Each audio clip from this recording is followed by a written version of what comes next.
Dreamscape presents The Hawthorne School by Sylvie Perry, narrated by Nan McNamara. Chapter 1. The Hawthorne School stands rooted on its hill, surrounded by woods and fields. A breeze rustles its coat of wet and trembling vines, so that it seems to breathe in and out, like a living being. Its black window panes glint at the tiny boy, and he pulls on the arm of his young mother. She pulls back, not letting him go, although he twists his little hand in hers, trying to get free, trying to run from her and toward the enchantment. "It's a magical castle," cries Henry. "I want to go to the magical castle."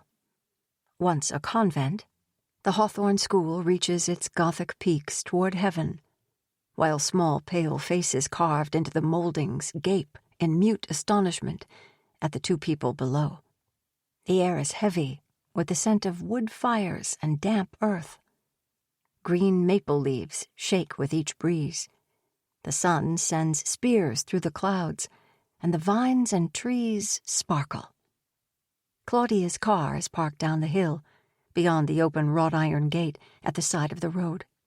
She considers picking Henry up and going back, but she doesn't know why. She intended to come here for help. She needs to find a school that will understand her boy. She walks forward with Henry, hand in hand, toward the main entrance of the school. This is the moment when the Hawthorne School inhales new life. Chapter 2. Claudia let Henry guide her toward the Hawthorne School, her eyes not on him, but on the second-story cloister walk and the arches over the heavy wooden doors. This school had the look of an old European convent plunked here incongruously in the American Midwest. Claudia, an artistic soul, was deeply affected by beauty of all kinds, and she fell under the spell of the school at first sight. She was well and truly charmed, like a character in a fairy tale entering the grounds of an enchanted palace. The medieval-style door to the main entrance was made of planks of oak, studded with large black nails. She stopped there, looking for a posted sign of some kind, instructing her to ring or push an intercom button. But there was nothing. With a sensation of passing through a portal into another dimension, Claudia pushed open the heavy door and stepped through with her child. Inside, it was cool and slightly humid. As Claudia's eyes adjusted to the dimness, she saw that she and Henry were in a long, wide, darkly paneled hallway, with rooms on either side all the way down. She could see a steep stone staircase leading up on her left, and another one to the right, far down at the end of the hall. An enormous wrought-iron chandelier hung over their heads, lit with electric bulbs in the shape of candle flames. Immediately, a figure came toward them, as if she'd been expecting them. She was dressed in sandals and a flowing maxi dress, with a soft shawl draped over her narrow shoulders. She moved with the easy grace of a 20-year-old, but her face was much older. Her hair was in a loose gray chignon, and her pale eyes sparkled blue behind round spectacles. "Welcome," she said, extending her hand to Claudia and reaching her other hand to gently grasp Claudia's arm above the elbow. A warm, almost possessive touch. Claudia's shoulders relaxed. She'd been half fearing getting in trouble for trespassing, fearing that she had no right to come onto this property with her son. But now, this woman who looked like a grandmother in a children's book was smiling at her and Henry, greeting them as if they already belonged. "I am the director of the Hawthorne School. My name is Zelma Huxley. And you are—" "Claudia Vera." Claudia thought Zelma must be what she would consider well beyond retirement age, 80 at least. "And this is my son, Henry. He's 4. Say hello, Henry," Claudia saw Zelma's fleeting reaction, the same reaction all strangers had when they first looked at Henry. His black hair and blue eyes caught people's attention, and just as they were about to say something positive about his appearance, Henry would ruin it by doing or saying something obnoxious. Henry, of course, did not say hello. He never did when she asked him to. He never did anything she asked him to do. That was the problem. One of the problems. Instead, he asked the director, "Does a giant live here? Are you a witch? Or are you the giant's wife?" Zelma fixed Henry with her pale gaze and a faint smile. She searched his face, as if trying to place him, as if she had met him before. After the briefest pause, she said, "Hello, Henry. I am Mrs. Huxley." Henry, clearly awed, probably still under the impression that he was speaking to a giant's wife, replied, "Hello." He continued looking at Zelma, who reached out her hand to him. Claudia winced, knowing that he would refuse to take it. But Henry solemnly shook Zelma's hand and continued to stare at her, fascinated. Signaling the first room on the right, Zelma said, "Come into my office, please." She led them into a high-ceilinged room that was bright, despite its rich dark paneling, because of the sunlight streaming in through a row of casement windows with diamond panes. Facing the windows was the director's mahogany desk. In the center of the room was a large mahogany table. Zelma said, "Let me offer you both a glass of juice. I was just going to have one myself." Claudia thought this woman was eccentric, but adorably so, offering not water but juice. Zelma poured a liquid of a rich green color into 2 small glasses. It looked like a beverage in a health food store. Claudia thought Henry would never accept it, but he did touch it to his lips, and then drank it all straight down. Claudia tasted it and found that it was sweet and delicious. "It is good, isn't it, dear heart?" said Zelma, the skin around her mouth and eyes crinkling with pleasure. Claudia thought she was too old to be called dear heart, but she liked it. She liked this twinkly little lady. There was somehow something captivating about her. Zelma took a stack of paper and square crayons from built-in shelves and set them out for Henry. To Claudia's surprise, Henry set to work right away, glancing up from time to time at the director. Claudia noticed a framed poster enumerating the Hawthorne School ideals. 1. Be cooperative. 2. Be loyal. 3. Be just. 4. Be self-controlled. 5. Be humble. 6. Be steady. "So," said Zelma to Claudia, "you are interested in our school for your son?" Claudia blushed. Of course, she'd love to be able to send Henry to a school like this. What parent wouldn't? But she didn't dream she could afford it. A school as beautiful, as grand as this one? What would the tuition be? She couldn't even guess. She was barely able to pay the rate at Happy Start Preschool, and it was known to be the cheapest. She felt guilty about wasting this nice woman's time. But she also wanted to know, what was Henry not getting? What privileges did other children have? What enrichment and opportunities only because their parents were wealthy? "Yes," said Claudia, "I am interested. First, may I ask what the tuition is?" Zelma, relaxed and friendly, smiled. "We'll come to that. But first, would you tell me a little about yourselves? How did you find us to begin with? A referral, perhaps?" Claudia thought, you couldn't actually call it a referral. Miss Patty, at Happy Start Preschool, had only mentioned the Hawthorne School sarcastically. The parent-teacher conference had not gone well. In fact, it had been a disaster. "Your son," accused Miss Patty, "is not like any child I've ever taught before, and I've been teaching preschool for 30 years. Claudia knew Henry could be frustrating to deal with, but could he really be so different from other children? This seasoned teacher should know. Claudia had never had much experience with children before she'd had Henry, and he'd been challenging for her from the beginning. He spends more time in time out than he does participating with us. He refuses to cooperate in any way at any time. As if naming the worst offense of all, she added, "He does not know how to cut with scissors." Miss Patty had looked with false pity at Claudia, who was biting her lower lip and tucking her hair behind her ears. "I'm sure it's hard being a single mother. You don't have time to work with him at home, do you?" Claudia had had no idea she was supposed to be teaching Henry how to use scissors at home. Were other parents doing crafts with their kids after school? She'd felt humiliated. He can't even identify the letters in his own first name. Academically, he's very far behind his age group. But the biggest concern is his behavior, Miss Patty had continued. Claudia had tried to advocate for Henry. "Do you think he could have a different learning style?" Miss Patty, whom Henry insisted on calling Miss Potty, curled her lips in disdain. "A different learning style?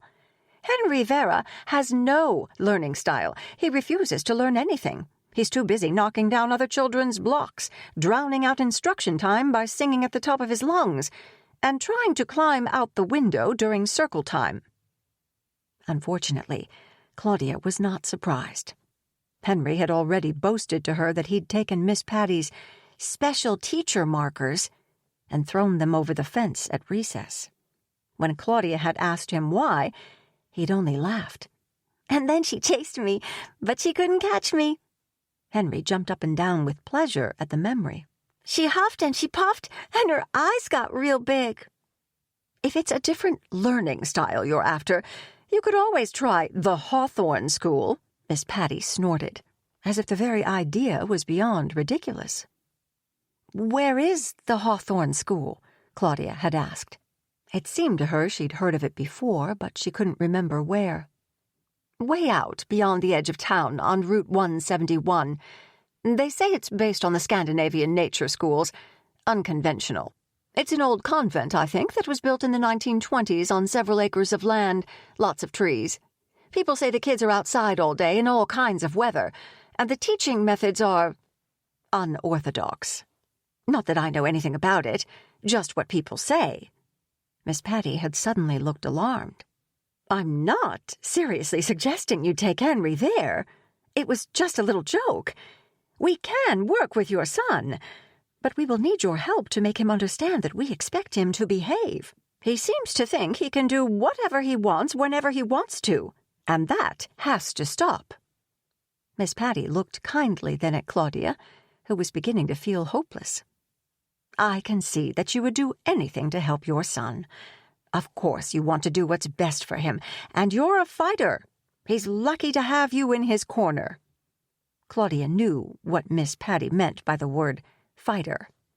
She'd been fighting with this woman about Henry for 3 months, ever since she'd enrolled him here. Not aggressively, but nonetheless insistently. She'd countered all the negatives with positives. The whole time, Miss Patty had only pointed out his faults and complained about how difficult he was. Claudia admitted he was a handful, but she also knew he had his strengths. He was bright and funny and loving, too. Didn't that count for anything? Miss Patty dismissed these qualities, leaving Claudia feeling childish. Miss Patty had paused. "Let's try this. We'll make a reward system with stickers and a chart to help Henry with his behavior, and I'll give you your own copy so you can use it at home with him. Consistency between home and school is key. Have a serious talk with him. Let him know your expectations for his school behavior. I also suggest you work with Henry on letter recognition and on cutting with scissors." Claudia, who had tried everything to rein in Henry's behavior, including stickers and charts, felt discouraged. At home, he screamed like a toddler when he didn't get his way. He seemed to take joy in frustrating her, pulling food out of the pantry and throwing it all over the floor, and most recently, stripping off all his clothes, charging out the door, and streaking down the street as she ran after him, praying he wouldn't run across the road. She'd tried being more strict. She'd tried choosing her battles. She'd tried crying in frustration and begging him to be good. She was at a loss when it came to raising this boy, and she was very afraid that she was failing him. Claudia had never planned to be a mother. She'd never seriously thought about what type of mother she'd be until she saw the positive pregnancy test. She had only been 20 at the time, and she'd feared that she wouldn't be equal to the task. This wasn't the way she'd thought her life would go. She had seen herself finishing fine arts school and then becoming a graphic artist. She'd expected that someday, after establishing herself in a career, she'd get married. She hadn't made up her mind about whether having children would be part of the picture. And then, suddenly, life had taken her by the shoulders and turned her from one path and set her on another. There hadn't been a question in her mind about keeping the baby. From the minute she knew he was there, he became her focus. She would just have to figure everything out. That was all. Devon, the baby's father, had his faults, and she had never thought of him as marriage material. But now they would both have to see things differently. Devon, however, had had the freedom to take off. And he did. But at the time, she'd had her mother to help her. Her mom had done a good job herself as a single mother, and Claudia told herself that she could do it too. She and her mom grew closer through their shared responsibility of raising Henry. As she struggled through those early years, her admiration of her own mother grew. She'd never known before how hard it was to be a mom. And when her mother became ill, and Claudia took on her mother's care as well as Henry's, instead of pursuing her own ambitious goals, she'd just congratulated herself on each day of survival.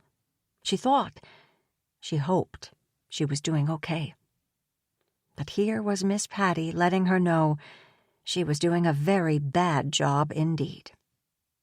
That evening, after the conference, she'd searched the internet to find out about the school Miss Patty had so sneeringly mentioned. Strangely, she had not been able to find any website for it, not even a listing for its address. Then she'd texted Maggie, her new friend in an apartment down the hall. "Claudia, got a minute? Maggie, come on down." Chapter 3. Claudia had met Maggie soon after she'd moved into their apartment building. As she and Henry had walked from the residence parking lot one day, a voice called out, "Oh, hey, are you new?" Claudia turned to see long, golden, glowing sunlit hair above wide, bright eyes, a woman about 10 years older than her, who looked like a glamorous celebrity from another world. With car keys in her left hand and extending her right, she was hurrying over to Claudia. "Hi, I'm Maggie Timberberg. I live here with my daughter. I just saw you with your little boy and thought I'd say hi." "Hi, I'm Claudia Vera." Claudia moved her hand reflexively to her hair, which was probably a mess. She always took more care with Henry's grooming than her own now. Whenever she saw another woman who had salon hair, she felt self-conscious. "And this is Henry." Henry ran behind her and clutched at her jeans. Maggie leaned sideways and peered around Claudia, and Henry peeked up at the stranger and screamed. Maggie's first glance at Henry lasted a little too long for his comfort, and for Claudia's. She felt judged. But Maggie put her at ease. "Aw, someone's a little shy," she said indulgently. Henry screamed again. Claudia didn't know what to do. Any attempt to pull him away from her calves would only make him worse, so she ignored him, hoping that not feeding into the behavior might help. "I have a little girl just about your size," said Maggie. Henry went silent as he poked his head out of hiding to see a miniature Maggie who came forward and said maturely, "Hi, Henry. My name is Violet." She was a bright-eyed, friendly, and contented child, the kind of child that always made Claudia question her own skill as a mother. Were kids like this temperamentally different from her own son? Maybe, as people said, girls were just easier than boys. Or did Maggie's mother just do a better job than Claudia? Maggie said, "I've been waiting for a chance to introduce ourselves." Claudia said, You're the first neighbor we've met. We just moved here from New Jersey." "Well, welcome to the neighborhood. I'm in apartment 8. Actually, I've noticed you. Don't think I'm a nosy neighbor or anything. It's just that I work from home at my computer, and it's right by the window that overlooks the parking lot, that's all." Claudia wasn't especially good at small talk, but she tried to keep the conversation going. She needed to make some friends. "Right. How nice to work from home. Oh, and I'm in apartment 13. "I know," said Maggie with a wink. "Nosy neighbor. Where do you work?" "At the chiropractic clinic. I'm a licensed massage therapist." "Wow, that's interesting." Was it? Or was Maggie just being polite, also trying to keep the conversation going? "How did you decide to become a massage therapist?" "I kind of fell into it, actually. I'd been going to a fine arts school, and I had to change gears when I got pregnant. All of a sudden, I had to get practical. I love working with my hands, and I like the idea of making people feel better, so I don't know. It just sort of came to me, and I really enjoy the work." "So you have a calling," said Maggie. "I wish I did. I still don't know what I want to be when I grow up. Did you have to go to school a long time to get your license? Was it hard?" Maggie listened intently, her luminous eyes fixed on Claudia. "It was a year-long program, and yeah, it was intense. There was a lot of anatomy involved, but I liked it." Maggie asked a lot of questions, simple ones, and she was equally willing to share her own personal details with Claudia. "Oh, so you were a good student. I never was. I remember hearing my mom tell someone I wasn't the smartest crayon in the box. I was just a kid, and I was so confused, trying to figure out which crayon is the smartest one in the box, which I guess just proved her point." Here, Maggie laughed good-naturedly at herself. "Well, great. Hey, I should have you and Henry and your partner over sometime for dinner or something." "That's so nice of you. Henry and I are alone." "Well, hey, we have so much in common already. Violet and I are alone, too. It's really hard to be doing everything all by yourself and have no one to count on, isn't it? I'm really glad you're here, Claudia." Maggie proved to be an interested and reliable friend from the start. When Claudia told her about the miserable parent-teacher conference and Miss Patty's offhand remark about the Hawthorne School, Maggie laughed. That's where Violet goes, right?" "That's where I've heard the name before. The wonderful private school Violet goes to." Maggie was always singing the praises of Violet's progressive school, where she was getting the most amazing education. Claudia was sure it would be out of her price range. Maggie and Violet seemed to be taken care of financially somehow. Claudia perceived there were no money troubles for them. That was not the case for Claudia and Henry. "Oh, I hope I don't sound like I'm bragging about Violet's school. I hate bragging, but it's been a real game-changer for us. I can just see Henry at the Hawthorne School. If you ask me, it's just what Henry needs. He would be so enriched there." Seeing Claudia's hesitation, Maggie pushed. "You at least have to go for a tour." "I don't really have the money for a private school," Claudia admitted, feeling her disadvantage. Henry's disadvantage. She looked at Violet, who was playing sweetly with Henry. Violet was a lucky girl who went to a school where children flourished. "It can't hurt to go and look. Ask about financial aid. I know they work with some parents. I bet they'll work with you, Claudia. Let me tell you a little secret." Maggie leaned in. "I probably shouldn't tell you this, but they're giving me a really good deal on Violet's tuition. I've even heard that they waive some students' tuition completely in exchange for volunteer hours from parents. Not for everyone, of course, but it's been known to happen. They have alumni and community support, so they can help a lot of kids out. Just go talk to them. What have you got to lose?" Chapter 4. Claudia had driven out of town on Route 171 until she came to the wrought iron gates and the words engraved in the tall stone wall, "The Hawthorne School." The grandeur of the place had intimidated her, but it hadn't intimidated Henry. She'd allowed him to pull her along and had brought him into the main hall. Now she said to Zelma, "I have Henry enrolled at Happy Start right now, but I'm not sure it's the best fit." Claudia felt like a hypocrite saying this, as if she had a choice in the matter. It wasn't as if the Hawthorne School was a real possibility, but she wanted to keep pretending. She liked sitting here with the director and acting as if she were in a position to school shop, to find the best fit for her son. She enjoyed being in this room, in this building. She felt calm. She didn't usually feel calm. "And my neighbor, Maggie Timmerberg, has her daughter Violet enrolled here too. Maybe that would help." Meanwhile, Henry was neither singing loudly nor trying to climb out the window.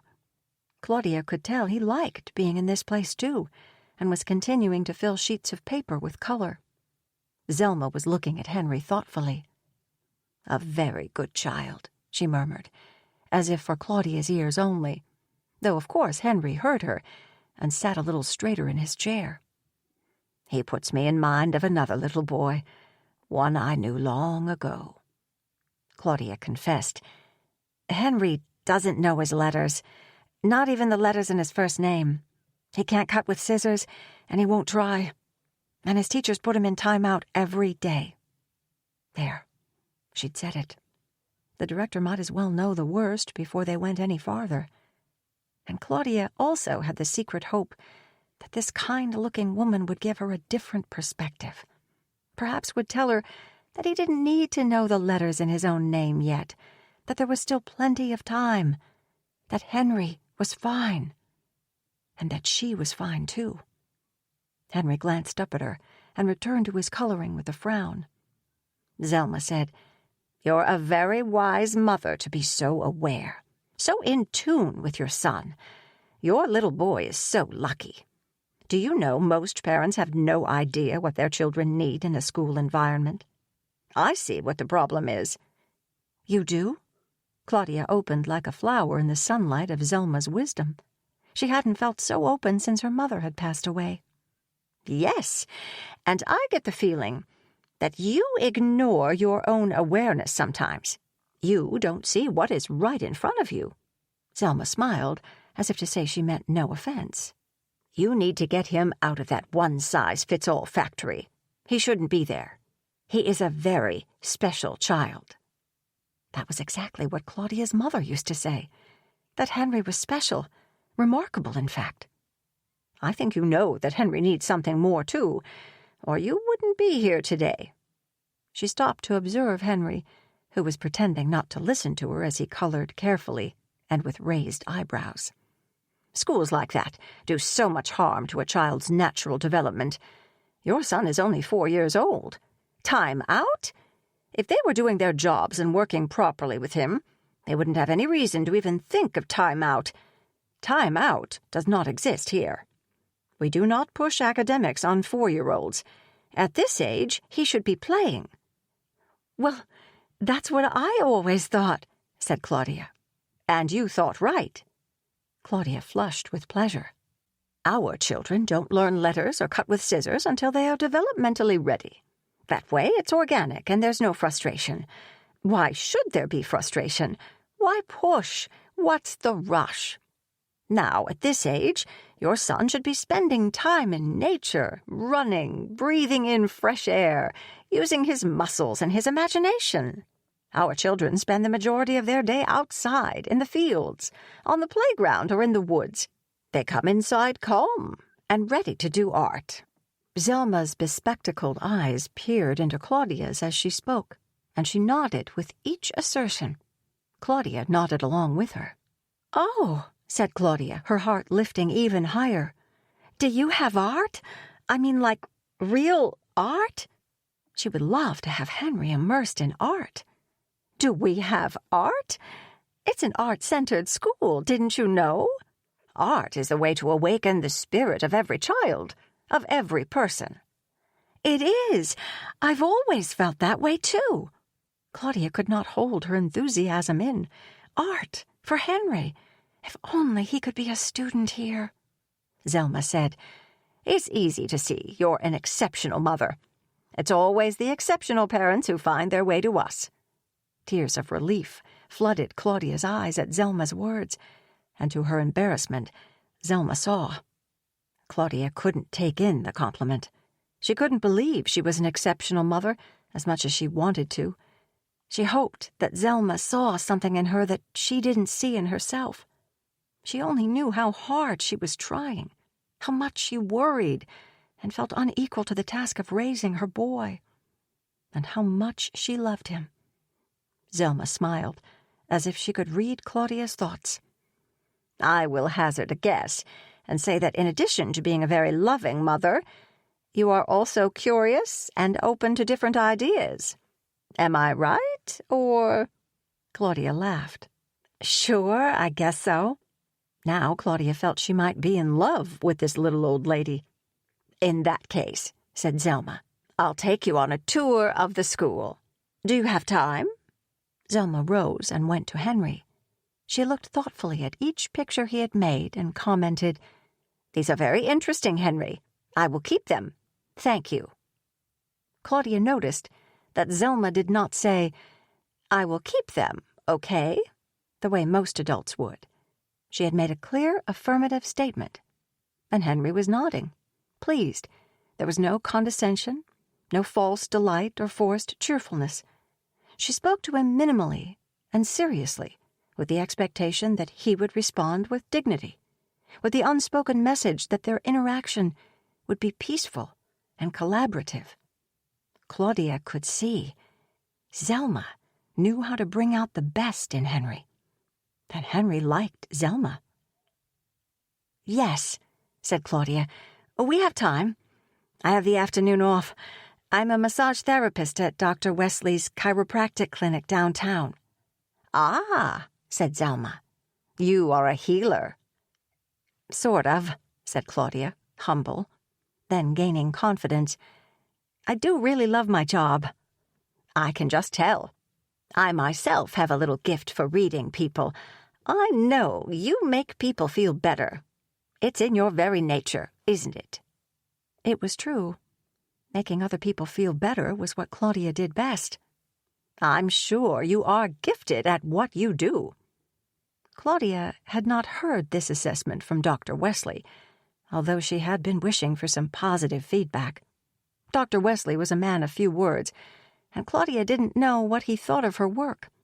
She was already building a steady client list, though. She hoped that meant she was good at her job. "Henry is an only child?" asked Zelma as they walked down the hall. "Yes." "Ah. And you yourself, do you come from a big family?" "No, I'm an only child, too." "Do you know some of the greatest artists and most brilliant minds have been only children? In mainstream society, the only child gets a bad rap, I'm afraid, but it's not deserved. There are inevitable benefits that come from getting a lot of individual attention from adults. A more mature point of view. Independence of spirit. Are Henry's grandparents in the area?" "No. I never actually met my father, and my mother died this past winter." "Oh, my dear, I am so sorry." "Thank you." At this expression of sympathy, Claudia felt a wave of grief rising up from her heart to her throat, and she fought to keep her composure. Fortunately, the director continued. "So you have no family at all?" "No, no one." Zelma nodded, as if these details of her life were of any interest to her. Claudia was sure she was only being polite. "Have you lived here a long time?" "No, I'm from New Jersey. We just moved here 3 months ago." "Ah. You, Henry, and Henry's—" "Just Henry and I." "I see," said Zelma. "And Henry's father, if it's not too personal?" "We're estranged, I guess, is the best word." Zelma's face clouded. "Estranged," she repeated. "In my experience, estranged parents have a tendency to pop up in time. We've had problems in the past when both parents were not on the same page concerning their child's education." "There's no chance of Devin popping up. He walked out on us very decidedly 4 years ago, and he's never turned up so far." Zelma, sympathetic, asked, "And his family? Does Henry have grandparents on his father's side? I'm afraid not. Devon's family was broken and scattered. She turned to Claudia and beamed at her as they walked down the cool, echoing hallway. I see. Then you need support. Claudia felt the relief of recognition. That was exactly what she needed. Zelma was so perceptive, seemed to see inside her, and to really care. It hadn't occurred to her before. Yes, that was exactly what she needed. And that's what we give our parents at the Hawthorne School. Lots and lots of support. Chapter 5. This is Miss Applegate's room. She has one section of the 4-year-olds, the 4s, as we say.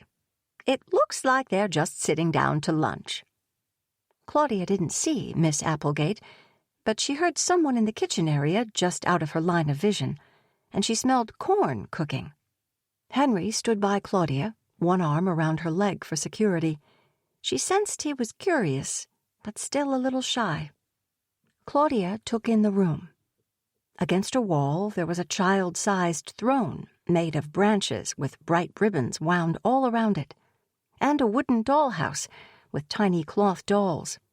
An array of cornhusk dolls stood in the deep window-sills, some looking in and others looking out. A large photograph of a dark-haired man hung prominently, bearing a golden plaque reading, Gabriel Hawthorne. Bright artwork covered all the walls and the chalkboard. There was a series of swirls in chalk on black construction paper, one by each child in the class, Claudia assumed. There were also paintings of colorful, hooded elf-like creatures marching gaily through a garden, as well as some mythical animals. Claudia felt strangely moved by these chalk paintings. The children were so quiet that she noticed them last of all. At a low table were seated a racially diverse group of 6 children about Henry's age. None of the children wore T-shirts with logos or words. They were all dressed differently, yet in a similar plain fabric. None of them looked up at Claudia, Henry, and Zelma. Perhaps they were used to tours coming through. They're so well behaved, Claudia murmured, so as not to disturb the class. She wondered how her son would fit in with a group like this. Yes, they've been outside the entire morning, of course, climbing, running, making nature crafts, like that vine wreath you see on the table. That's the kind of thing they make when they're outside.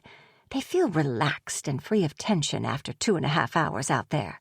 Every child does. When children are immersed in nature, there are no behavior problems because they don't feel restricted, you see. And then when they come in, they go straight to music. Claudia was thrilled. You have music here? Of course we have music here. Music is everyone's birthright, you know. Each child learns to play the recorder. When they get older, they go on to learn the flute. And, of course, a little Spanish. The preschoolers learn little songs and rhymes. It develops their ear for language.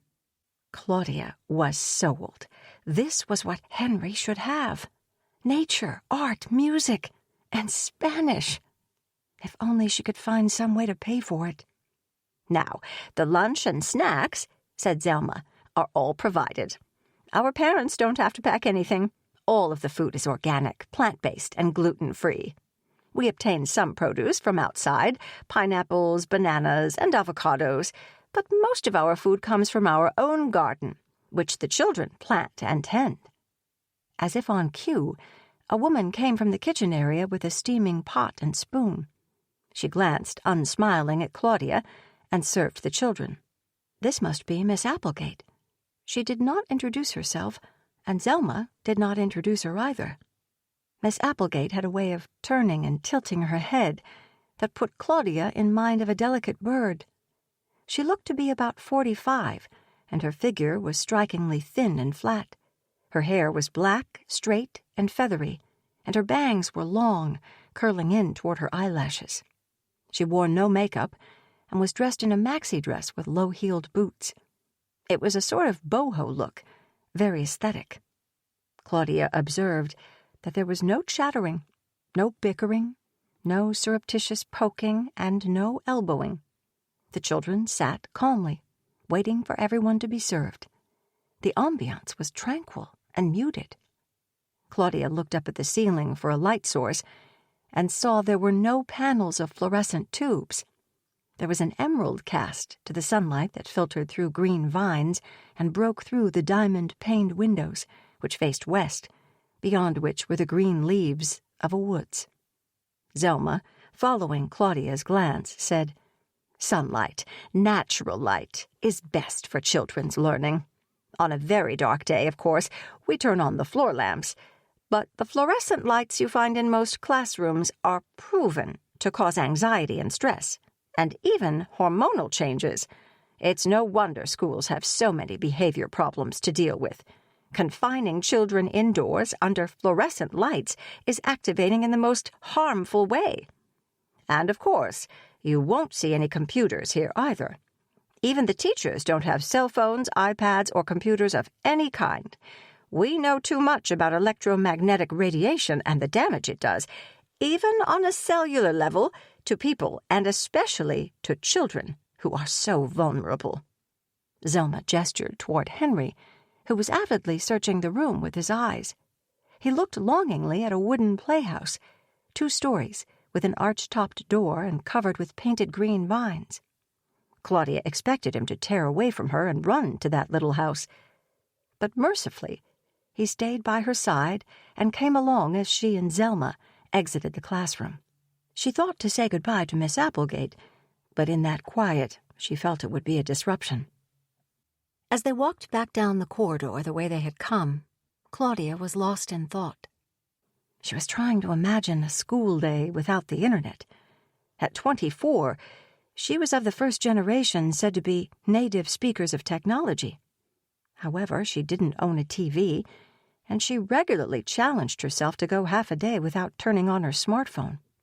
She had a vague feeling that there was something unhealthy in the way most people connected with their devices.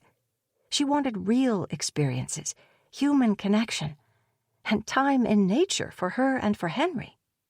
They were passed by a file of older children. Claudia guessed they were 10-year-olds, who marched with purpose, trailing odors of sweat and the outdoors, before disappearing through a door ahead and on the right. Claudia and the director stopped before an oil painting that Claudia had noticed before. It was the full portrait of a seated, earnest-looking, silver-haired woman. She wore a calf-length black dress, and her hand rested on a white book on her lap. The background was in the shades of blue and rose that were popular in the 1980s. At each lower corner of the frame were decorative wires that held small vases in which stood water and fresh flowers, white hydrangeas. At the bottom of the frame was a golden plaque that read, "Julia Hawthorne. This is our founder. She passed away 6 years ago. Now her son Gabriel, or G, as we call him, is the president of the Hawthorne Foundation. You're standing in the first Hawthorne school Julia Hawthorne started, but of course there are now Hawthorne schools in 3 states, and even 2 in Europe and 1 in Asia.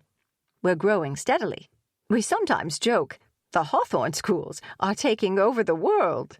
She chuckled softly, and Claudia smiled. "Let's take a look at a section of 7s, Zelma said, leading Claudia and Henry away from the portrait and to another door. "This is Miss Kincaid's classroom." In this room, the teacher sat with 8 children in a circle, 5 girls and 3 boys, knitting. Each child sat on a wooden chair with a pair of knitting needles and a furrowed brow. Miss Kincaid was in her 30s, serene and slender. She wore a long linen skirt and knitted sweater. She looked up briefly on the entrance of her visitors, and then seemed to tune them out. Claudia allowed that they had interrupted Miss Kincaid while she was working. It couldn't be easy to keep children of this age focused on knitting. While 7 of the 8 children were concentrating deeply and had swatches of varying lengths of accomplished work already, Claudia was relieved to see one little boy twisting around in his chair and sliding off it, first left and then right, in a slow and controlled way, clearly resisting the knitting lesson. He never hit the floor, but pulled himself back in time and slid the other way. She'd known there had to be some children here who didn't cooperate all the time. That little boy's knitting swatch was less impressive, only about 2 inches long, and falling off its needles as he fell off his chair. He did not seem concerned that the little work he had already done was slipping into destruction. Neither Miss Kincaid nor Zelma made any remark about the falling boy. Claudia broke the silence with a question for the class. "That's some beautiful knitting you're doing there. Is it hard?" Only one child, a little girl, looked at her. The rest continued to work just as if she had not spoken, as if she were not there at all.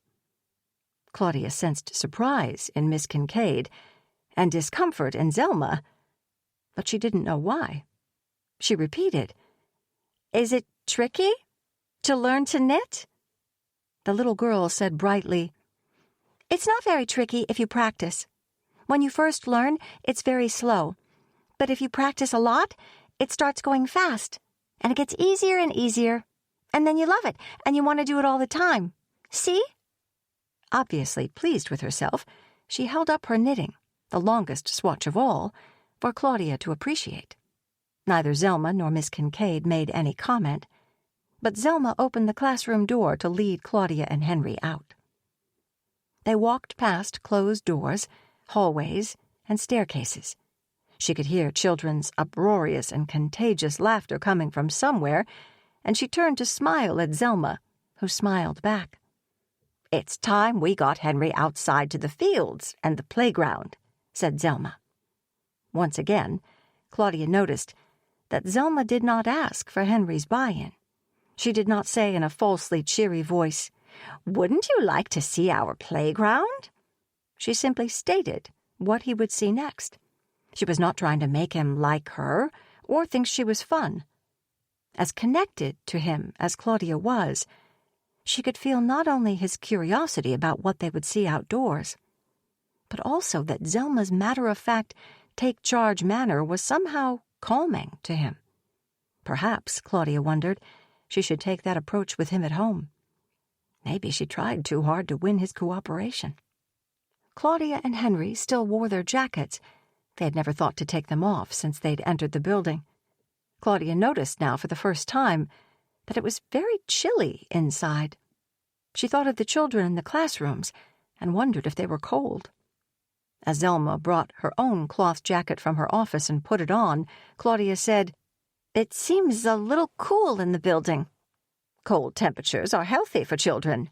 A cold environment is best for promoting brain growth and stimulating the immune system. You'll find that all our classrooms are quite cool." Outside, the sky shimmered mother-of-pearl. They walked along curving, tree-lined paths around and behind the school until they came to the immense expanse of land that Zelma called the grounds. From an upper window somewhere drifted the notes of a flute accompanied by piano.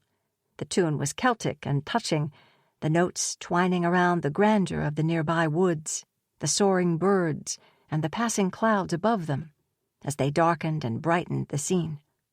When the playground came into sight, Henry took off running. Claudia understood his enthusiasm. The playground was not like any Claudia had ever seen before. Here there was no plastic and primary colors. Everything was made of natural materials. There was an immense wooden structure with ladders, platforms, and bridges made of rope and enclosed with netting. This was surrounded by patches of flowers and mature trees.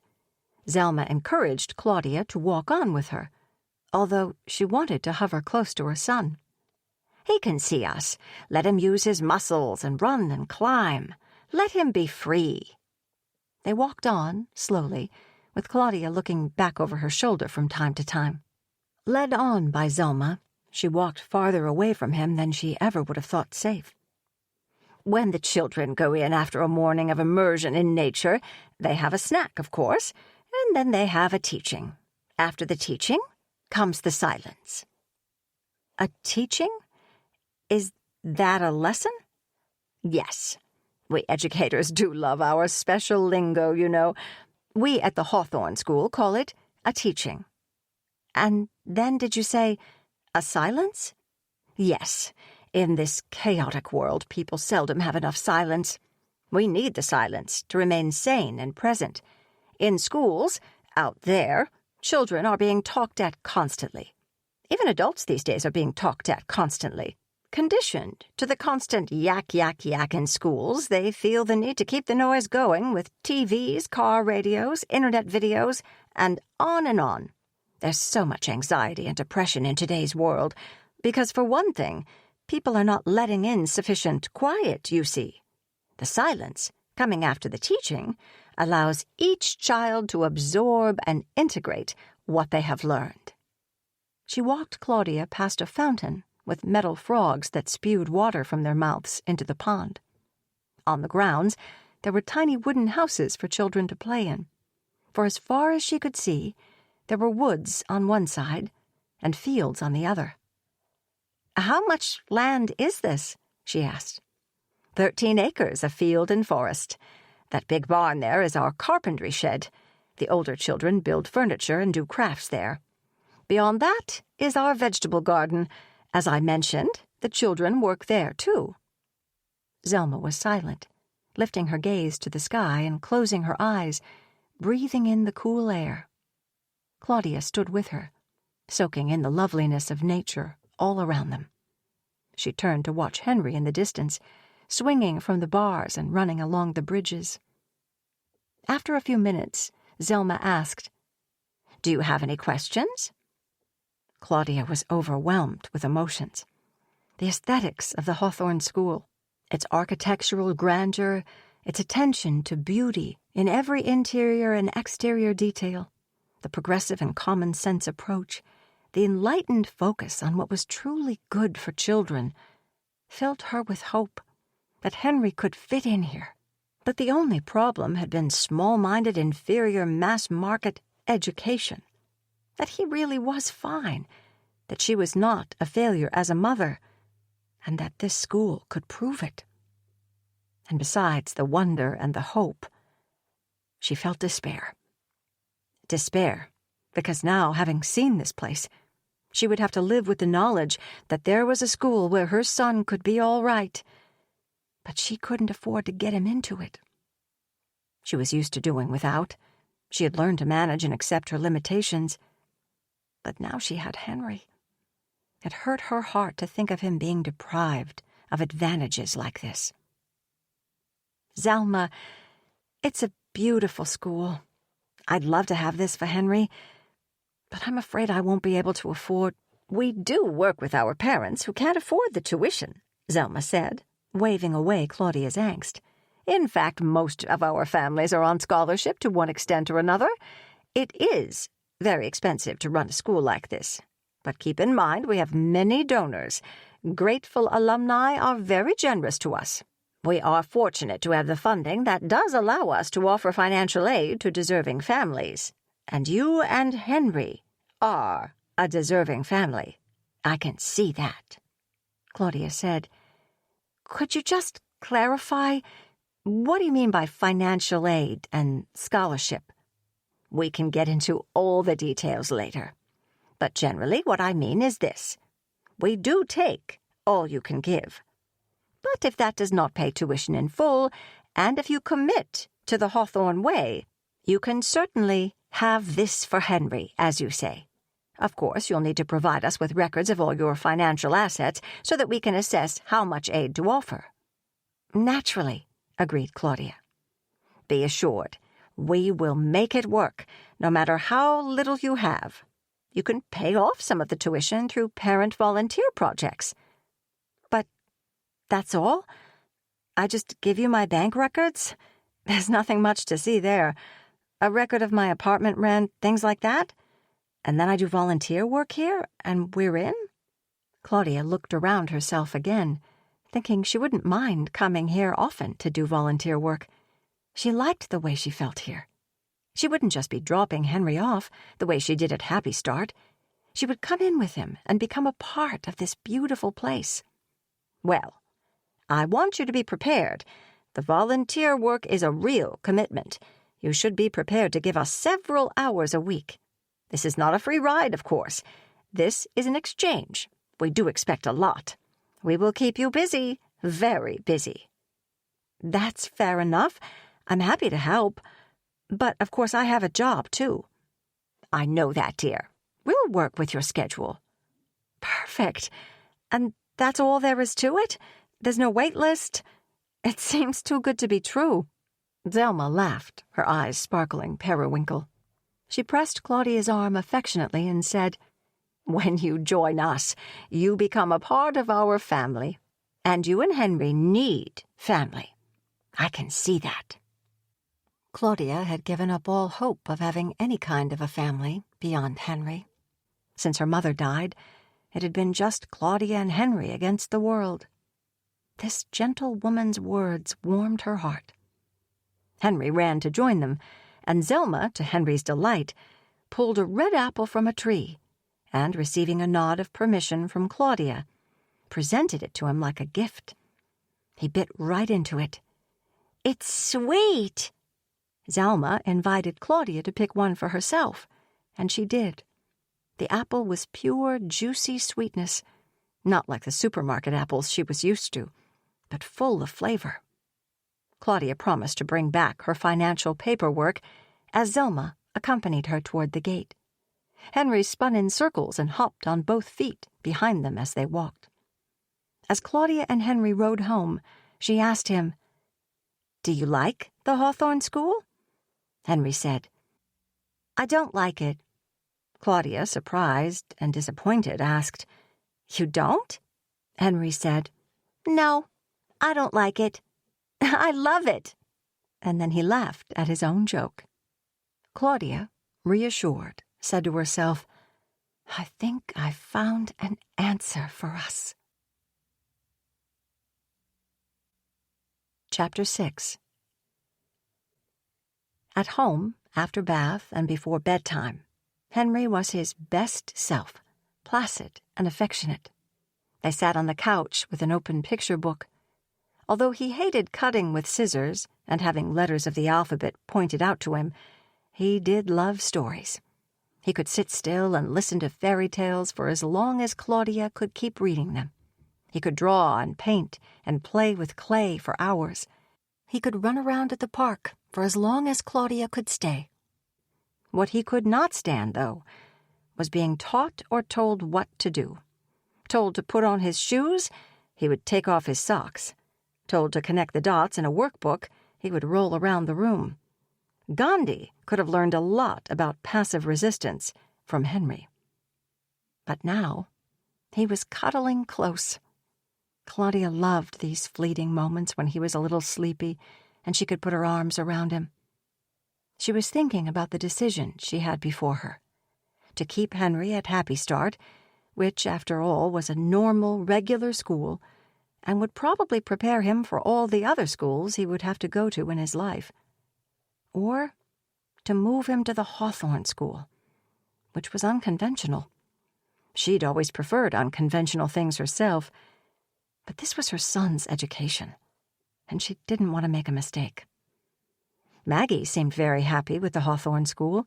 She'd talked of support for parents and said it was a game changer for her child. Violet was thriving.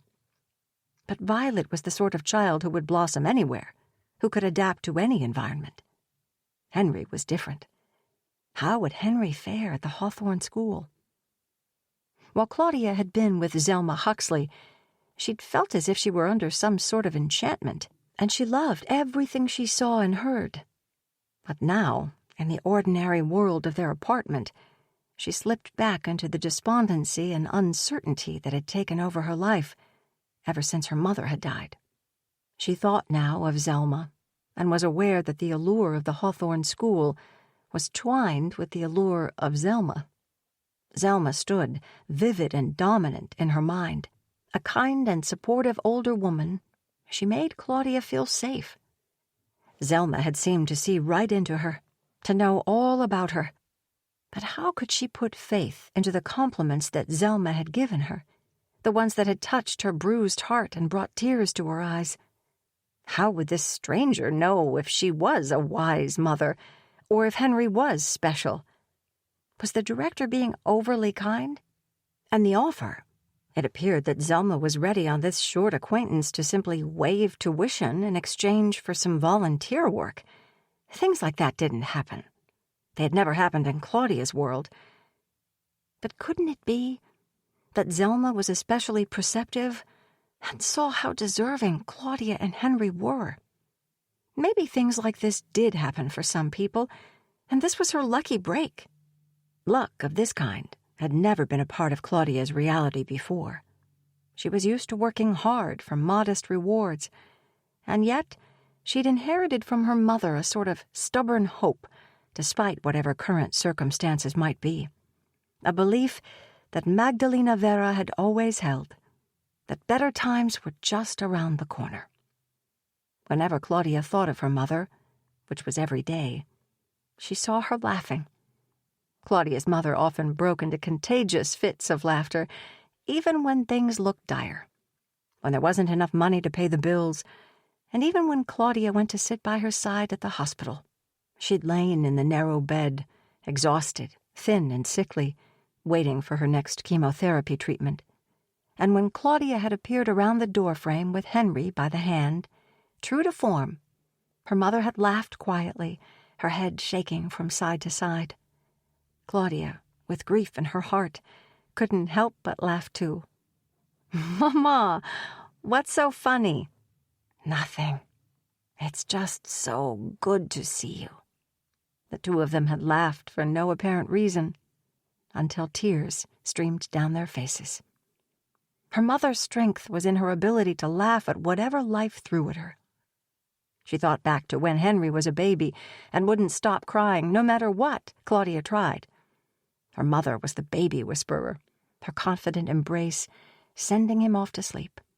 And as Henry grew, his grandmother became, as she was for Claudia, an important source of comfort and security. If she were alive now, she would love to see Henry getting a wonderful opportunity. Maybe in some way, her spirit was behind this lucky break. There was no doubt in her mind that Henry was deserving of an education based in nature and the arts. He needed educators that liked and understood him. She held Henry close to her and felt the gravity of her decision. The Hawthorne School was a beautiful Gothic building on a lot of land, but it was unorthodox, as Miss Patty had said. Henry was already different enough from the mainstream. Wouldn't this school just encourage that differentness? And wouldn't most people say that was a bad thing? Or was it exactly what he needed, so that he could grow up self-confident and free to be himself? She wished her mother were alive to advise her. But there was only Henry, and he was only 4. "Henry, let's talk about the school we went to today." It isn't a school. "It isn't?" No, it just looks like a school. It's pretending. "Pretending? To be a school?" Yes, because it's really a giant's castle. "Oh." Yes, and I live there. "You mean you want to live there?" No, I live there already. It's my home, and it's magical." "Oh, okay. And what about the director, Mrs. Huxley?"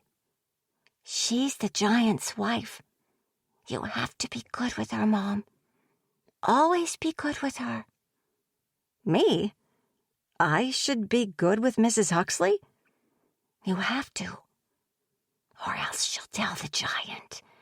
And that would be bad. "Oh, okay.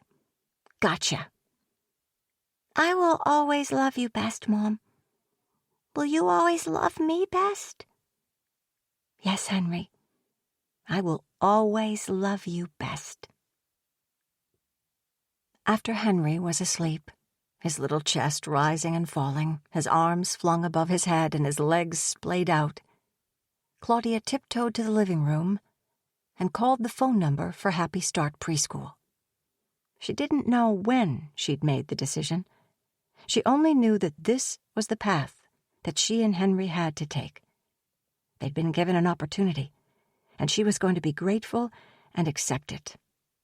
After all, what was the worst that could happen? If at some point she decided it wasn't the right choice, well, then at that time she would simply make a different choice. Nothing was forever. And once she decided, she felt flooded with relief. She and Henry would be a part of that beautiful place. It was meant to be. She remembered how everything felt right while she was there. Claudia left a message for Miss Patty that she was withdrawing Henry from Happy Start, that she had decided that a private school would better meet Henry's educational needs. She felt satisfied with herself as she spoke those words. She felt like a mother who knew what she was doing. Chapter 7. Claudia had given Henry a haircut in preparation for his first day at the Hawthorne school. He looked bright and shiny, with his hair slightly wet and brushed neatly to the side, and over his white undershirt she put him in a blue-checked button-down shirt that brought out the blue in his eyes. As she looked at his baby face in the bathroom mirror, she saw herself, her mother, and Henry's own strong individual self all combined. She felt a surge of pure love for the sweetness of him, balancing out her more frequent feeling of frustration with him. He was just a little boy, learning about the world. She had never loved anyone, not even her mother, as much as she loved Henry. She resisted a temptation to tell him to be good at school, because she knew from experience that such instructions never worked. He had not misbehaved during the tour, but then everything was new.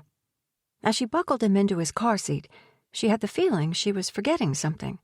But no, the list of first-day instructions Zelma had given her at the end of the tour had specifically said that parents were asked not to send snacks, lunch, or food of any kind with their children. One less thing to worry about. Zelma met her at the door and invited Claudia to wait in her office while she personally delivered Henry to his classroom. The invitation was more of an order, and Claudia understood the reason for it. Henry was less likely to balk with Zelma than with her. She gave him a kiss and watched him walk down the long hall, holding the hand of the director. He did not turn to look back at her. Within minutes, Zelma returned. Her smile told her that Henry had gone into his classroom without incident. "He's nicely settled. This would be the best time to get the finances out of the way once and for all. Have a seat, please. You've brought all your financial records?" Claudia gave her most recent pay stub from the chiropractic clinic and her latest checking account statement to Zelma, who took them with a nod and glanced over them. "And your savings, investments, IRAs, stocks, any mortgages, anything of that nature?" "I don't have anything like that at all," said Claudia. "But here's my apartment rental contract, if you want to see that." Zelma browsed through it. "Any car payments?" "No," said Claudia. "I paid cash for my car." Zelma glanced up from the document she was reading. "I bought it used, $4,000 cash."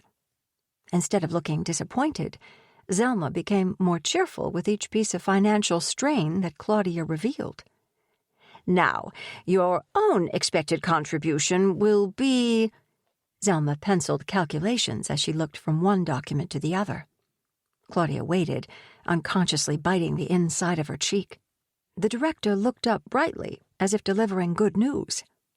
"Well, I think we can bring your payment down to $500 a month?" Claudia felt stricken. She was just scraping by as it was. But what had she expected, to pay nothing at all? Zelma searched Claudia's face. "Have I overshot the number?" Zelma set the paperwork to the side. "Don't worry, dear. Let's do this. We'll leave it flexible. Honor system. Each month, you pay whatever you can. I know you will be as generous as possible within your own limits. What you can't give us in dollars, you can give us in hours. We'll set you up with enough volunteer hours to compensate for the financial shortfall. I did tell you, didn't I, that we'll keep you busy?" "Yes," said Claudia gratefully. "I'd love to help the school in every way I can." "That's what we love to hear. Now, the next item of business is this little stack of registration forms for you to go through and sign." Claudia took the forms and sat down at the table. Zelma went on. "Please bring Henry's birth certificate tomorrow so that we can verify his identification. It's a requirement," she explained apologetically. "Today we just need your signature on these papers. I'm afraid they make rather dry reading," quipped Zelma, her face jovial. The forms looked standard. She flipped through the pile and signed on each line that was highlighted in yellow. As she handed the papers back to Zelma, Claudia was gratified to feel that she was performing as Zelma would wish. She wanted so much for this little woman to like her, to approve of her even. She wanted to stay on her good side and not feel like the failure she'd been with Miss Patty. So far, Zelma had seen her as an excellent mother and Henry as a special little boy. Claudia wanted to keep it that way. Claudia still thought of herself as a girl, not as a woman. She was sure she wasn't adulting correctly and expected that true adults could see that. She felt exposed all the time. It was discouraging to her that even motherhood had not conferred on her a sense of maturity. But Zelma looked happy with her. "And now," said Zelma, "I'll let you get out of here and go to work. In the meantime, I'll think of some volunteer projects for you. I know you are artistic?" Claudia felt a thrill of excitement. "Yes, I am. Well, I used to be. Since Henry was born, I haven't actually done any art." "Naturally, you've been dedicating your time to Henry." "Yes. But put me to work painting a mural or teaching an art class, and massage, of course.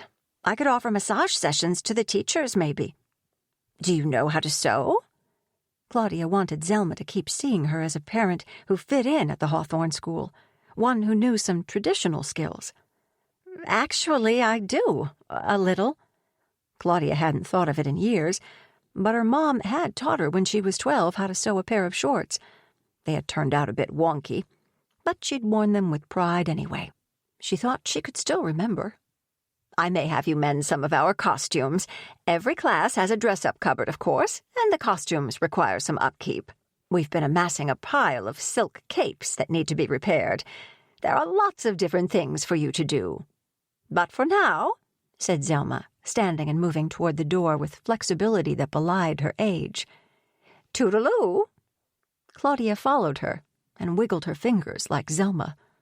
She felt silly, but she laughed and repeated the childish farewell. "Toodaloo." Chapter 8. Stephanie, the receptionist, called out gaily, "Good morning, Claudia. You have a packed schedule today. I'm making sure you still get your breaks, but some clients are insisting on seeing only you now. They won't let me schedule them with another massage therapist. They'd rather wait for you." "Ah, well, good," said Claudia. She suspected Stephanie was being kind to her, trying to make her feel comfortable, because it must be so obvious that she still felt ill at ease in her new job. The only time she ever really relaxed was in the small, dark massage room with meditation music playing, her hands pressing into and subduing the tightly knotted back and neck muscles of a client. Stephanie tapped with blue fingernails on the calendar as Claudia looked over the day's schedule and observed, "You don't know how good you are, do you? I don't think you really give yourself credit." "Well, thanks." Claudia smiled to acknowledge the compliment and headed toward the massage room to set up for her first appointment. As her hands worked through the day, her mind was free to float. She thought of Henry, the wonder of his being a student at such a school, and the hope that this forward-thinking method of education would allow him to behave within expectations. She thought of her mother and imagined sharing the good news with her. "I've found the perfect school for him, Mom. Things are really working out for Henry." She imagined her mother smiling with her eyes, sharing in Claudia's hope. Claudia felt the pull of grief and tried to work it out with her hands. Henry's first day at school, according to him, had gone well. According to Henry, his school days always went well. His teachers, though, tended to have a different view. "I'm the most special boy now," he assured her. Another boy was the most special before, but now I am. Claudia arched an eyebrow at him as she took a bag of rice from the pantry. And what did you learn in school today? Mostly about spiders. We saw one eating her lunch.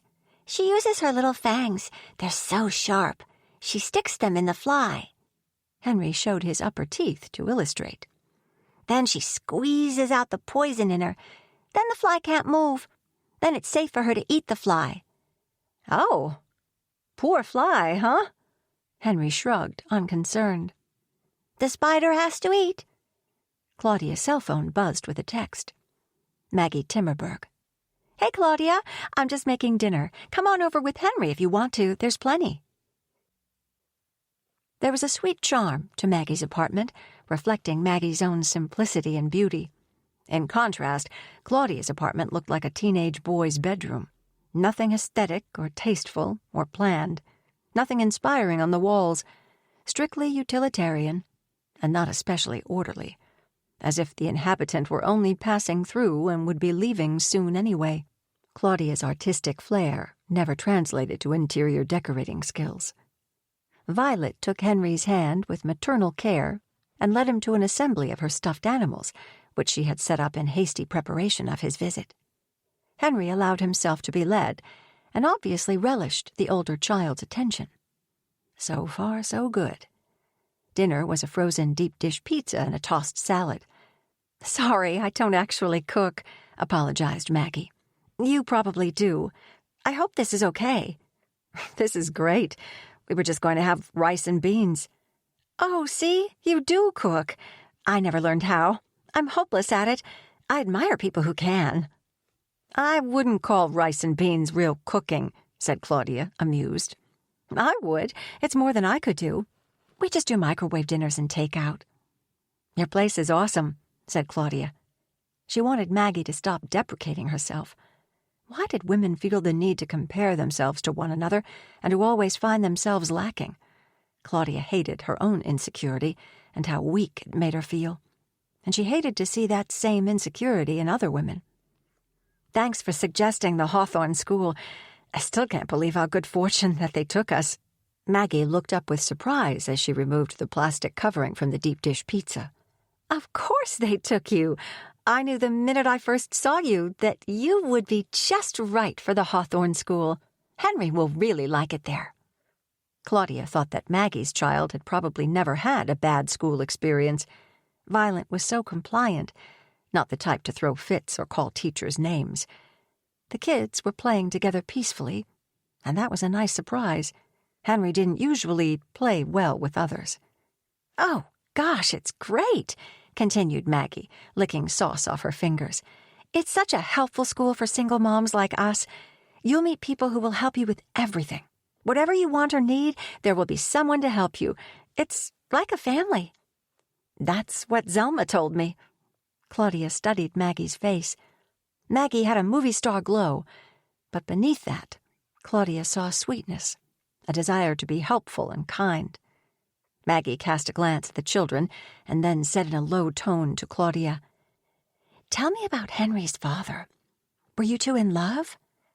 She sounded like a starry-eyed adolescent.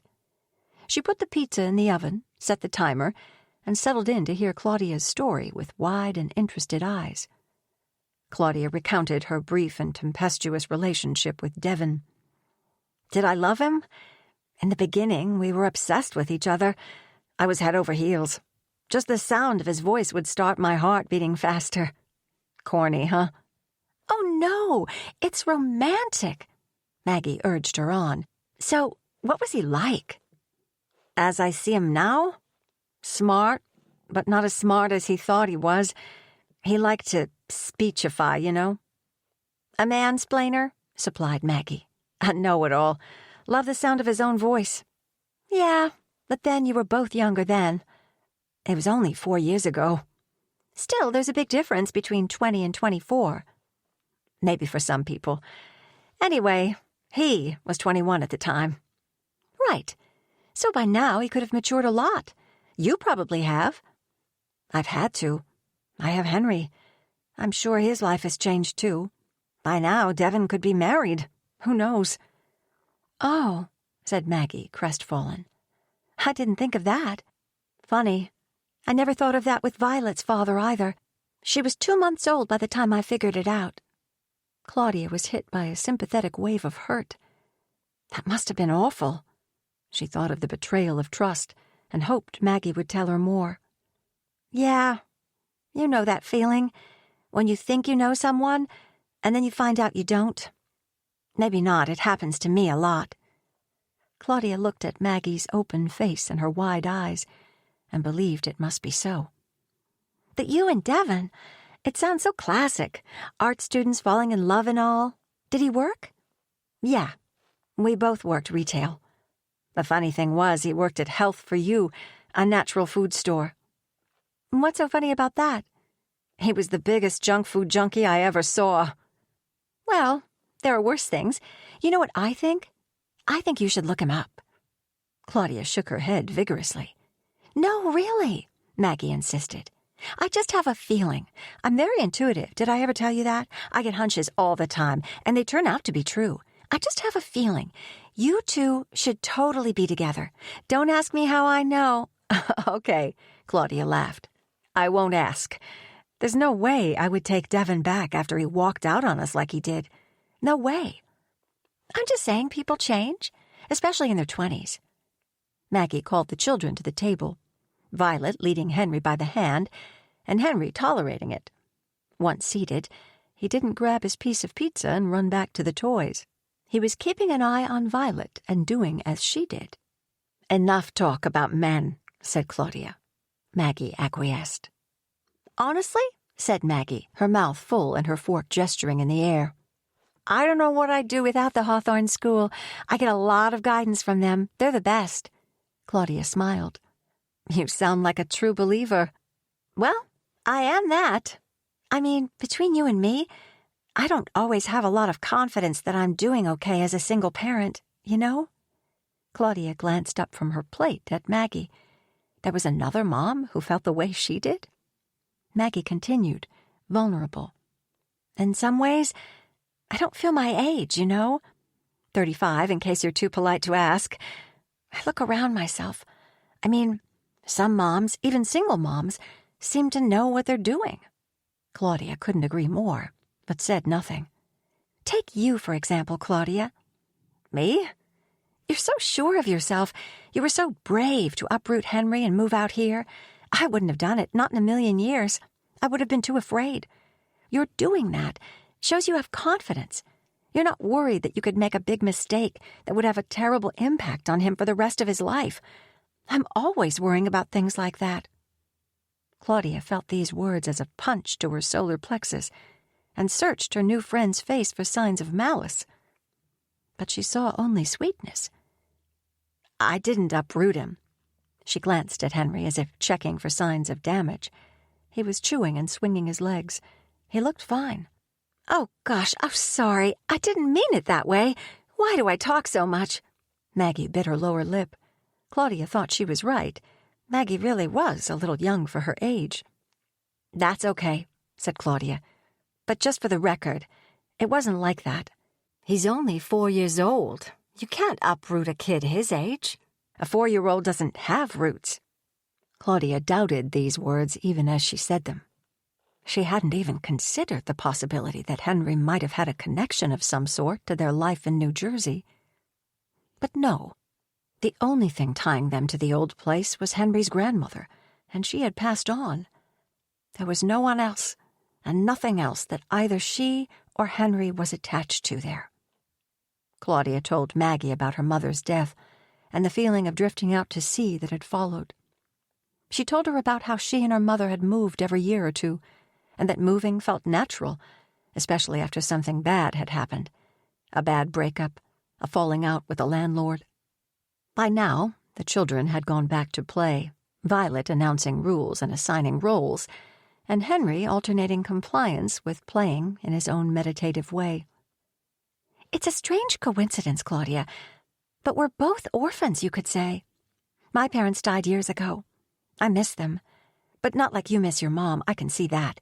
You two were really close and depended on each other. And she helped you with Henry, I bet, didn't she? Yeah, my parents died before I had Violet. They left me a little trust, nothing extravagant, but enough to cover basic expenses. And I do work, too. I work remotely, just part-time, with a flexible schedule. If I had to depend on my work to support us, well, it wouldn't. I know we're lucky my parents made sure they set up the trust for me. They were always worried I wouldn't be able to take care of myself. I don't know why. I guess because I was never good at school. I was no scholar. But you were, weren't you? Claudia thought it was a good thing Maggie's parents had left her provided for. There was something stunted about Maggie, in spite of her beautiful sheen. She was in some way unfinished, and yet touching in her eagerness to share, to be friends, to be liked. I wasn't the best student, answered Claudia. We moved so much, it was hard to adapt to every new school. But I always did like to read. I thought so. You seem like a reader, and you were popular in school, I can tell. Not me. I was sort of bullied. It was awful. Claudia took in Maggie, her glowing skin, her bright eyes, her general charisma, and found it hard to believe that Maggie had not been the center of admiration all her life. Claudia said, I was not popular. I was always the new kid with no friends. But you? I don't believe you. You don't look like a scapegoat, that's for sure. Thanks. I've changed a lot over the past couple of years. I give all the credit to the Hawthorne School. They don't just educate the children. They do just as much for the parents, I swear. Claudia watched Violet brushing Henry's hair with a doll's brush as he sat cross-legged, leafing through a picture book. How do they help parents? Well, they only help you if you need it, like I did. But you, Claudia, you're different. You're strong already. Strong? Is that how you see me? Mm-hmm. Strong. And solid. Claudia wondered how Maggie couldn't see how unsolid she really was. Maybe it wasn't as obvious as she thought. Oh, well, you should see me on my darker days. Do you have dark days? Really? Yeah. My days off are the worst ones. Well, you don't want to hear about it. I do. Oh, it's no big thing. I just have days when I can hardly get out of bed, or I'll get up to feed Henry breakfast and then go back to bed again. Maggie looked sorry. Her voice was soft. Oh, because of your mom, right? Claudia shook off the pity. I have more good days than bad, she corrected. But was that true? All her life, her mother had been the one and only constant. The apartments changed, so did the neighborhoods and the acquaintances, the classmates and the boyfriends cycled through. Her mother's presence had always been the one reliable element in her life. Well, the next time you have a dark day, you just text me, and I'll come right over. Maggie smiled, like a child who was pleased with her own idea. Claudia laughed, knowing she would never send such a text. Honestly, Claudia, you are so stable and so smart. You're 10 times smarter than me. Claudia laughed again. Maggie, stop flattering me. Flattering you? Maggie looked perplexed. I wouldn't do that. I really mean it. I wish I could be more like you. Getting along on your own with a child in tow. I know how hard it is. And there you are, figuring it all out for yourself. You're incredible, like a warrior or something. I don't have half your courage. Claudia searched Maggie's eyes, but found only sincerity there. She laughed off the compliment. Oh, Maggie, go ahead. Tell me sweet lies. Chapter 9. Claudia felt she should be encouraged by Henry's success at the Hawthorne School. All through his first week, Zelma had assured her at pickup that Henry was excelling.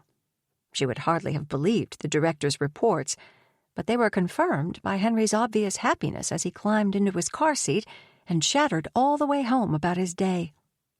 I still haven't seen the giant, but I will. Tell me about Miss Applegate. Claudia wanted to ask if he'd gotten in trouble with his teacher yet, and this was her indirect way of finding out. If Henry said he hated her, that would mean he'd already been disciplined. She's nice. She's nicer than you, Mom. Nicer than me? Claudia was caught off guard, surprised that she wasn't pleased, that she could actually feel a pang of jealousy toward her son's teacher. Henry insisted. Way nicer. She lets me do whatever I want. Claudia smiled, imagining how a classroom could be run if a teacher let the children do whatever they wanted.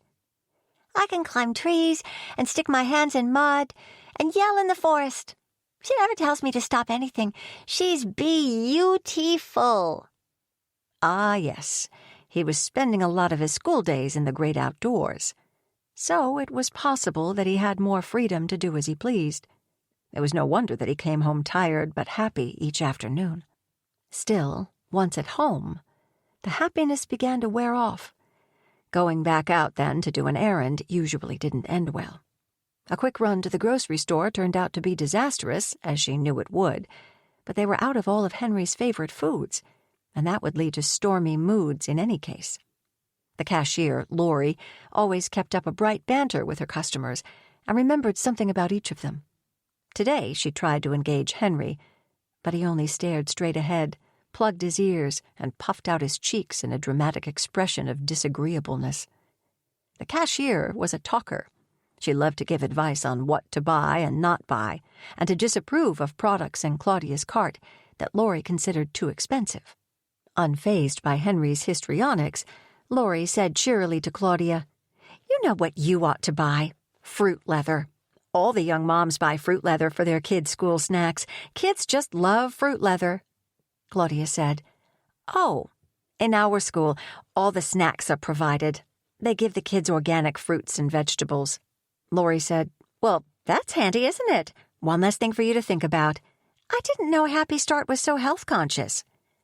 Henry doesn't go there anymore. I moved him to the Hawthorne School." Claudia felt privileged as she said it. "The Hawthorne School? Isn't that the one way out there in the country, on Route 171? The one you always hear about?" Lori froze with a bag of green pears in her hands and searched Claudia's face. "Yes, it's a wonderful school," said Claudia, then added, "What have you heard about it?" "Well, I'm just impressed that you were able to get him in there. You must know someone. Connections in high places."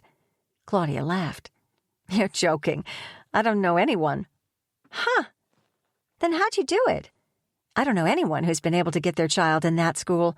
You're the first I've heard of. Of course, I don't know anything about it, really, just what they say, you know. They say the wait list is years long. You have to get your kid on the list before they're even born." Claudia smiled politely. Lori was always happy to be informative, but most of her information was unreliable. Claudia thought of Zelma's kind words and realized they must have been sincere. She didn't know about any wait list, but the Hawthorne School was special. And yet Zelma had taken Henry right away and made the path easy. She felt humbled and affirmed, and very grateful. Henry cut Lori off with a piercing scream. I want to go now. I want to go now. Lori continued to talk, but Claudia couldn't hear her over Henry's tantrum. She held out her hands for the bag of pears, smiled apologetically at Lori, and rushed her cart out of the store, ashamed once again of Henry's behavior. On days off from the clinic, grief rolled in like a black wave and dragged her down to the depths of something far below the undertow of misery. Her mother's absence tore at her soul and left her in a place of emptiness that was primal. There were no words for it, this thing that left her feeling that she could scarcely breathe.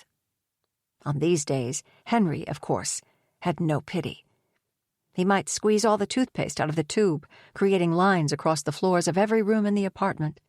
He might stand on a chair and turn on the knobs of the stove. He might run to Claudia's bedroom and deliberately pee on the carpet. When she dragged herself out of bed, trying to pull up anger from the place in her where anger used to be, he would hop from foot to foot in excitement, watching her face. Sometimes she felt Henry hated her. Why else would he behave this way? She wanted to cry, but couldn't summon the tears. Guilt crushed her. His awful behavior was no doubt a reaction to her grief. She was ruining their lives with her negativity. Henry was at last in a school that understood him, where he would be able to flourish, and she was dragging him back down into gloom and failure. She was the problem. She was damaging him. All because she couldn't or wouldn't summon the strength to rise up out of this suffocating darkness. On Sunday morning, there was a knock on the door. Claudia was on the floor, sweeping up the oats Henry had dumped there. Henry, against the rules, ran to open the door. It was Maggie. "What's the matter? You don't answer texts?" She walked in, Violet following. Claudia sat back on her heels and then stood, her shoulders heavy. She wished these visitors gone. "Oh, hi, Maggie. Hi, Violet." "You look awful." "Thank you." "No, I mean it, like a truck hit you. But hey, you told me days off are the worst. That's why I'm checking on you."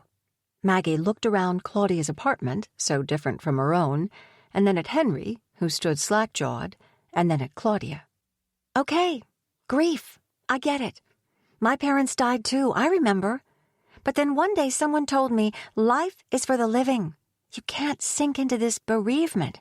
Not for too long, you can't. Come on now, you have to pull yourself together." Claudia looked at Maggie and saw the concern on her face, but she had no answer. I know. If it was that easy, you would have done it already. Okay, that's why I'm here." Maggie snapped into control, giving orders. "Here, give me that broom. You, fill a glass with water and drink it. I bet you're dehydrated. Go!" Claudia found herself obeying. How long had it been since she had drunk or eaten anything? "Put on your shoes. We're going outside. You need fresh air, sunshine. Then we're getting food. Move!" Maggie put her hand on her hip, and Violet put her hand on her hip too. Claudia shrugged, looking at the floor. "I don't really feel like—" "Did I ask what you feel like? I don't recall asking you anything. Go." "Maggie, I appreciate your concern, but I can't go anywhere. Not today. I just can't. Go home," Maggie said. "Henry, where are your mom's shoes? Go get them." Henry stood gaping at this woman who had come into their home, commanding his mother. Then he ran to Claudia's bedroom and came back with her sneakers. Claudia felt better the next day, driving Henry to school. Maggie had dragged her out of her isolation into the light of day. She had made her eat and drink and move her body. And it had worked. The grief was still inside her, of course, but she was back in functioning mode, and it was due to someone caring enough to throw a rope down to her where she had been stuck in the bottom of a well. Maggie was a good friend. At the Hawthorne School, Zelma was all smiles, and Claudia was able to smile back. "So, your first volunteer day." Zelma took Henry's hand, and he craned his neck to look up at her. "I'll just take Henry up to Miss Applegate. Henry, you are doing well with us here. Your mother can be proud of you. And I believe your teacher has some very special things planned for your class today. Claudia, I've made you a cup of tea. Make yourself at home." Claudia kissed Henry goodbye, and he struggled away from her, eager to get to his classroom. Zelma's office was quiet and calm. Claudia sat at the dark wood table, sipped the tea, and looked out the window at the expansive lawn, the beautiful grounds. As she heard Zelma's quick steps coming down the hallway, she drained the cup and set it in its saucer, wiping her lipstick from the rim of the cup with the cloth napkin. "Come with me. We'll be going down to the pit." "The pit?" asked Claudia, sure that Zelma must be kidding her. Zelma laughed, gently teasing. "That's just what we call it. Someone's idea of a little joke.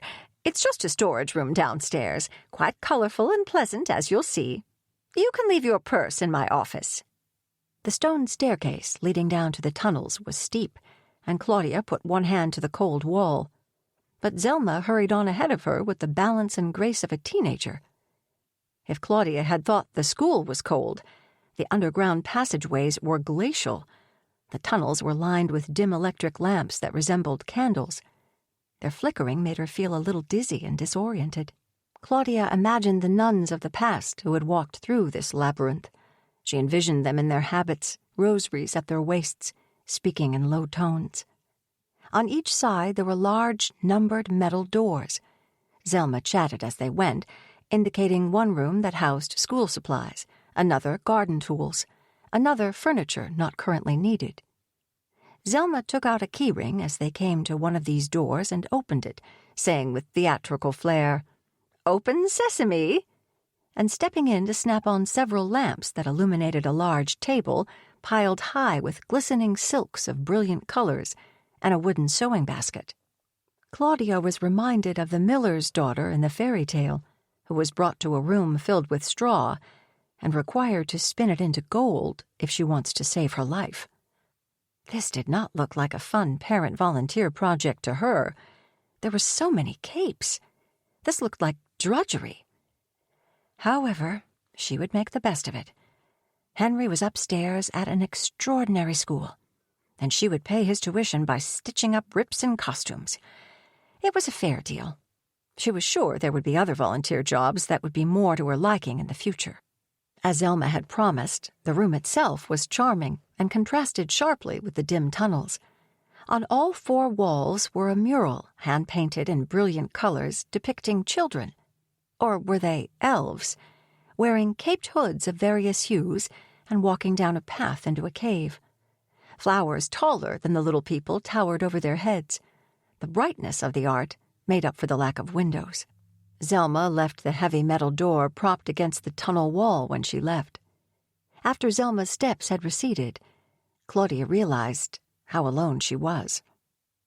Left on her own, then, Claudia set to work, sifting through the pile of hooded capes that tied at the neck. She assessed the repairs to be done and inspected the tools she had to work with, a box containing an array of colored spools of thread, and a new-looking sewing machine in full working order. She pricked her finger on a pin, and she smiled as she remembered another fairy tale, the one about the princess who pricked her finger on a spinning wheel and fell into a deep sleep, a sleep that lasted 100 years. Why was she recalling fairy tales here? It was something about this place. Henry had called it a magical castle. After stitching ripped seams in several costumes, her eyes felt strained, her stomach growled, and now she wished she had rebelled against the rules and brought a candy bar in her purse. Until she remembered that she didn't have her purse anyway. Zelma had told her to leave it in her office. She had a brief image of Zelma pulling out the contents of her purse and examining them on the mahogany table, and then smiled at her own paranoia, as if Zelma or anyone else would be interested in her thin wallet, package of tissues, keys, and makeup bag. Her fingers were stiff with the cold, even though she had dressed herself, like Henry, in layers. Her nose was cold, too. She wondered what the temperature could be down here. It was silent.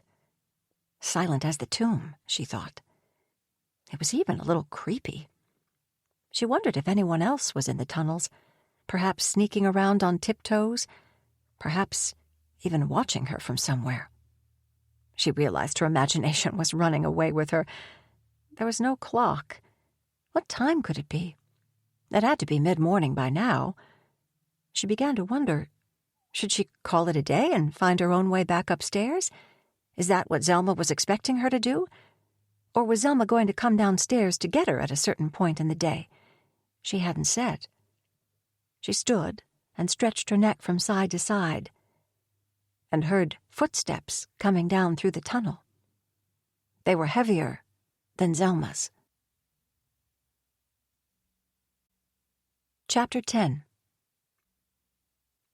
Given her surroundings and fanciful thoughts, Claudia was prepared to see someone like the stocking-capped Rumpelstiltskin, or perhaps even a vampire in a black silk cape appear in the doorway. But instead, she saw a blond, blue-eyed man of about 30. She could not help noticing that he was seriously handsome.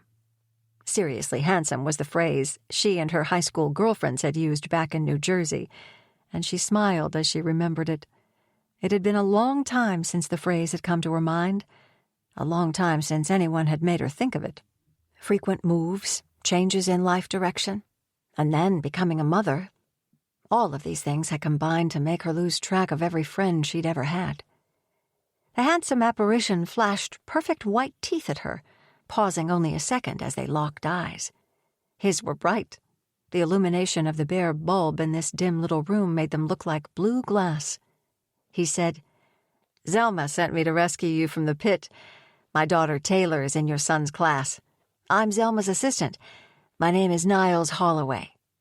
Of course it is, thought Claudia with amusement. What other name could he possibly have? It struck her as a name that would fit a hero in a legend. "I'm glad you've come to rescue me. I was wondering how I was going to get myself out of here." She laughed and added, "I'm Claudia Vera, but I guess you already know my name." She reached up to tuck loose strands of her hair behind her ears, and closing the sewing box, she joined Niles in the tunnel. He shut the door with a clang. "Do you need to lock it?" "No. It locks automatically when you close it." Claudia felt the cold grip of alarm around her heart. Why had she agreed to sit alone in that subterranean, windowless room, with no one in the world but Zelma knowing where she was for hours? But then again, what was there to be afraid of? No one had thought of shutting her in. This was the downside of an artistic mind, she thought. Her imagination had always been both a blessing and a curse to her. "Zelma wants me to take you to the kitchen and show you the ropes up there." Claudia walked along with Niles and stole a glance at his left hand. No wedding ring. "So, your child's a student here too?" said Claudia, making conversation. "Yes, this is a great school for Taylor. It's more than a school for us, really. It's become our way of life. And our family." He hadn't mentioned a wife. "What brought you and Henry here? How did you find the Hawthorne School?" he asked, turning his attractive face to hers. "The teacher at Happy Start mentioned this place, so we came to check it out. I'd only ever seen the sign from the road. You can't see the building from there. Do you know you can't even find the school online?" "Yeah, the Hawthorne School doesn't advertise to the outside world. You have to seek us out." Claudia saw how closely he identified himself with the school, using the word us. He felt a part of the school. She wanted to feel that too. Eager to keep talking about herself and Henry, Claudia went on. "We came out for a tour. From there, I guess things moved pretty fast. I mean, I didn't need to take much time to think. I've never seen such a beautiful school before, and I was impressed right away with the focus on nature and art, you know." "Right," agreed Niles. He exuded a fragrance of outdoors. He was about a head taller than she was, and he had a manner that made her feel comfortable. He was so easy to talk to. "Forest schools are common in the Nordic countries, I guess, but we're lucky to have one right here." "I don't know much about forest schools, to tell you the truth." "Well, the basic idea, I guess, is that children learn best in nature, not in stuffy classrooms. Outside for hours, they learn science by exploring plants, insects, animals, and weather. They breathe it, live it. It's all hands-on. They hike, run, and climb. They get their hands dirty. They get to be kids, discovering all the life forms in the woods." "That's interesting. It seems so obvious now that you say it, that this is what kids need." Claudia was eager to keep the conversation going. "The Hawthorne School is everything I could ever want for Henry. I'd never even heard the term forest school before, but Zelma showed me some of the grounds and talked about the children spending 2.5 hours outside every day. It's very healthy and natural for children, for everyone, really, to be outdoors. At least, I think so." "So do I. But what about rainy days or cold days? They bundle up? Don't they catch colds?" Niles shook his head, laughing. "You don't catch a cold from being cold.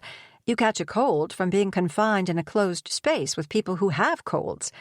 Look, kids need to know that they can be cold and still survive. It should be normal to get cold and wet. Our kids are much healthier than indoor kids. There are acres of forest on this campus, woodland full of all kinds of creatures. Owls, deer, raccoons, possums, you name it. There's a pond with frogs and salamanders. That forest is our children's classroom. It's fantastic. Right now, your son and my daughter are out in those woods." Claudia felt a shock of discomfort.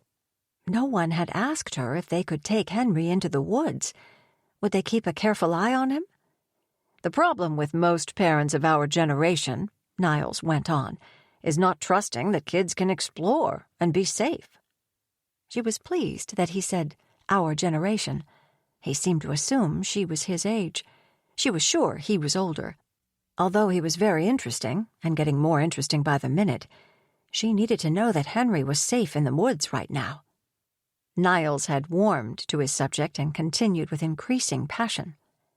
Children need to discover wild animal tracks out in the natural world and follow those tracks, follow their own curiosity and learn from themselves, you know? In the modern artificial world, children are surveilled all the time, overprotected. They don't get enough chances to take risks. All that helicopter parenting, it stifles them. That's why you have kids acting out. That's why you have attention deficit disorder and stuff like that, if you ask me. Kids need to run free. Well, I guess I'm preaching to the choir talking to you. Right. I think you're right, agreed Claudia, her mind working. She did not want to be in the kitchen while Henry was taking risks and running free near a pond. As a matter of fact, I'd love to go out there and watch the kids learning for a few minutes. I mean, after being in that underground room all morning, I'm kind of craving the sunshine and fresh air, if you know what I mean. Well, Niles hesitated. There's a lot to do in the kitchen. I have to show you how to prepare the smoothies, and then we have to chop the vegetables for the salads, and after that, cook and freeze veggies for lunches. But Claudia was already heading toward the first exit she saw, a door at the top of the stairs. Sure, why not? Just for a few minutes. Chapter 11. Outside, it was blessedly warmer than it had been in the pit, and the sun was streaming down, diffused through swift-moving clouds and the lacework of leaves. Niles led her around the building, out toward the woods. There were bands of children everywhere, some climbing and hanging from the wooden bridges and ladders on the playground, some running through a distant field and calling to each other, some with heads bowed over rows of green in a large fenced vegetable garden. Each group had its accompanying teacher, dressed in flowing clothing and standing a little apart, solemnly observing the children. As Claudia and Niles walked, he peppered her with questions, and she felt with a thrill of emotion that he was curious about her. Is Henry's father volunteering too? No, he's not in the picture. Really? Why not? Claudia smiled to herself at the tactlessness of the question. Devon left us when Henry was 3 weeks old. He said he wasn't a family man, whatever that means. That's too bad. Does he visit Henry? No, he never has. We met in fine art school. I dropped out when Henry was born, but he kept studying. He was in theater. I guess maybe he's an actor somewhere. Or he could have dropped out later. I really don't know. I lost track of him. But it's okay. We get along fine without him. Claudia wanted to present herself as independent and sure of herself, a woman who didn't need a man. Solid, like Maggie said. What kind of guy leaves his own kid? I'll never understand men who do that. He just abandoned you? Yes, or no, he did, but actually I was the one who gave him the ultimatum. He just picked the wrong option. Oh. Niles stole a glance at her. Do you want to say any more about that, or...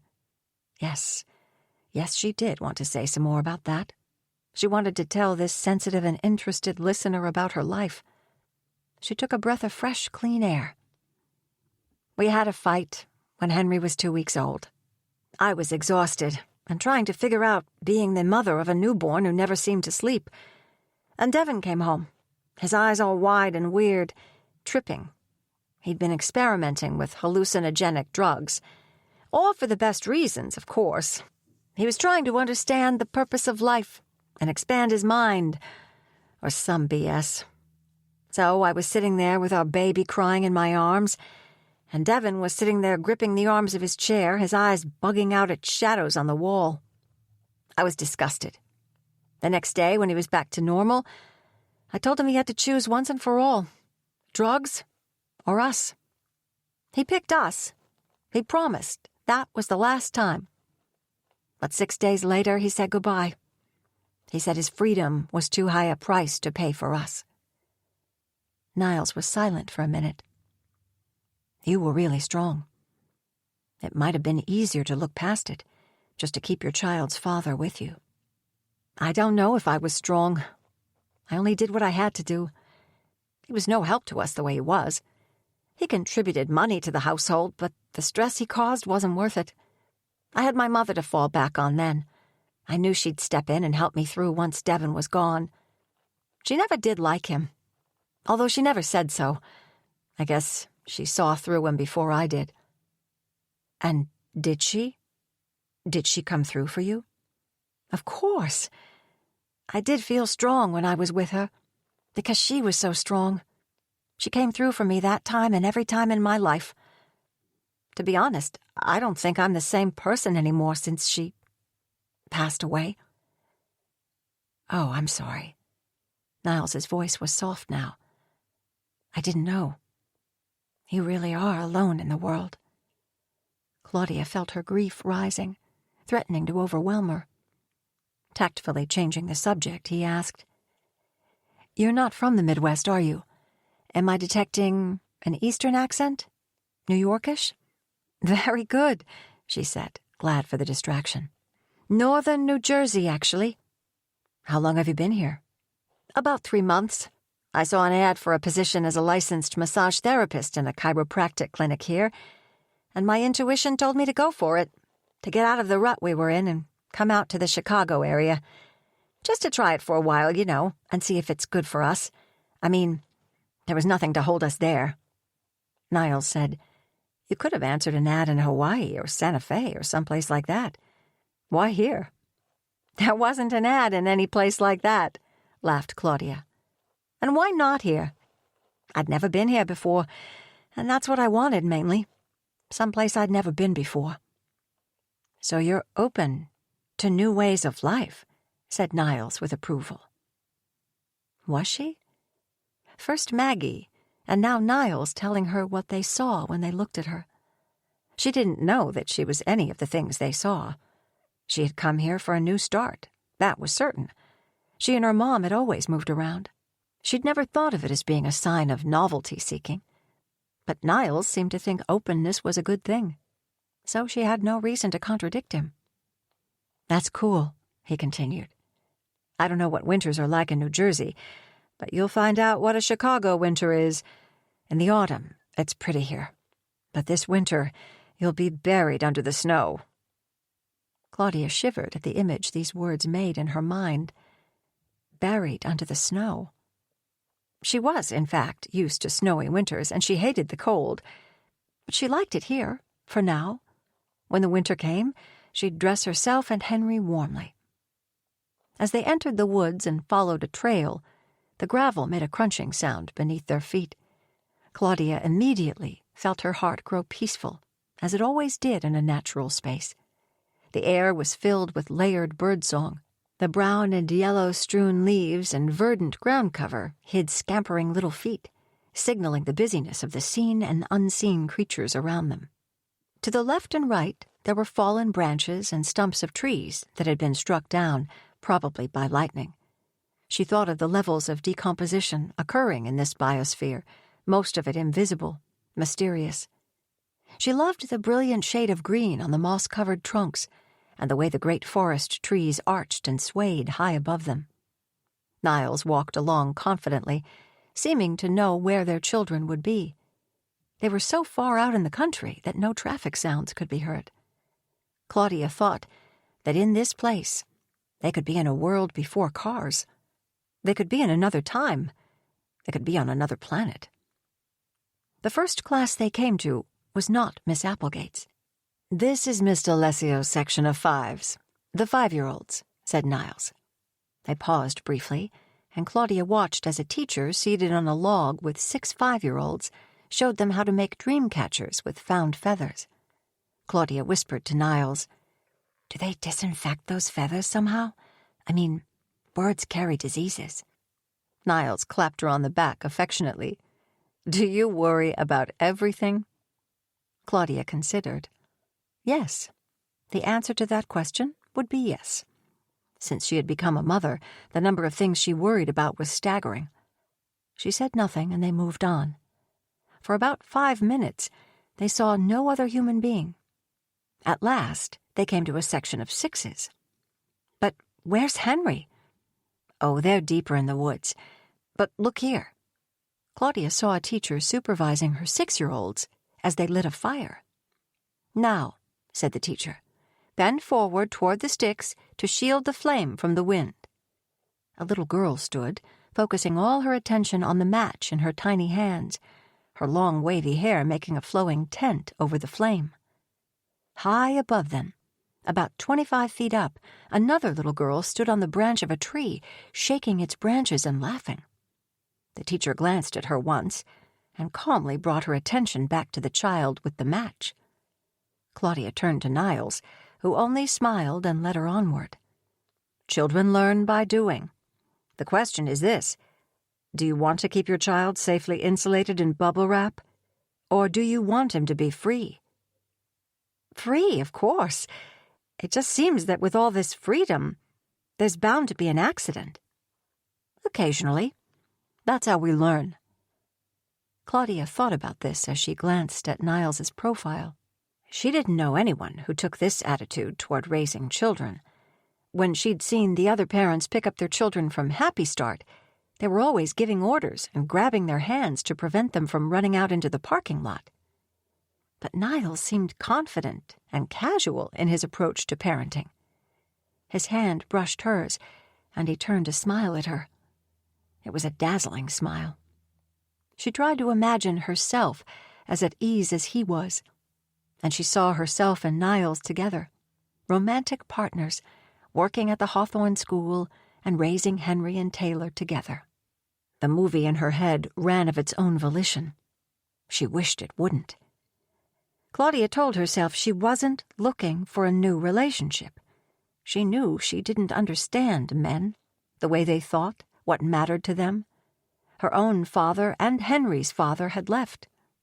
Men always left. When she thought of men, she saw fragments, like shards of glass from something fragile, shattered. Were some men different, dependable, invested in their families, the way Niles seemed to be? That was always the hope that led to disappointment. Her mother, after heartbreaks, used to say, "We don't need them, do we? We're better off as we are, just the two of us." From what Claudia could see of her transitory friends' lives, she couldn't contradict her mother.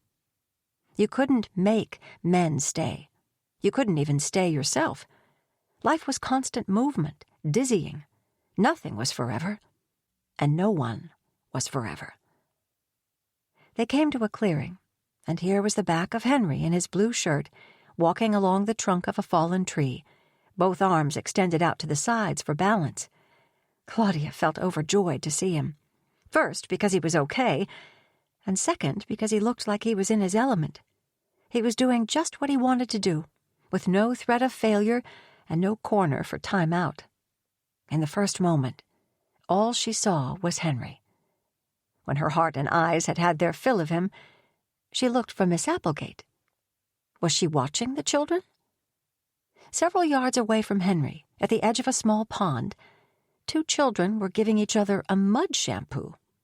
No one was telling them not to do it.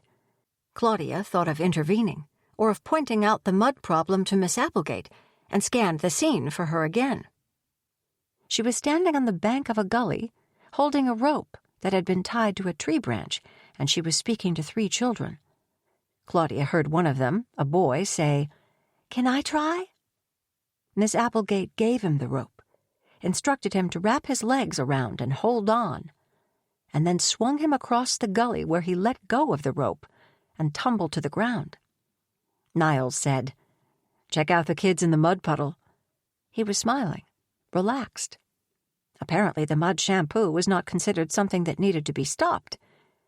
Claudia thought of Henry's favorite movie, The Wizard of Oz, when Dorothy says, "I guess we're not in Kansas anymore." If she'd wanted conventional reactions to children's natural behavior, she told herself, she could have kept Henry at Happy Start. The Hawthorne School was a whole different culture, and she would have to adapt to it. As Claudia and Niles watched, she could not refrain from saying, "That kid swinging back and forth across the ditch like that is making me so nervous. There's water in that gully." "It's not deep, just a trickle. That's Anthony Jones. He's done this before. But hey, if he does fall, well, then he'll learn to hang on better the next time. Relax." Niles smiled at her. "Have a little trust." Claudia wasn't sure it was trust she was lacking. She only knew that Henry could hardly walk across a room without tripping or bumping into something or someone. How could a boy his age handle swinging through the air holding onto a rope without getting injured? Henry caught sight of her and came running to hug her around the legs. "Hey," said Claudia, placing her hands on his head, reassured and full of warmth. "I found a millipede," Henry shouted joyfully, looking up to her, his blue eyes wide with excitement and wonder. "They live under the tree bark." Claudia noticed that Miss Applegate was watching her, unsmiling, and Claudia detached Henry from her leg, giving his little hands a squeeze. "You get back to school. Taylor's dad and I are going to work in the kitchen now." Henry did not need to be told twice and ran, skidding, toward the mud puddle. Claudia determined not to care. Mud could be washed off, after all. That must be the Hawthorne way. Niles, meanwhile, was returning the 2 thumbs up sign to one of the little girls at Miss Applegate's side, who was patiently awaiting her turn to try the rope. "That's Taylor?" asked Claudia. "You're not worried about the safety issue. I can see that." Niles looked at her with amusement. "Safety issue?" "No, I'm not worried. Evelyn, that's Evelyn Applegate, the teacher. She's been teaching here for over 20 years. She knows what she's doing. Maybe you're just a little anxious," he added more sympathetically. "You're new here, and you're still getting used to things." Claudia hesitated. What if Henry, after playing in the mud, after Claudia had gone and was working in the kitchen, what if Henry ran to Miss Applegate and asked to swing across the ditch too? What if he fell on the jagged rocks and cut his head open out here? Could she trust this teacher, this total stranger, to know what to do? Out here in the woods, where no one would have a cell phone? She looked at Henry, who was happy and free, the breeze ruffling his hair. She was in a new reality here. This was a place where children didn't sit at tables and get judged on their paperwork. This was something else altogether, and she wanted it for Henry. And Henry, ankle-deep in the mud puddle and squawking like a bird at his new friends, who were squawking back at him, clearly wanted this for himself. Claudia walked back toward the school with Niles. Chapter 12. The kitchen was cold. "The first order of business," said Niles, "is the daily smoothie." He began pulling containers of peeled bananas out of the freezer and handing them to Claudia, who put them on the counter and took the covers off. "Every day we make enough lunch for everyone in the whole school, students, volunteers, and staff." "What?" Claudia laughed. "Everyone in the building gets a smoothie every day? How many smoothies is that?" Niles said, "The total number of smoothies? You don't even want to know. Don't worry. We only have to make 20. Other volunteers have been working through the night to make the rest." "Volunteers working at night? In the kitchen?" "Yeah. Sounds weird, huh? You'll learn about the night volunteers. But first, check it out." As he spoke, Niles put more ingredients on the counter with the bananas. "You'll love our smoothies, the way we make them. They contain superfoods, all kinds of nutrients. The bananas have potassium, B6, vitamin C. Then you have the medjool dates, which give you selenium, iron, potassium, calcium, and magnesium. And cacao powder, the food of the gods, they call it." Claudia had never seen anyone get so excited about smoothies before. "The cacao also has calcium, iron, zinc, copper, vitamins E, B1, B2, B3, B5, B9, fiber, protein, antioxidants. Oh, and it lowers blood pressure. It does all kinds of good things for you." "I had no idea," said Claudia. "I would have thought the cacao powder was just to make it taste like chocolate, so the children would like it." "Yep, it does that too. And then we have to add filtered water, little green, and a bit of flax oil. The flax oil gives you all your omegas. Little green? Asked Claudia, picking up the blue mason jar and looking at the printed label. I've never heard of flax oil or little green before. You can buy flax oil at any health food store, but little green is our own thing at the Hawthorne School. One day I'll show you how to dry it and make it into a powder and store it in the jars. It comes from plants we teach the children to grow in the vegetable garden. We put it in juice, too. And it can also be a tea. Little green, it's like dates, another superfood, full of good things like antioxidants. Would you mind plugging in the blender? After the smoothie mixture was made, Niles and Claudia took a break and each drank a glass of it. Its hue was the most beautiful shade of green she had ever seen, vivid, deep, and alive. Claudia, who had been hungry since her sewing session in the pit, was grateful to find that the smoothie was not only refreshing, but also filling. So, what kind of lunches do the kids get? Claudia had dismal memories of cafeteria food from her own school days. Oh, just the best food in town, that's all. Indian dal, tabbouleh, hearty vegetable stews, lots of sweet potatoes. You'll see. Most of the vegetables we grow here, with lots of our own herbs. And it's not just for the kids. All the grown-ups get the advantage of our organic gardens and special recipes, too. They set to work chopping vegetables for salads. As they worked, Niles showed himself to be fascinated with each little detail of her life that she revealed to him. It was a wonderful feeling, after being alone for so long, to have this very attractive man treating her as if she were the most intriguing woman he had ever met. He wanted to know all about her childhood. What was it like to be an only child? Did she have a lot of friends growing up? In fact, she had always wanted brothers and sisters, had always envied the big families she knew. At home, it had just been Claudia and her mom. She did remember, at one point, hanging out with a family that was overflowing with children and laughter and games. Their mom was home with them, instead of working all the time like Claudia's mom had to do. She used to pretend she belonged to that family, which made her feel guilty. And are you still connected to them? Did you get to belong to them like you wanted? It was touching that he cared about her life and about the lonely little girl she had once been. No to both questions. We moved away from that town, and I never saw them again. You see, we moved all the time, so I never got to have a feeling of belonging to any place or group of friends or church or anything. I always wanted to belong, but it's been constant change and moving for me. So, you don't have old childhood friends who are still in your life? No, unfortunately. I never was good at keeping friends. I always thought it was all my own fault. But now when I think about it, I realize that any kid who moved as much as I did wouldn't be able to keep friends. I was always starting over.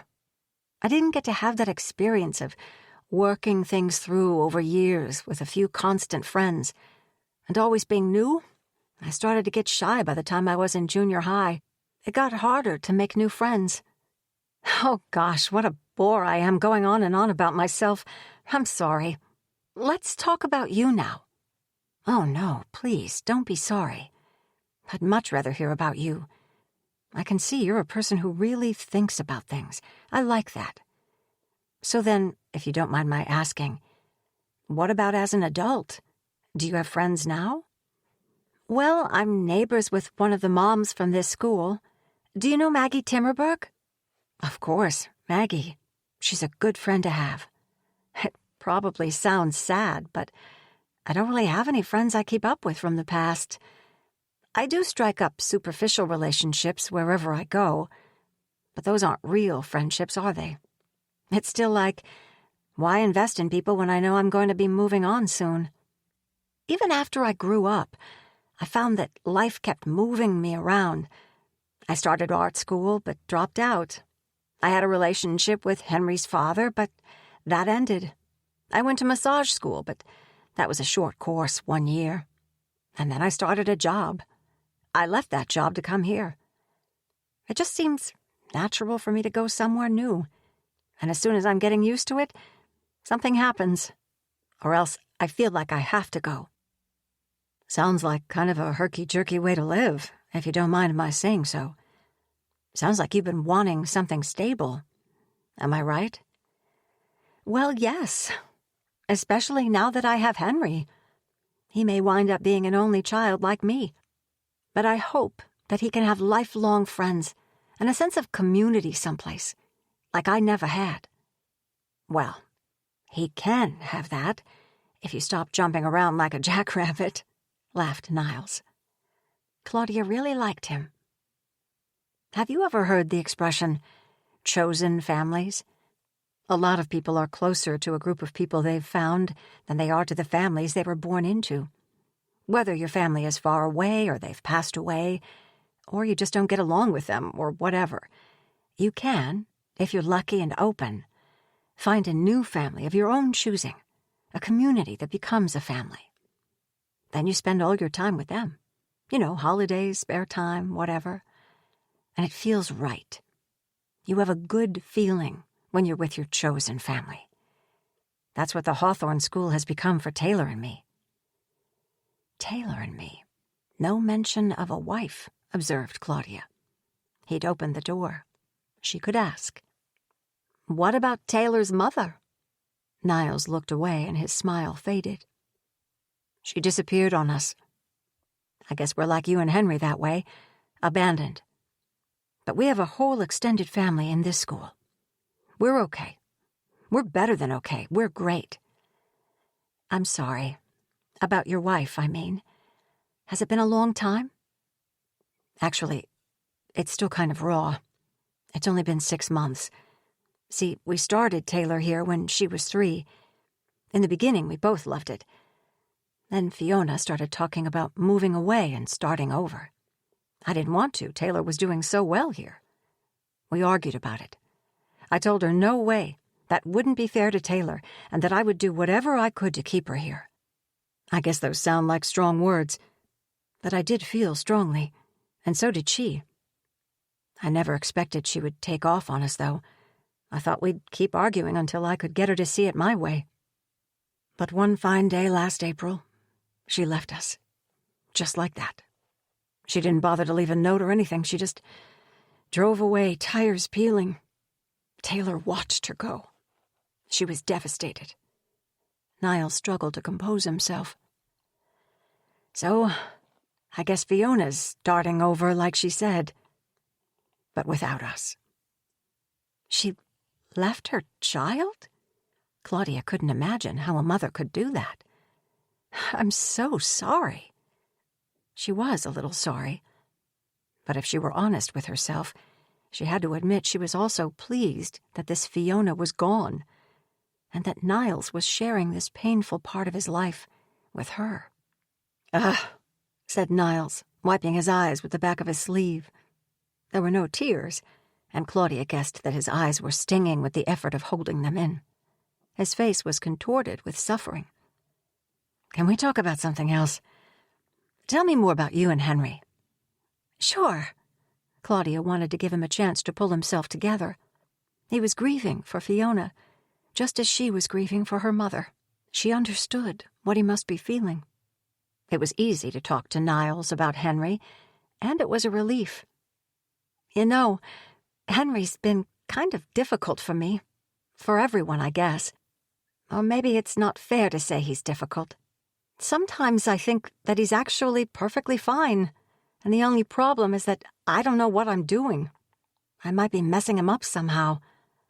But for whatever reason, he's never behaved well for me or for any teacher he's ever had. Niles was paying careful attention, as if he really wanted to understand. I mean, I don't want to paint him as a little monster or anything like that. He's a good boy, loving and funny and sweet. He makes jokes.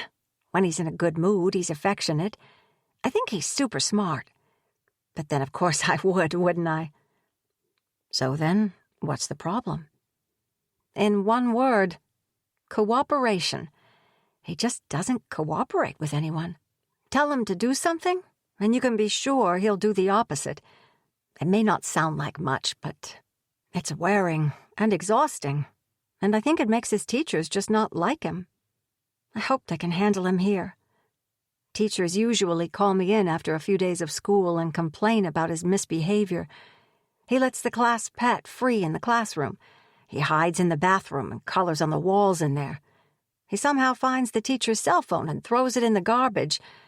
I mean, he can do all of that in the span of 10 minutes. He never rests, and he just has to be in control of himself and of everyone. To tell you the truth, his father is like that. Contrary, rebellious, always questioning authority, arguing just for fun. Henry seems to enjoy frustrating adults. That worries me. Niles smiled, his eyes looking into Claudia's. Excuse me, but do you know anything about child development? I don't mean to be rude, but someone has to tell you. 4-year-olds are just trying to learn how the world works and test out their power. Kids in the typical, overprotective environment in most schools and homes today, they don't get to feel enough self-mastery. Kids need that to grow in a healthy way. Niles paused and added gently, Claudia, it sounds to me like you're expecting too much from him. Claudia wanted to feel comforted. So his teachers have been wrong? Here and in New Jersey, too? They always have had so much trouble handling him. Maybe so, but that's their own fault. And yeah, maybe it is your fault, too, a little bit. I mean, you're doing your best, but it sounds like you don't understand him in some ways. See, I think his so-called behavior issues have to do with his energy level and his need for plenty of exercise and playtime. Those typical corporate plastic warehouses for children are like prisons. Naturally, kids go bonkers in those environments. Well, not all kids. The natural paper pushers, the assembly line fodder, those kids will adapt and conform. But kids with a lot of life in them, no, it's like caging a tiger. It's just not humane, you know? Now, Taylor? She's thriving here. And hey, I'll tell you what, another thing that improves kids' behavior, and I know it's been good for Taylor, is the proper nutrition. I mean, Niles stopped short, as if catching himself just in time before making a rude remark. No, it's okay. Go ahead. What about nutrition? Well, I'm not trying to imply that you don't feed your kid right. Don't take offense or anything, okay? But the standard American diet is, you know. Niles gestured with 2 thumbs down. Oh, I know. Well, I do try. Of course you do. But it's hard all on your own. I know it's been hard for me since Fiona left. In our society, single parents may be common these days, but I really think it takes a minimum of 2 people to raise a child. Or like the saying, it takes a village. I guess that's what we have at the Hawthorne School, a village. Don't think I'm raising Taylor all on my own. Hawthorne has taught me about child development and proper nutrition for children and adults.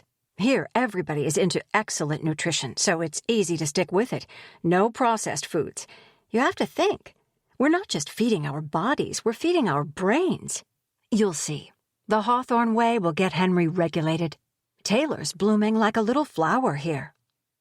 Claudia was feeling calmer now, settled. She wasn't even offended that Niles had agreed she might be making mistakes with Henry. It was actually a relief to have someone helping her think things through. She listened to Niles talk about his own daughter and stopped worrying about Henry. He was in good hands. She had found the right place for him. You'll have support here, Claudia, and friends for you and for Henry, too. She liked that he used her name. She already thought of him as a friend. You've made a good decision enrolling Henry at the Hawthorne School. He put an anchoring hand on her bicep in a sort of partial embrace. Welcome to the family. Chapter 13. We had a sermon on me, shouted Henry as Claudia came into his classroom. The only children waiting for pickup were Henry, Taylor, and Anthony Jones, the boy Claudia had seen swinging across the ditch, holding onto a rope in the woods. The others had already left. Claudia had wanted to get to the classroom right at 3:30, But Niles had insisted that they had to finish packaging the cooked broccoli and carrots for freezing for future lunches. At 3:45, Zelma was there with Miss Applegate. Claudia expected a lecture, such as she would have gotten at Happy Start about the importance of picking up children on time. But both educators were unbothered. Zelma only said brightly, "You've gotten through your first volunteer day at the Hawthorne School. How does it feel?" Claudia said, "It feels great, thanks. Niles has been filling me in on how things are done here. I love it." She wanted Zelma to know how much she appreciated this opportunity for Henry. Henry's face and hands were clean, but his clothes were caked in mud. Miss Applegate, speaking for the first time to Claudia, said, "Tomorrow, if you could bring a spare set of clothes that we can keep here, that would be helpful." Zelma added, "And his birth certificate, remember." Henry repeated, "A ceremony! In the woods we had it." "You had a what?" "I don't understand what you're saying, honey. A ceremony," corrected Miss Applegate. "Just a little ceremony, bringing Henry into the classroom community." "Oh," said Claudia. "I didn't know about it. I would have been there. I'm sorry." "No worries," said Miss Applegate. "It's not for the parents. It's only for the children. To make them feel a part of the school, you know." "We wore capes. Mine was gold," said Henry. "Capes? Like the ones I was mending?" asked Claudia, looking at Zelma. And then, addressing Miss Applegate, Claudia asked, "Were there enough capes?" "Oh, yes, plenty," Zelma said. "Every classroom has lots of them in every color. The ones you were working on in the pit are old ones. We'll probably never use any of those again." Claudia felt something, like a note off key, and she asked, "Then why?" But Zelma had already said goodbye and was leaving the room with Anthony, Niles, and Taylor following. "Goodbye, Claudia. See you when?" asked Niles. "My next day here is Wednesday. My days off are Mondays and Wednesdays, and I can be here all day for both of them, if you have enough for me to do." Zelma at the door said, "Oh, there's enough for you to do. More than enough." With that, they filed out. Claudia realized that she and Zelma had never discussed specifically the conversion rate between volunteer hours to tuition cost. She had never asked what the actual tuition was, but it had to be astronomical. Of course, she would be expected to give a lot of hours in exchange for what was basically a free ride. She looked around for Henry's backpack or any papers he was bringing home, and then remembered that her instructions were not to have her child bring a backpack. There were no papers to gather. Henry looked tired. "Well," said Claudia, "off we go, Henry. Thank you, Miss Applegate." "Thank you, Miss Applegate," echoed Henry. "I want to do a ceremony again tomorrow." "We'll do other things tomorrow," said the teacher, firm and factual, like Zelma. "Miss Applegate?" Claudia began tentatively. "You can call me Evelyn." "Thanks. Evelyn, I'm just wondering about those capes in the pit. I spent most of the morning mending as many of them as I could, but now I have the impression that they're not needed and will never be used. I'd ask Zelma, but since she just left, well..." Claudia trailed off, putting her hands up in an "I don't know" gesture. "Like, what was that all about? I mean, don't get me wrong, I'm not complaining. Please don't tell her I said anything. I'm glad to help in any way I can. It's just..." "Do you have a minute to stay and talk a little? I'll make us some tea." Evelyn's movements were quick and graceful. Claudia had been asked to stay and talk after school ever since she had started Henry in preschools when he turned 3. Always before, the talks had been about Henry causing problems. But today, she could see, would be different. Henry hadn't caused any problems, yet. She wanted to talk to this teacher, develop some rapport with her before things went south. And she wanted an answer to her question. While the water was heating, Evelyn gave Henry a glass of green juice, which he drank thirstily. "The task that doesn't need to be done. When you start here, that's how it is," said Evelyn, as if that explained everything.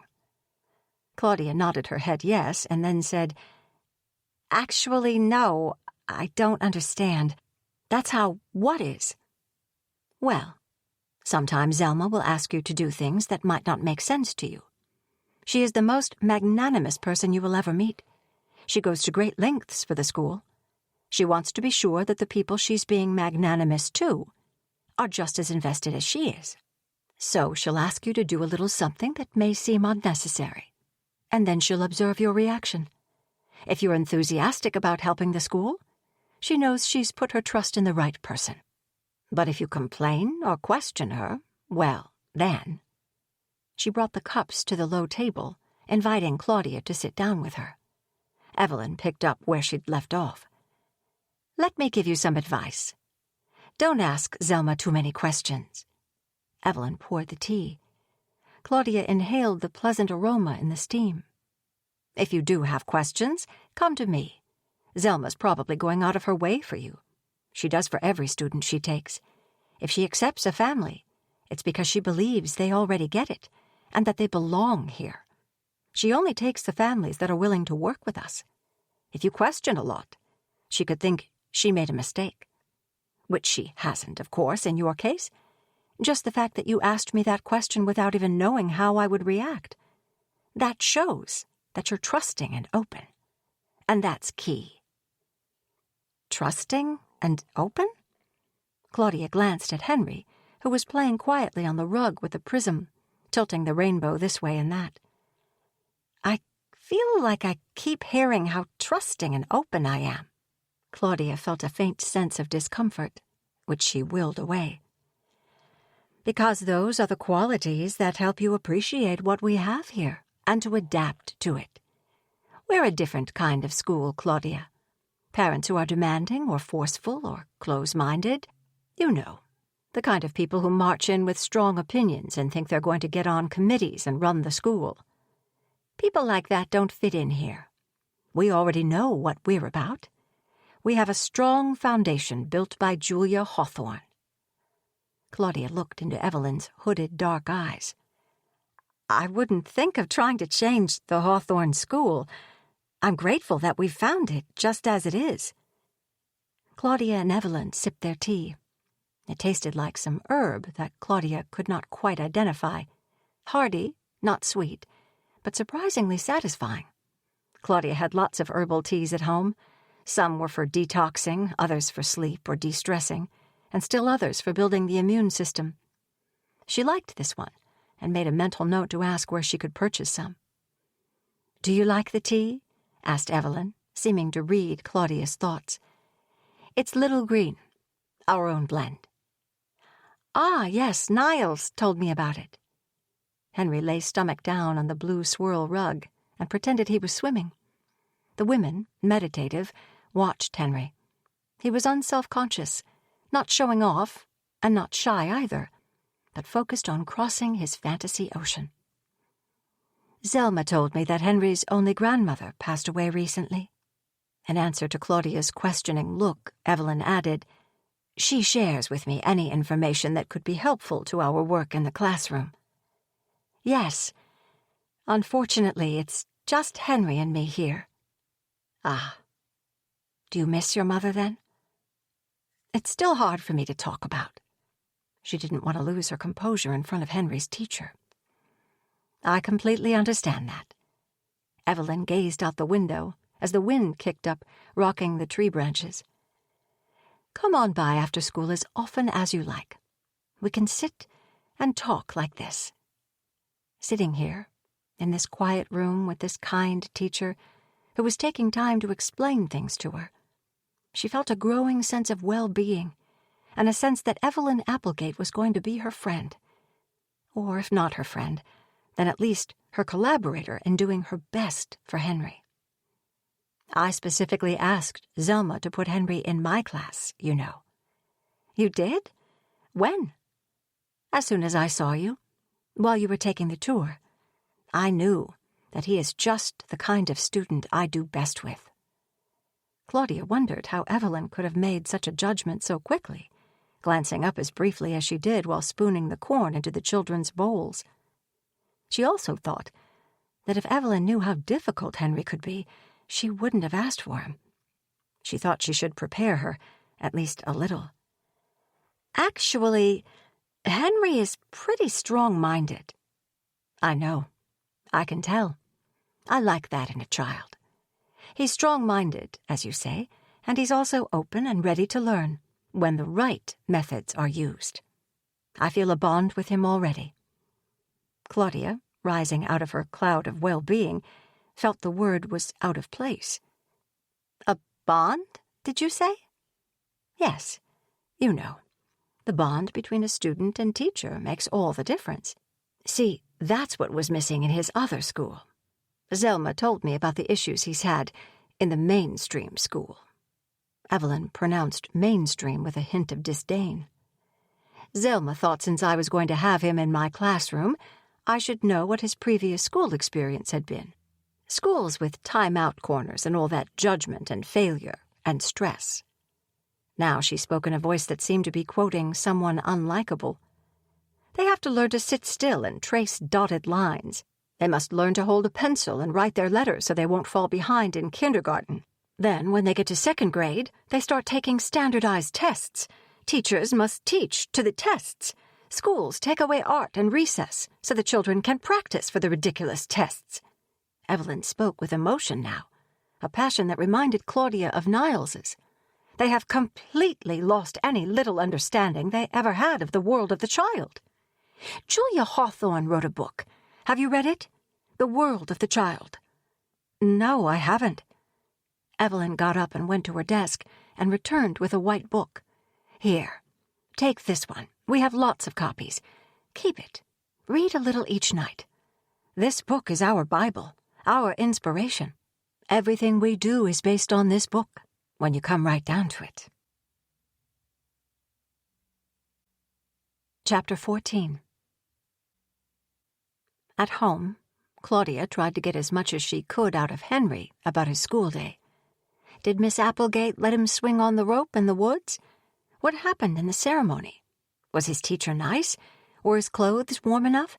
Where did he get the braided red bracelet that was tied around his little wrist? His long-sleeved shirt had been covering it until bath time.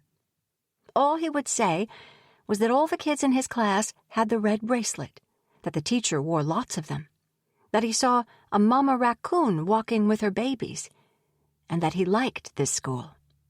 His eyes grew heavy as he ate his dinner, and for the first time ever, he went to bed without an argument. Claudia texted Maggie. Henry's teacher gave me a book by Julia Hawthorne. Have you read it? A text came back immediately from Maggie. Oh, cool. I have that book. Honestly, no, I'm not a big reader. I guess I should read it. It's probably important. Why don't you read it and tell me what's in there? LOL. Instead of reading the white book, Claudia picked up her phone and did a little research into Scandinavian forest schools. The Forest School Education Foundation.org. Scandinavian forest schools, so called because they were first developed in Sweden and Denmark, are outdoor educational spaces that emphasize hands-on learning and independence. Forest schools, also called nature schools, capitalize on children's instinctive love of nature.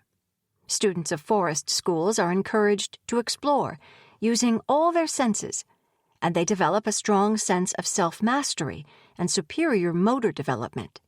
The children are permitted to take risks under supervision, and they learn to regulate their own emotions. Since their inception in the late 1950s, forest schools have gained in popularity as an educational alternative in Germany, the United Kingdom, Canada, and the United States. Claudia turned from the internet article and closed her eyes. Against her lids, she saw the beautiful campus, Zelma's twinkling eyes, and Henry's rosy cheeks as he ran to her in the woods to hug her. She was pleased. She'd finally made a parenting decision she could be proud of. Chapter 15. Henry and Claudia were both irritable in the morning. Claudia tried hard to conceal her bad mood, knowing that it would only serve as fuel on the fire of Henry's orneriness. He intentionally dropped spoonsful of oatmeal on the floor, and when Claudia gave him a cloth to clean it up, he threw a roaring temper tantrum that she was sure would wake the neighbors in the next apartment. She was afraid he would have a wretched day at school, and after such a good start, too. Today, unfortunately, Evelyn, Zelma, and perhaps the whole school would see the real Henry Vera, and it wouldn't be a pretty sight. But strangely, as they rode toward the school and entered through its wrought-iron gates, their moods lifted. Henry stopped whining. Claudia felt a blissful sense of relief. Was it because she was not going to have to deal with Henry today? But he was now talking happily, naming the children in his class: Anthony, Taylor, Mason, Bebe, James, and Valeria. "They're my friends," said Henry. "And Bebe wants to be my girlfriend, and so does Valeria. I'm going to marry Valeria, probably." Claudia smiled at his plans. "And not Taylor?" "Taylor might marry James." "You really are busy at school," laughed Claudia. "And James was crying for his mother, and Miss Applegate gave him a hug." "Oh, that was nice. I guess kids miss their moms sometimes at school." "Yeah, especially James. His mom is dead." Claudia wondered if this were true, or just another Henry story. He always had plenty of stories ready about children at school. According to Henry, at Happy Start there was a boy who had to sleep in the bathtub at home with 11 brothers. Now he fumbled to unlatch his seatbelt. She took Henry to Zelma's office and gave her Henry's birth certificate and a bag with a change of clothes, in case he should get muddy and need to change during the school day. She was thankful that Henry was bright and attentive with Zelma. "Hello, Mrs. Huxley," he said. Claudia noticed that he continued to be in awe of the director. He usually ignored adults, as if he didn't want to give them any opening to try to get the upper hand with him. When had he learned to address grown-ups so politely? It must have been in him all along. He just needed to be in the right environment to shine. Because he was shining. He actually glowed. Zelma saw it, too. She looked pleased. "Henry, you look like a real Hawthorne boy." Henry puffed out his chest. Zelma held out her hand to take him to his classroom. Claudia offered, "I can take him. You must be busy. I have a little time before I start work." "Thank you, Claudia, but no. Enjoy your day, and we will see you at 3:30. If you need to be late for pickup, that's never any problem. When you come in tomorrow, though, we will work you hard." She smiled gently, as if to refute the last statement, and as if to show she was only exaggerating as a way of friendly teasing. Driving away, Claudia wondered if she had the arrival time wrong. She hadn't seen other parents at drop-off time. She must be bringing Henry to school late. But wouldn't Zelma have mentioned it? In the office, in the lull before the first clients arrived, Claudia told the front desk receptionist, Stephanie, and Dr. W. about Henry's new school. She was full of enthusiasm and wanted to share it with someone. As she tried to describe the Hawthorne school, she found herself at a loss to communicate what a state-of-the-art environment it was. She wanted affirmation from them that she had found something incredible for her son. "It's so health-conscious there. All the snacks and lunches are plant-based and gluten-free." Stephanie looked at her with interest. Dr. W. said, "There's no scientific data to support a gluten-free diet for everyone. Only people suffering from gluten intolerance need to be concerned with that." Claudia was annoyed. "The gluten-free part is not important. That's just a small detail. What's more important is they provide all the food, and it's all organic and locally sourced. Most of it they grow right on the campus. The children grow it." Dr. W. nodded, half listening. He didn't have young children and was quickly losing interest. Claudia could sense he wanted to go on about his day, but she needed to talk to someone about what she had found. She had felt like a failure as a mother for so long, and she had come in so many mornings with Henry's screams in her ears and no enthusiasm to match their good mornings. She needed them to acknowledge that she had gotten Henry into a cutting-edge school. Ignoring Dr. W.'s cue that he was ready to move on, she described the cold classrooms, imparting Zelma's knowledge. A cold environment is best for promoting brain growth and stimulating the immune system. Dr. W. made a cynical face. "I've never heard of that," he said. She hadn't expected him, a practitioner of acupuncture and chiropractic medicine, to be so closed-minded. "No, really," protested Claudia. "I can see that it's good for the children. They're outside all morning. Then they come into a cold, well, not cold, cool classroom, and they're quiet. Then they have the teaching, and then they are silent for a little while before they go on to the next activity, so that the students absorb the teaching." Dr. W. and Stephanie raised their eyebrows and exchanged glances. And all of a sudden, Claudia hated them. "The teaching?" asked Stephanie, not unkindly. "Is this like a religious school or something?" "No, it's a nature school, like in Scandinavia. It's very progressive. It's based on children's need to be in nature." She felt desperate to make them understand. They hadn't seen it. This school was in fact a well-kept secret, and every child should be in a school like this. Why was she so bad at explaining it? "Oh, nature, yes. Nature is good for children, for everyone, in fact. I highly recommend that all my patients make some time to get out in nature. We all seem to be suffering from nature deficiency these days. Very good, Claudia. Well done." Dr. W. shifted his attention from Claudia to his schedule and had a few words with Stephanie about the upcoming day. Stephanie filled him in on an insurance issue she was working on. Claudia stood there, frustrated, before turning away. Was she irritated with Dr. W.? Or was the irritation arising from her own thoughts about the Hawthorne School? Thoughts that did not match the conviction she wanted, needed to have. If she had a doubt now about the school, she was aware that it had not just begun in her conversation with Dr. W. Doubts. She wouldn't let them in.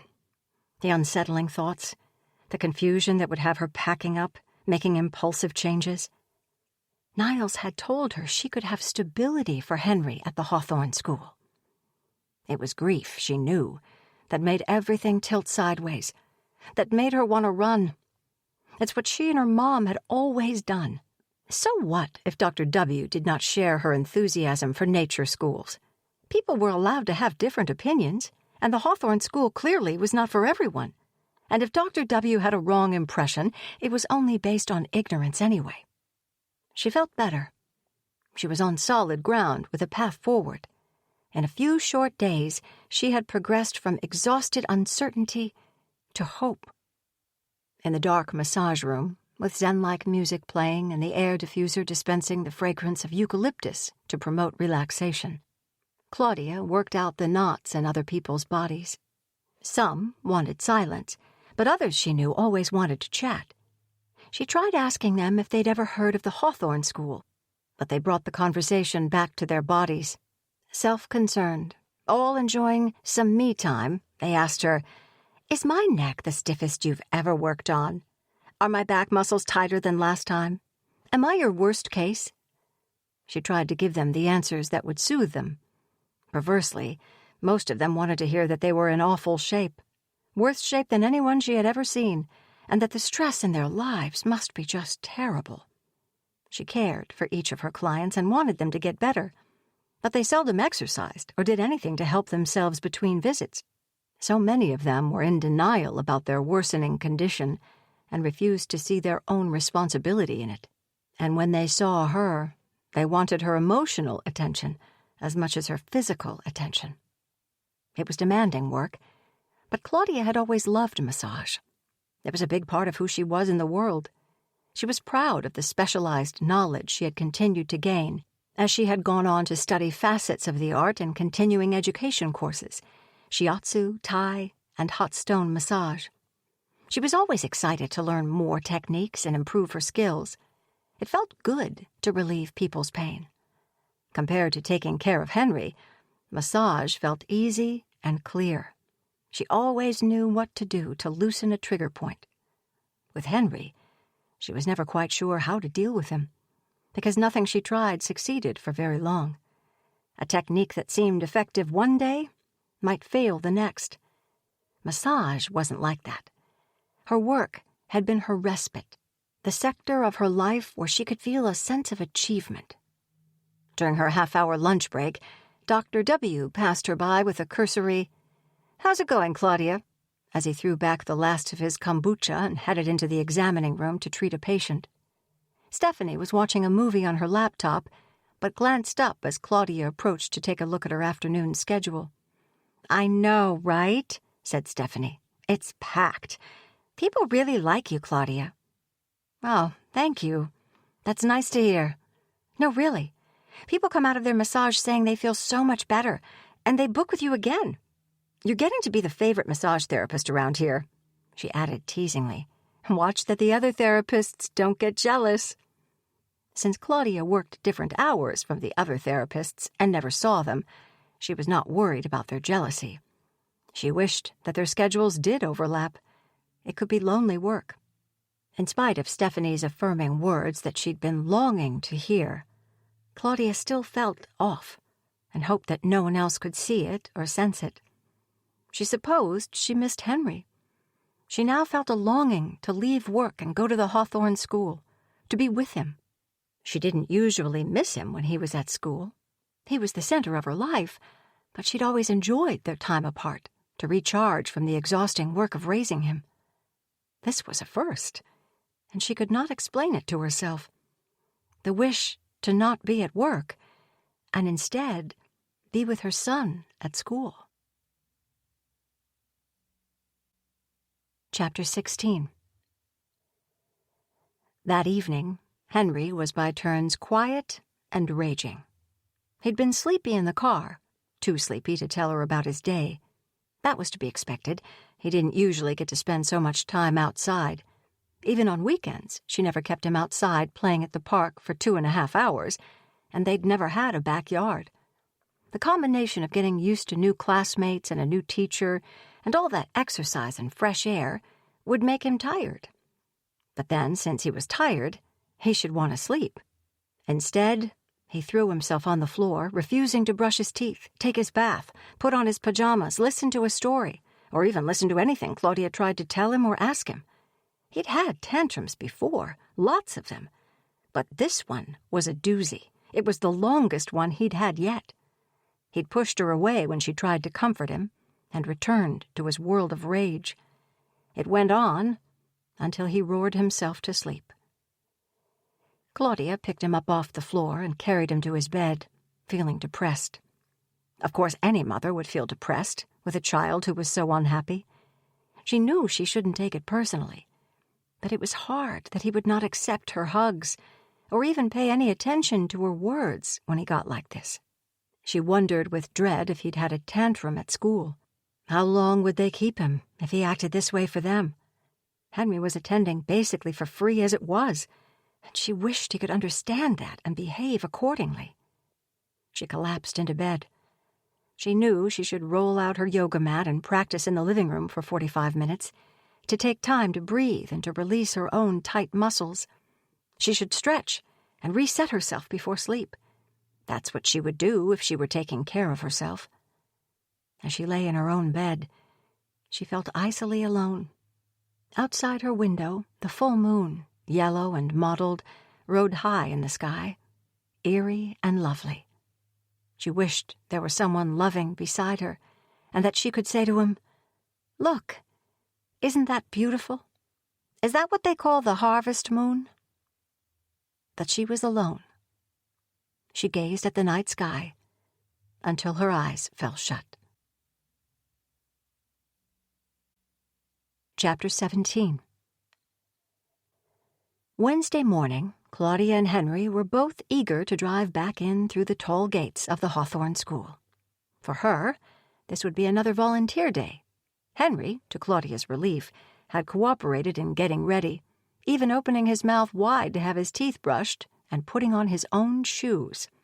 He usually liked to pretend he didn't know how to put on his shoes and tried to make Claudia do it for him, which she often would do so they wouldn't be late. But today, he was the one in a hurry. Claudia hoped her patience and gentleness through the rough evening before had something to do with his improved mood this morning. The books on parenting that she was always reading had instructed her to remain calm and supportive through tantrums, and although it had never helped before, it looked like it was helping now. Maybe she was doing something right with him. From the beginning, she'd hoped to carpool with Maggie, but this was impossible. The Hawthorne School staggered the arrival and departure times of the various grade levels, so Claudia and Maggie would not have the convenience of sharing the commute. Again, there was no drop-off line, no hub of parents standing outside or heading for the door. Claudia would have loved to chat with another parent, to feel a sense of camaraderie with an enlightened adult who understood the Hawthorne School, unlike her co-workers. Claudia and Henry walked hand in hand from the brick-paved parking lot around the building marked Unity Hall to the entrance of the main hall, breathing in the sparkle and bright energy of the autumn day. The grayness of the school against the soft blue of the sky and the scent of fall in the air stirred her emotions. She felt excited. The Hawthorne School looked like an Ivy League college, a place that was for specially chosen people. Claudia, considering herself to be ordinary, was amazed and delighted that she had somehow managed to get Henry into this school. Zelma again met them, and before shepherding Henry to his classroom said, "No need to wait for me. I'd like you to help Niles in the kitchen again today, if you don't mind." Claudia tried not to reveal her excitement, and just stopped herself from saying, "You don't have to ask me twice. Check back in with me in the afternoon, say at 2:00. Niles seemed as glad to be working together again as she was. Now a little familiar with the kitchen tasks, she fell into a rhythm, and the morning passed quickly. They shared stories and laughed. They delivered the trolleys and then ate delicious Thai quinoa bowls for lunch. She began to feel that her relationship with Niles was heading in a good direction. As Claudia approached Zelma's office at 2:00, she heard a familiar voice. She stopped in the corridor to listen. It was a voice from the past. A voice that didn't belong here. Didn't belong anywhere near Claudia's new life. And it was coming from the director's office. There had been a time when she had longed to hear this voice again, but she had killed that longing. Any love she had ever had for Henry's father was dead. What was he doing here? Devon! His cobalt eyes looked up at her as she came in. She couldn't stop her heart from expanding and warming at the sight of him. She had once loved Devon Richards so much. His dark hair was short now, cut close to his scalp. He was wearing old jeans and a red flannel. He stood, and then it was as if they both realized at once that they didn't know if they should hug or not. He gave her a kiss on the cheek. Zelma looked displeased. "Claudia, I'm glad you're here. It seems that Henry's father has stopped in to see us," she added primly. "He is taking an interest in our school." Devon must have said something to irritate her. That was Devon all over. In fine art school, any day without controversy was a lost day for him. After the initial rush of feeling, Claudia reminded herself that she didn't have any obligation to be polite to him. He had walked out on her and Henry when they needed him most, fleeing the responsibility of fatherhood. He had had no pity. "What are you doing here?" Claudia asked him. "And how did you find us?" She wanted Zelma to know she had told the truth when she'd said that she was a single mother. "The internet is an amazing thing." He was lying. Claudia had no presence on the internet, as far as she knew. She didn't do social media. She was sure her new address couldn't have already shown up on any search engine. So Devon was back, and the first words out of his mouth were a lie. It figured. His brilliant smile showed that he still hadn't picked up on the fact that he wasn't welcome. Or, more likely, Claudia thought, he did know but didn't care. As Claudia and Devon were talking, Zelma was pouring little green juice. Now she offered the glasses to Claudia, who accepted, and to Devon, who put up a hand like a stop sign. "Ah, no thanks. That looks a little too healthy for me. That is one freaky green color. I'd take a Coke or a Pepsi if you have one, though." Zelma regarded him coldly. "I apologize. We don't have things like that here." "No problem," said Devon graciously. "I'm not thirsty anyway." "Claudia," said Zelma, "I've been telling Devon a little about the Hawthorne School. He's very curious." "Art and nature," Devon nodded approvingly. Claudia felt aggravated. What right did he have to come back into their lives now and approve or disapprove of anything? She put down her glass of little green. She'd only drunk half of it. "Yes," said Zelma, "art and nature, to awaken the spirit of the child." "Whoa," said Devon. He narrowed his eyes cynically and scoffed. "To awaken the spirit of the child? What makes you think my son's spirit is asleep in the first place?" He wanted to pick a fight with Zelma. "Devon, let's go have a talk by ourselves," Claudia snapped. She turned to Zelma, wanting to control the damage. "I haven't seen Devon or heard from him since Henry was an infant. I had no idea he would show up here." "Are you apologizing for me, Claudia? Hey, I'm just asking questions, that's all. I'm not offending anyone." "You're not offended, are you, Zelda?" "Zelma," said Claudia and Zelma together. Devon smiled, and Claudia knew he had made that gaffe on purpose to show his disregard for the director. He was no more mature than Henry when he called Miss Patty Miss Potty. He knew very well what her damn name was. He just never got tired of speaking truth to power. She used to think that was attractive. Now, she only wanted to get rid of him. Chapter 18. As they walked out of the main hall, Devon proposed that they go for a ride. They went down the walk past Unity Hall into the parking lot behind it. Devon talked. Talking was what he loved to do. Finally, he thought to ask her something about her own life. "How's your mom?" "She passed away 3 months ago." "Oh, no. Claudia." Devon was quiet for a minute. "I can't believe it. She was an incredible woman, so kind and so strong." "Yes, thank you, she was. And she came through for me after you left. I don't know how we would have made it without her." "I'm sorry about your mom." "And I'm sorry for what I did. Claudia, I know I let you and Henry down. Does he know who I am? Do you ever show him my picture? I can't wait to see him." Claudia felt surprisingly calm, and she felt detached from Devon and all he was saying. Yet she knew she had to rouse herself and make it clear to Devon that he couldn't just pop back into their lives. She remembered now that Devon had always pushed her to stand her ground. He went on. "I know what you're thinking. What right do I have to see him now? But Claudia, listen. You don't know how much I've changed. I mean, I've grown up a lot in 4 years. When I left you guys, I was just overwhelmed." Even in her semi-tranquil state, Claudia had to react to this. "You were overwhelmed? You?" "Yeah, I know, Claude. You're right, I'm a jackass. I was a jackass. But I'm less of a jackass now, I hope. I'm sorry. Back then, I was only thinking about myself. I was immature then. But I want to make things right now. I want to—" He tried to put his arm around her, but she stepped away from him. "We had a good thing between us once, you and me, Claude. I've missed you, and I want to be Henry's father now and make up for not being here before." Claudia thought of the deep love she had once had for this man. If only he had come back 3 years ago, even last year. It took a long time for her love to die. Now, it was too late. The love she had once felt for him was beyond resuscitation. "You're gonna love my car," he promised. "It's cool." He was still a child, excited about a stupid car. She didn't care about cool cars. She cared about her son.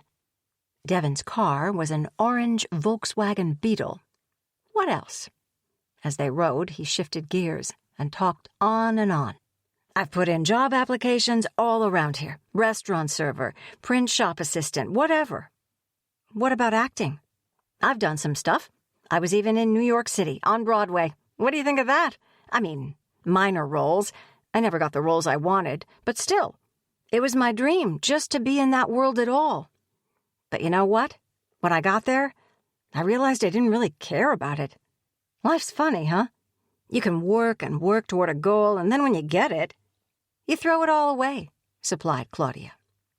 Devon took a deep breath, as if he'd been prepared for cuts like this. Here's the thing. I want to help you raise Henry. Until you realize you don't want that anymore and change your mind again? No. This time I'm sure. And what about drugs? I don't do that anymore. I haven't for over a year. Well, almost a year. I see everything more clearly now. I want us to be together, you and me. But I understand if I've already screwed that up. Just let me help with Henry. Hey, you're not with another guy, are you? Devon asked, as if he had only now considered the possibility that after 4 years, Claudia might have moved on. He turned to look into her face. Claudia thought of Niles. She was not with him, of course, but she might like to be.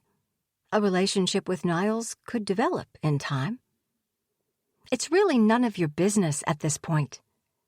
Devon looked as if he wanted to argue, but conceded. You're right. I'm not here to demand anything. I'm not trying to make anything harder for you, just the opposite. I want to fit into your life. If you have someone else, that's cool.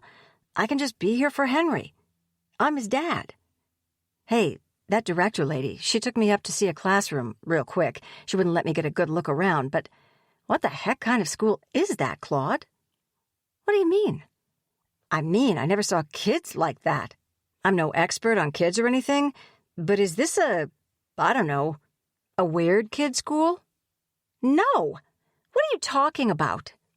It creeped me out. Kids sitting still like in a trance or something. They're not in a trance. They're tired from being outdoors all morning. Being outdoors all morning doesn't make kids tired. It doesn't make them look like that. Look like what?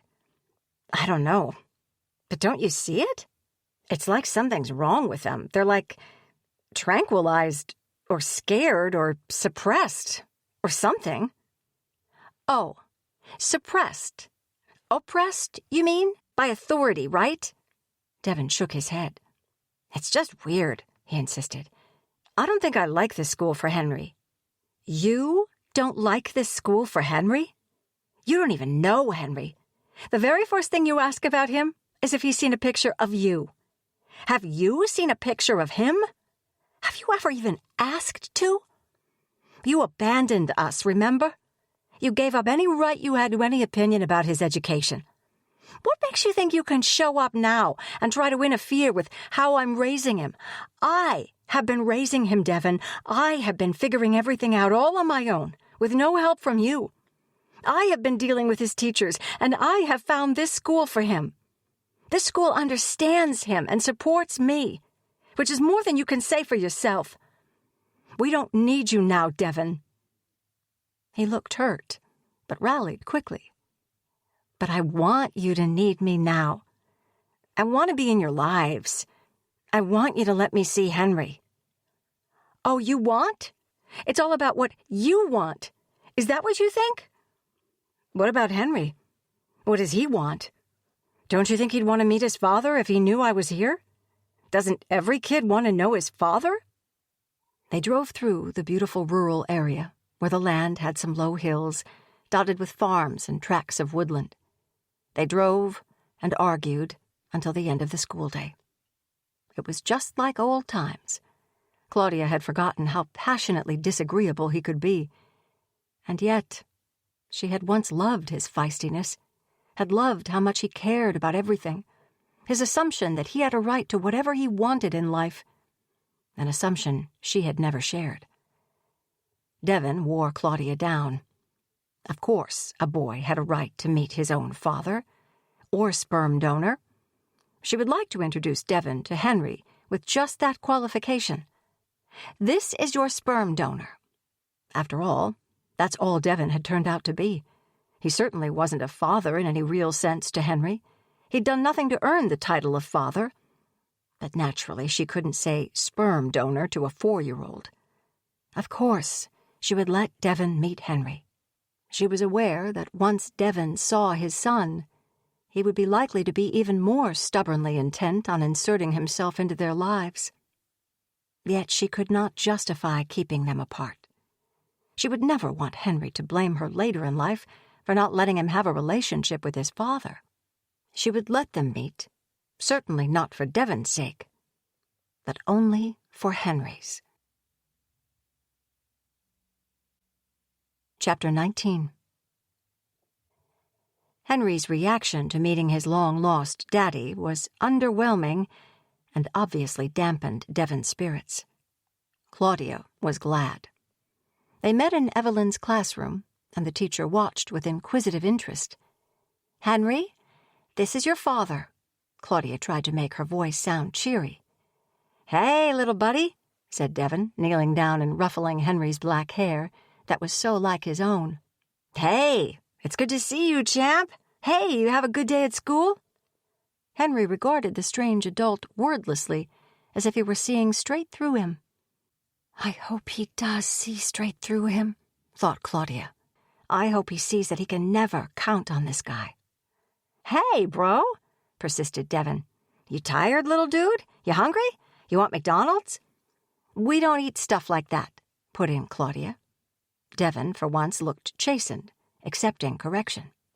"Oh, what do you guys eat then?" "He doesn't even know us," thought Claudia. "Maybe a smoothie," suggested Evelyn, going to her refrigerator. "I was thinking of taking him out somewhere. Taking you both out somewhere," said Devon, addressing Claudia. But Evelyn was already handing Henry a bright green smoothie. "Is every drink around here that radioactive green color?" "Do you know how rude that sounds?" chided Claudia. She smiled apologetically at Henry's teacher. "Sorry, I didn't mean it that way." From his kneeling position, he looked at Evelyn. He looked her up and down, appraisingly. Then he looked around at the classroom. The little throne made of branches, the wardrobe that stood open, exposing a rack of costumes. Claudia realized for the first time that there were no children's books of any kind. She was seeing the classroom through Devon's eyes, and she didn't like seeing it that way. She looked back at Evelyn. The teacher was following her gaze and studying her face. There was a tap at the door, and Niles strode in, confident, friendly, and smiling. "Hey," he said. "I heard Henry's father was visiting, and I just wanted to stop by to welcome him into the Hawthorne family." Devon rose and shook hands with Niles. Claudia was relieved to see him. Niles understood the Hawthorne school. He'd explained things so well to her. He could explain them better to Devon, so Devon would stop trying to find flaws. "Family?" asked Devon. "Yeah, we think of it as a family. Hey, let me take you on the grand tour and give you some of our history. We want you to get the full view of what we offer your son here." Devon was pleased, Claudia could tell, that he was being included in this way, and that Niles had referred to Henry as your son. "I'd really like to do that sometime," said Devon. "But I'm just now getting to see Henry after a long time." "Yeah," thought Claudia, "a long time, Henry's whole life." "Oh, hey, I promise not to hold you up too long. 20, 30 minutes max." Claudia joined in. "And Henry will need a little downtime at the end of his school day." She was improvising. "We'll be ready in 30 minutes to go out and eat somewhere." Devon and Niles walked off in the direction of the chapel and cloister walk, and Claudia took Henry downstairs and outside. She hoped to answer any questions Henry might have about the unexpected visitor, but he seemed to have forgotten him already. Gathering energy, he ran past the playground and cried, "I want to go into the hedge maze." She followed him through the graveled walkways lined with evergreen shrubs, past sitting areas with benches. She gave him space to run ahead, letting him come to the dead ends and find the winding paths to the center, where a statue of a woman stood, holding a book in her hand. "That's Julia Hawthorne," Henry informed her matter-of-factly. "When I come here with my class, we have to find her. She's always waiting for us here." There, just before the metal figure, Claudia sat down on a bench while Henry squatted on the ground, studying an ant-hill near the pedestal of the great educator. He didn't try to destroy the ants, as another child might have done. but only observed. As Henry watched the ants, Claudia had an unsettling feeling of being watched herself, a prickle on the skin, but she knew she must be imagining it. Ants live under the ground, Henry told her. In tunnels? Yes, secret tunnels. We're going to live in tunnels too, like the ants. Really? You'd like to live in a tunnel? We can make an ant farm, in a jar so you could see the tunnels. Henry, with the 4-year-old skipping attention span, said, That man said he was my father. Yes, Henry. He is your father. No, he can't be my father because I never saw him before. Claudia could see how this line of reasoning was logical to Henry. Anyway, I already saw a picture of my father, and it's not that guy. When? Who showed you a picture? Claudia had never shown him a photograph of his father. Miss Applegate has a picture of him on the wall. She smiled at the thought of Henry assuming that Gabriel Hawthorne was his father. Henry's imagination was as active as her own. Henry, you do like this school, don't you? There was a footstep on the path, and around the hedge came Zelma. Chapter 20. I so seldom get to come out here and enjoy the hedge maze and the statue. Sighing, Zelma sat down next to Claudia. We always want to meet both parents of our students. Full parental endorsement is essential. When Henry's father came in this morning, I'd hoped that he'd join us, support Henry's education at the Hawthorne School. But I could see from the beginning of our interaction that, well, I'm sorry, was all Claudia could think of to say. This is exactly the kind of thing we want to avoid. Mixed messages. It sabotages the student's development. You know, Claudia, not to put too fine a point on it, but we have made a great deal of effort for you and Henry. If it's not too personal a question, may I ask? What do you think his intentions are? Henry's father, is he going to become involved now? He wants to. Claudia was aware of Henry listening to every word, and she knew she should be careful in front of him. Still, she needed to talk about the emotions stirred up in her by Devon's visit. It's really aggravating. He's been gone all this time, and now he shows up and wants to have a say. He had his chance, that's the way I see it. Stand up to him, dear heart, suggested Zelma with motherly warmth. Don't let him walk all over you. You are agreeable to a fault. Just make sure you are agreeable with the right people.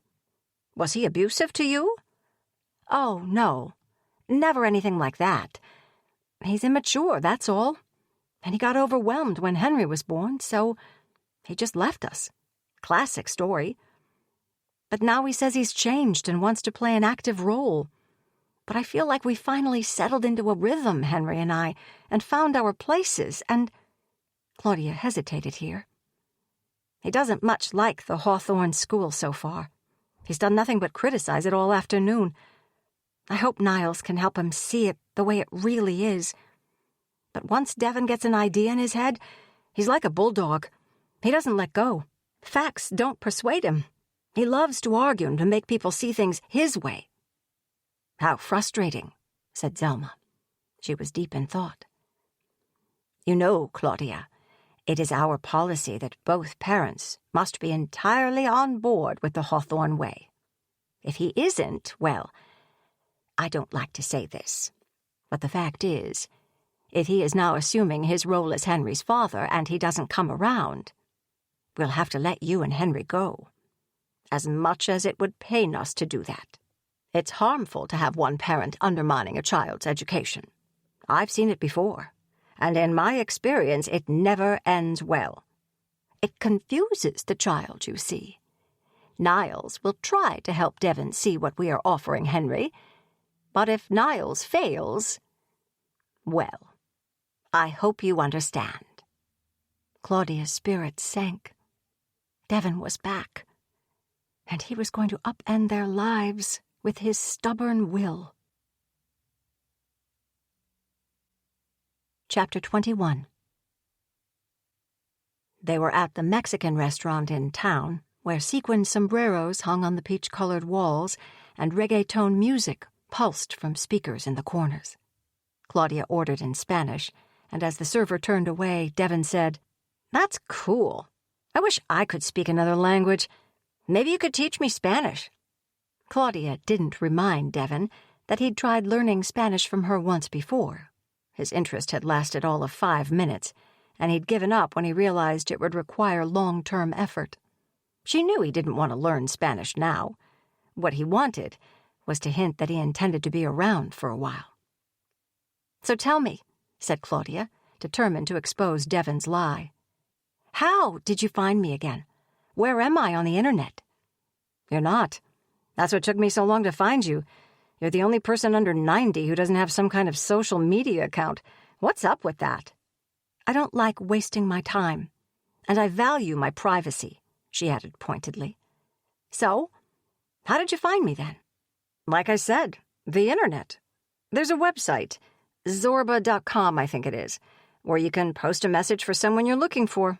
Then that person or someone who knows them can give information. About 3 months ago, I posted, 'Looking for Claudia Vera, mother of Henry.' Then just last week, I got an answer. 'Henry goes to the Hawthorne School in Willow Downs, Illinois. Contact Claudia there.'" Claudia lapsed into silence. Who could have posted that response? Devon said, "Hey, Henry, do you like chips? Do you like guacamole?" He pushed the bowls toward Henry. Henry regarded him somberly. "Who replied to your post?" pursued Claudia. "Did they have a name?" "Yeah, I don't know who. They didn't give their identity. Just a screen name. Maggie May. Was that you, by any chance? Wanting me to find you?" The nerve of Devon, to think she would be playing coy games like that. Of course, it had to be Maggie Timmerberg. But why would Maggie do such a thing without asking first? How dare she butt in? "You don't like hot sauce, do you, Henry?" asked Devon, holding up the red bottle. Claudia absent-mindedly swatted the bottle away from Henry. Devon continued. "What do you like, my little man?" Henry answered without hesitation. "I like my mom." Devon laughed. "Sure, I like your mom, too. What else do you like? Do you like superheroes, dinosaurs? What are you into?" Claudia sighed in irritation. Devon ignored her. "I'd like to buy you a present, dude, but I need to know what you like. Do you want to go to a toy store after dinner?" "Don't try to buy him. It's so obvious. Stop it." "That's not what I'm doing. I'm trying to make a relationship here, Claude. I'm trying to show that I care about my son and what he likes." He turned to Henry. "You think about it, little buddy. You let me know what you want some other day." "Devon, look, I know you didn't mean to cause trouble, but you are causing trouble. Zelma, the director, told me today that if you oppose Henry's enrollment in the school, he won't be able to stay. I don't understand why they'd give you that much say-so. You just turned up out of the blue. I'm not sure what rights you actually have under the law, but their policy is that both parents have to be on board. I'm asking you, please, if you want to make up for the harm you've already done us, don't screw this up. Tell them tomorrow that you're happy to have Henry at the school. I know you want to fight me, and fight them, for no good reason, just because you love to fight. But just do that one little thing for me, Devon. For Henry, I'm asking. Please." "Wow, Claude. Is that really how you see me? Like, I just want to fight for no reason?" "Wow." "Devon, this isn't about how I see you. It's not about you at all, and it's not about me. It's about Henry, his education." "Okay. Since you're the one who's brought up education, let's talk about it. Isn't a school supposed to have an alphabet on the wall or something? Or maybe some books? I'm no expert, but all I saw was costumes and chalk drawings. Is it a hippie school or what?" Claudia scoffed. "Hippie school? You're a hippie yourself. You just don't get it. Look, you need to see that I know more about preschool programs than you do. This is a progressive school.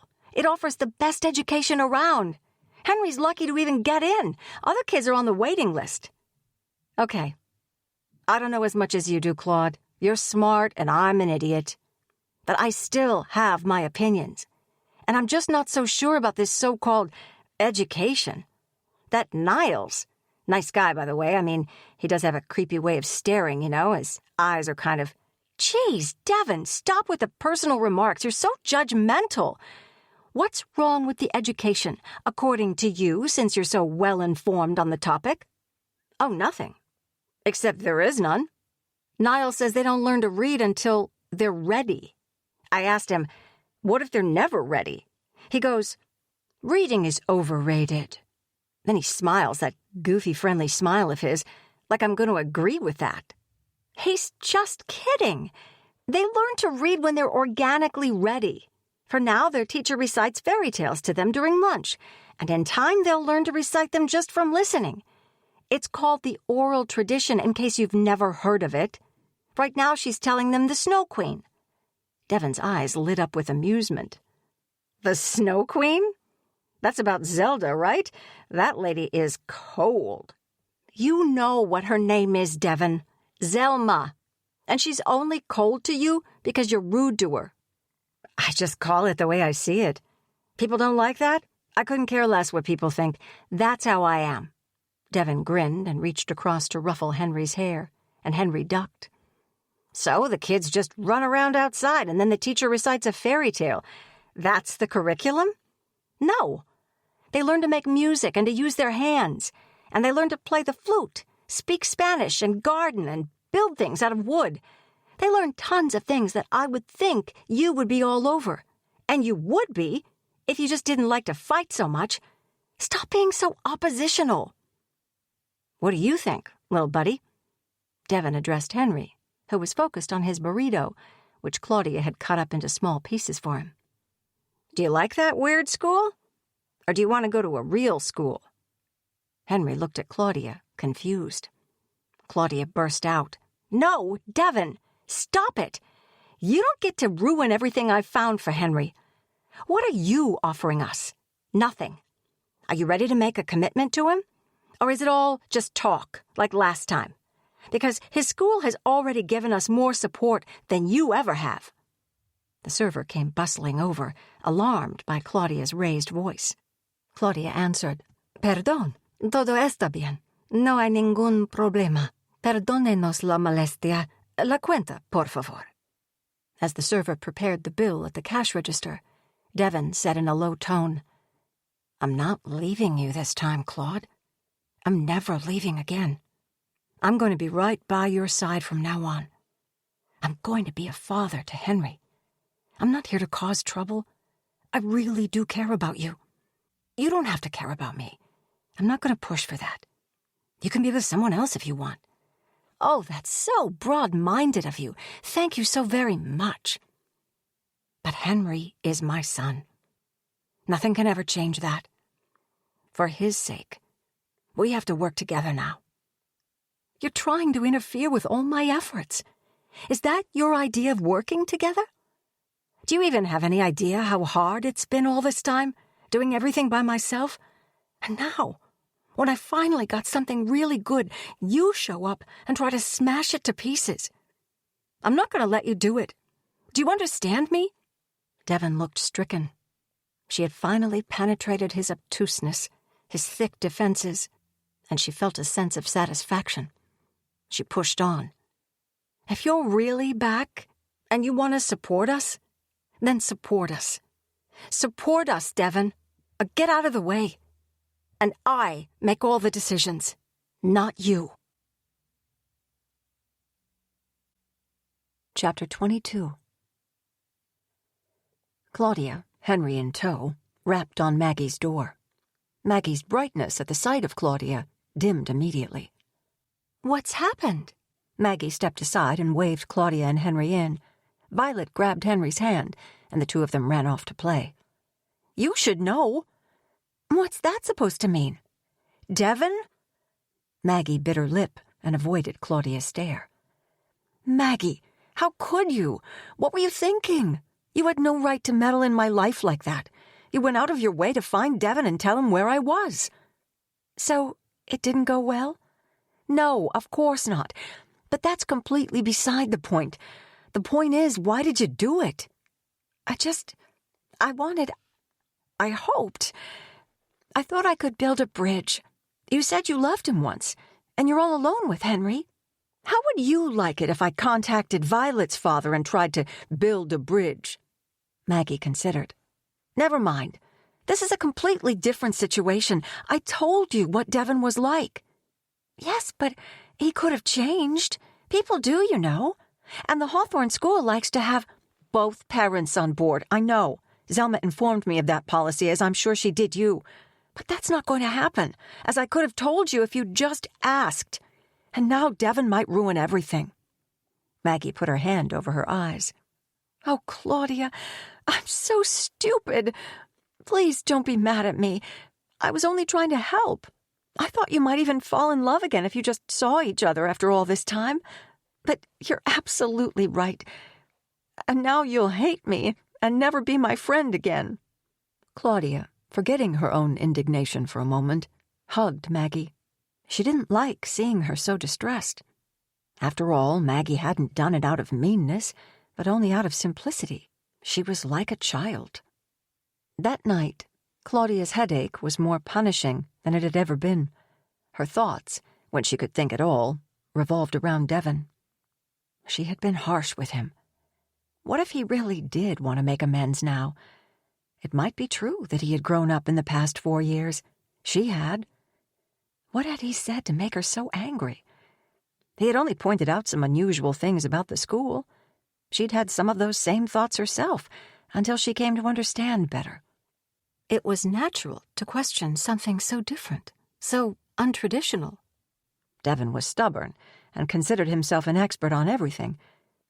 But he was Henry's father. It was good that Henry had an opportunity to have his dad back in his life. Reluctantly, before the big blow-up at the restaurant, she had given him all her contact information, explaining that she wouldn't be able to text during the days she was at the Hawthorne School because they didn't allow cell phones. He had ridiculed that policy, of course, but she was glad that he now could get in touch with her and knew where she lived. He wanted to try again. Why shouldn't she give him another chance? Because, she argued with herself, I've learned, through hard experience, not to trust him. That's why. Last time he had promised to stay by her side and help her raise the baby, and then he had left them with the lame excuse, I guess I'm just not a family man. And now he'd had the nerve to say that he'd abandoned them because he'd been overwhelmed. She thought bitterly of how overwhelmed she'd been, dropping out of fine arts school and depending on her mom, who had switched to working nights so she could care for the baby while Claudia went to massage school. There, Claudia had requested an empty office where she could pump milk for Henry between classes. At night, she was up with him, walking, nursing, and many nights crying right along with him. And when her mother got sick and couldn't take care of Henry, she'd hired an older woman in their apartment building to babysit, while she subdivided her life into caring for her mother, studying, and caring for Henry. She lived in survival mode, where she had remained, until the Hawthorne School began to lift some of the burden. Of all the times Devon could have chosen to come back into their lives, why now? And yet, he had come back. He had apologized and said he had changed. She couldn't trust him right away, of course. It would take a lot of time to rebuild shattered trust. But she wouldn't shut him out. Chapter 23. True to his word, maybe for the first time ever, Devon met Claudia and Henry in front of the Hawthorne School. He was going to see Henry off to school and then ask Zelma for a volunteer role. "There's my guy," he exclaimed with the widest smile Claudia had ever seen on him. Henry wrapped his arms around Claudia's leg. "Hey, my man, high five." Henry buried his face against Claudia's thigh. "Take it down a notch," murmured Claudia. "Give him a little time." "What's the matter, little dude? I'm your dad. Don't you know that? We're going to have good times together, man. We'll go camping and play ball and stuff." Devon reached out his hand toward Henry. Henry screamed and ran around to cling to Claudia's legs from the back. "Stop pushing him. You're too much right now." "I'm not too much right now, Henry, am I? No, we're going to be best buds." Devon would have kept pressing on in his thick-headed way, but Claudia picked Henry up and opened the door to the main hall, and Devon followed. As they walked toward Zelma's office, Devon said, "Hey, Claude, guess what? I already got a job. Got the call last night. Starting tomorrow, I'm a server at Dolce's Italian Ristorante. How do you like that? It's a nice place. You ever been? I mean, I'll do better eventually, but just so you know, I do have a job here now."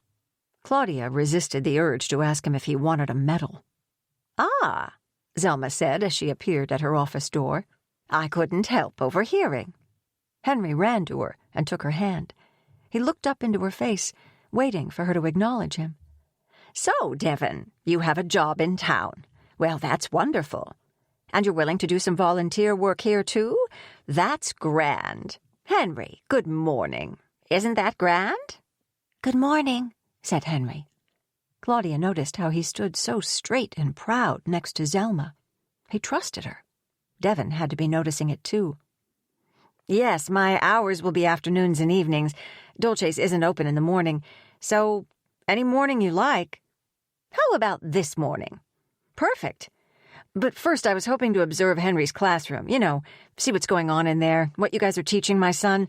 I gotta say, I don't really get what it is you're doing here.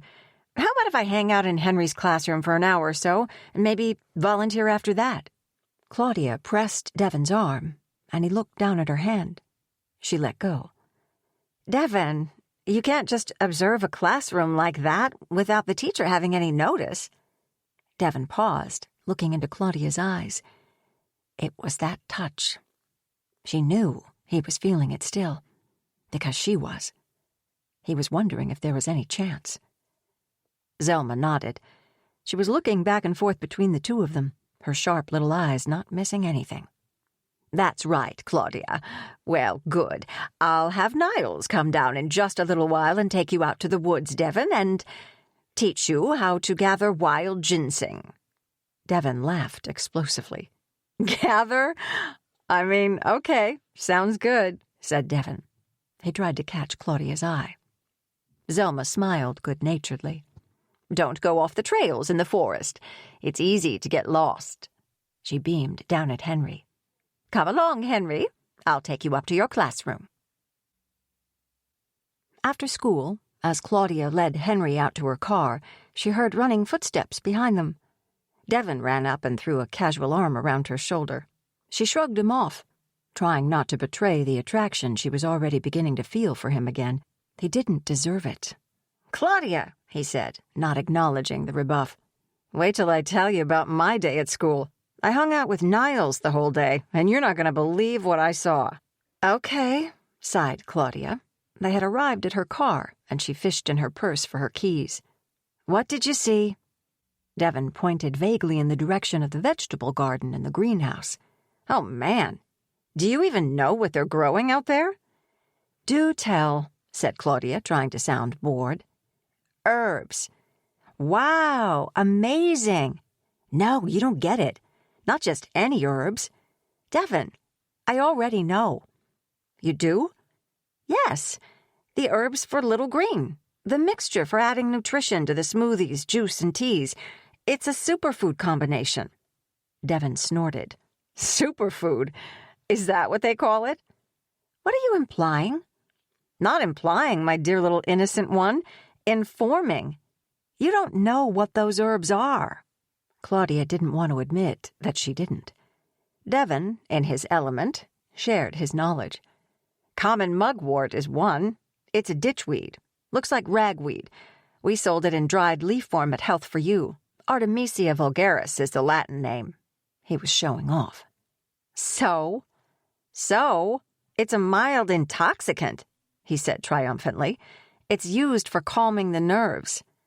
"Okay, fine. Devon, they combine small amounts of it with a ton of other ingredients. Bananas, dates, filtered water, romaine lettuce, and more things I can't even remember right now. If they add a pinch of whatever you said, mugwort, I'm not going to worry about it. But if it's used in excess, it can damage the liver. Now he was being ridiculous. All right, she said in her best condescending tone. Well, no one around here seems to have a damaged liver. Zelma drinks the teas, at her age, and look how healthy she is. Claudia refused to let Devon see the anxiety that was beginning to creep up on her. But wait, mugwort isn't all. Some of the herbs I can't identify yet. I'll search them later, but one of them I don't need to look up. They're also growing salvia. I was like, dude, no way. At Claudia's blank stare, Devon expounded. He was so happy to be an authority on something. Salvia divinorum, the sage of the diviners. It has opioid-like compounds. Shamans in Mexico use it for hallucinogenic effects. They use it to go into visionary trances. Do you get it? What did I tell you? Devon looked so gleefully proud of himself. It looks like mint, and Niles tried to tell me it was mint, but you can't kid a kidder. I know salvia when I see it. I've used it myself. I had a terrifying trip on it once. Never again. It was pathetic that Devon was trying to use his experience as a druggie to make himself important. If it looks like mint, she said slowly, as if speaking to a child, what makes you think it isn't mint? She glanced at Henry, who had climbed into his car seat and was nodding off to sleep there. Because I crushed the leaves and smelled them. Trust me. Claudia thought that if there was one person she knew she couldn't trust, it was Devon. Listen, Claudia, salvia gives you dreamlike experiences. Take enough, and you can't tell the difference anymore between reality and hallucinations. It's nothing little kids should be given. We have to pull Henry out of this so-called school. Today.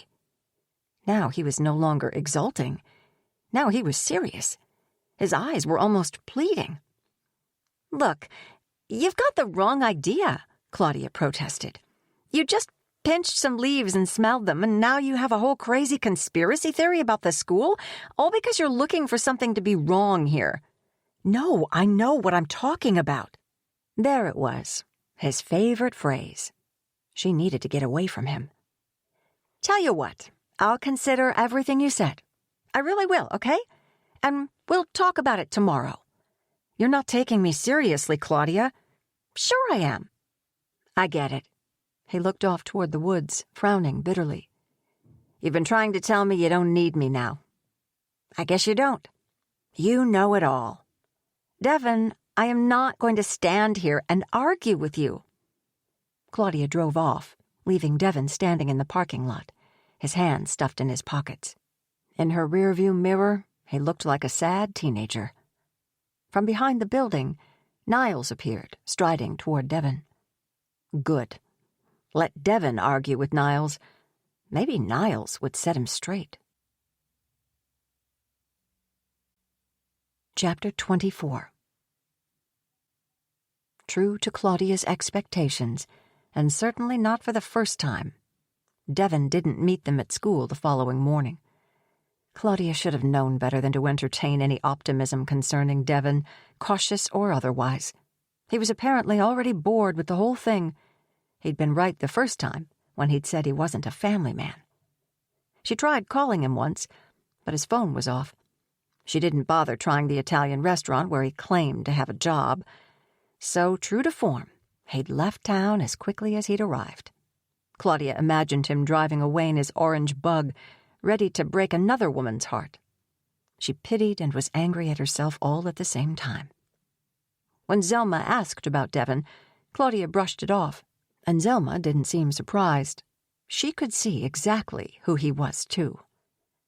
Henry and Claudia settled back into their routine, calm at school, small tantrums at home.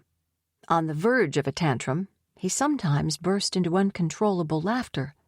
Claudia tried not to tell him, "You're just like your father," but she thought it. One night, Henry interrupted their bedtime story. I know what I want. That man? That guy who said he was my father? He said he wants to buy me a present. Claudia put the book down. Why do you look so sad, Mom? Well, it's just that I don't know if you'll see that man again soon. I mean, it looks like he went away again." "That's okay. We can get whatever we need anyway, right? We don't need him for anything." "And what do you want?" "A puppy." "Puppies are fun. Maybe someday, when you're bigger." Predictably, that delay to his wish sent Henry into a meltdown. Claudia wearily waited it out. As the days went on, and there was no word from Devon, Claudia's headaches continued mercilessly, and she felt sick to her stomach. It was all Devon's fault. His showing up and disappearing had brought so much stress into her life. Fortunately, Henry wasn't fazed. He hadn't had enough time with Devon to get to know him, and certainly not enough to consider him his father.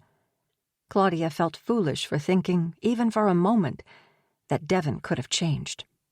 Since her mother's death, she needed someone she could count on to help her raise Henry. That someone was not and would never be Devon.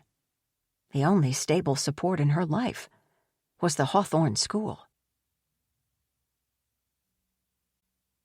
Chapter 25. Who was it who said, "When someone shows you who they are, believe them"? I felt stupid for believing him again, even for a minute. Maggie jumped to Claudia's defense. "Don't say that. You're super smart." The air was chilled, the sky silver, and blackbirds flew overhead. They had the park to themselves.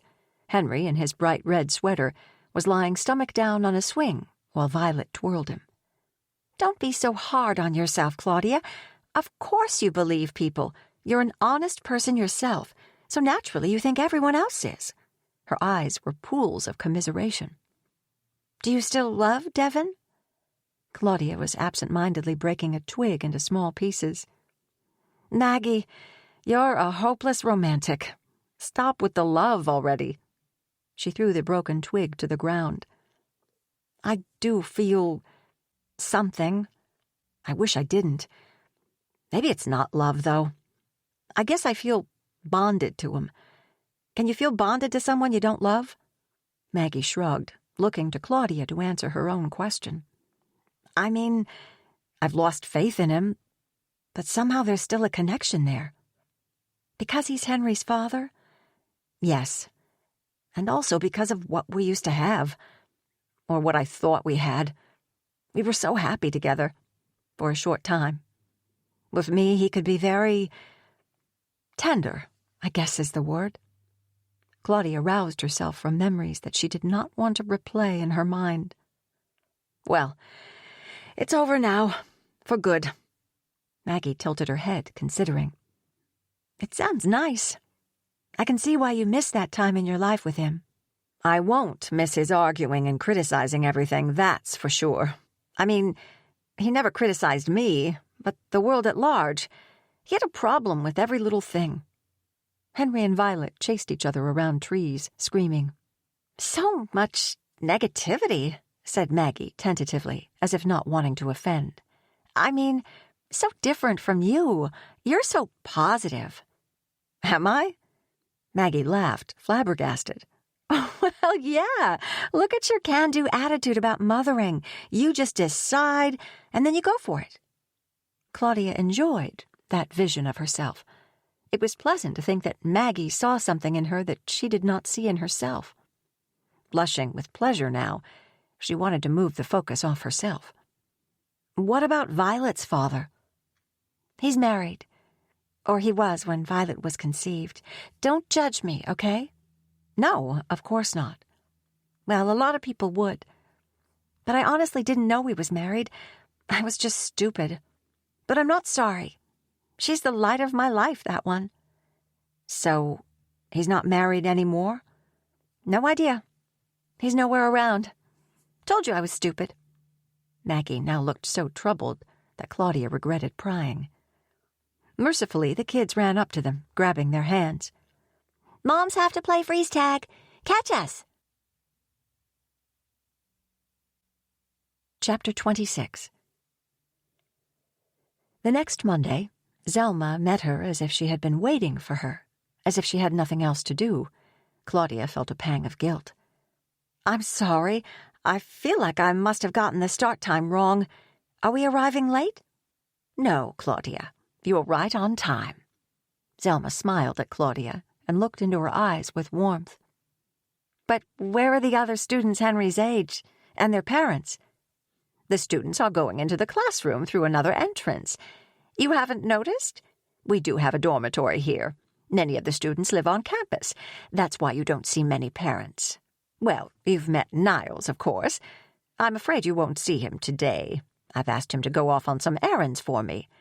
But you may see Valeria's parents, Yolanda and Oscar. They work here on the grounds as employees. You won't be able to speak to them, though. They speak only Spanish. Claudia thought to mention that she did, in fact, speak Spanish, but her attention was on the news that she wouldn't see Niles today.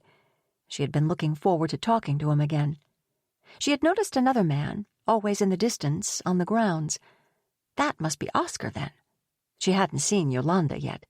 Of course, it must take a full-time staff to take care of this property. As for the dormitory, Claudia had observed that the school was enormous, and it only made sense that there would be a dormitory. So then people far away actually sent their children here. Even such young ones as the 4-year-olds? She couldn't imagine sending Henry away, but she tried not to judge. She happened to be lucky to have this school practically in her own neighborhood. "Oh," said Claudia, "before I forget, may I have Henry's birth certificate back?" The expression on Zelma's face clouded. "You just gave it to me, Claudia. I will need to make a copy of it, and then I can give it back."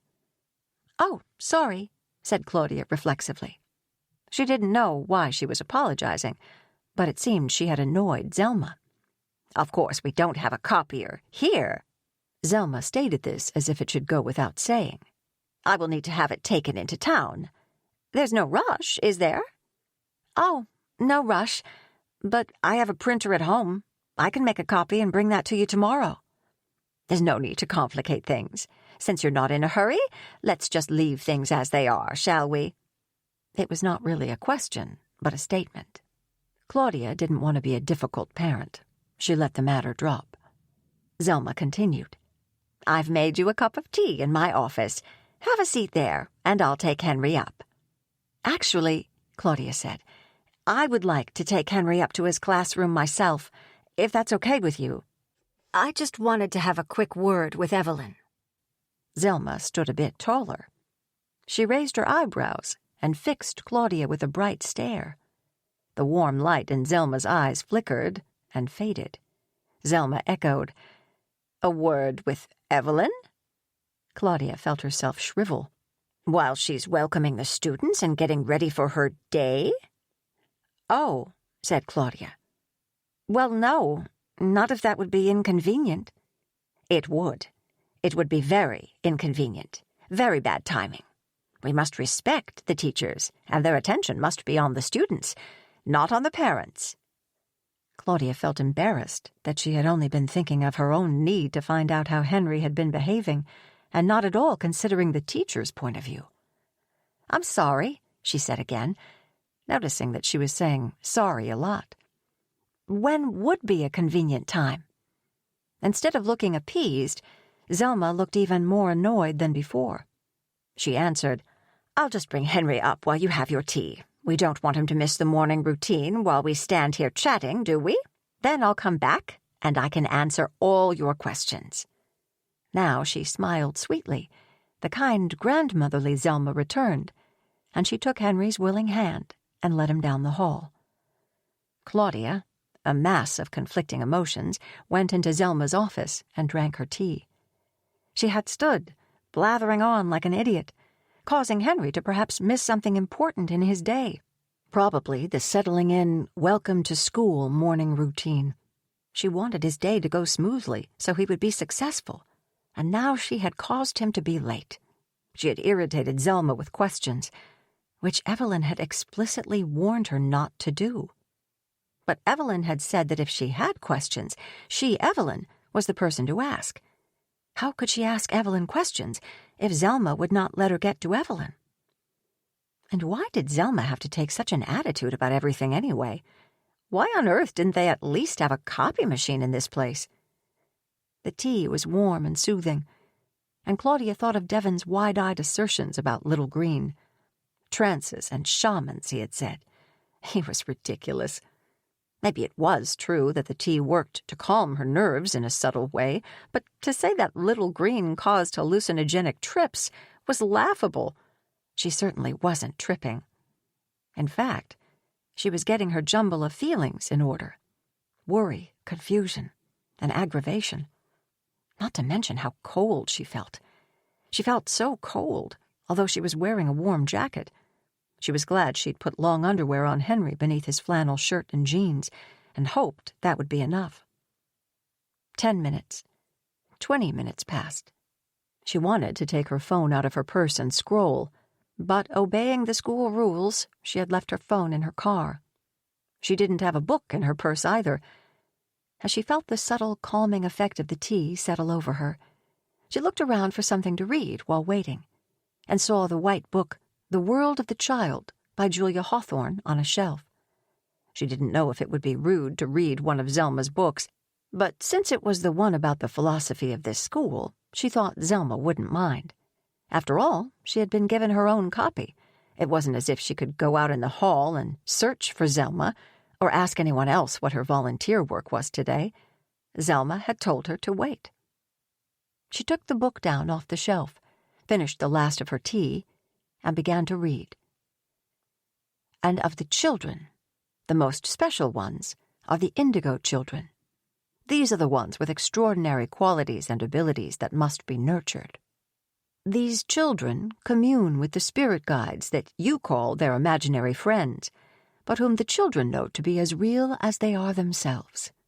And as for you, as you grew, you entered onto the road of delusion you are on now.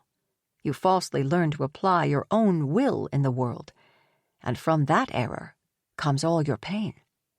If you could be as a child, you could live forever. Therefore, resist all thought that is your own, and open your mind to receive teachings that are wise.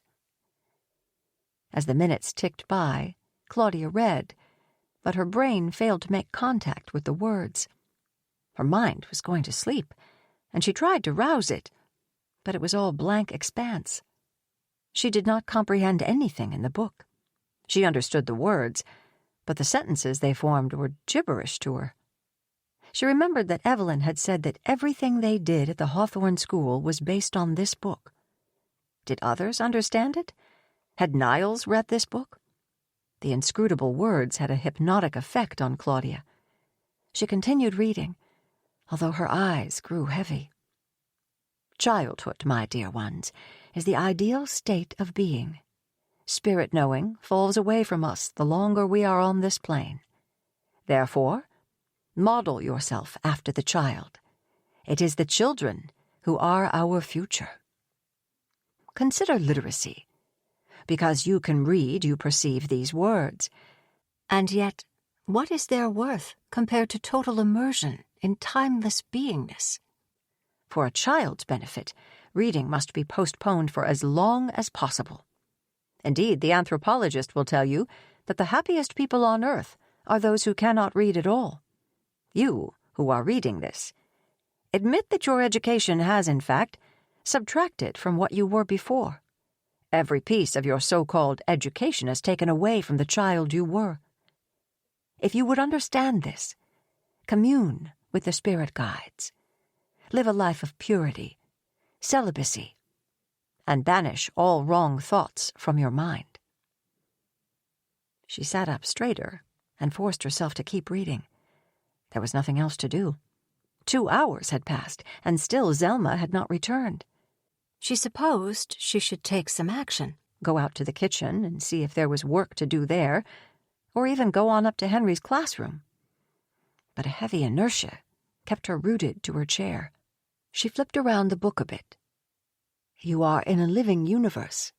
You do not experience it as a child does. Do you not perceive that the very rocks are alive? That the moon and the sun are alive? You knew these things once. Humankind knew these things. But when you entered on the path of delusion, you abandoned truth. This is the science of spirit, to recognize the aliveness of every part of the universe, and to love the spirit self of everything. Meditate on the moon. Make this your nightly practice. Do this until you perceive and commune with the spirit of the living moon. She didn't like these words of nonsense, and she especially didn't like the word spirit. She rose up out of her sleepy incomprehension. She had not known this was a religious school. Why had no one told her? She felt stupid for not realizing. But she had seen no evidence of it, and the juxtaposition of those words that did not belong together in her mind. The science of spirit. For all her love of the arts, she was a practical person. This book, and the phrases that pierced her drowsiness, were too whimsical for her tastes. It seemed to her that the book, what she had read of it, could not be meant to be taken literally. Zelma, Evelyn, and Niles all impressed her as people who were serious-minded. Their focus was on fostering the most wholesome environment for children. The beauty, the aesthetics of the school had won her heart from the beginning, along with Zelma's kind words about her and her son. The book did not appear to have any connection to the actual school, and the actual school that Henry was attending was all that mattered.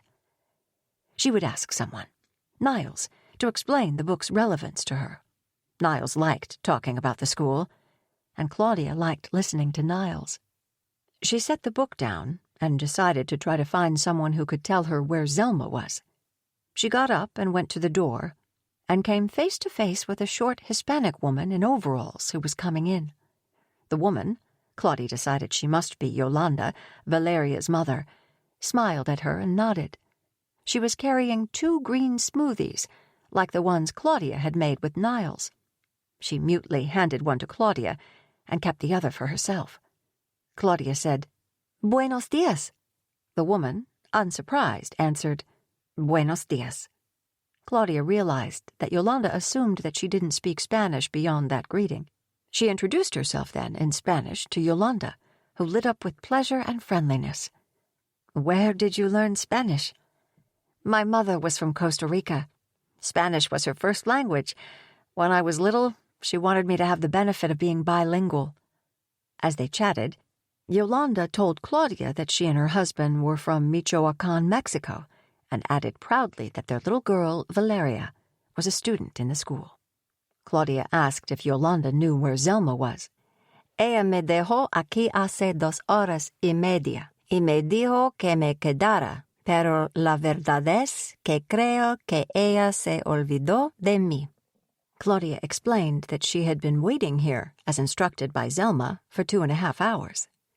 Yolanda replied that Zelma was busy and had asked Yolanda to come with the smoothies, and then to bring Claudia out to the garden to do a little volunteer work there. Then Yolanda sat down comfortably at the table, saying with a sigh, "It feels good to take a little break from work."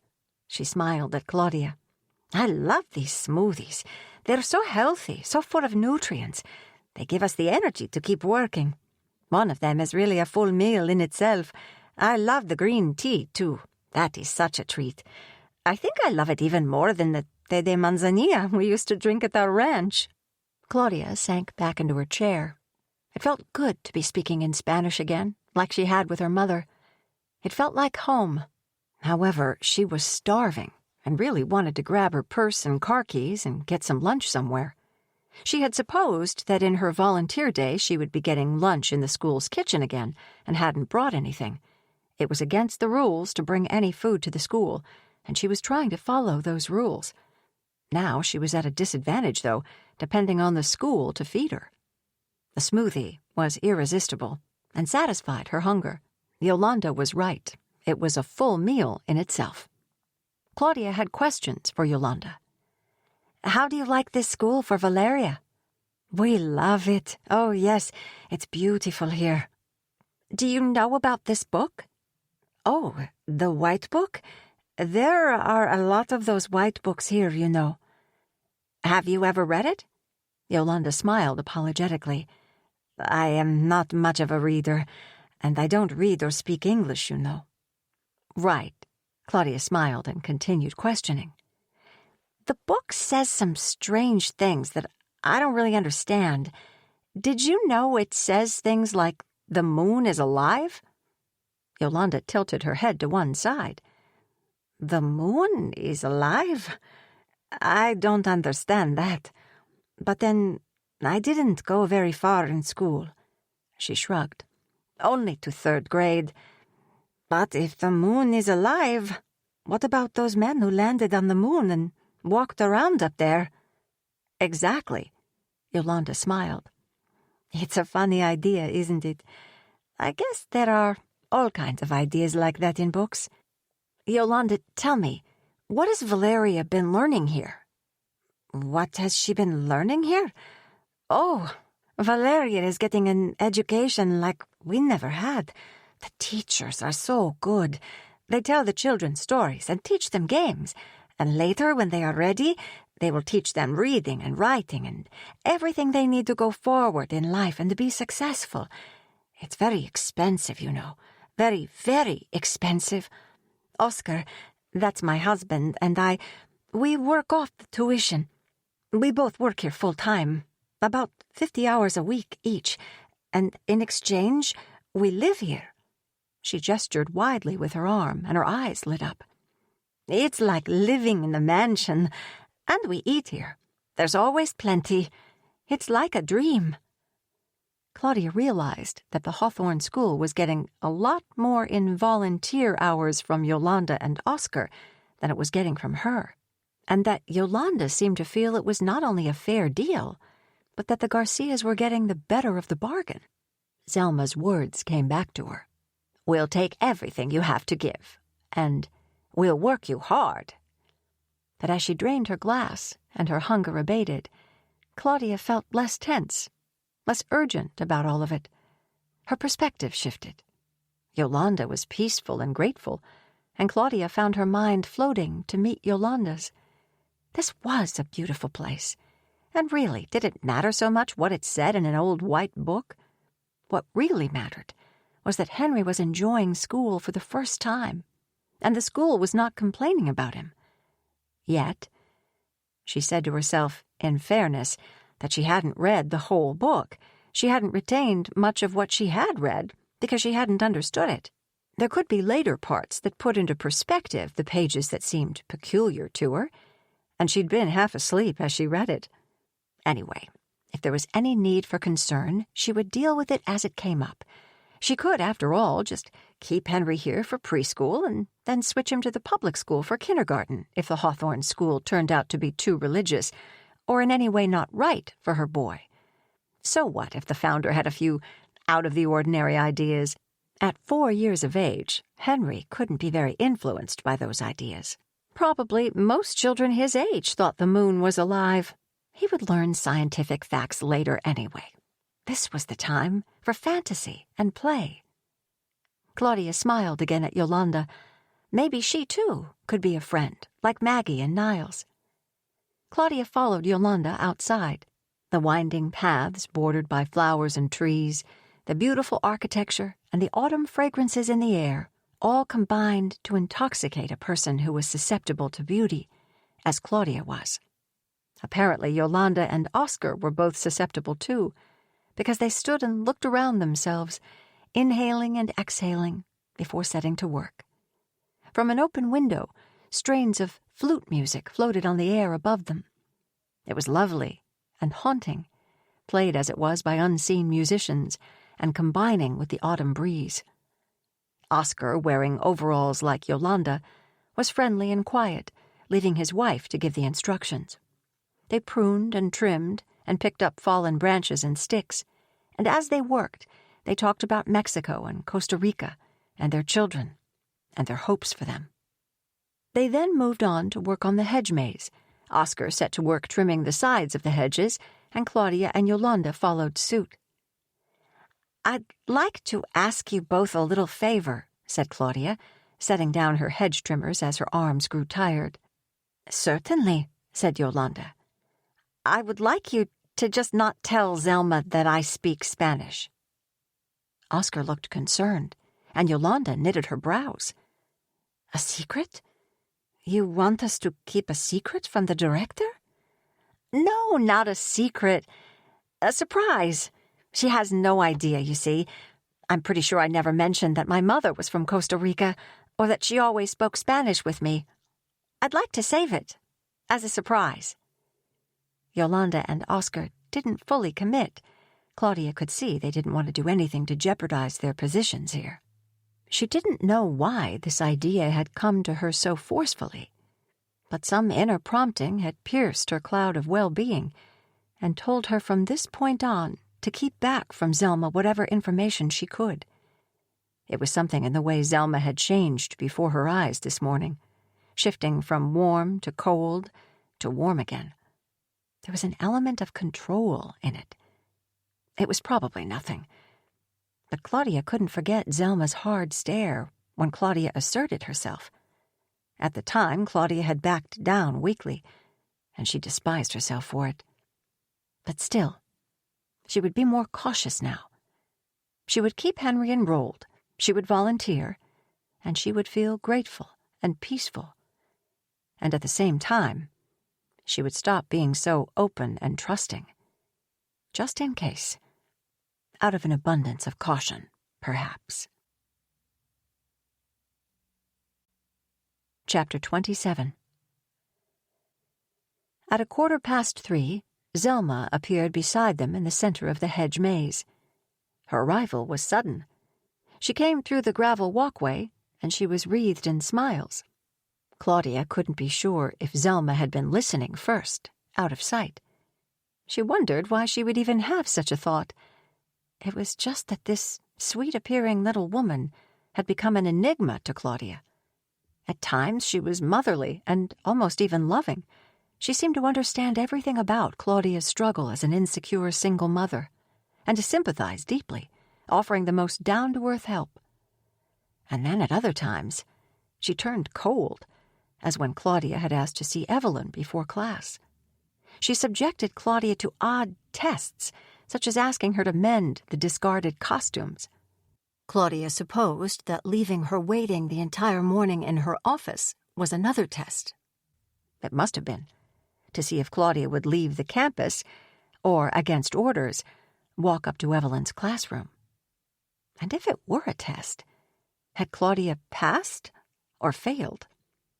She felt, with some confusion, that she had failed in her own eyes while passing in Zelma's estimation. She saw now that a normal reaction would have been to proactively search for Zelma, or else go home. Instead, she had done as she was told. She was a rule follower, and she knew it. She had a fear of being rude. Her tendency was to cave under pressure. Devon had always challenged her to stand up and push back. Because of him, she had learned to assert herself, at least with him. But why did she allow this little woman to be so rude and imperious with her? She wouldn't. Not anymore. "Here you are!" exclaimed Zelma, her eyes bright with joy, trained on Claudia. And then, turning to the Garcias, "Buenas tardes, Oscar. Buenas tardes, Yolanda. Que día tan precioso, verdad que sí?" The Garcias assented that the day was indeed beautiful, and Claudia gave a secret conspiratorial smile to them, and then looked to Zelma for translation. The Garcias returned to their work. "I'm just saying that it's a gorgeous day. I see you all managed to communicate despite the language barrier. Yolanda is especially good at communicating with signs and gestures. I knew you would understand each other. You really are a marvel, Claudia, throwing yourself into every little enterprise here and cooperating with everyone. I can't tell you how much I appreciate it." She reached out her hand and gave Claudia's arm an affectionate squeeze. Despite her intention to take a different stance with Zelma, that touch undid her resolve. Zelma continued. "You fit in so well. I love the way you just go ahead and make yourself at home here. It's a pity, but as I told you this morning, I had to be away from the office all day." "Oh," said Claudia. "But you didn't. I mean, I guess you thought you told me that, but actually you didn't. You said you would be right back after bringing Henry to his class, so I waited for you in your office, like you said. In fact, I waited there for 2.5 hours wondering where you were." Zelma looked at Claudia strangely. "You don't remember what I told you?" asked Zelma in a perplexed tone. "No, I do remember. You said to wait for you, and you would come back and answer all my questions." The look of concern on Zelma's face made Claudia wonder if Zelma was doubting herself now. Was the director slipping mentally? She wondered, not for the first time, how old Zelma really was. Claudia felt guilty for making such a big deal of this issue. But Zelma said, "I could almost think you're playing games with me now, Claudia. But of course you wouldn't do that. It's only a misunderstanding, I'm sure. Dear me. Well, you've had a lot to process in the past couple of days, so it's no wonder. But I do feel bad that you thought you had to wait for me when I had already told you. Well, it doesn't matter now." Zelma smiled again and hooked her arm through Claudia's. "Let's go together to pick up Henry." As they walked along, arm in arm, Claudia could feel the embracing energy coming from the director. One small part of her wanted to pull her arm away, but she ignored that. It was a good feeling to be embraced. "Claudia, I want you to settle in with us and feel at home here. You are a part of our family now. You know, and I have no doubt you do know, Henry Vera is a very special boy." "Thank you," said Claudia gratefully. "I'm glad you feel that way." Apparently, he still hadn't disgraced himself at school. It was still early days. "I know that you worry that you're not doing a good job as a mother."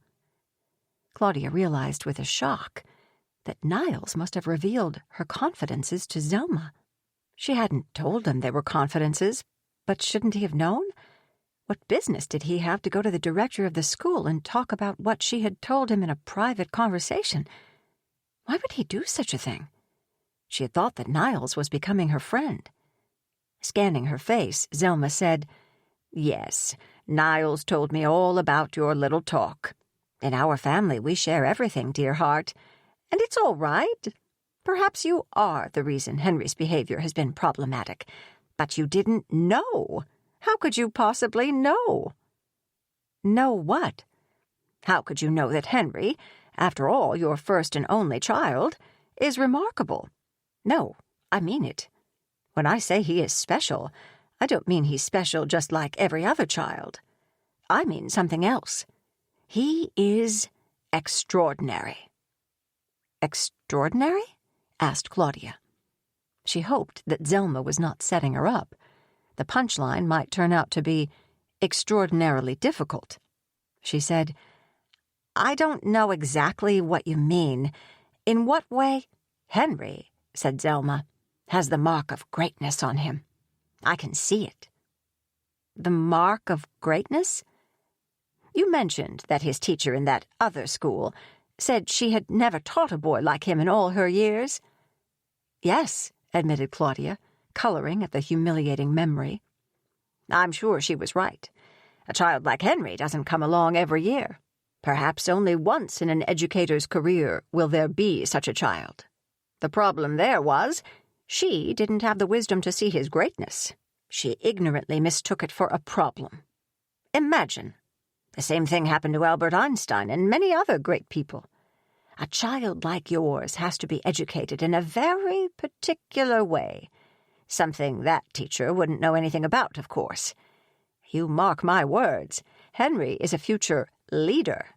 He will make history. But he must receive the proper training so that he can step into his greatness when the time comes." As much as Claudia wanted to believe that Henry was as amazing as Zelma said, she couldn't help but suspect that Zelma was only flattering her to make up for leaving her waiting in her office all morning. All people wanted to believe they were special, and all parents wanted to be told their children were extraordinary. Zelma probably said things like this to all the parents. She must find most people only too willing to believe such honeyed words. Zelma gave her a sidelong glance and added, "And you, Claudia, you are extraordinary too. You have periods of confusion, I know, because you are in mourning. Oh yes, Evelyn told me about your little tete-a-tete. Nothing happens here that I don't know about. That's how I'm able to make sure that everyone is well taken care of." Chapter 28. By the time they reached Evelyn's cold classroom, the only children left were Henry and Anthony. Now Claudia noticed that Anthony, too, had a red string bracelet on his little wrist. That reminded her to check Evelyn's wrist, and she saw several of them there, visible from under the rolled-up sleeve of a chunky hand-knitted sweater. In another circumstance, she would have presumed these bracelets to be part of the boho look, but not on little boys, and presumably the little girls had them too. It occurred to Claudia that since Anthony was here, she would get a chance to meet his parents when they came to pick him up, if his family lived nearby. To her disappointment, Zelma held out her hand to him and said, "Here we go, Anthony," and the child rushed to her. "I think Claudia has some questions for you, Evelyn. I'll leave you two to talk."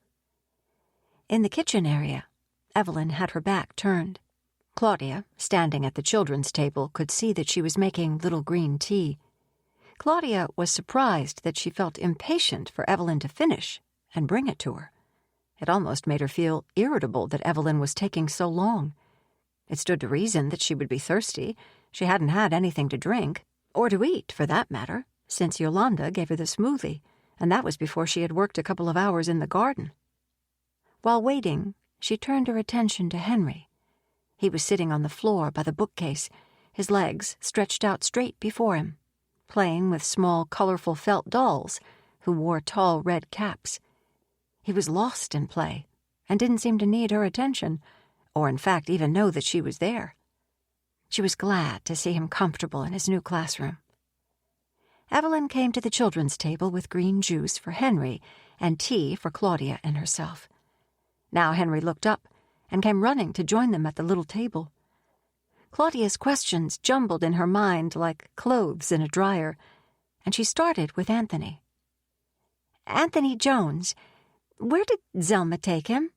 Is there another pickup area, or does he live here? I thought I'd get to meet his parents." "You have," said Evelyn. "I have what?" "Met his parent, Zelma. Anthony and Zelma live here." Claudia saw Evelyn through the steam of the hot cup that warmed her hands. "Zelma lives here? I didn't know that." But then a more concerning thought came to her. "Zelma's his mother? But Zelma has to be, what, 80? She adopted him." Claudia insisted. "But how? At her age? How?" "I know," said Evelyn. "She's unreal, isn't she? He's lucky to have a mother as wise and experienced as she is." "But she's too old to adopt a child, isn't she?" "Oh, don't you worry about that. Zelma will live forever." Claudia was drinking the hot tea now as fast as she could. She felt grateful as it revived her and calmed her turbulent emotions. "This tea is doing me good," she said. "Would it be rude of me to ask for another cup?" Evelyn smiled, and the smile looked wrong on her face. "Of course. I'll start the kettle again."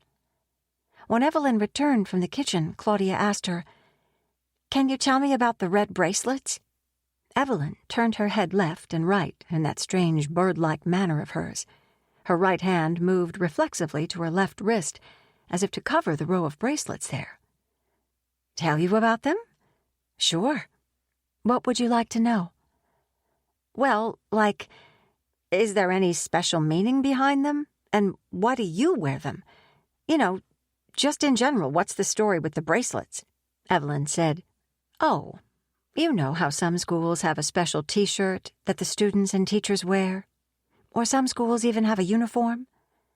I guess the psychology behind that is to give the children a sense of belonging, right? Of being part of the team or the community of the school.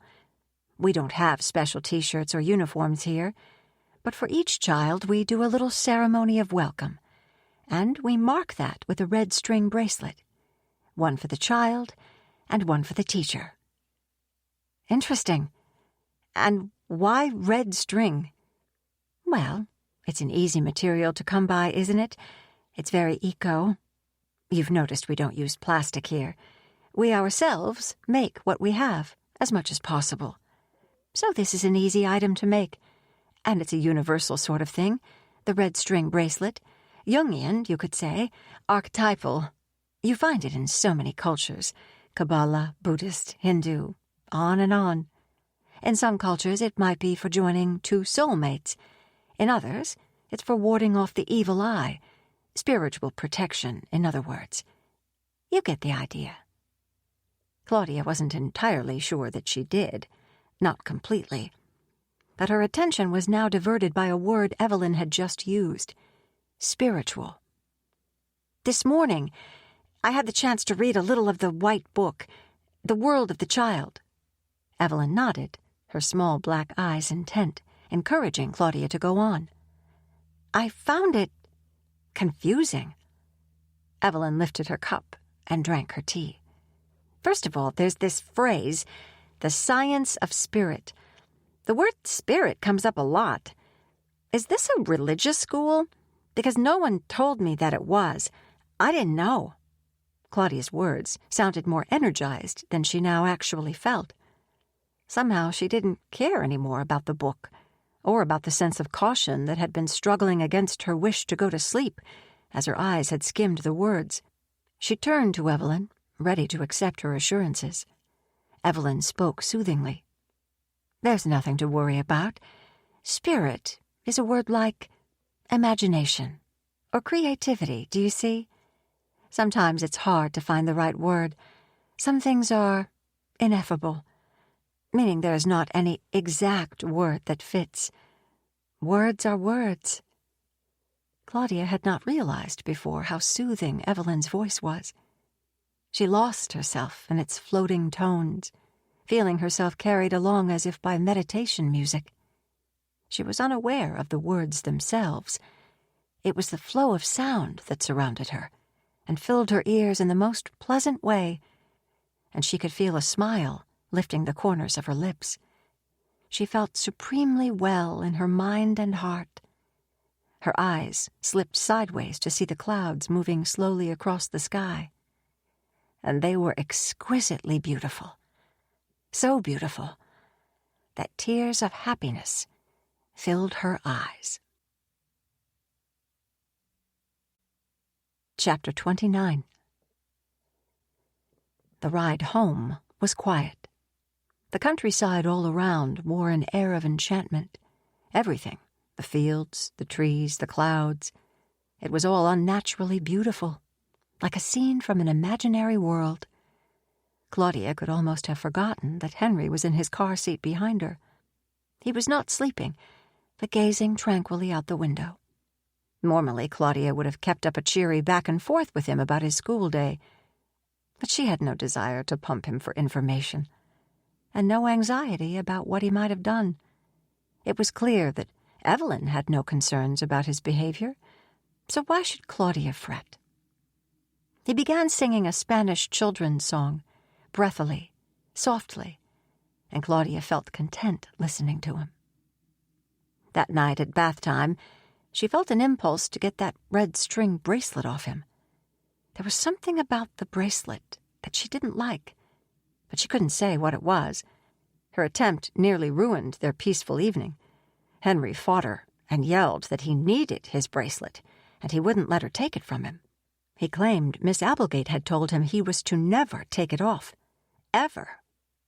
She gave up immediately. She could always cut it off him while he slept. If Evelyn had questions about its disappearance, she could make up an excuse. But then Henry would be outraged in the morning and would start off his day in a bad temper. Things were going so well. Why antagonize him over such a triviality? Chapter 30. Who Are the Indigo Children? By Aquarian Sunflower. www.enlightenedwaterbearer.net. Are you an indigo child? Are you the parent of an indigo child? Indigo children began appearing in large numbers in the 1970s. These children are special. Some, in fact, call them the chosen children.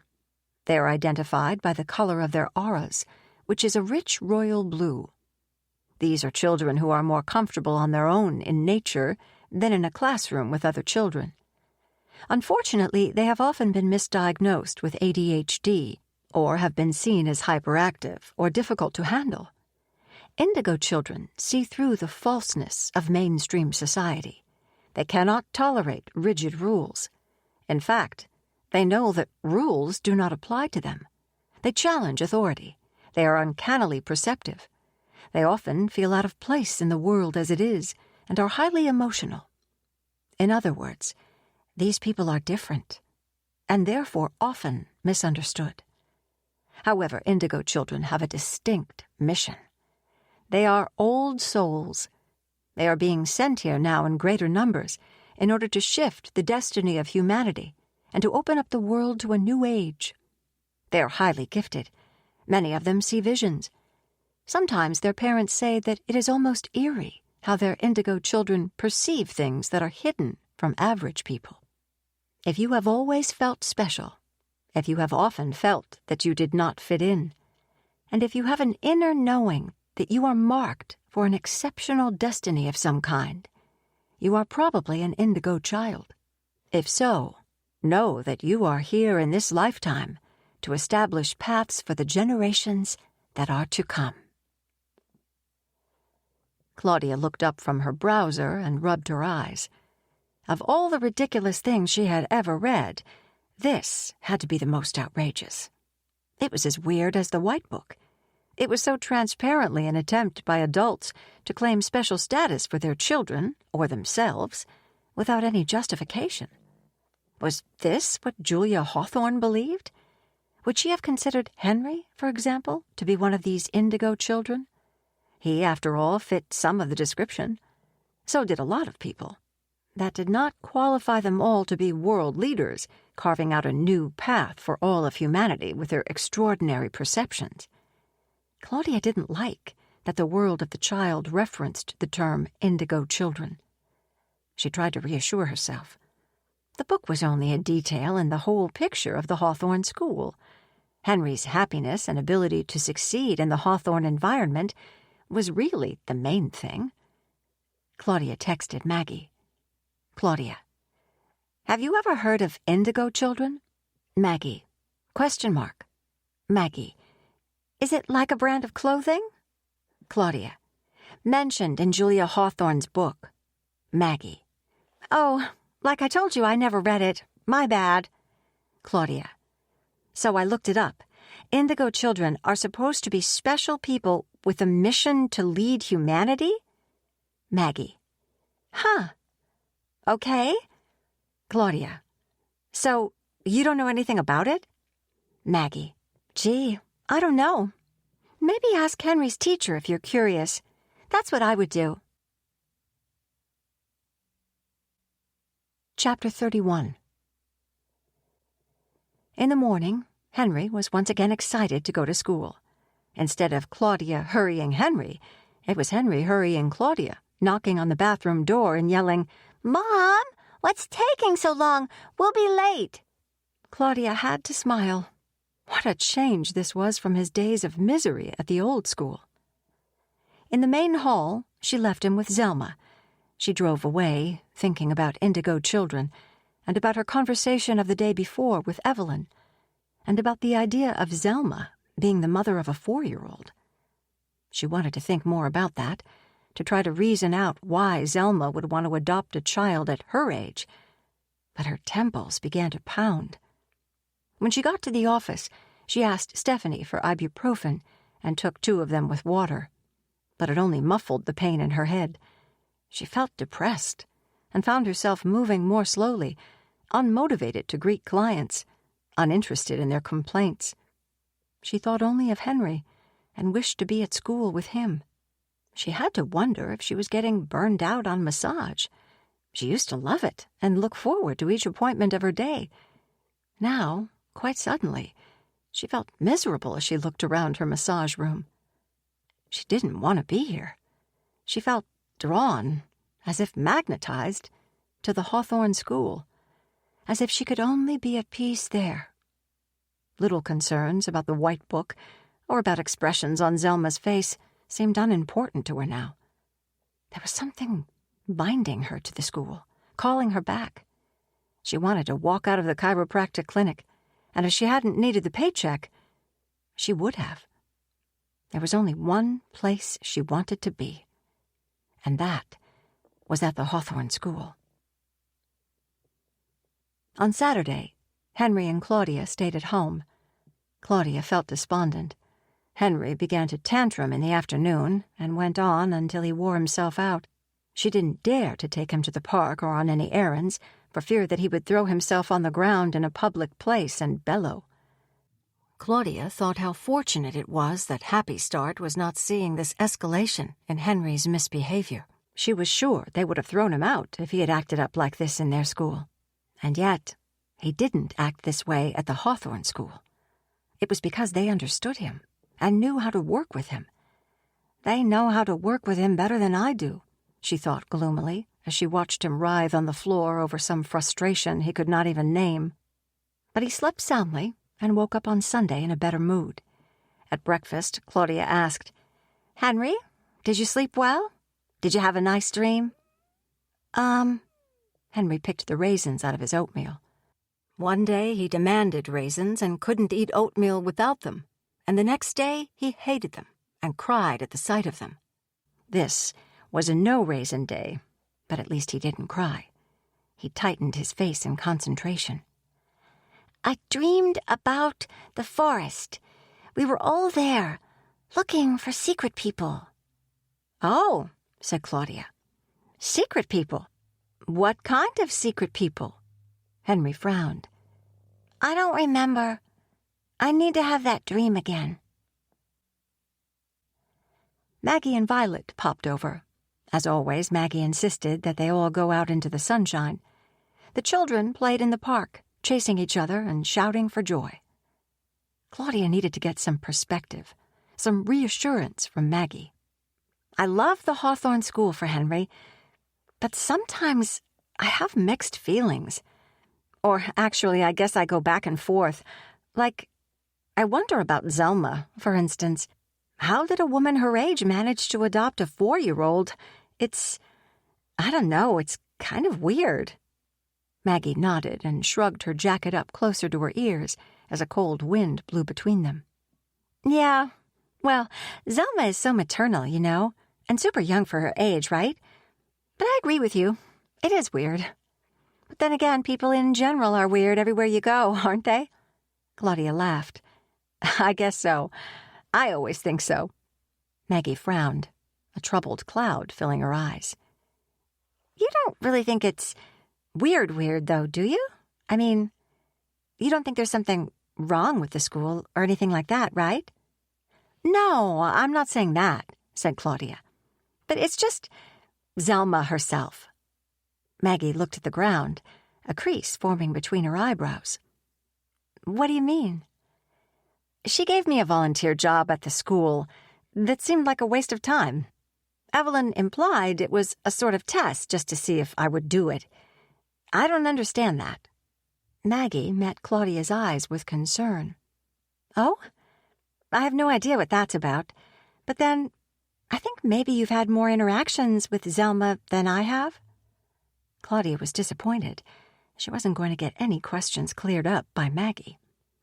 Maggie suggested, "Maybe the stresses of her job are a lot for her. Hey, how old do you think she is?" "No idea.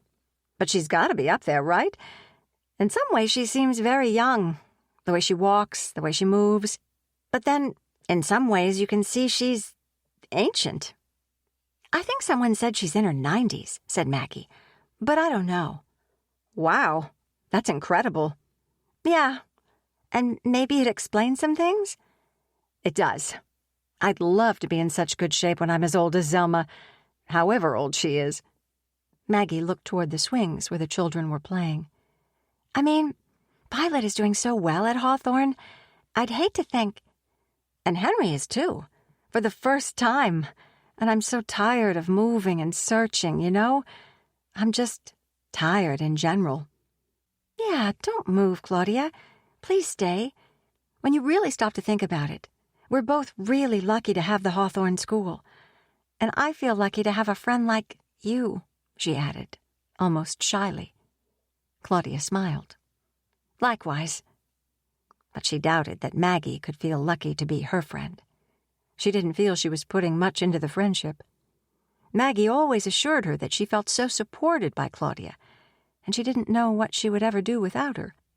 But Claudia knew that she spent most of their time together talking about herself. For the rest of the day, after Maggie and Violet had left them, Henry was just as miserable as he had been the day before. Nothing she did or said could make him happy. When not raging, he spoke listlessly about his friend. Claudia questioned him gently. He was not talking about Violet, he grumbled. It seemed he now had an imaginary friend. Claudia had had one as a child, too. Her friend had been Cassie, the girl with the bright hair, and she remembered that figment of her imagination as vividly as she remembered real people from her childhood. Cassie had made her feel comforted and less alone. She was glad that Henry had an imaginary friend, actually. It was probably good for him as an only child. She thought it had been good for her. "My friend came to my sermonomy. He only comes when I'm at school.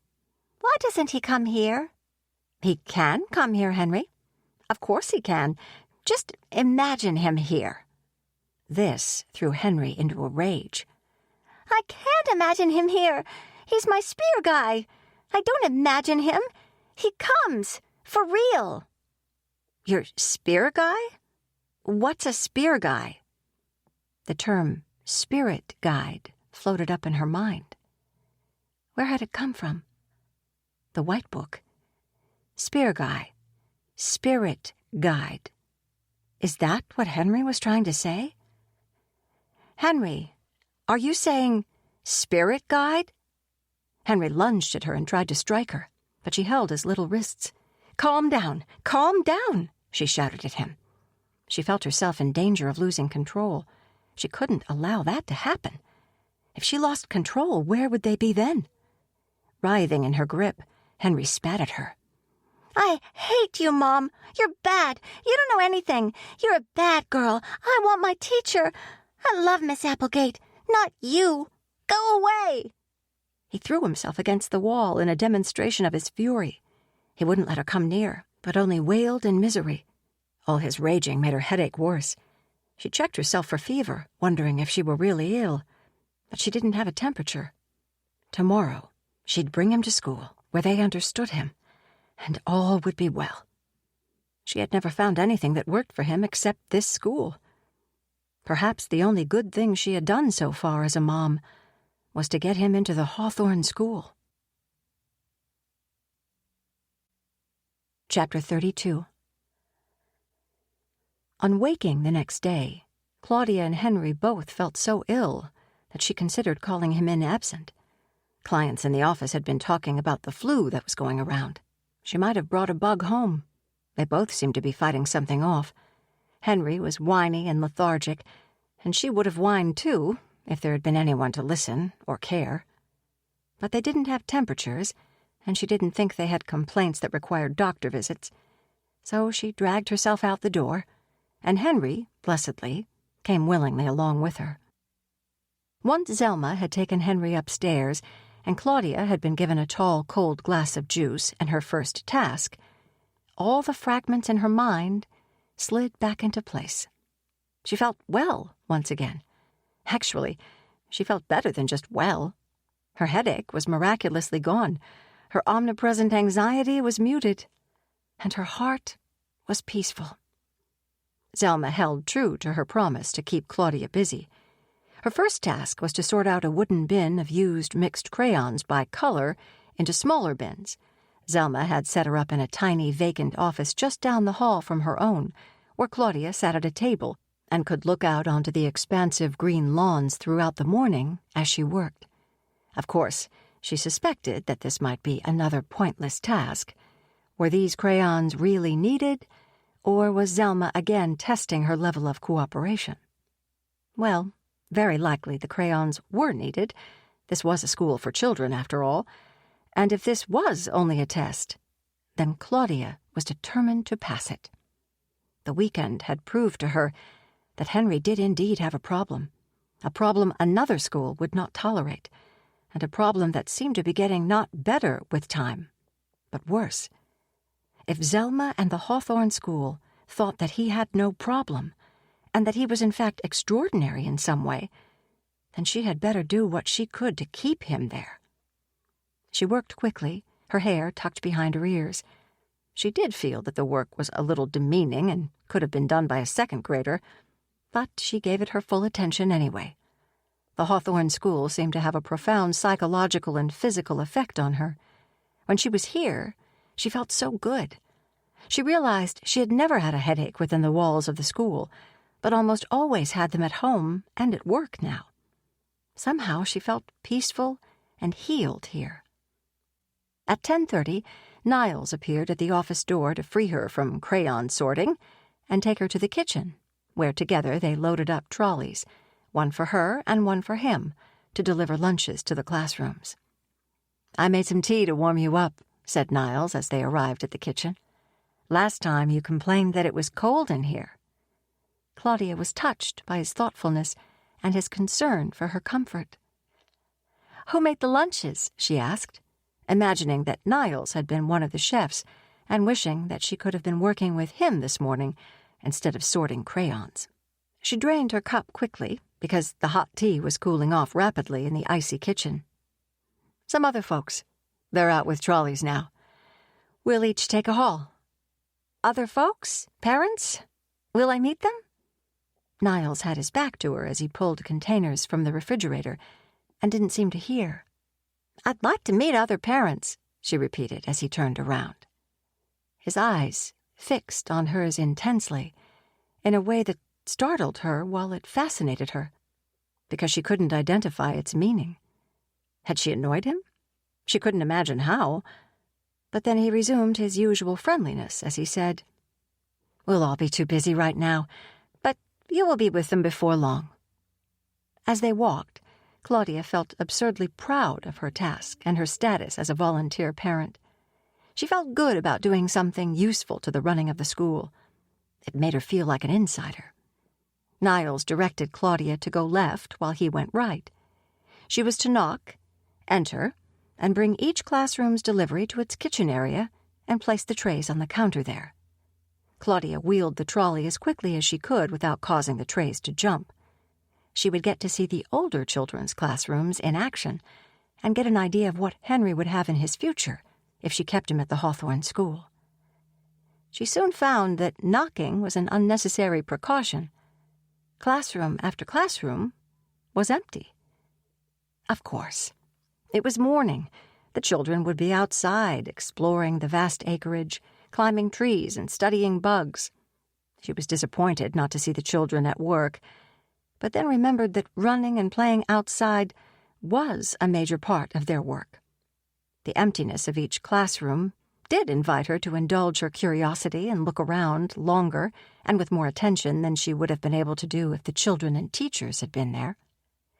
Each room had musical instruments, a guitar hanging on a wall, a set of bongo drums in a corner. In every room was that same portrait of Gabriel Hawthorne she had seen in Evelyn's class on the day of her tour. And each room had that strange and enchanting art, chalk drawings on the board and framed paintings on the walls. The paintings depicted a bright fantasy world, and the colors shimmered. They gave a feeling of joyful optimism, and Claudia felt happy just to look at them. In one room, she found a stack of handmade botany books. It looked like the students were creating their own textbooks with their own drawings of the plants and flowers that could be found in the region. As she turned the pages, she thought that these were the finest examples of botanical art she had ever seen. Instead of the Latin names labeling the plants, however, each plant was accompanied by a smiling, delightful little winged creature. A fairy. Julia Hawthorne had written in that white book that the imagination is the direct route to the soul. These handmade books were lovely, works of art in themselves. At the last classroom door, Claudia didn't bother to knock and brusquely pushed her trolley into the only occupied classroom. She stopped short, embarrassed. The one time she didn't knock, that would be the one time she should have. She heard recorded music similar to the meditation music she played in her massage room. The children, all about 10 years old, were seated in a circle on flat cushions on the floor with large sheets of black construction paper before them. They were drawing colorful swirls, and some of them were drawing intricate mandalas, making striking-looking colored chalk paintings. Oddly, no one was speaking. The teacher's sandals were stepping around the perimeter of their circle, slowly, as if in rhythm to the slow music. Claudia glanced up at her face and realized that the teacher wasn't looking at the children's work at all. She wasn't even looking at the children. She seemed to be in her own world. She apparently hadn't heard Claudia come in. Claudia, keeping her head down in deference, pushed the trolley as quietly as she could past the children and soundlessly unloaded their trays onto the kitchen counter.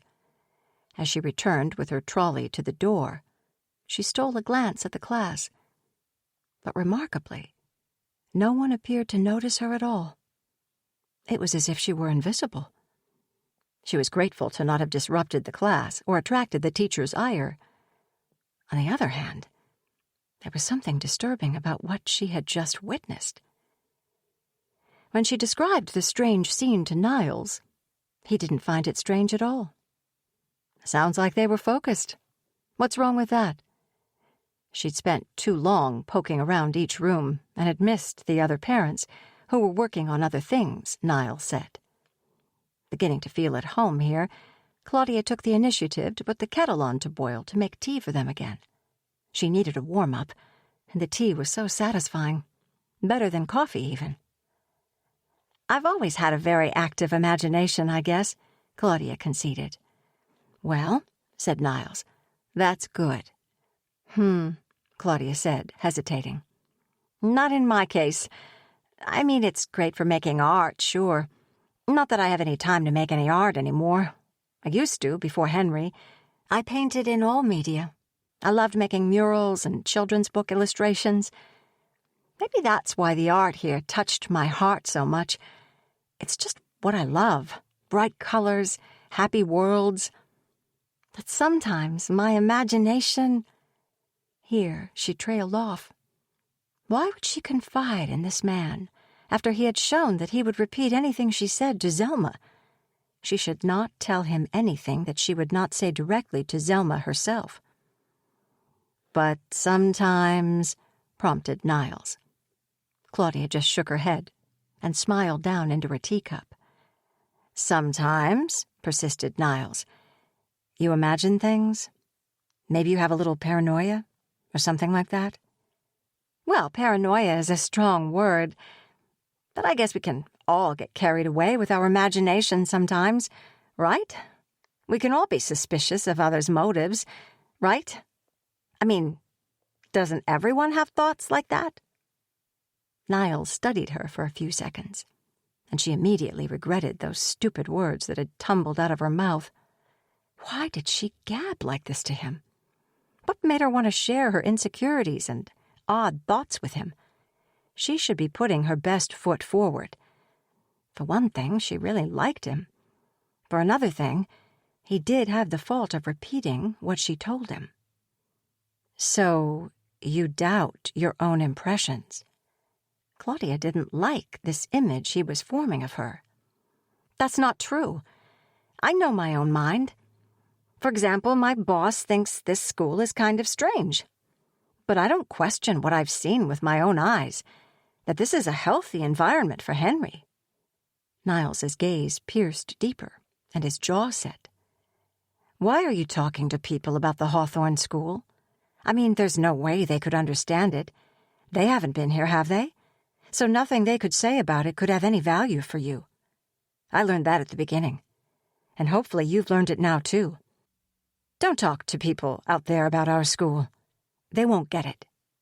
He was speaking to her as if he had a right to give her orders, to tell her who she could talk to and what she could talk about. But she was sure he didn't mean it that way. He was just loyal to the school. Claudia felt she'd somehow lost merit in Niles's eyes. He continued. Who else do you talk to, besides people at work? That was a good question. Who else did she talk to? The cashier at the grocery store, clients, but those conversations were all about them. You know, now that I think about it, you, Maggie, Evelyn, and Zelma are the people I talk to most these days. That's good. You want to talk to supportive people, people who understand. All the critics in the peanut gallery, they don't matter. Don't make the mistake of trying to make them understand. Claudia didn't like the way he assumed authority over her. Maybe Fiona hadn't liked it either.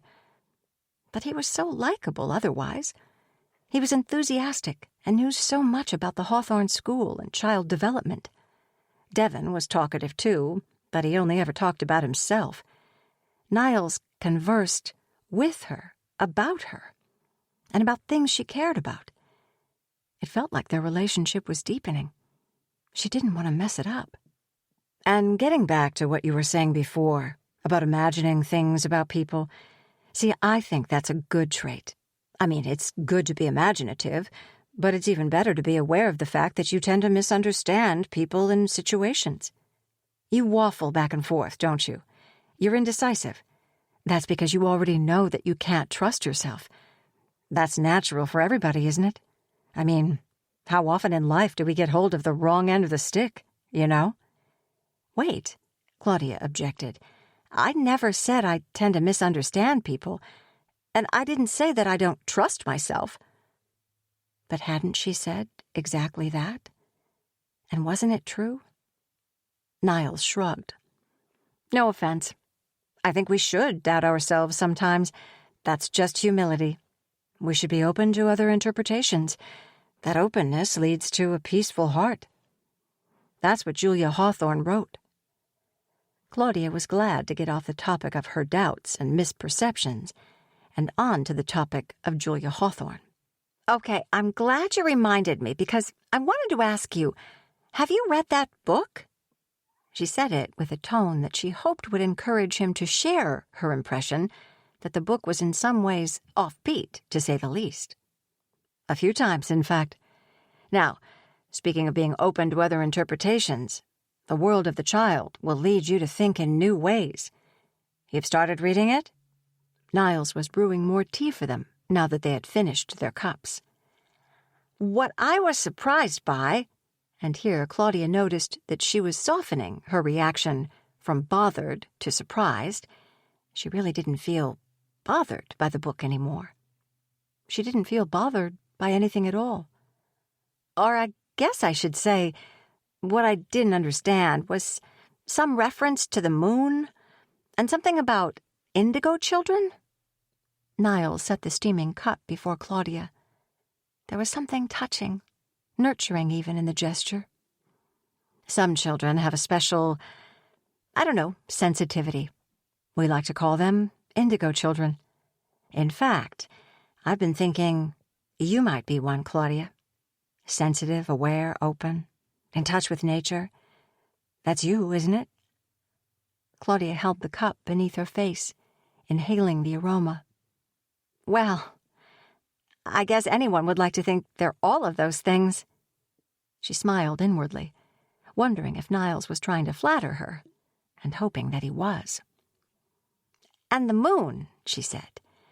Doesn't it say that the moon is alive? You have a problem with that? Claudia laughed softly, thinking he was kidding. Even molecular biologists are considering these ideas that came intuitively to Julia Hawthorne. They're starting to see it now. Water is alive. Rocks, planets, DNA. It's all alive, Claudia. See, the atoms in your body behave exactly the same way as the planets in the solar system. There are patterns within patterns. It's all about the gyre. The gyre? She asked. The air around her face felt like a soft wave, and she lifted her hands to touch it. It felt blue. Funny to think. She could feel the blueness of the wave in her fingertips. In her ears, his last sentence echoed. It's all about the gyre, gyre, gyre. Claudia felt so peaceful listening to Niles, and she smiled, thinking of the poem she'd memorized in childhood, Jabberwocky. How did the lines go? 'Twas brillig, and the slithy toves did gyre and gimble in the wabe. The wabe. The wave. She was in a wave. Or a wabe. From far off, she heard Niles's voice talking. Talking. Yes, gyre. There are more books you could read if you want to understand it in depth. Books about quantum mechanics and celestial mechanics. Claudia closed her eyes and thought of celestial mechanics. She pictured gears shining and spinning in the indigo night sky. Gears working in precise perfection and making divine music as they turned. And she knew that all was as it should be. Chapter 33. After school, Claudia was so exhausted she couldn't imagine making dinner. She couldn't think what reason she had to be so tired. It wasn't as if she had exerted herself physically. She tried to remember what, in her day at the school, could have drained her of all her energy, but she could only remember chatting with Niles and wondering if there was a possibility of the development of something deep between them. She pulled into the parking lot behind Pam's diner, and Henry stirred from his listless daydream to crow, "Yay, Pam's! I want pancakes!" Inside, the familiar diner seemed different, distant, although she couldn't see any physical change.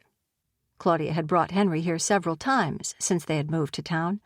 She had immediately been fond of the proprietor, Pam, who now came rushing to their booth and laid a solid hand on both Claudia and Henry.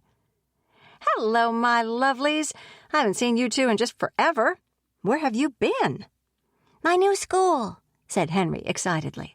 He liked Pam and rarely acted up in her presence.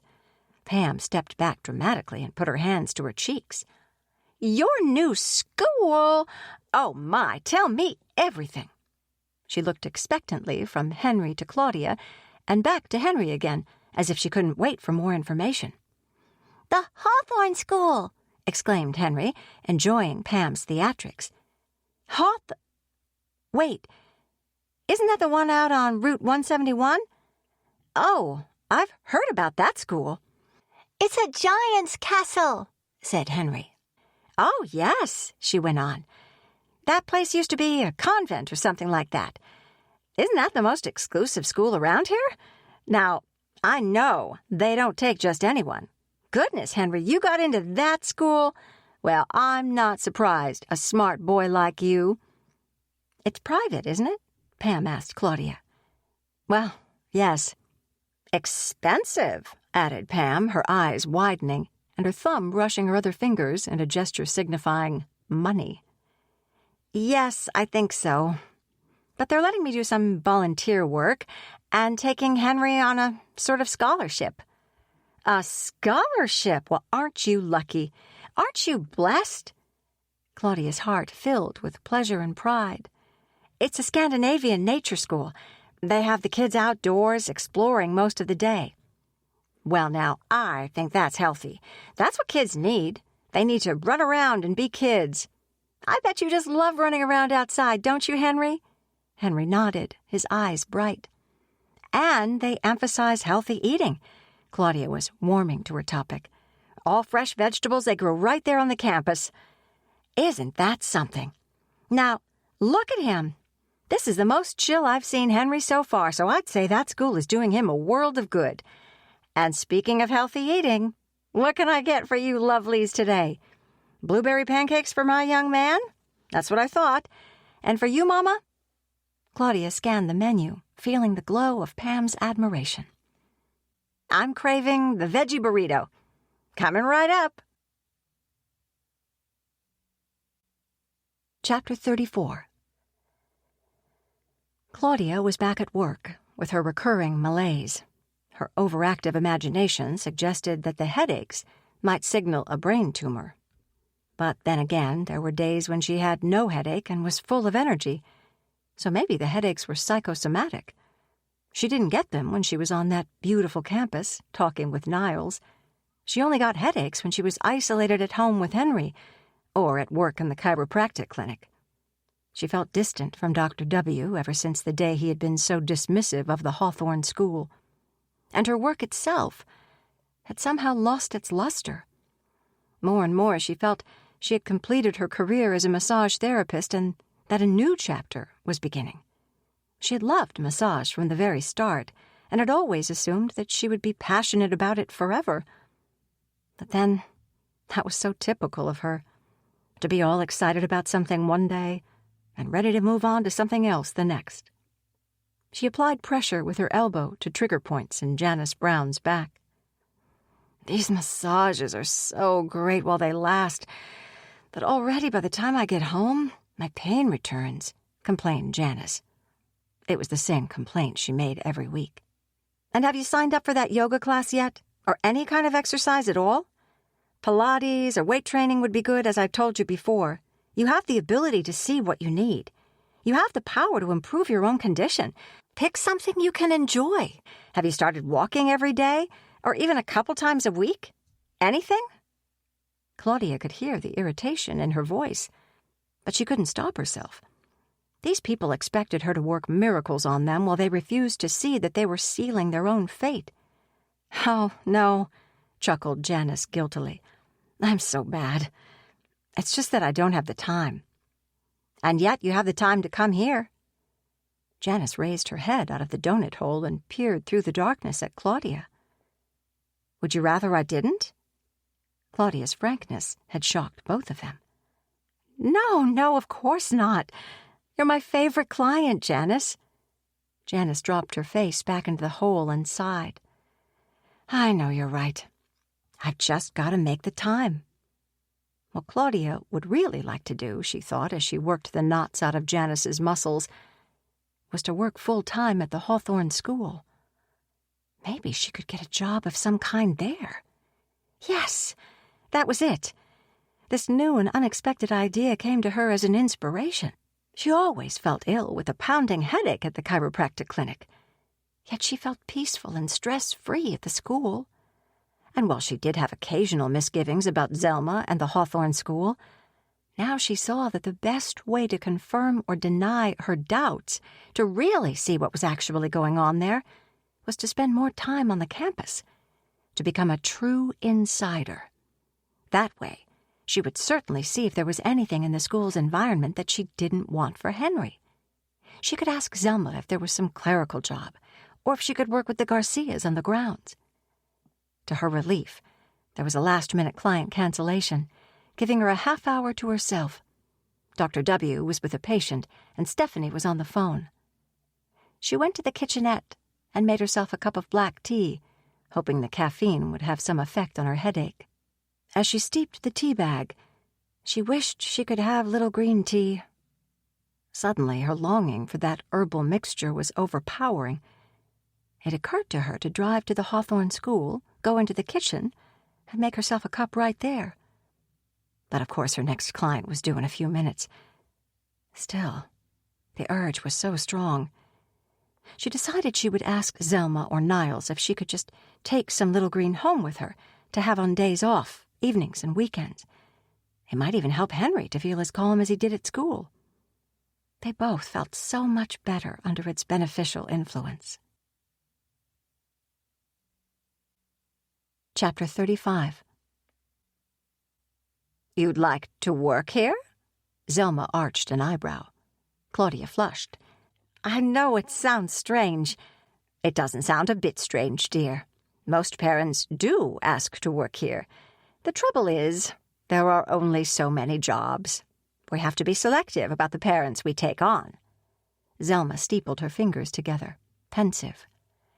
"I thought maybe I could offer massage to the staff, or I could also do something in the artistic line, painting, designing something.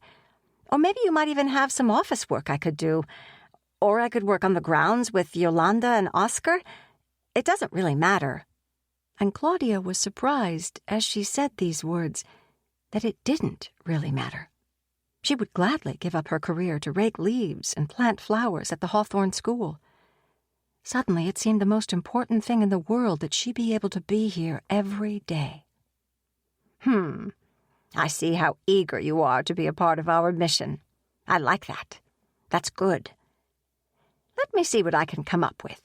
Mind you, I don't promise anything, but I will look into it today. In the meantime, I'll take you down to the tunnels." Claudia felt disappointed. She would do any work at the Hawthorne School, but she would prefer not to work down there. As if reading her mind, Zelma said, "No, not the pit, dear. We're going to the storage room. I want you to pick out some clothing for Henry. And for yourself, too." Did Zelma think they looked so poor that they needed handouts? She had been on the receiving end of handouts throughout her childhood and had always hated it. She wondered if it showed in some way that Zelma could see. "You've noticed, with your observant artist's eye, I'm sure, that all the children are dressed in natural fibers, cotton, linen, fabrics that breathe. The teachers, too, for that matter, and in a certain style and certain hues specific to us.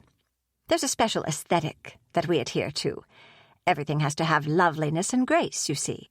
We don't have uniforms. We respect the individual. But our aesthetic, you see, we like to share that. Now that you'll be working with us, I want to make these items available to you. We have a clothing room in the tunnels where we keep new garments that are appropriate for our environment.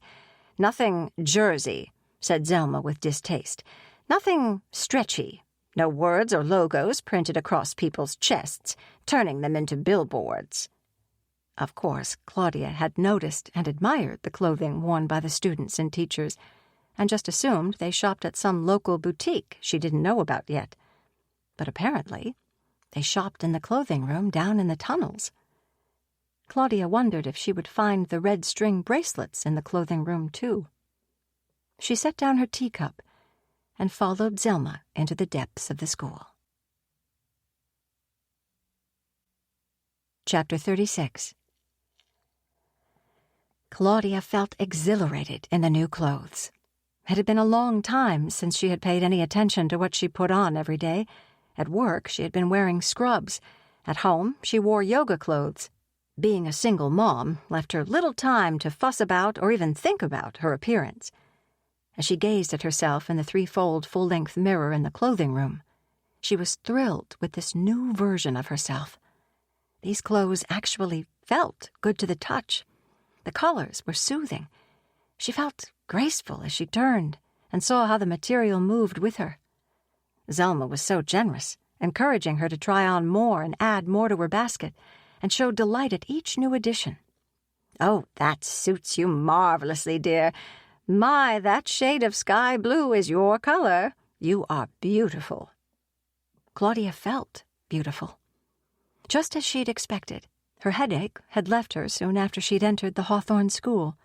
In the yoga classes she used to take, before Henry was born and she lost all her free time, they used to say, "Listen to your body." Claudia was listening to her body now, and it was telling her that she belonged in this place, that she could only feel good here. Zelma invited Claudia to go up to Henry's classroom so he could change into some new clothes. Claudia knocked on the classroom door and entered, holding up a new outfit for Henry so that Evelyn could see. Evelyn nodded, and her eyes glittered. She was happy, too, about the new clothes. Everyone was happy. Even Henry was happy, and he usually didn't care what he wore. He changed right away in the bathroom. He looked so handsome when he came out, and so like all his little classmates who were dressed in the same lovely textures and hues. Claudia hurried away with his discarded t-shirt and shorts, and felt an impulse to throw them in a trash can in the hallway. She never threw away clothes. Someone could always use them, and she passed them on. But these clothes of Henry's, and her own old yoga outfit that was in the basket mingling with all her new things, felt like old energy that she needed to get rid of as quickly and permanently as possible. She shoved the old clothes in the garbage, and when the lid swung shut, she felt relieved to be rid of them. She and Henry were starting a new life. Chapter 37. When Claudia asked again for a job at the Hawthorne School, Zelma said, "That's going to have to wait, Claudia. I have very good news." She paused for maximum effect. "G is coming." Zelma sat down at the table across from Claudia. Seeing that Claudia did not recognize the name, Zelma explained. "Oh, dear. You don't remember what I told you about G, the day of your tour of the school?" She sighed. "Then I'll have to tell you again. G is Gabriel Hawthorne, Julia Hawthorne's son and the president of the Hawthorne schools. Since the death of Julia Hawthorne, G has been our leader and our North Star. He has been visiting the schools in Europe for the past 6 months, and he is going on to Asia after he stops here. We don't know how long he'll be here or when he is coming. He's only said it will be soon. He likes to surprise us. But you need to know, he is a very important person. The most important person in all the Hawthorne schools. We want everything to be perfect for him when he arrives. We want him to be pleased with us." Claudia thought it was amusing to see this little old lady so concerned about pleasing her boss. So, Claudia thought, she wasn't the only one with the anxious-to-please problem. Surely at her age, Zelma didn't need her job, and she didn't need to kowtow to anyone. But Zelma was staring her down, as if beaming her message into Claudia's skull. "Well," joked Claudia, "no pressure or anything." Zelma's stare hardened. "We are all thrilled to see him again, and to have his personal supervision for as long as possible. Of course, we are always under his supervision, whether he is physically here or not. I am in constant contact with him when he is abroad. He directs us from wherever he is. He is, after all, the president. But to have him here, seeing our work and all that we do as we follow in the footsteps of his mother, well, it's a tremendous honor." Claudia remained quiet and drained her cup of tea. Zelma stood up to boil more water. Claudia thought, now that she was feeling more serene, that she wouldn't bring up the job issue again for a while. She could let some time pass before making such a dramatic change. All was well in her world. She couldn't remember at this time why it had seemed so important to her to leave the profession she had studied for, the job that defined who she was to herself, to work here. She did love being at the Hawthorne School, but she could just pick up more volunteer hours here and keep her job. Wouldn't that make more sense? Zelma handed Claudia the hot tea. With that strange prescience of hers, Zelma said, "Now, Claudia, about that job." Zelma's sternness was gone, and she looked into Claudia's eyes like a loving mother. Claudia looked back, and neither of them broke the gaze. "I am so proud of you, Claudia." Claudia's eyes misted without warning. "Proud? Of me?" "Of course." Zelma offered Claudia a tissue and continued looking at her with adoring eyes. Claudia said, "Sorry, I don't mean to get all emotional or anything. It's just been a little tougher than usual at home lately with Henry. I guess I must be feeling a little vulnerable or something." Zelma's smile widened. "Tough? With Henry?" "Yes. He seems to be changing, becoming more distant. We've always been so close. Now he pushes me away." "But isn't that what you want? An independent boy? He's growing, that's all." She patted Claudia's hand. "Henry is adjusting to a new school, dear.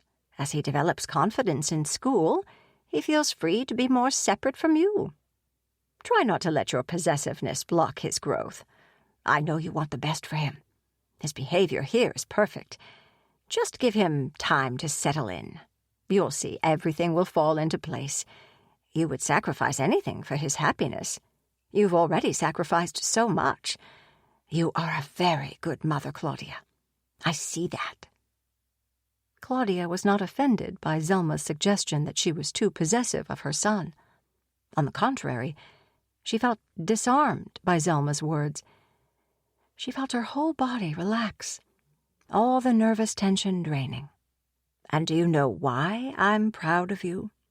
It's because of what you said, dear heart, that you love our school so much, that you would quit your job and come to work here, 60 hours a week, doing janitorial work in exchange for room and board and tuition, and that you would donate your car to be sold to benefit the Hawthorne School. You have this sense of gratitude and this longing to give back to the school. I am deeply touched, Claudia, and profoundly impressed, too, by your faithfulness. You have a true and deep commitment to the Hawthorne way. And it didn't take you long.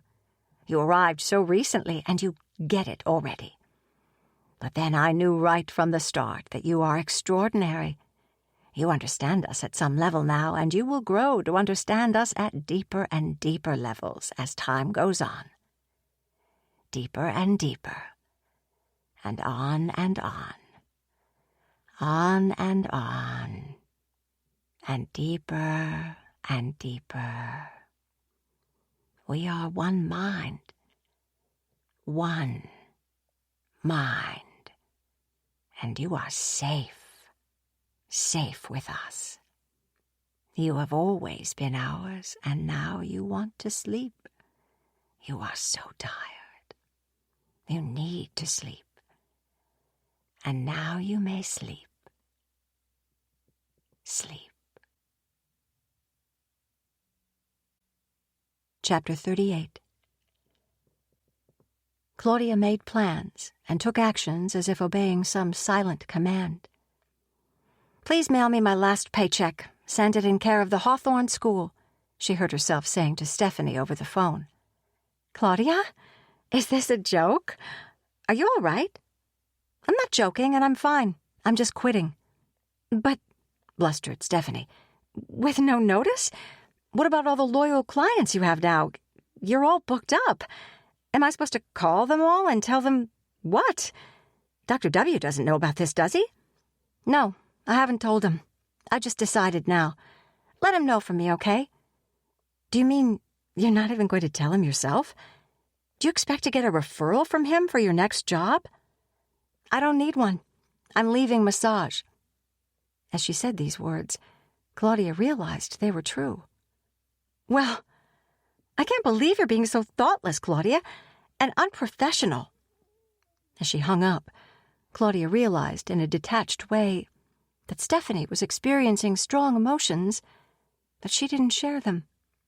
She was putting everything in order, and she felt calm. Claudia had forgotten exactly when she decided to move herself and Henry into the Hawthorne School. It simply seemed that now it was required that she do so. And why wouldn't she gladly move to such a beautiful place? Yolanda had described it as living in a mansion.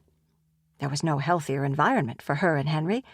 The Hawthorne School was where they both felt best. Maggie was at once admiring and envious.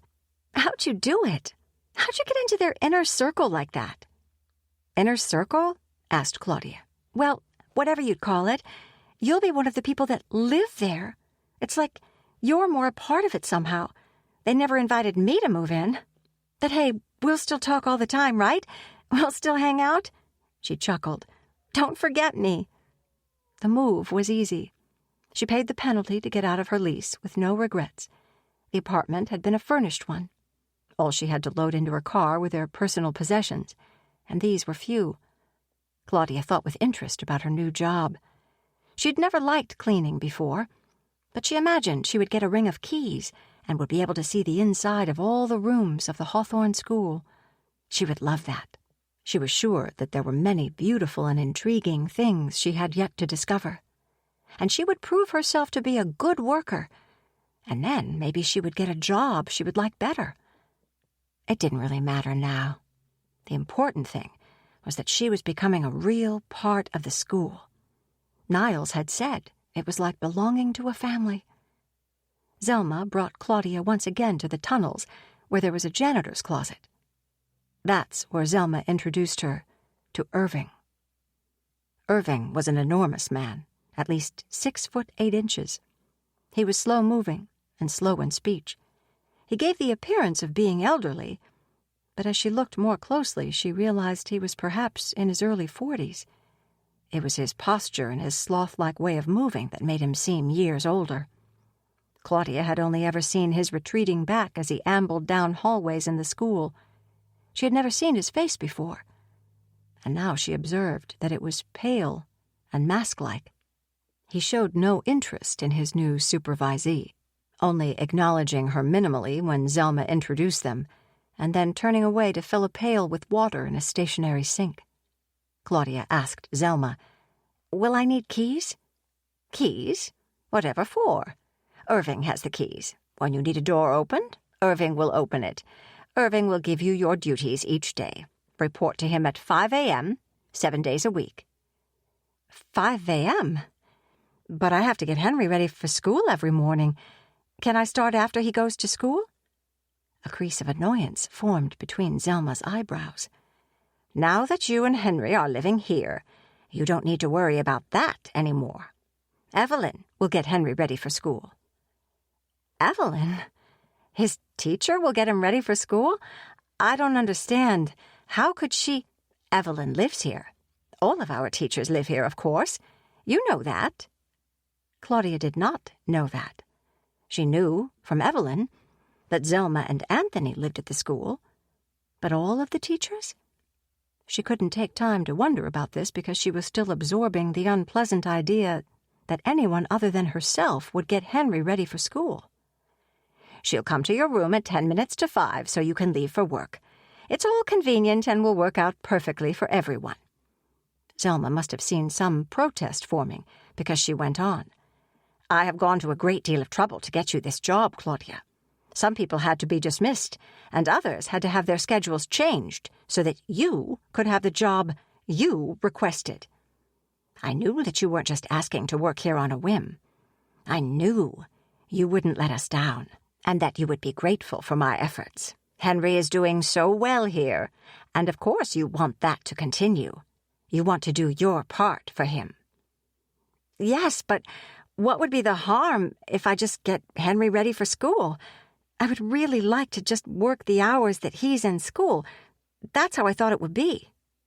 "Claudia," Zelma looked at her with a shocked expression. "You agreed. You know you did. You agreed to working 60 hours a week. Now I ask you, is Henry in school 60 hours a week? You know that he isn't. Your schedule, as you yourself decided, is from 5 a.m. to 5 p.m., Monday through Friday. On Saturday and Sunday, you work another 5 hours each day, from 5 a.m. until 10 in the morning, so you can have time off with Henry. That's what you wanted. That's why I set it up for you this way. That's why so many people were disrupted and inconvenienced." She looked Claudia up and down. "What are you trying to pull now?" Claudia felt confused, panicked, and somehow guilty. Why couldn't she remember? What had she agreed to? When had the conversation occurred? She could only say now, stubbornly, "But I want to get him ready for school. And after school, I want to pick him up in his classroom and take him back to our room and have dinner with him and put him to bed." "Well, of course you will have dinner with him and put him to bed. That's why you are getting off at 5 p.m. Zelma looked distressed, as if she were dealing with someone who was trying to manipulate her, or with someone who was mentally unbalanced. Claudia felt as distressed as Zelma looked. The best thing she could think of to do was to agree for the time being, and think about it all later. She could work today, and then this evening, when she was with Henry in their dorm room, she would think it all through with a clear mind, without Zelma staring at her, trying to make her remember something she could not remember. She detached the small thermos she had clipped to her belt, the one that Zelma had thoughtfully provided for her, so that she could have little green juice throughout her day. Zelma had told her she could go to the kitchen and refill it as often as she liked, an idea which unaccountably filled her with joy and relief. She noticed that Irving had an identical thermos strapped to his belt. After Zelma had gone, Irving shuffled out of the janitorial closet, ducking his head under the doorway. He carried the pail of water, slushing in one hand, and dragged a mop along behind him in the other. Claudia followed. Chapter 39. The work was hard, and Claudia thought that Irving was too weary for it. He led her through the chores, mopping floors, dusting high light fixtures, emptying trash cans. He moved slowly, his forehead sweating. Irving punctuated his day with frequent returns to the kitchen to refill his thermos. It seemed he needed a refill almost every half hour. Claudia thought he would do better to drink some water rather than the juice every time to quench his constant thirst. Being younger, she didn't need to refill as often as he did, only twice throughout the day. But she found that she didn't want water either. It was the juice that gave renewed energy, while at the same time providing a sense of peace. Irving was not great company, speaking hardly a word, and gesturing instead of talking, as if to save his breath. They ate their lunch in the kitchen at 1 o'clock. The food had all been ready-made for them and was waiting in the refrigerator on a tray. There was twice as much food on Irving's tray as hers, although her servings were more than sufficient. It was just the two of them. Irving was glum company, but a good eater, shoveling soup, wraps, and salad into his mouth, and chewing, as Claudia made one attempt and then another to reach him on a human level. She told him a little about her life and about her son. She hoped he would in turn share something about himself, but he remained silent, which unnerved her. She went on then, telling him about her appreciation of the Hawthorne School and what a great opportunity it was for Henry. When he still said nothing, she felt the need to keep on chattering. She told him about Devon and how he had let them down again. Irving just looked at her sadly and returned to his food. She sensed a loneliness in this huge man, and she wanted to make contact with him. She offered him the cup of chopped pineapple on her tray, even though she liked chopped pineapple. Irving accepted it wordlessly, and somehow she felt that he appreciated the small gesture. But as for conversation, he was apathetic on every topic, and even to her very presence. At last, she gave up trying to get him to talk. She wondered what his story was. "Have you been here a long time, Irving?" She thought he wasn't going to answer, but at last he nodded. She looked into his eyes, searching to read them. When he still said nothing, she stopped pushing, and they settled into a companionable silence. She was surprised at how good she felt. She found her mood lifting and lifting, until she felt really well, perfectly well, and realized how grateful she was for this job and for everything in her life and in the world in general. She smiled at Irving and was not bothered that he did not smile back. Almost to herself, she continued her reflections aloud. "We're at a turning point. That's how it feels, Henry and I. After my mother died, we had no one in the world, really, just each other. And now we have this." She spread her arms to indicate their surroundings. "It's like I've finally found something we can count on, you know?" Irving made a low noise in his throat and stole a glance at her face. "Ever since I became a mother, I felt I would do anything for Henry, anything to help him, to make his life better, to give him what he needs for his future. Do you have children, Irving?" Irving stopped chewing and looked at Claudia mutely, with an expression in his eyes that made her think of a suffering animal in captivity. Claudia thought how good it was of Zelma to give Irving this occupation. It couldn't be easy for someone like him to get a job. "If you're tired, Irving, I could do the floors in the dining hall by myself. I don't mind. You could take a break." To this, Irving answered nothing. In the dining hall, Claudia took the mop from Irving's hands and set to work. With heavy-lidded eyes, he watched her work for a few minutes. Then he took the other mop and joined in at his own slow pace. 2.5 hours later, at pickup time, when Claudia wished to be picking up Henry, She was instead scrubbing toilets in the administration building. She worried about him now. Who would take care of him from then until 5 p.m.? His teacher? Wasn't that asking an awful lot of her when she had been with children all day? In fact, had any arrangement been made? She couldn't remember if Zelma had told her who would take care of him after school. Zelma had said Evelyn was supposed to take care of him before school. But what about after school? Could she trust that Zelma had worked it out? And then how would Henry feel when she didn't show up for him after school? She hadn't had any time to prepare him for a new arrangement. Finishing her work in the ladies' toilet, she scrubbed her hands and left Irving in the hall. "Sorry, Irving. I have to ask Zelma a question." Irving only grunted in reply. His grunt might have been meant to remind her that Zelma didn't like questions. Claudia didn't care. She found Zelma and Anthony in the director's office. Anthony was curled up, drifting off to sleep in an oversized chair. Zelma looked up with displeasure as Claudia, dressed in a cotton shirt and overalls splashed with watermarks, came through her door. Zelma stood. "Sorry to disturb. I just wanted to make sure. Who was watching Henry?" Zelma looked at Claudia in a way that made her feel she needed to explain herself further. "I mean, I know we probably talked about it, but I just realized I can't remember for sure that we did. Did we arrange for someone to watch him until I get off work?" Claudia, Claudia, Claudia. What am I going to do with you?" Claudia stood her ground, waiting for her answer. "I have the impression that your mind has become clouded of late. Have you noticed this too?" Claudia knew she hadn't been herself lately. She'd been forgetful. She'd made major decisions impulsively. And yes, sometimes she did feel that her thinking was clouded, as if she were in a sort of a fog. But she didn't want to admit this to Zelma. She fought to keep her expression calm, unreadable. Zelma sighed and shook her head.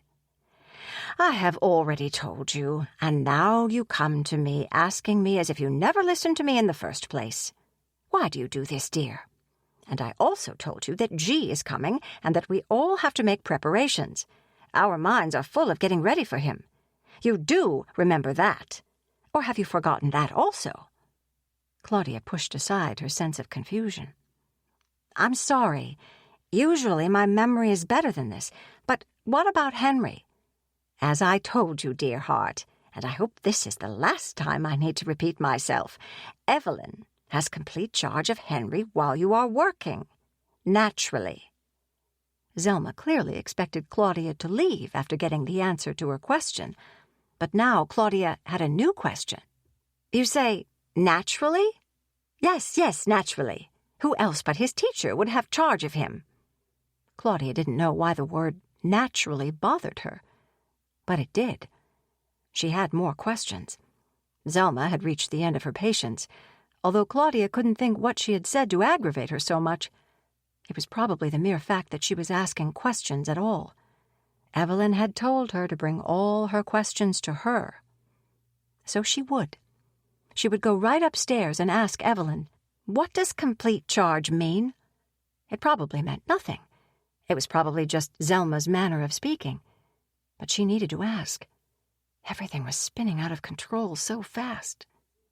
"Sorry again," said Claudia, turning to go. "Claudia," said Zelma. There was a warning in her tone. Claudia stopped. "You need to go straight back to work. Your job is a serious responsibility. Breaks are only at the allotted times. I hope I don't have to tell you that. The Hawthorne School is relying on your work ethic. We want these buildings to sparkle whenever G arrives, which could be at any time."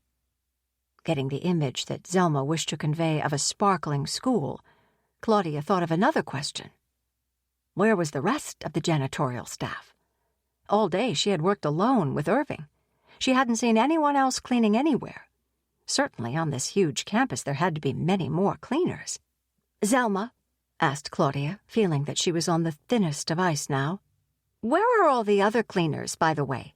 I haven't seen any, so I was just, wondering about that."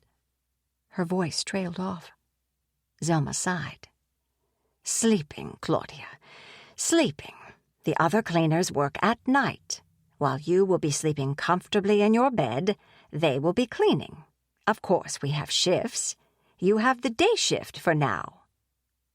Zelma turned her back. For now? Claudia left the director's office, but she didn't return to work. She had to see Henry. Chapter 40. It was already past 4 o'clock when Claudia got upstairs. The halls were silent and deserted.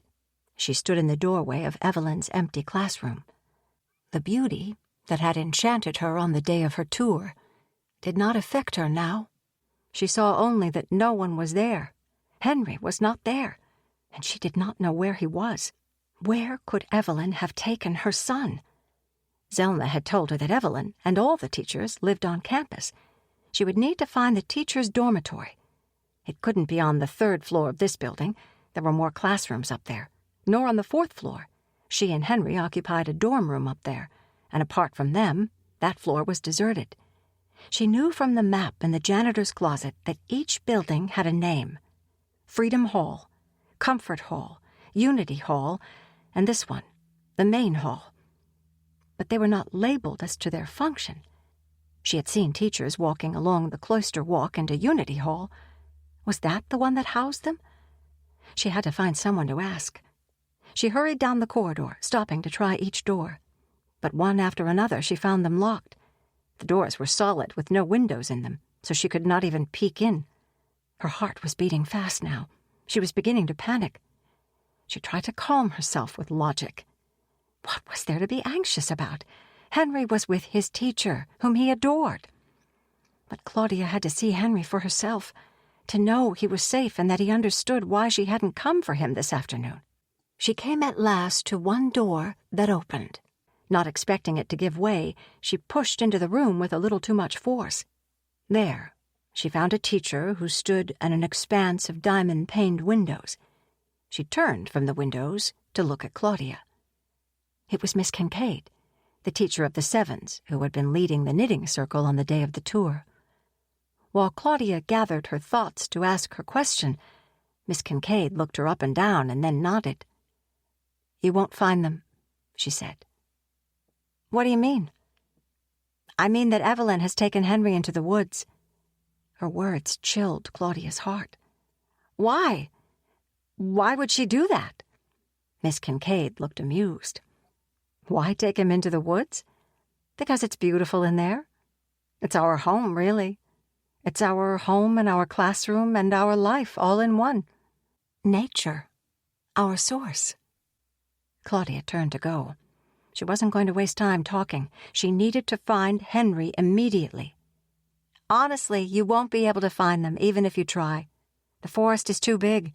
There are lots of trails. They could be anywhere in there. Your best plan is to wait until they come back. At 5. Claudia realized with some surprise that Miss Kincaid must know she was working here now and what her hours were. She had only started today. How tight was the communication between Zelma and the teachers then? Claudia rushed to the window to stand beside Miss Kincaid and look down onto the lawn below and the woods that began there and went on for acres. The trees were still full of their colored leaves, providing a thick canopy over the forest. She could see no sign of Henry in his bright red sweater. Claudia's hand flew involuntarily to her heart, and her eyes filled with tears as she searched for some movement below. Oh, now, said Miss Kincaid. Her voice was sympathetic, and she put an arm around Claudia. Claudia, in spite of herself, put an arm around the teacher. In that moment, she had no one else. "Here, dry your tears. I will help you if you want to try to find them." She handed Claudia a tissue. "There's no chance we will find them, as I've already said. But if you want to try, we can. They're very safe, you know." "But I have to try. I can't wait." "Okay. How about if you and I walk into the forest together? You might get lost by yourself, but I'll go with you. If it would make you feel better to be out there looking than in here waiting, well then, let's go." She smiled reassuringly at Claudia. "Yes, thanks. Let's go." Claudia turned. "Wait, just one thing. Let's refill your thermos. I'll take one too. We don't want to get dehydrated out there." Miss Kincaid filled Claudia's thermos with little green juice. As she did so, she said, "My first name's Lillian, by the way." "Thanks, Lillian," said Claudia, turning toward the door again. Once in the echoing hallway, Lillian, walking beside her, said, "I assume you don't want Zelma to see you slipping out of the building. Follow me down this staircase." She gave Claudia a conspiratorial wink. "Zelma's windows look out on the front. She won't see us going out the back." This was the first time she'd seen anyone rebelling against the system of the school or against Zelma herself. But then Claudia knew there was always bound to be one person a little more free-thinking than the rest. Maybe Lillian was taking her side. She seemed to want to help. Claudia had no choice but to trust her. Chapter 41. Diffused rays of the late afternoon sun streamed down through breaks in the leaves above, and the woods were all yellow and orange, with startling explosions of red. Claudia and Lillian walked along the paths, Claudia with her head turning from side to side, searching for any sign of Henry. "I never realized until now how huge this place is, how far the woods go, or how many people must live here. How many people do live here?" "I don't know, to be perfectly honest. All of the teachers, all of the students, and the volunteers, of course." "All of the students?" "Oh, yes. They all wind up moving in. It works better for the school that way." But not Violet, thought Claudia. Maggie and Violet lived away from the school. Why? And where were all the parents? It was strange that she hadn't seen other parents in the dorm on the 4th floor of the main hall where she stayed with Henry. In fact, theirs was the only room that was inhabited. Why? It was all baffling, but she couldn't care about any of that now. What she needed to do was find her son. As if reading her thoughts, Lillian repeated, "Henry's perfectly safe with Evelyn, you know." "I'm sure he is," said Claudia. "But he'll be wondering why I didn't show up for him after school. He depends on me to always be there." "Ah," said Lillian. "But that's already changing. Haven't you noticed? Evelyn has already bonded with Henry." Claudia burst out in frustration. "What is this bond you people talk about? I never heard of a child bonding so strongly with a teacher."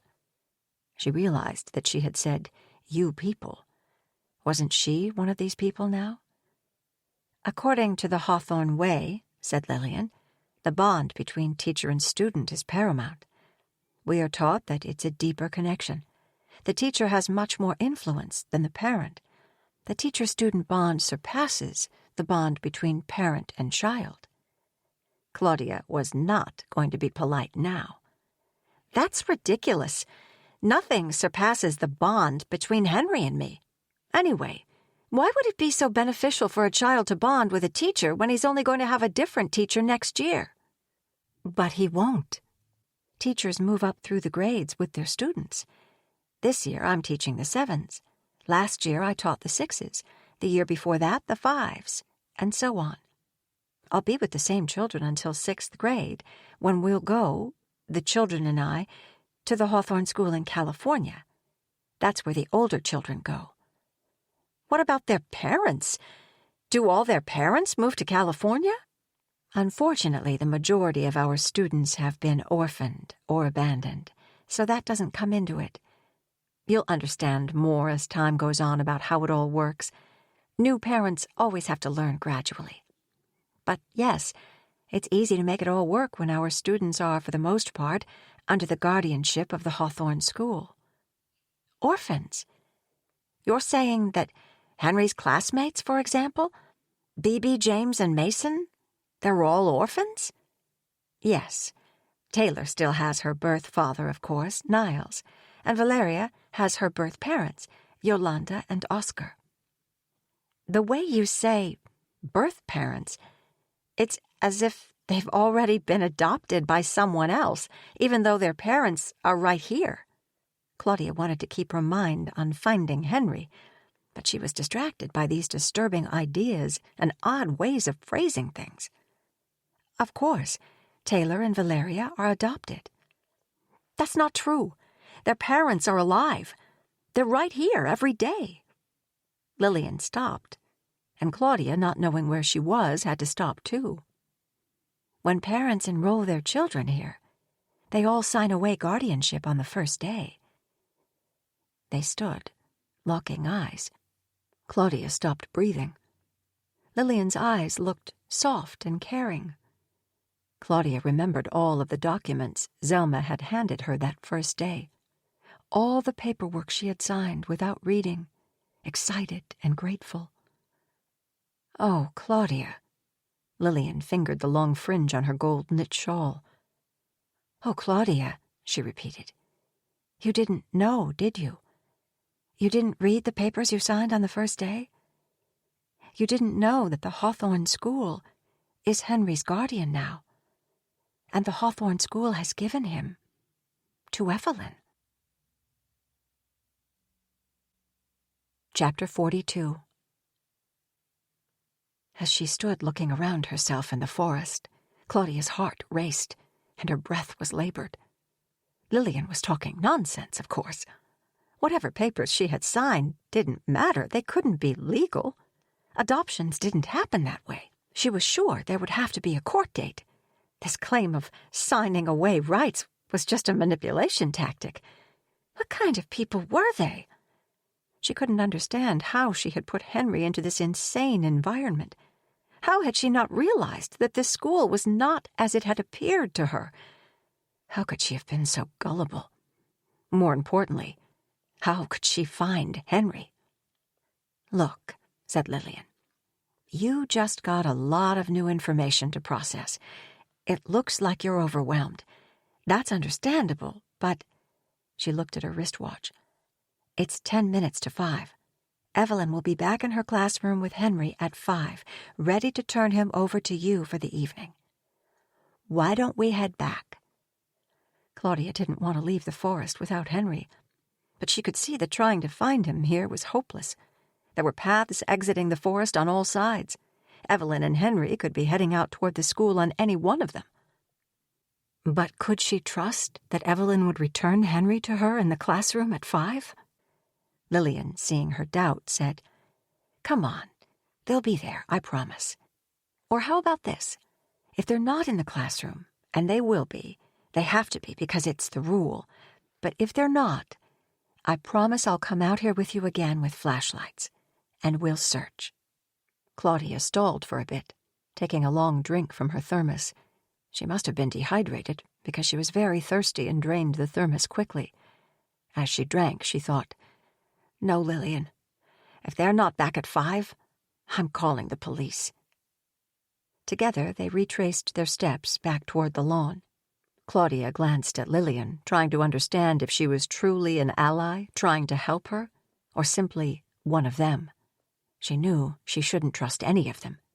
They all appeared to be friendly at first. Zelma, Evelyn, even Niles.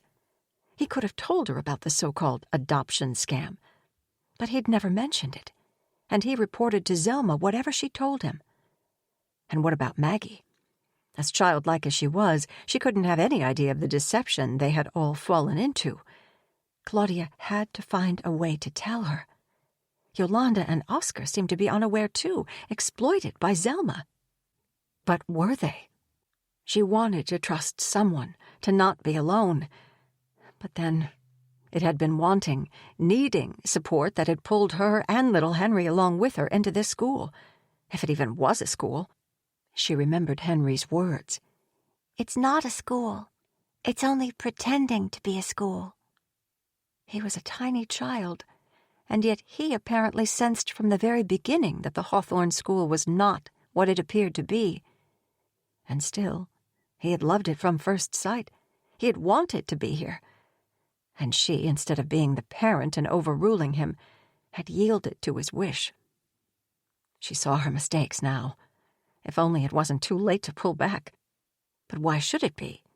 She would just take Henry and leave the Hawthorne School and never return. No one could stop her. Henry would cry and protest, but he would recover. As they re-entered the building, Claudia's heart was already beginning to lift. It was as if she'd had a shift in perception, making everything all right. How often she had these changes in mood, in attitude now. Even before she saw Henry, it was as if she knew she would see him, and as if all her worry was behind her. She felt relief. She was back inside the Hawthorne School. She was feeling good, a sense of well-being washing over her. And Henry would be in her arms within minutes. Nothing else mattered. Chapter 43.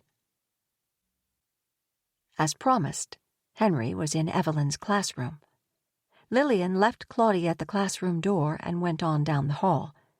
Claudia rushed to her son, who was seated on the child-sized throne. The throne was made of tree branches and wound around with colored ribbons. On Henry's head was a green crown of vines freshly cut, and he wore a necklace made of vines and bracelets of vines, contrasting with the red bracelet wound around his small wrists. In his hand, he held a stick that served as his scepter. Claudia hugged him, but he sat limp in her arms, not returning her hug. He smelled of the outdoors. He was safe and sound, and oddly peaceful. "Henry, I'm sorry I wasn't able to be here for you after school. Were you scared?" "My name is not Henry," said Henry. "You have to call me King Henry." "Okay," Claudia said, laughing as she wiped away a tear. "King Henry, did you go for a walk in the woods?" Henry looked at Evelyn.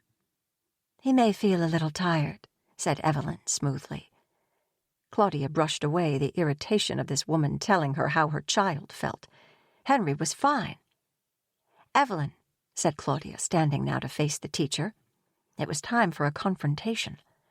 She tried to gather the anger that she'd felt in the woods before she'd drunk the calming little green juice. There was no angry energy in her now, but the questions remained. "Lillian told me some things that I didn't know. Are you under the impression that the Hawthorne School has given you my son?"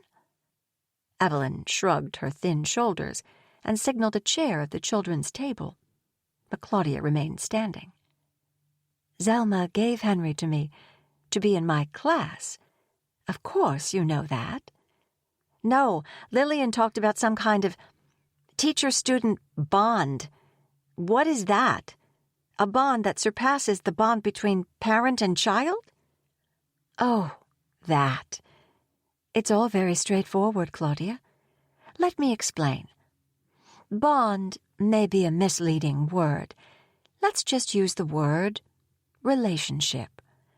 Obviously, a teacher has a relationship with each student. That's clear. That's not to say that it's a better relationship than the one the child has with his parents. It's just different. It's of a different nature." "What's the nature of it?" demanded Claudia. There was a part of her that wanted to fight against these ideas, fight for Henry.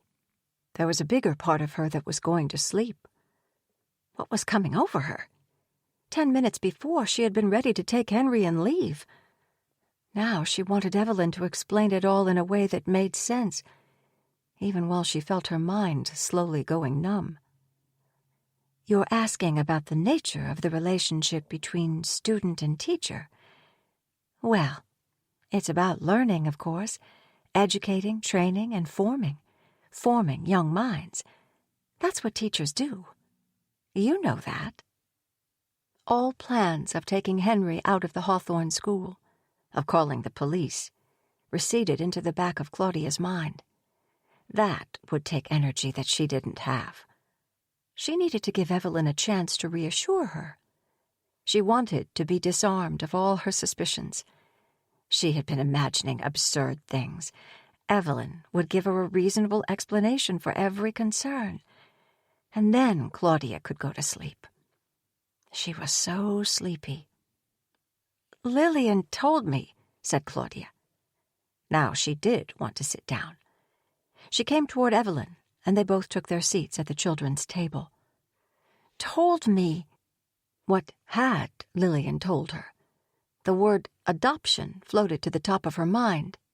Lillian told me that the Hawthorne School adopts all of the children, that the parents sign paperwork on the first day, turning the children over to the school. Is that true? I feel like I need to go back and review what I signed. I didn't really read it at the time. There was a lot of paper, just formalities, I assumed. I only wanted to get through it and get Henry started in school. But tomorrow, I'm going to ask Zelma for copies of everything I signed. An image of Henry's birth certificate floated through her mind. Zelma had never returned it to her. Ah, said Evelyn, I see the problem. How alarmed you must have been when you misunderstood Lillian. Let me clear that up for you right now. At our school, we use some lingo that can be confusing to newcomers. Hawthornese, some people call it. She chuckled, an odd false sound. Claudia rubbed her eyes and yawned. She tilted her head back and drank the last of the juice in the thermos. Did you really think that we could actually adopt all these children? Evelyn sounded amused. Claudia watched her mouth moving and willed herself to focus on the words she was saying. Her mind wanted to drift. Of course she must be mixed up. Schools didn't adopt children. What was wrong with Lillian? What was wrong with Claudia for believing her? What we mean by adoption is what other schools mean by in loco parentis. That's a Latin term meaning in place of the parents. It simply refers to the duty of the school officials to protect all of the students whenever the parents cannot be present. Believe me, Claudia, there's no need to ask Zelma about it. It's nothing to worry about. After all she's done for you and Henry, you don't want to basically tell her that you don't trust her, do you? She's the most generous person in the world, but she can be touchy, you know. In loco parentis is a very common concept. It only means that the school can act in the parents' place for the benefit of the students. It puts the students under the school's authority, protective authority. That's all. Then there was a lurching forward in time. Claudia did not remember the conclusion of her talk with Evelyn, nor climbing the stairs with Henry to their dorm room. A dinner must have been waiting for them on a tray there, and they must have eaten it, because as she became aware of her surroundings, she saw the dirty plates on the tray, and she did not feel hungry. Henry was already in his bed, fast asleep. Chapter 44. The next day, Claudia's suspicions returned. She wanted to ask Maggie if she had ever heard anything about the Hawthorne School taking custody of all the children. She wanted to warn her. Maggie was so simple and unaware. If only she could speak to Maggie in person. But whenever Claudia saw Maggie dropping off or picking up Violet, she was never alone. Zelma had started meeting her at the door, coming and going. The only way to talk to Maggie would be by the landline phone in Zelma's office. Claudia sensed that Zelma would not let her speak privately on the office phone, and that she would be angry if she caught Claudia using it. It was after school, but not yet time for her to pick up Henry. When she peeked into the director's office and found it empty, she decided to risk it. Maggie couldn't seem to understand Claudia, no matter how she explained what Lillian had told her. "What? Taking our children?" asked Maggie, maddening in her inability to grasp what Claudia was saying. "Violet's okay. She's right here. Say hi, Violet. Say hi to Claudia." "No, Maggie, I don't have time. I'm calling from Zelma's office. Quick, before she comes back." "Hi, Claudia," Violet's bright little voice said. "What are you doing?" "Put your mom back on, Violet." "Mom's making toast. Can I talk to Henry?" "Henry's not here, honey. Put your mom back on." Claudia lost heart. If Zelma came back, she'd have to come up with a valid reason to be here, and she had none. She hung up the phone and hurried away. Chapter 45. In thinking about her trek in the woods with Lillian, Claudia had the impression that the teacher was the only person who could help her. According to Evelyn, Claudia had misunderstood all that Lillian had told her about the Hawthorne School. But Lillian had spoken very clearly. Was it possible that Lillian was exaggerating, or even teasing her to frighten her? Yet her intuition told her that Lillian was trustworthy, while that same intuition caused her to pull back now from Zelma and Evelyn. In the evenings, Henry and Claudia were together, but they didn't seem to have the same quality time anymore. The dorm room itself was Spartan. It contained a sink, a closet, a table and 2 chairs, and a built-in dresser. There was a casement window looking down on the forest, and the woodwork was dark. The bathroom was down the hall. Henry was always so tired by 5 o'clock, and so was she. She had no gusto to even read him the sacrosanct bedtime story, and he never asked for it either. They had their last glass of little green juice after their baths. They would brush their teeth and fall into bed, sleeping heavily until morning. Henry seemed different, as if there was another child in his place. He didn't oppose her. He didn't demand attention. He didn't chatter. He was cooperative and sleepy, and totally unlike himself. But then, did she want him to be ornery again? She was so weary herself every night. She didn't know how she would have coped if he were as contrary as he used to be. It was good that he was tired out from his long day. Each night, their dinner was waiting for them. Claudia was always grateful to see it. Plant-based, gluten-free, highly nutritious, and always with a sprinkling of little green in the sandwich, on the salad, in the soup, or in the avocado taco. Likewise, breakfast was always waiting for her on a tray outside her door when she awoke. As tired as she usually was now, she appreciated not having to plan meals. Who put their breakfast there? She never saw the deliverer. Sometimes she heard footsteps, and when she went to the door, she saw a figure retreating down the hall. The person's movements were slow, like an automaton, or like the strange and lifeless Irving. This person never turned with curiosity at the sound of Claudia opening her door. It might have been one of the parent volunteers, one of the volunteers that Lillian had said lived on campus. Were they up during the night, like the other cleaners? Cooks who prepared breakfasts and then delivered them to the doors of the other residents? She was too busy to wonder about it much, eating quickly and getting ready for work before Evelyn would appear. Then Evelyn would slip into her dorm room to take care of Henry, while Claudia headed down to the tunnels to receive orders in gloomy pantomime from Irving.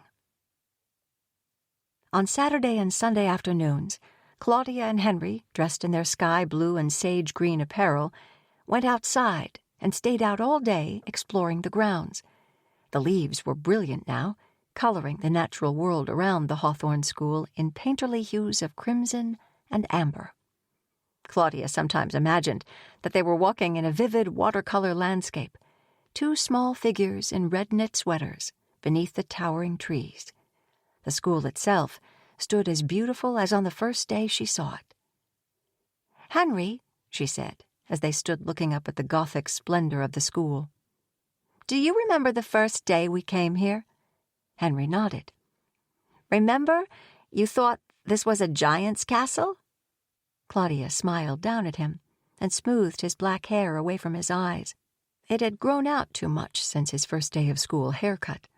She loved his sweet round baby face and everything about him. She'd have to cut his hair tonight, before sleep overtook them. "It is a giant's castle," Henry insisted with a 4-year-old's typical confidence. "It is?" Claudia made a show of looking all around them. "Where's the giant, then? I haven't seen him." "The giant's coming," said Henry. Chapter 46. Claudia and Henry never explored alone for very long. There were always other groups and pairs of children and teachers outside at the same time, and inevitably they were joined by Evelyn. Never Niles, to Claudia's disappointment. He had been sent away by Zelma on important business. Henry's eyes always lit up when he saw Evelyn, and his then customary listlessness would leave him as he stretched out his arms and cried, "My teacher!" Evelyn expressed affection for him, too, and would give him a green hard candy and then kneel to give him a hug. It made Claudia feel uncomfortable to watch this. As she followed Henry around the playground, keeping an eye on him in a way that was more protective than the Hawthorne way, she reflected on this connection Henry had with Evelyn and Lillian's unlikely claim. "Mom, are you looking at me? Look at me!" Henry worked his way along the monkey bars, hand after hand, a look of grim determination on his face, and fell to the ground halfway across. He was up instantly and running toward the wooden fort. As for her determination to leave the school once she had Henry in her arms again, she could not account for it. But something was holding her back from taking action. She, who had run from one place to another all her life, now felt that she had no power to move and nowhere to go. Certainly she could search in the community for a shelter for a night or two, but after that, what then? She had turned over all her financial resources to the school. She had no job, and Dr. W. would be unlikely to take her back, or even to give her a good reference after she had quit without notice. It occurred to her to search for another job, maybe even without a reference. She could try to get one, anywhere, in any part of the country. And then she remembered that in addition to having no money for a hotel room or a plane ticket to a new city, she had no access to a computer. She had turned in her cell phone as a condition of living on campus. Of course, there were computers at the public library, but it would be a long walk into town for Henry's little legs, and she didn't want to leave him in Evelyn's care any more than she already had to. She already had the feeling she was losing him because she was so seldom with him. If she went on an errand off campus, she would take him with her. But so far, she had never gone anywhere. There were vehicles on campus, but instinctively she knew that she should not ask for a ride to the library. Zelma wouldn't like it. Depending as she did on Zelma and the Hawthorne School for everything, she could not afford to annoy Zelma, and Zelma was so easy to annoy now. But she knew she was only making excuses. Having no money, no job, no place to take her child, they seemed like valid reasons to stay. But she was getting tired of deceiving herself. The truth was that it was hard now to think anything through to a conclusion. She was in a sort of mental paralysis. All her doubts and urgent realizations melted away as soon as they arose. Why? She had never been like this before. When had she changed? "Push me! Mom!" Henry called from a swing, and Claudia went automatically to him and pushed. Other children ran around them, yelling, discharging energy. In the beginning, Zelma had been such a sweet and grandmotherly little woman. Claudia had thought she was adorable, twinkly even. She'd been so supportive and had said that Claudia was an extraordinary mother. It was impossible now to reconcile that first impression with the Zelma Claudia now knew, terse, irritable, and critical. She could never get Zelma's approval now, so she tried to keep a low profile and avoid her without seeming to. From where she stood, pushing Henry on the swing and obeying his command to push him ever higher, Claudia looked at the beautiful stone buildings of the Hawthorne School. She had come to know the physical makeup of the campus. In the front and center stood the main hall. That was the building she had entered on the first day. On the first floor were the administration offices, including Zelma's. On the second and third floors were classrooms. On the fourth floor were dorm rooms, all empty except for the one Claudia occupied with Henry. West of the main hall was Freedom Hall. That housed children, Claudia knew. East of the main hall was Unity Hall. That was home to Zelma and the teachers, and some of the children, such as Anthony and Taylor, and Niles lived there too, as did Yolanda and Oscar. Back behind all of these, and in a direct line behind the main hall, was Comfort Hall. Here lived Irving and all the parent volunteers, most of whom were only active at night on the campus. Claudia had come to think of them as the hidden people because she never saw them. Each of these buildings was connected by an underground network of tunnels. Convenient, she had heard, in the harsh winters for getting quickly from one building to another without having to put on boots and coats. Outside, the buildings were connected by flower-bordered walkways. Between the main hall and Unity Hall there was a cloister walk on the outside, and teachers could often be seen walking along it in both directions between their dorm rooms and the classrooms. Inside, parallel to the cloister walk, was a chapel with stained glass windows, originally built for Catholic masses. The hedge maze where she had worked with Yolanda and Oscar was behind the main hall and before Comfort Hall. Throughout the campus were the playgrounds, the woodworking shed, the fountain, the playhouses, the greenhouse, and the bountiful gardens, both flower and vegetable. Surrounding all of this was forest, so that the campus was in its own circular world, insulated by acres of trees. Claudia wondered why she and Henry were the sole occupants of the 4th floor of the main hall. When she'd asked Evelyn, the teacher had said, "Zelma is probably deciding whether you belong in Comfort Hall or Unity Hall. When she decides, you'll move." Claudia would draw the line at living with the hidden people. Irving was so comatose, and she wondered if the others, those who were active at night, were like him. She would talk to Zelma and let her know she wanted to live in Unity Hall with the teachers. One Saturday afternoon, she and Henry met Yolanda, Oscar, and Valeria on the expansive playground. While Henry and Valeria climbed the wooden ladders and chased each other across bridges, Claudia spoke in hushed Spanish with Yolanda and Oscar. She still wanted to keep her knowledge of Spanish between them. "A question for you," said Claudia as they watched their children playing. "I'm just a little curious. You live in Unity Hall with the teachers? What is that like?" Yolanda kept her eyes on Valeria, and for a few seconds, Claudia thought she wasn't going to answer at all. "It's good. It's very quiet," Claudia said. "I was told that I'll be moved to either Unity Hall or Comfort Hall." Yolanda turned quickly to Claudia, her face tense, and then she composed her expression. "I hope you will be in Unity Hall with us." She paused, doubtful. "That would be better, I think." "Why do you say that?" "It would be nice to have you as a neighbor," replied Yolanda simply. Claudia sensed there was much more Yolanda could say, but she was holding back. Claudia had come out prepared with extra little green juice, as she noticed she was drinking more and more of it, and she offered an untouched thermos to Yolanda. Yolanda smiled, a beautiful but apologetic smile. "You are very nice to offer. Thank you so much. But I am drinking less of the little green. We both are drinking less. We used to drink 2 smoothies a day and cups of tea too. And the juice, we were drinking more and more of the little green juice. We finally started to wonder if—" Oscar interrupted. "If it was making us fat." Oscar patted his very small paunch. Oscar looked serious, but then he always did. Yolanda glanced at him and paused.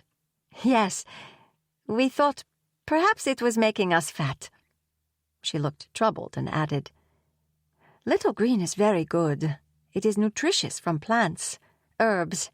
It makes you feel calm. I am not saying anything against it, you know. Please don't get me wrong. Please don't tell anyone I said there is anything wrong with drinking lots of it. Little green is very good for you.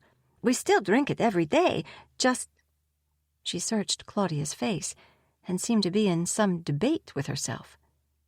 Claudia waited.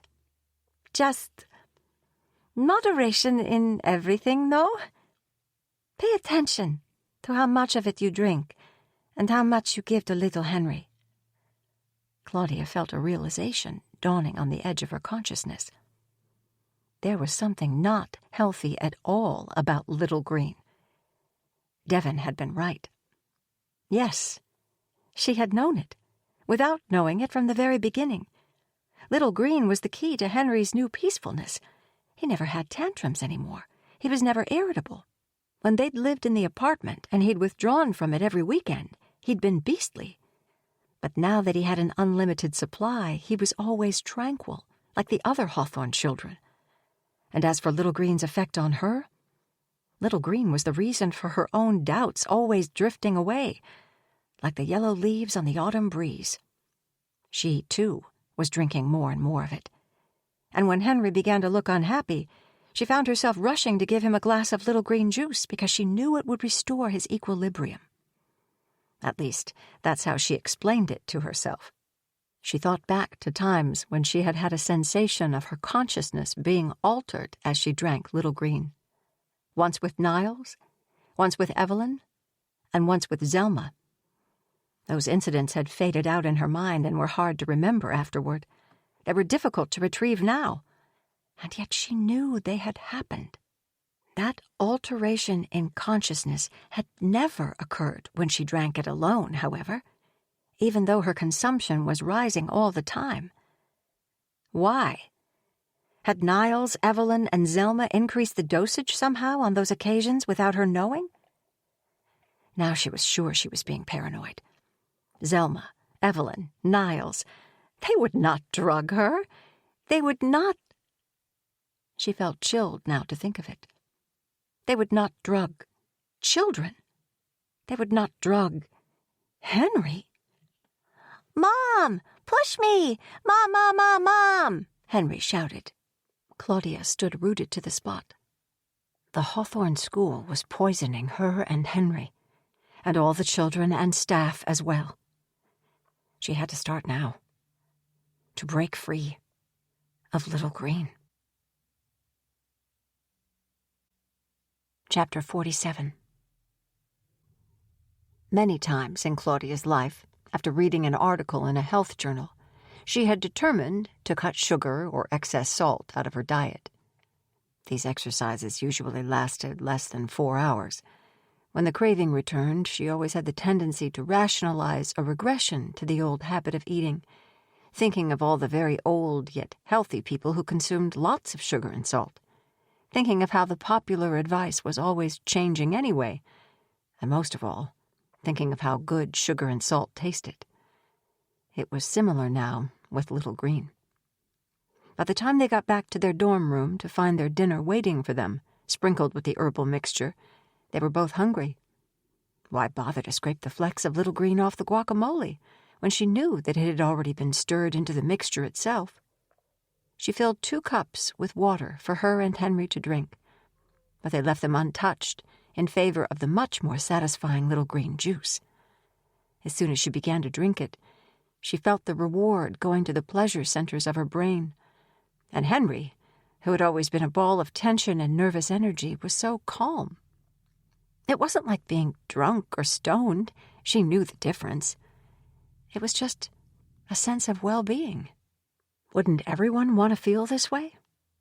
Still, she had lived without Little Green all her life before coming here. She should be able to reduce it.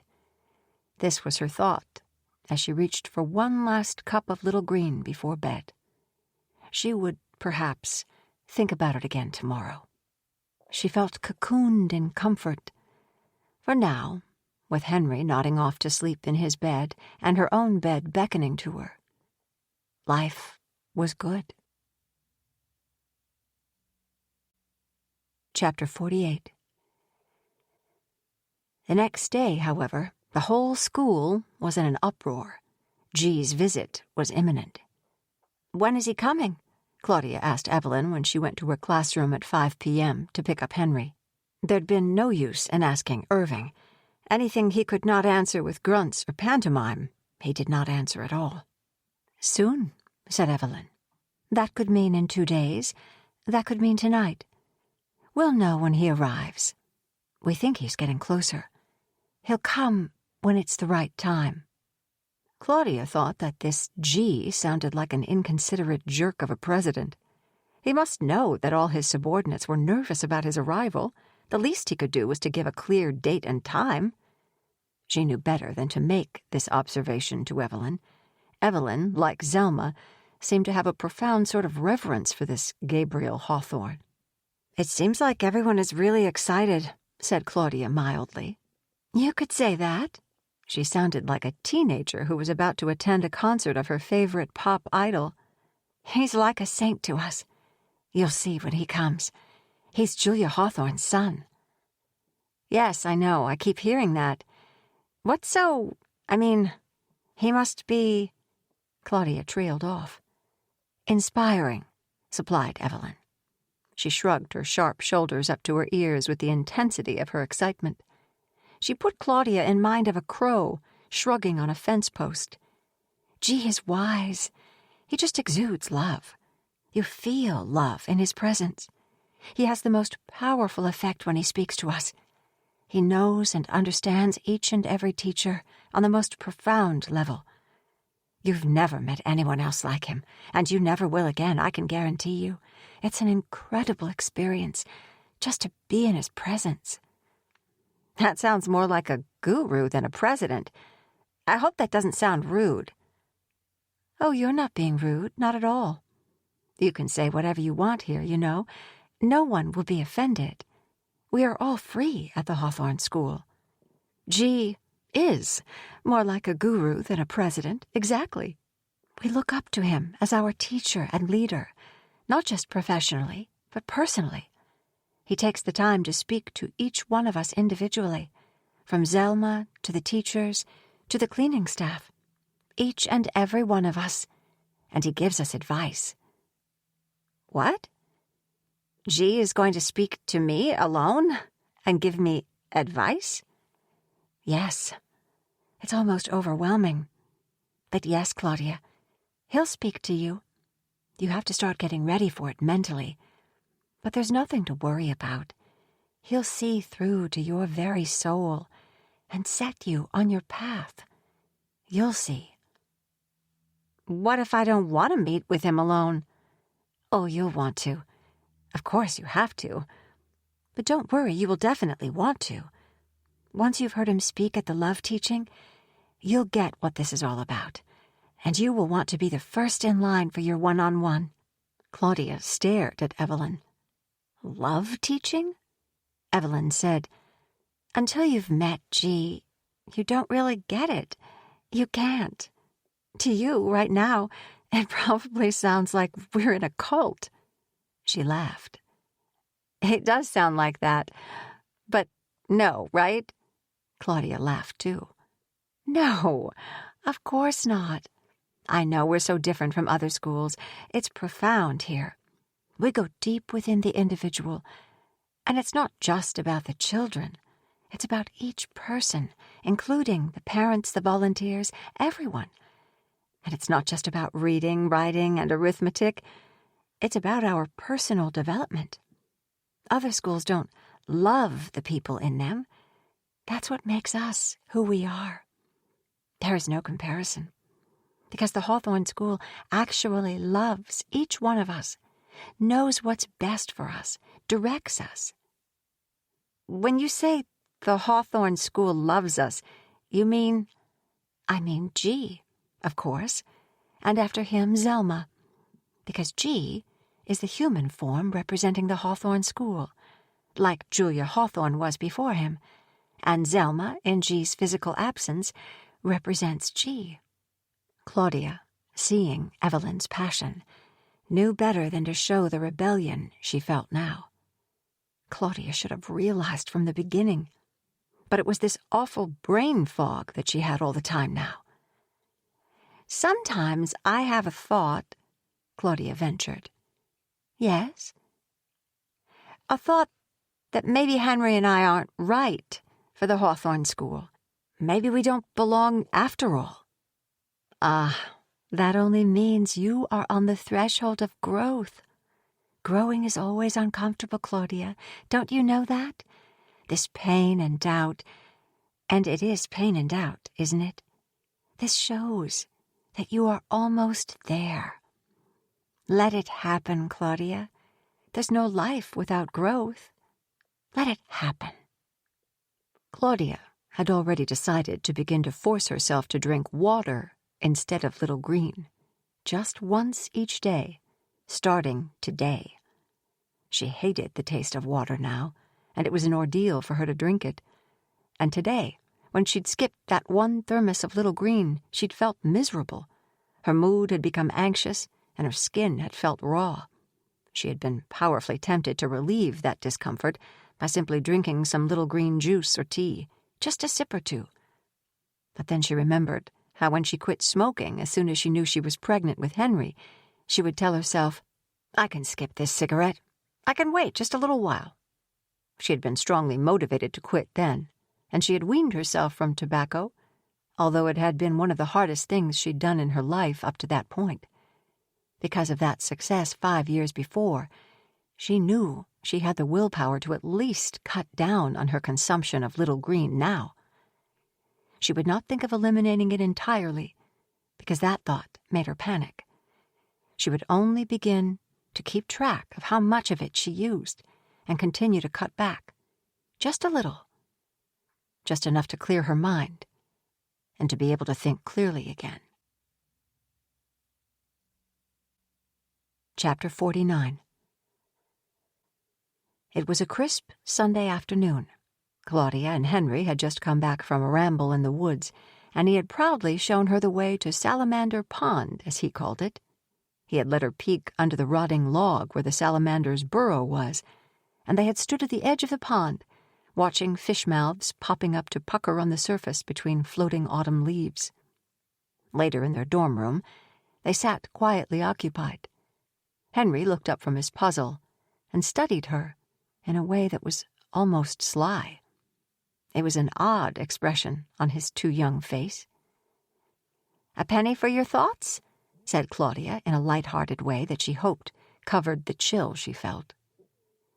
"G is coming," he said, watching her expression.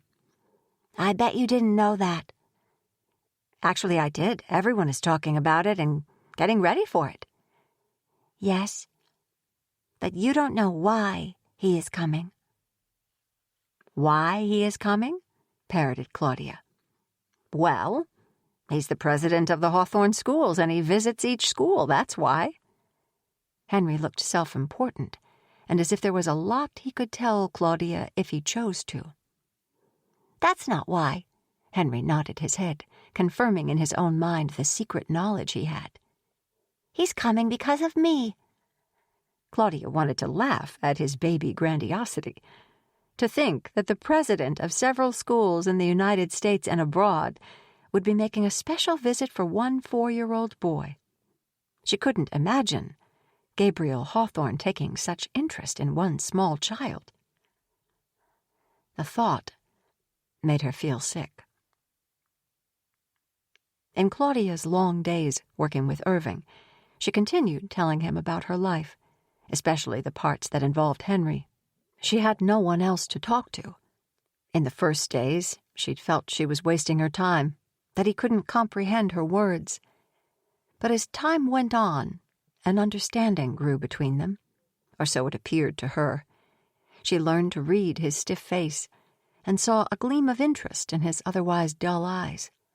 She saw that when she spoke of her son, he was paying attention, and that encouraged her to go on. She'd once gotten him to assent that he had children in the school too, but after that he would give away no more about himself or his own family. "You love your children, Irving, just like I love Henry." She was speaking as much to herself as to him. "You would do whatever you could for their benefit."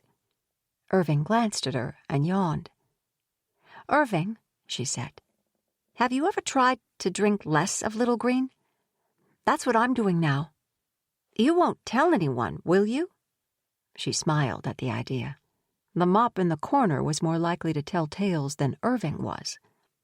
In spite of his inability to answer, she felt a sort of solidarity with him, a feeling he was no doubt incapable of understanding or sharing. "I feel stronger and clearer in my thinking when I take less, and I'm drinking more water." She looked at the murky whites of his eyes and felt concerned for him. "You should try it." Irving made no reply, and indeed showed no sign of hearing her. She patted his rough hand. He looked at her hand covering his. Then he grabbed his mop and got back to work. Chapter 50. Zelma called Claudia to her office. It has come to my attention that you have been taking Henry into the woods without authorization. Claudia knew Zelma too well by now to think she was kidding, but the remark seemed ridiculous. Wasn't the Hawthorne way all about immersion in nature? Yes, I do take Henry for walks in the woods. It didn't occur to me that I would need authorization. It will occur to you from now on. Claudia met Zelma's hostile glare with an impulse to rebel. You've broken a rule. There are consequences for breaking rules. You give me no alternative but to add on working hours. You will need to work on Sunday afternoons now, until further notice. But I didn't know it was a rule to stay away from the woods. No one told me. How was I supposed to know? Zelma and Claudia were locked in a silent battle now, Zelma trying to do her worst with her angry glare, and Claudia pushing back, trying not to be frightened by the power of it. Claudia had skipped her mid-morning little green, forcing herself to drink water instead. She knew that this was why.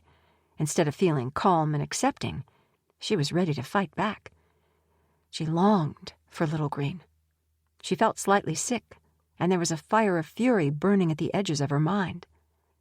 Zelma's dark look gave way to one of confusion, and then a sudden dawning perception. I'm sorry, Claudia. I'm afraid I've forgotten my manners. She rose and went to make tea. I should have offered you, Claudia interrupted for the second time that morning. No tea for me, thank you. Zelma turned and regarded Claudia up and down as if seeing her anew. No tea? It was as if she couldn't believe what she was hearing, and as if at the same time she now had confirmed her suspicion. Juice, then? She gestured toward her small refrigerator, but did not move toward it. No, thank you. I see, said Zelma. She stood with her hands hanging at her sides, looking at Claudia and then at the floor, as if lost in thought for a moment. Claudia observed as Zelma softened and sparkled before her eyes, taking on the personality she had shown the day of the tour, that day that seemed so long ago now, but was only a matter of weeks. Zelma became the adorable little lady with the twinkly eyes, full of love and understanding. Music is the breath between the words. Take this time to enjoy that breath. This audiobook is free, and your presence means a lot.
Claudia, dear heart, I'm sorry if I came off a bit harsh just now." She tilted her head in apology. "The fact is, we're all in a tizzy about G coming. You do know it could be at any time. He'll come walking through the door, and we have to be ready. I'm a bit on edge, perhaps." She smiled sweetly at Claudia. "I hope you will forgive me. I always want to be supportive of you. We are devoted to you and to Henry. I hope you know that." Claudia foolishly wanted to believe that this version of Zelma was the true one, and that her excuses were valid. But she knew better. She wanted to accept the tea after all, but she told herself, "No, not now. I can wait. I can have it with lunch. I can wait just a little longer." Claudia calculated that Zelma had already guessed that she was trying to break her dependency on Little Green. What Zelma didn't know was whether Claudia was completely free of it or was in some intermediate stage of weaning off it. That uncertainty on Zelma's part was the only card Claudia had in her hand. "I've been thinking." Zelma's head pulled back, like a cobra regarding its prey. "Thinking?" "Yes. There's some things I need." Claudia raised her chin, gathering confidence. "Things you need?" Claudia felt heady with her growing sense of power. She almost could have laughed at Zelma's echoing her own words back to her. She had the advantage now. Now was the time to use it. "I want Henry's birth certificate back." Zelma nodded, unblinking, waiting for the next demand. "I want a vehicle to use. Sometimes I need to run an errand in town. I need access to a car." Zelma was watching her warily. "I want just a few days off, to rest." "And to think," thought Claudia. "I need time to think, and to detox, and to drive over to Maggie's apartment and tell her about what's going on here." "And the money I gave you," she continued, "I understand that is for Henry's tuition. But I need a little nest egg. I need just a little of it back, to be able to buy things for Henry." "But, Claudia, dear, don't we supply all of your needs here? You know if there is anything at all that you need, you have only to ask. You don't have to trouble yourself with money and errands. We're glad to." $400. Just 400. I won't ask for more." Zelma stood, taking Claudia's measure. Her hands clenched and unclenched, her jaw tightened and untightened. There was a silver flame in her eyes. What she said next frightened Claudia. "Of course, dear. Whatever you like. We want you to be happy." Claudia stood, grasping this victory that terrified her. If Zelma agreed to all of Claudia's demands, it meant that Zelma was even more determined to keep Henry and her at the Hawthorne School than she had realized. "If these little things will brighten your life, dear, then of course. And as for the extra working hours, well, forget I said anything about working Sundays. Let's simply call this a warning, shall we? Do not enter the woods without authorization from this point on, and—" Zelma was studying Claudia's face and finding her way as she spoke. "I see now that you're right, dear. Perhaps we are working you too hard. I think you need a little vacation. 2 days off to recharge. How does that sound?" Claudia gave a nod of acknowledgement. Maintaining her determined tone, Claudia said, "And I'd like the birth certificate now." "Of course." Zelma went to her uncluttered desk, muttering, "Now, where did I put it?" She was the picture of a perplexed senior citizen. She picked up and put down an agenda and a notebook and a few papers. She put on a look of befuddlement, pretending to search. "It's not here," she declared with the mannerisms of a stage actress. Claudia came toward her. "I'll help you look." She had the upper hand now, and she was going to use it. "Oh, now I remember." Claudia sensed the lie before it came. Niles has it. I gave it to him to take to the copy shop. He never did give it back to me. We're all so busy getting ready for Gabriel, you know. When Niles gets back, I'll get the original and the copy from him. And you can have the car that he's using now. He's coming back with G. It could be any time now." Zelma looked out the diamond-paned window toward the driveway, as if expecting to see him pulling up there right now. "The second he gets back, I'll send him out to the bank to get the cash you've asked for. You know I meant to give you a little pocket money. I'm so glad you brought it up. 400, you said. Now, let me just write all of this down. My memory is just terrible lately." She giggled, and Claudia looked away, black fear overtaking her again. "By the way," said Claudia, her mind becoming clearer while the sickness in her body became more intense, "you said it had come to your attention that I had taken Henry into the woods. How did that happen?" "You were reported." "Reported?" "Yes, dear heart. All parents, staff, and students are required to make reports.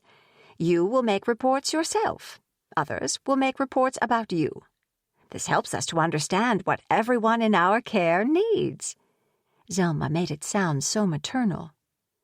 "Everyone in our care." Claudia thought, who had seen her taking that path into the woods? Who had reported her? Zelma, with that odd trick she had of seeming to read Claudia's thoughts, answered her unspoken question.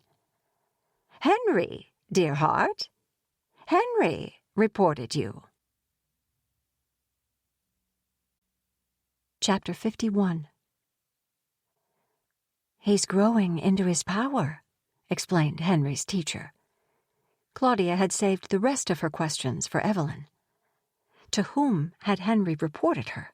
Since when did little boys report their mothers? She would have thought it was ludicrous if it hadn't been another sign of Henry becoming more and more alienated from her and identifying instead with the Hawthorne school. Still, Claudia was sure, as she sat in the classroom with Evelyn, watching Henry build a tower with wooden blocks, that he hadn't actually reported her. That had to be Zelma's spin on it. Henry must have simply told, in all innocence, that he had been taking walks with his mother in the woods. Claudia recalled that Henry had been hesitant to go, protesting, "No one is supposed to go without permission." Claudia had reassured him. "It's okay. You're with me." Henry had begun to insist. "No, we can only go with a teacher." But Claudia had tempted him. "But we might see a deer." Henry had held her hand then and walked along with her, adding, "Or the raccoon family, or the frogs." Evelyn regarded Claudia from under her long black bangs. She gestured with her delicate bird-like wrist toward the colorful poster on the wall, the same one Zelma had in her office, the one Claudia had seen the day they first came to the school. The Hawthorne School Ideals. 1. Be cooperative. 2. Be loyal. 3. Be just. 4. Be self-controlled. 5. Be humble. 6. Be steady. "It doesn't say anything there about reporting mothers," said Claudia. Henry looked up from his tower of blocks at his mother and teacher.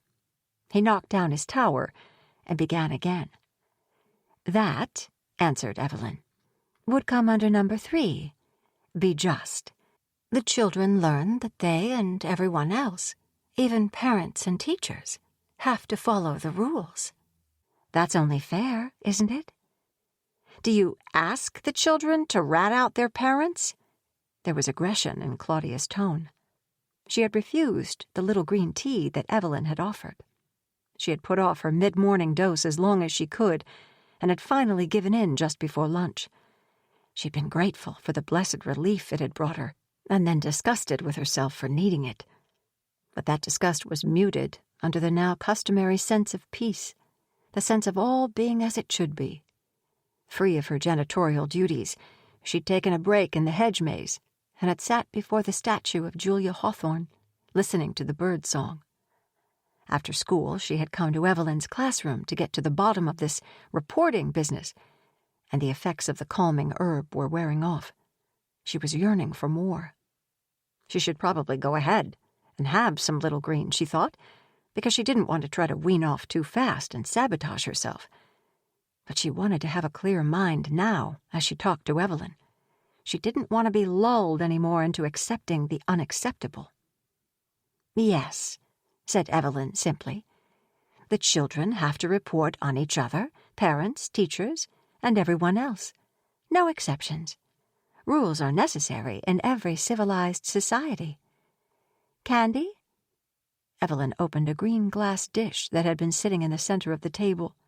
It contained green hard candy, like the candy Claudia had once seen Evelyn offer to Henry. Claudia was transfixed by the beautiful green color of the dish and the candy. More than anything, she wanted to take a piece. "Is that little green candy?" "Of course. This is the adult variety. The ones I give to the children are milder and sweeter." Evelyn watched Claudia with a knowing expression. Claudia was furious with Evelyn in that moment. She was sure that Zelma had let Evelyn know of her suspicion that Claudia was trying to withdraw from Little Green, and that she was well aware of the battle going on in Claudia's mind as she looked at the candy. To give in and take one would be to give the Hawthorne School another victory over her. And yet what did it matter? She wouldn't care any more once that sweet feeling filled her whole being.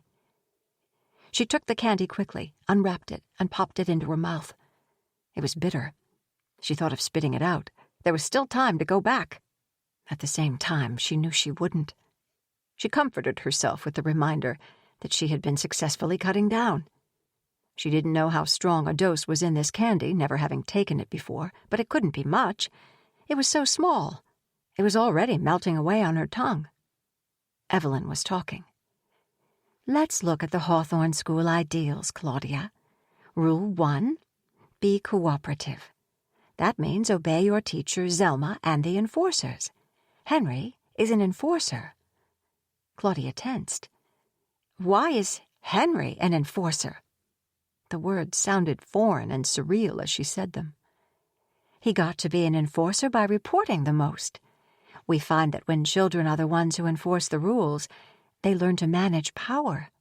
They don't feel that they are subjected to adult whims. Instead, they are part of the system that maintains stability in everyone's lives." Claudia wanted to focus on what Evelyn was saying, but half her attention was waiting for the peaceful relief that would come when the little green would take effect. She eyed the candy dish, and Evelyn pushed it toward her. She didn't hesitate. She took another candy. Rule number 2, be loyal. This means we protect our school's privacy. We don't tell outsiders about certain things we do here. And Little Green can only be consumed here at school. It cannot be taken off campus. That's part of loyalty too, of course. Claudia was feeling the effects now, and sat back thankfully, letting Evelyn go on. Her questions seemed less and less important as her mind slid into that place of ease. Number 3, be just. This means that someone must be blamed and punished for each mistake. If the guilty one cannot be found, then someone else is chosen and punished. We call that person the stand-in. A good choice of stand-in is usually the one who has reported the least. The enforcer chooses the stand-in. Number 4, be self-controlled. Our children do not express bad feelings. Bad feelings are anger, sadness, and jealousy. Bad feelings are punished. Claudia heard these words as rolling waves of nonsense. She felt her heart beating slowly in her chest, and a peaceful light spread through every corner of her mind. Questions rose, half-formed, as Evelyn interpreted the Hawthorne School rules. But the half-questions sank and disintegrated. My questions don't matter. Don't matter, don't matter. Nothing matters. Number 5, be humble. This means that everyone, including stand-ins, especially stand-ins, must accept punishments willingly. Number 6, be steady. This means that our children cannot change their minds.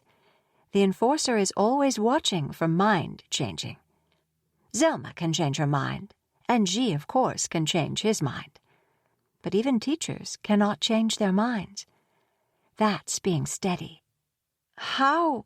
Began Claudia. She saw behind her eyelids the words she wanted to form and worked to say them. How is Henry an enforcer? You said because he's reported the most? But then, how can he report the most? He can't read those rules. He can't read yet. Claudia's hand reached for another candy, her mind barely aware she was doing it. She longed to eat every piece in the dish and go to sleep. None of our fours can read. We discourage premature reading. Henry knows all the rules, though, and what's more, he knows what they really mean. He's brighter than all the other children. That's what makes him such a good enforcer. Henry is full of promise. Claudia's eyelids were heavy. Another question.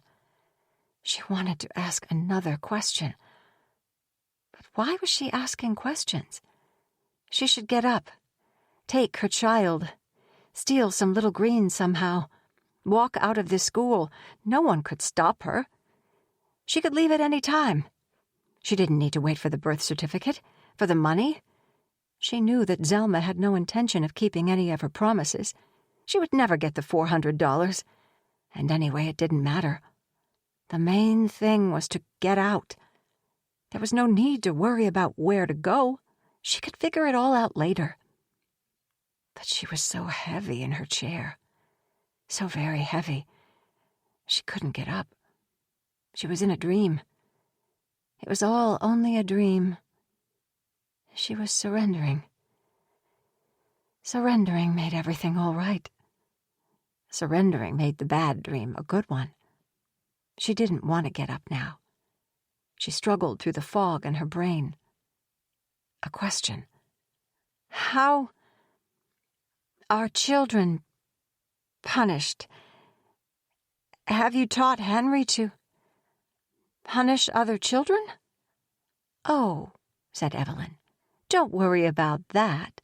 It's nothing dark or creepy, you know. No physical punishment. Goodness, no. We only practice shunning.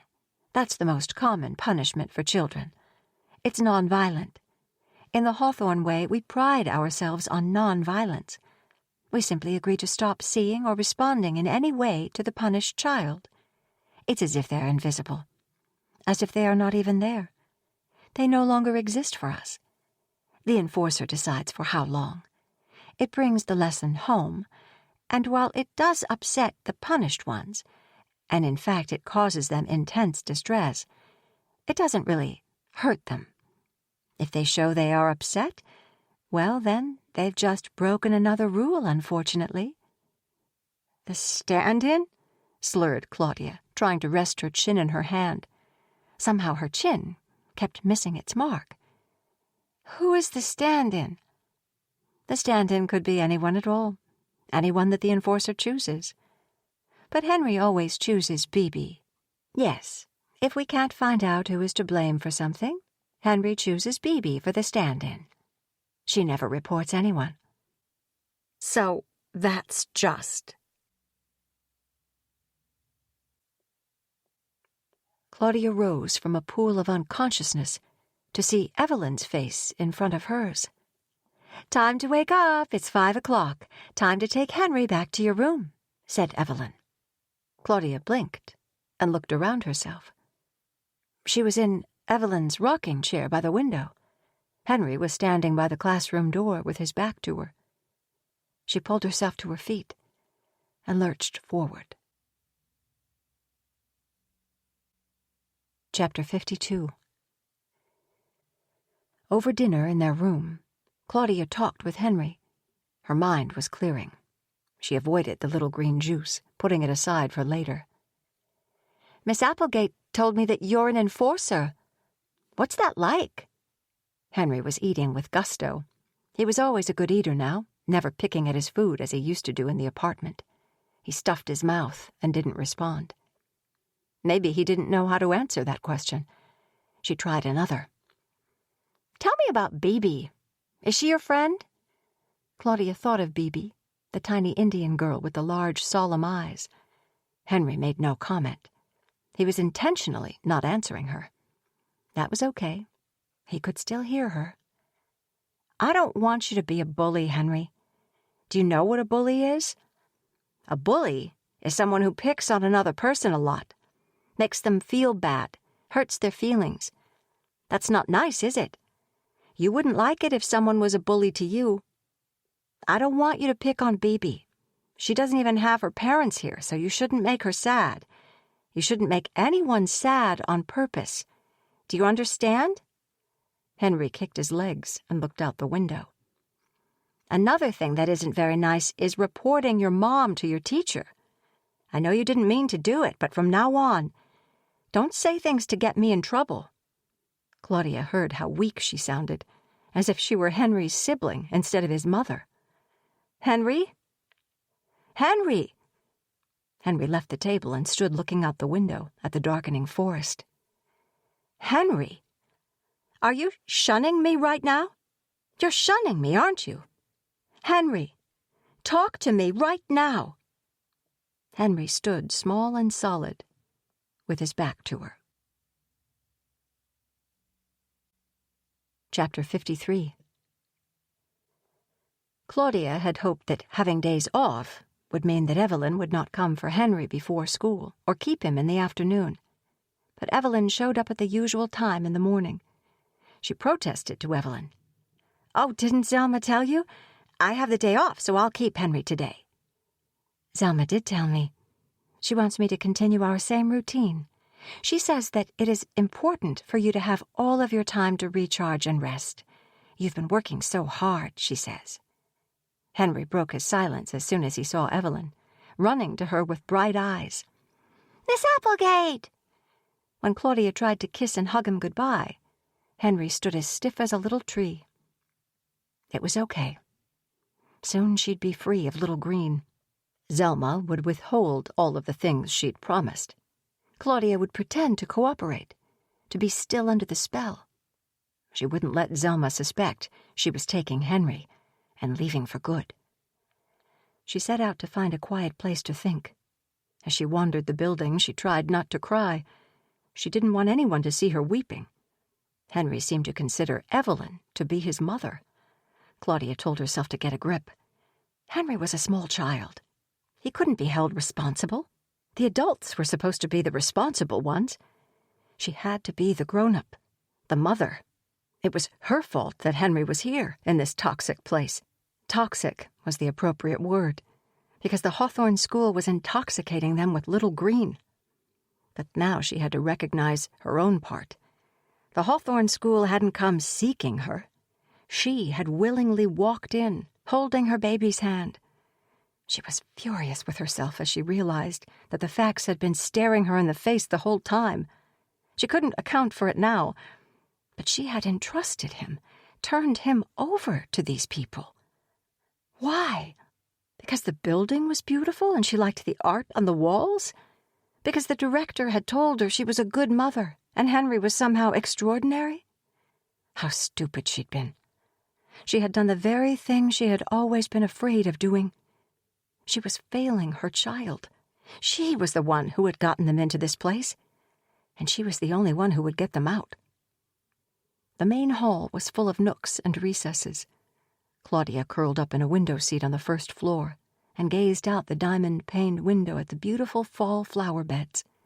Chrysanthemums, asters, goldenrod, heather, and other flowers whose names she didn't know. There were bursts of color everywhere, standing against the background of the gray building and overlooked by whimsical gargoyles. And through the hazy autumn air, scarlet leaves floated down in slow zigzags on the breeze to rest on the grass. This beautiful place, she thought. Such a beautiful place. She opened her thermos and drank. Chapter 54.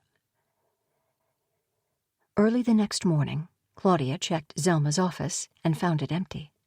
She hurried to the phone and called Maggie again. "Hello? Her friend's voice was relaxed and familiar. "Maggie, listen. It's very important." "Claudia?" The voice on the phone sounded alarmed now. "What's wrong?" "Just listen. I need you to come and pick us up at 5:30. Will you do that? Henry and I will be waiting on the road just outside the front gate. I'll explain everything later." "What? You're scaring me. What's the matter?" "I'll tell you tonight. In the meantime, don't talk to Zelma. Don't talk to anyone from here. Don't trust anyone. Promise me you'll be there. Do you promise?" "Oh my God, Claudia, you sound awful." "Maggie, I'll be there. Of course I'll be there. I'll do anything for you. 5:30. At 5:25, Claudia was hurrying Henry along the path toward the front gate when she heard swift steps behind her, and she turned. It was Zelma, smiling kindly and firmly hooking her elbow through Claudia's in a companionable manner, as if the two had met by prearrangement for a cozy stroll through the grounds. "Awful news, dear. One of our Hawthorne parents, Maggie Timmerberg. I believe you used to know her." "Used to?" Claudia slid her arm away from Zelma's. "Brace yourself. She's had an accident." Claudia felt these words as a punch to her chest. "But that's not possible. When? What kind of accident?" "Less than 30 minutes ago. The hospital called. We were assisting in arrangements for little Violet. Apparently Maggie was driving too fast. As soon as I heard, I came to look for you. I wouldn't want you to hear it from anyone else. You were neighbors, I know." She sighed, making a sound that was almost a genteel sob. "Such a shame." She shook her head sorrowfully and pulled a tissue from the inside of her sleeve to dab daintily at the corner of an eye. "So preventable, like most accidents that happen to people. Poor Maggie. Of course, she was never extraordinary like you are, Claudia. Still, it's a tragedy to lose any of our school parents." Alone with Henry in their little room, Claudia sat in stunned silence while Henry ate his dinner. She had just spoken to Maggie that morning.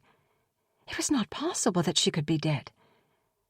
And yet she was, and apparently had died speeding toward the Hawthorne school because of Claudia's phone call. It was her fault. But was it possible it had been no accident? Now her imagination was getting out of control. But Maggie had been about to help Claudia and Henry escape. At least, Claudia had planned to ask her to help, and she had no doubt that Maggie would have done it. Could Zelma somehow have overheard her on the phone, and somehow caused Maggie to crash her car? But that was crazy. Now she was suspecting Zelma of murder. That couldn't possibly be. She thought of her friend's kindness, the times she had shaken her out of a black mood and forced her to come out into the fresh air and sunshine. She thought of the worshipful compliments she had paid her when Claudia's confidence was so low. She had lost her only friend, and now they were making arrangements for her daughter Violet. She thought of Zelma's coldness as she informed Claudia that her friend had died, and she thought of Zelma's crocodile tears. Claudia's emotions were more than she could bear. There was no way out. Not tonight. There was only Little Green. Chapter 55. The following day, Claudia used the after-school time, while Henry would still be with Evelyn, to approach Violet's teacher, Lillian Kincaid. The death of her friend brought even more urgency to Claudia's determination to escape the Hawthorne school. If it was possible that Lillian could become an ally, Claudia needed to know that now. The classroom smelled of lavender, which misted from an air diffuser on a window ledge. Lillian herself smelled of lavender. It was a calming, sleep-inducing scent. As they sat down at a small wooden table in the Sevens classroom, with steaming cups of tea Lillian had prepared, the teacher pulled her gold-knit shawl up to her shoulders and asked, "How are you adjusting now to the Hawthorne way?" Was she giving Claudia an opening? But Claudia had to be careful. She didn't want to risk a second report. "Actually, I've been having some trouble with that. I thought maybe you could help me to understand things better. Lillian blinked, her face unreadable. A question about the Hawthorne School? Echoed Lillian. Claudia's fingers itched to reach for the cup of little green tea, but she distracted herself by digging the nails of her right hand into her left wrist. She saw a wavering, an opening with Lillian. If she could just keep her mind clear, she might be able to figure out a way to get herself and Henry free. Her questions came out in a rush. Why is the school trying to take Henry away from me and give him to Evelyn? Evelyn denies it, but I know. Why does the school want everyone hooked on Little Green? I know it's not a nutritional supplement. It's some kind of trance-inducing drug. I know it is. Where does the school get so many orphans from? And Maggie, Violet's mom, do you know anything about what happened to her? What's going on here? Lillian hesitated. Her face did not have the closed expression that she always saw in the faces of Zelma and Evelyn. Her eyes were not glassy bright like Niles's. Claudia was talking to a real human being now. She sensed it. Lillian eyed the closed classroom door. She lowered her voice, even though there was no one to hear them. She looked at her hands, folded on the table. She opened them, palms up, as if to indicate that she would speak openly. Or was that a gesture to hide the deceit that Claudia was beginning to suspect in everyone here? Lillian, please, help me. The best way I can help you, said Lillian after a moment of thought, is by telling you that for as long as you are in the Hawthorne School, you are safer not asking questions about the Hawthorne School. Lillian's expression had become tense. Thank you for saying that. That means you want to help me. That means that you're acknowledging that what I've just said is true. Lillian pulled back ever so slightly. I don't think I said all that, she whispered. I don't know any more than you do about Violet's mom. Please, said Claudia, tell me why they've made Henry an enforcer. Evelyn tries to make it sound normal, but it's not normal. What are they trying to do to him? I could be putting myself in harm's way by even listening to what you're saying right now. You could make a report on me. You should. It's expected. And it would earn you credibility with them. Or I could make a report on you, you know. Claudia could see Lillian debating with herself. She reached out and touched Lillian's hand. We could help each other, Lillian. We could trust each other. Because you don't like whatever it is that's going on here either. Claudia was struck with the realization as she spoke. You want to get out of here. I see it. Am I right? Right then, Lillian seemed to make up her mind. Look, Claudia, you're asking me what's going on here.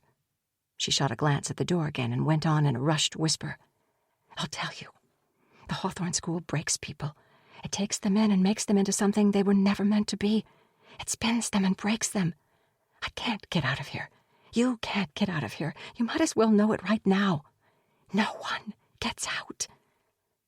But I could just take Henry and leave right now. He's my son. It's a free country. I can leave now, insisted Claudia, a hint of hysteria rising in her voice. Then why don't you? It was true. At any point, Claudia could have run out to the road with her son. She could have flagged down a police car. She could have made a way out. Why hadn't she? She had deceived herself as much as Zelma had deceived her. She answered now, honestly. Because of Little Green. Yes.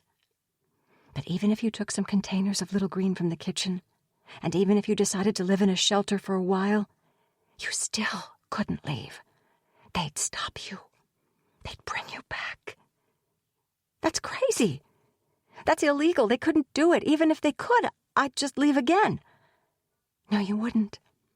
Because they'd take your boy from you and lock you up in the tunnel, in the holding place. Claudia sat back and stared at Lillian. She wondered if Lillian could be on Zelma's side after all. Could she be threatening her while pretending to be her ally? Lillian went on. There's a larger picture here. You don't see it all yet. Then please tell me, what is it that I don't see? Chapter 56. We're all disposable, Claudia. The only people of value in the Hawthorne schools are the children. They only want the children. And some children are worth more than others. If any adult threatens the organization in the slightest way, they disappear. That's why there are so many orphans here. Claudia shut her eyes tight. She thought of Violet, now orphaned. Her stomach cramped. The effect of missing another dose of Little Green, combined with the effect of Lillian's revelation, made her physically ill. She had heard enough. How much more did she need to hear? She needed to get herself and Henry out. And yet, the way out was sealed. There are unmarked graves in that forest. Your life is worth less than nothing to the organization, and so is mine. If they even heard us talking like this, we'd be dead and buried before midnight. Claudia recalled the words Niles said to her on their first day in the kitchen. This winter, you'll be buried under the snow. She thought he was simply saying that it snowed a lot in the Midwest. How much more had she missed? How much more had she closed her eyes to because she had wanted to trust? She had wanted support, and to hear that she was a good mother, and to be part of a family. She had known yesterday, when Zelma told her of her friend's accident, that it had been no accident. She hadn't wanted to see it all at once. She needed to see it all now. They kill parents? Is that what happened to Maggie Timmerberg? Lillian sighed. I don't have all the inside information. What I can tell you is this. We don't matter. But Henry is worth his weight in gold. All the children are considered precious, but Henry more than the others. Which means if you stand in their way, you're a dead woman. They're very excited about him. Claudia's heart pounded, her eyes fixed on Lillian's. What do you mean? Why are they excited? It's not what you're thinking. A pedophilia ring? No. You're on the wrong track. Then what? You'll hear it said, G loves the children most of all. They're malleable. He can form them the way he wants them. You see, he gets these little minds before they are fully developed. They will never question him. They will never be able to leave him because they will never learn to cope with the outside world or even think for themselves. All their needs, all our needs, are met by the Hawthorne School. At first they make the teachers and the parents feel that they are specially chosen, deeply loved, and pull them in that way. But all the adults have one inconvenient thing in common. They have all known another way of life. G can never be sure of the allegiance of adults.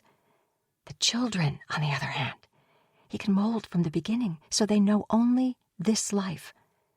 He's got a plan in mind, a plan to create a new order with himself as God King. It's all based on his own delusion. It is a delusion, I know that now, although I didn't always. How can I help you understand? Lillian looked out the window to where the sun was sinking behind the trees. Let me tell you about my own beginning here, before it was the way it is now. She traced the rim of her cup with a forefinger. I was drawn to the Hawthorne School by its idealism. I liked the focus on nature and imagination. I wanted to be a part of this forward-thinking educational movement. I'd heard of Julia Hawthorne, the great visionary in the field of education. I could see myself following her footsteps. So after high school, I went straight into the Hawthorne Teachers College. I was full of zeal in those early years. Julia herself was here in those days, in charge of everything, and I was in awe of her. All the teachers were, I guess. She was a famous innovator. Gabriel, her son, was her assistant then. As I look back now, I see that she was an eccentric, but that was part of the fun of it all.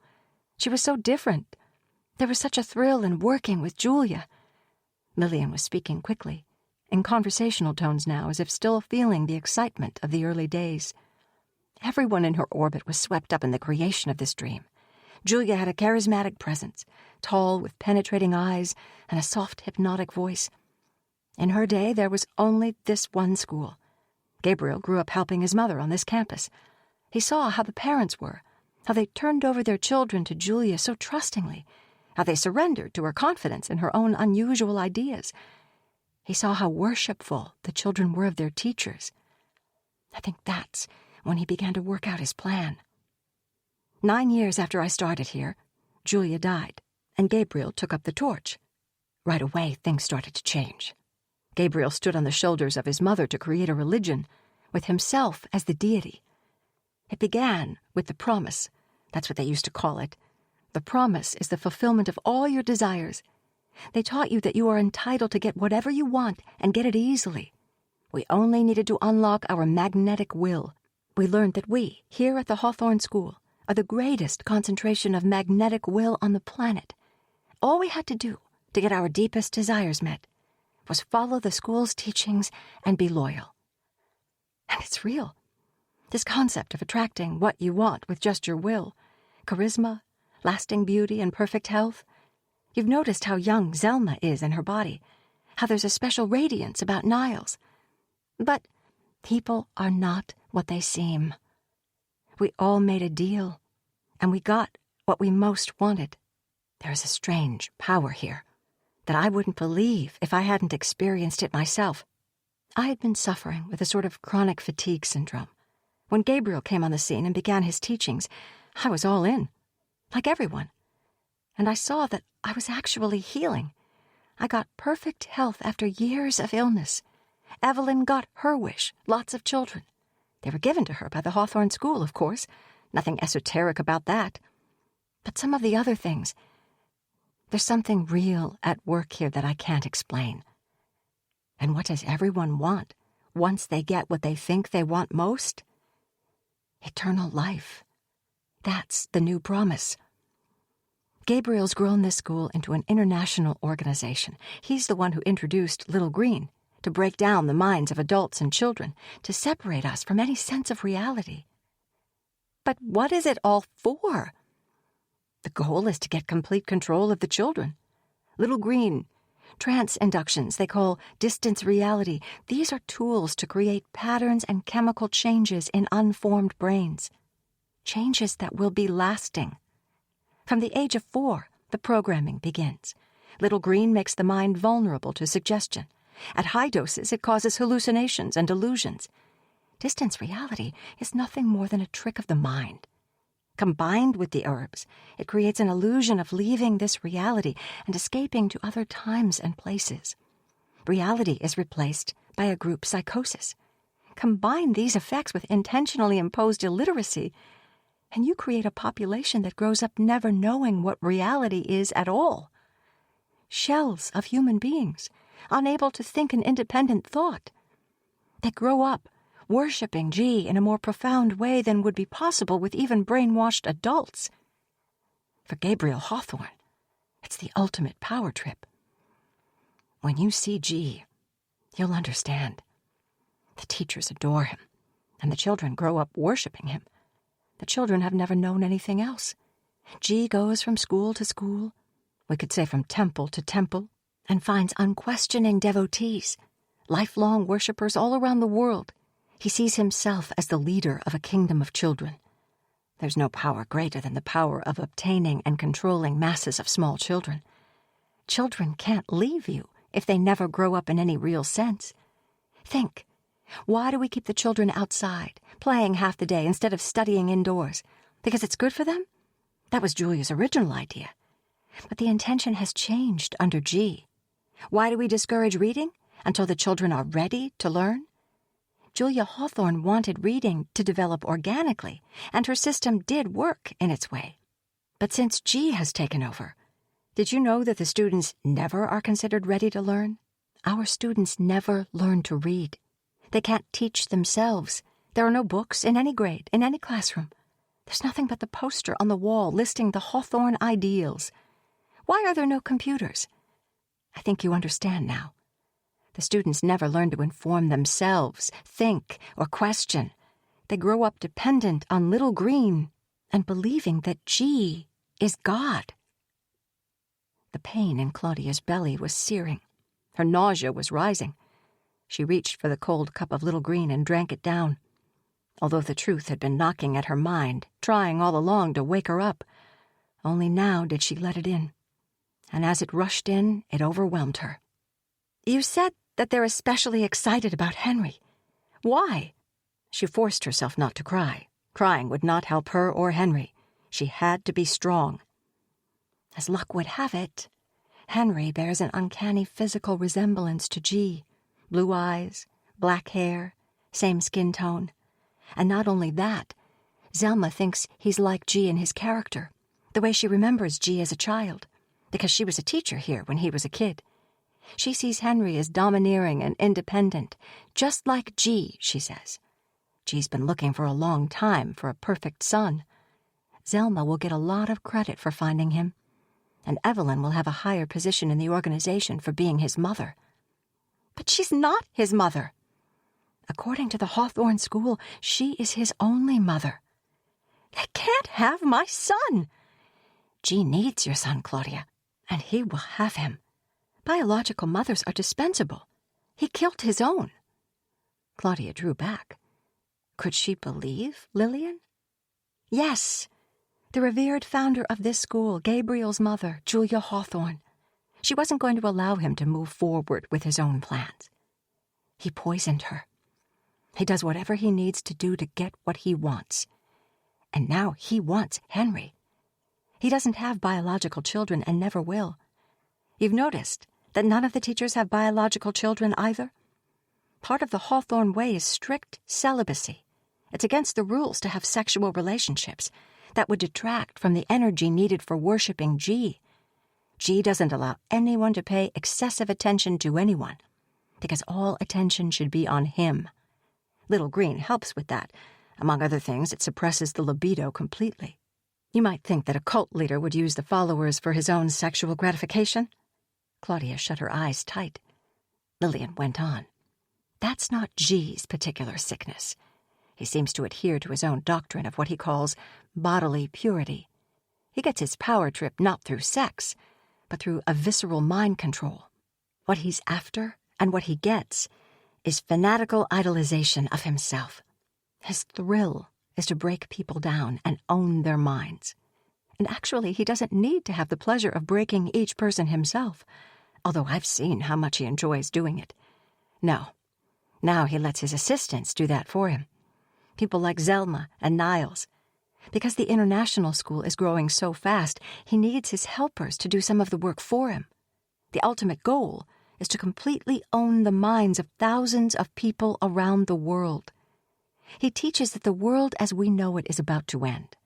When the time comes, G's people will live in the tunnels until it is safe to come up. We will be the only survivors. We will be the only people on Earth, and G will be our leader. The only people that will survive the end of days will be these children. The children and the adults who have remained faithful and steadfast to G. But the adults, once they see the price they have to pay, why do they stay? Lillian dropped her voice. What do we get out of it? Safety. Yes, I know. It seems the opposite of safety, doesn't it? But as long as we obey, as long as we accept G's teachings, we are safe. If we leave, we know we will be killed. We've seen it happen to others. If we stay, we are provided for, we belong, and we are safe. He cares for all of our needs. He tells us all the time that no one will ever love us as he does, and that no one will ever know us as he does. Of course, he doesn't really know us at all. He uses spying and reports to give the appearance of knowing our innermost thoughts. Claudia recalled what she had been told of the other campuses. And he has schools in Europe and Asia. Yes. Oh, yes, the Hawthorne schools are springing up everywhere around the world, each one with its system of underground tunnels. So G is getting power.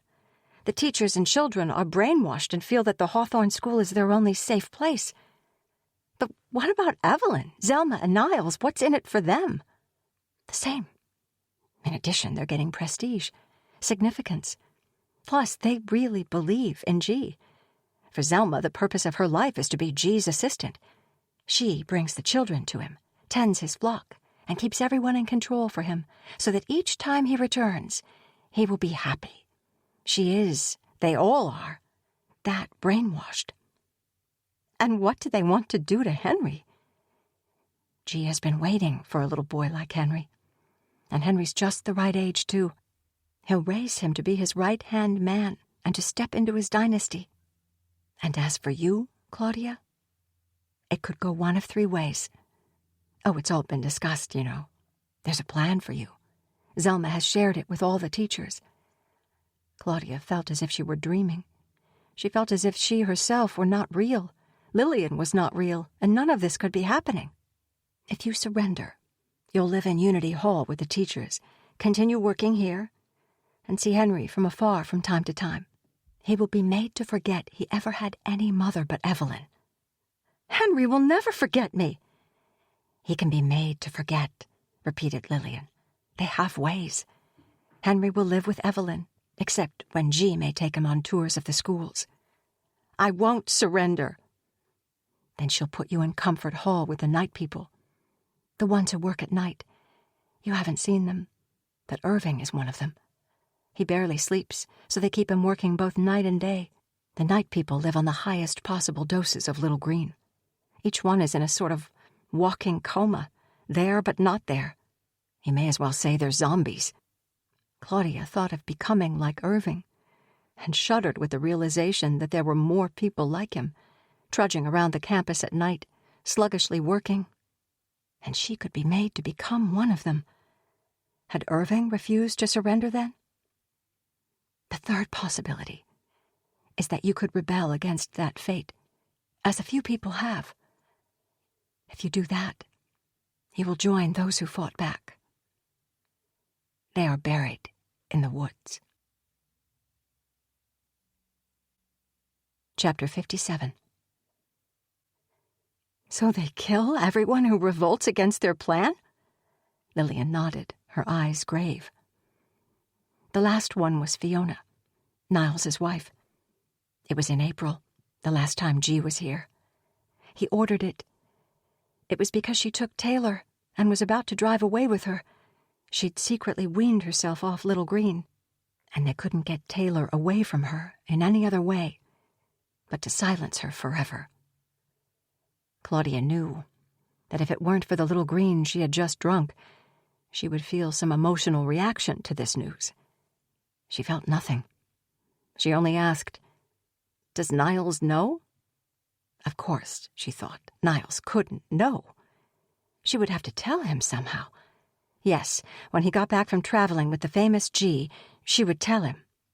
Lillian repeated, "Does Niles know?" Of course he knows. He's the one who made the report on her. Claudia could not take this in. Niles reported his wife? The report resulted in her murder? And Niles was still here, promoting the Hawthorne School.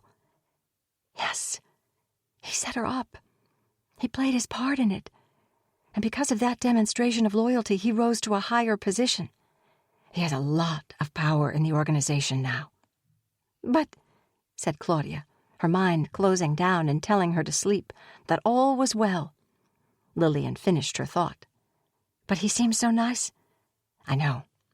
That's how he keeps his value in the organization. By knowing how to seem so nice. It works well on most people, especially on young mothers. But it had stopped working on Fiona. Lillian, Claudia yawned and forced her mind to focus on forming words. Why aren't you like them? Devoted, brainwashed. I was in a waking dream for years. But G is right about one thing. He says that he can only trust the children, the ones he has had from an early age. Everyone else, even Zelma, we all have to keep proving ourselves to him. Because he knows that we all had our own thoughts, our own minds before we came to him, and any of us can go back at any time. For me, the break happened when they took Fiona. I saw it, you see, from this window. Lillian pointed to the darkening sky outside. The day they pulled her from the car, I was standing at the window and I saw the whole thing. I should have felt nothing but satisfaction after so many years here, immersed in the Hawthorne way. But my humanity, My sanity, something, broke the spell. Lillian had not drunk any tea. Since we've been sitting here, you haven't had any little green. How often do you need it? Claudia wondered if Lillian was trying to wean herself off it too. Lillian paused, looking deeply into Claudia's eyes. Claudia, if you tell anyone this, it will mean my immediate death. But then I've already told you enough to make them kill me several times over. My life is in your hands, just as your life is in mine. So I'll tell you. I'm off Little Green completely. I've been off it for months now. Every day, my mind gets clearer. Now, Claudia understood that different light that she saw in Lillian's eyes. She was the only person on the campus not under the influence of Little Green. I'm not sure what good it does me. It actually probably puts me in danger. If Zelma ever knew, the sword would come down. That's their expression for killing someone. You can't go off Little Green. It's a big rule. So I pretend. I put water in my thermos and pray no one will catch on. Some days I say, why am I bothering? I will be here all my life. I may as well go back to sleep. But something, my survival instinct, makes me do one more day, and one more day after that without the herbs. Maybe I'm hoping that as I see clearer, I'll see a way out. Because you're right. I want to get out of here. And I want to get all of the children out, too. There was the sound of footsteps in the doorway. They hadn't been aware of the door opening. It was Evelyn, peering at them through her black bangs and holding Henry by the hand. Evelyn's expression was blank. It's 5 o'clock. Chapter 58. As Claudia stepped out into the hall, she reached for Henry, who shrank away from her. The teachers were in commotion. They were all streaming down the corridor toward the chapel door. Whatever Evelyn might have said to her at that moment was lost, along with Claudia's opportunity to find out how much Evelyn had overheard. One of the teachers murmured to Evelyn in passing, "It's now. He's here." Evelyn murmured back to the other teacher a reply that Claudia could not hear. Evelyn picked up Henry and walked as quickly as she could, nearly running with the crowd toward the chapel. Claudia, in her cloud of tranquility, followed the thin, flat figure of Evelyn while she reviewed in her mind all that Lillian had told her. She was not alarmed and not angry. These emotions were not available to her. But neither would she let Henry out of her sight. It was past 5 o'clock. Henry was supposed to be with her.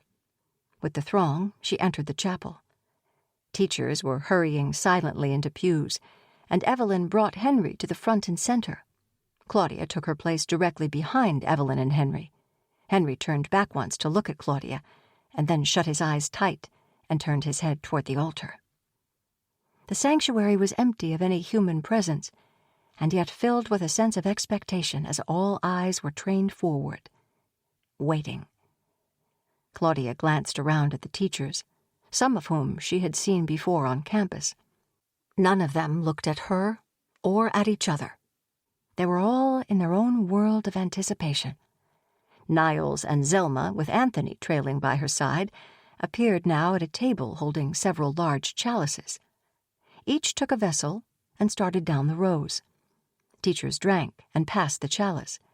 When Niles came to Claudia's pew, she studied his face, and he caught her eye and smiled his beautiful smile. But now his glassy eyes looked crazy to her. She made herself smile back. When the chalice came to her, she pretended to drink, but only let the liquid touch her lips. Passing the chalice to the woman next to her, she licked the drops it had left on her mouth. It was, of course, Little Green, but it tasted different, much stronger. She longed to drink it, and regretted not taking a big swallow of it when she'd had the chance. But she knew she would need to keep from sinking into a stupor. She'd have to keep her wits about her if she wanted to survive. All around her were teachers with half-hooded eyes and beatific smiles on their faces.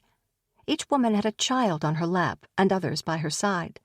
All the children looked older than their young years, while the adults wore expressions that were unsettlingly childlike. They were like children whose powerful and loving daddy had come home. Claudia glanced over her shoulder, trying to avoid detection, scanning for Lillian. She looked behind her, and left and right, but she only saw the enraptured and worshipful faces of other teachers. Had no one told Lillian that G had arrived? Wouldn't she get in trouble for not coming? Claudia wanted to go and tell her, but she knew instinctively that she could not get up and leave now. As she scanned the congregation, still searching for Lillian, she found instead a woman who looked exactly like her friend Maggie. She could not comprehend what she was seeing. Maggie could not possibly be here. Maggie was dead. Zelma had told her so. But there she was, or someone who looked just like her.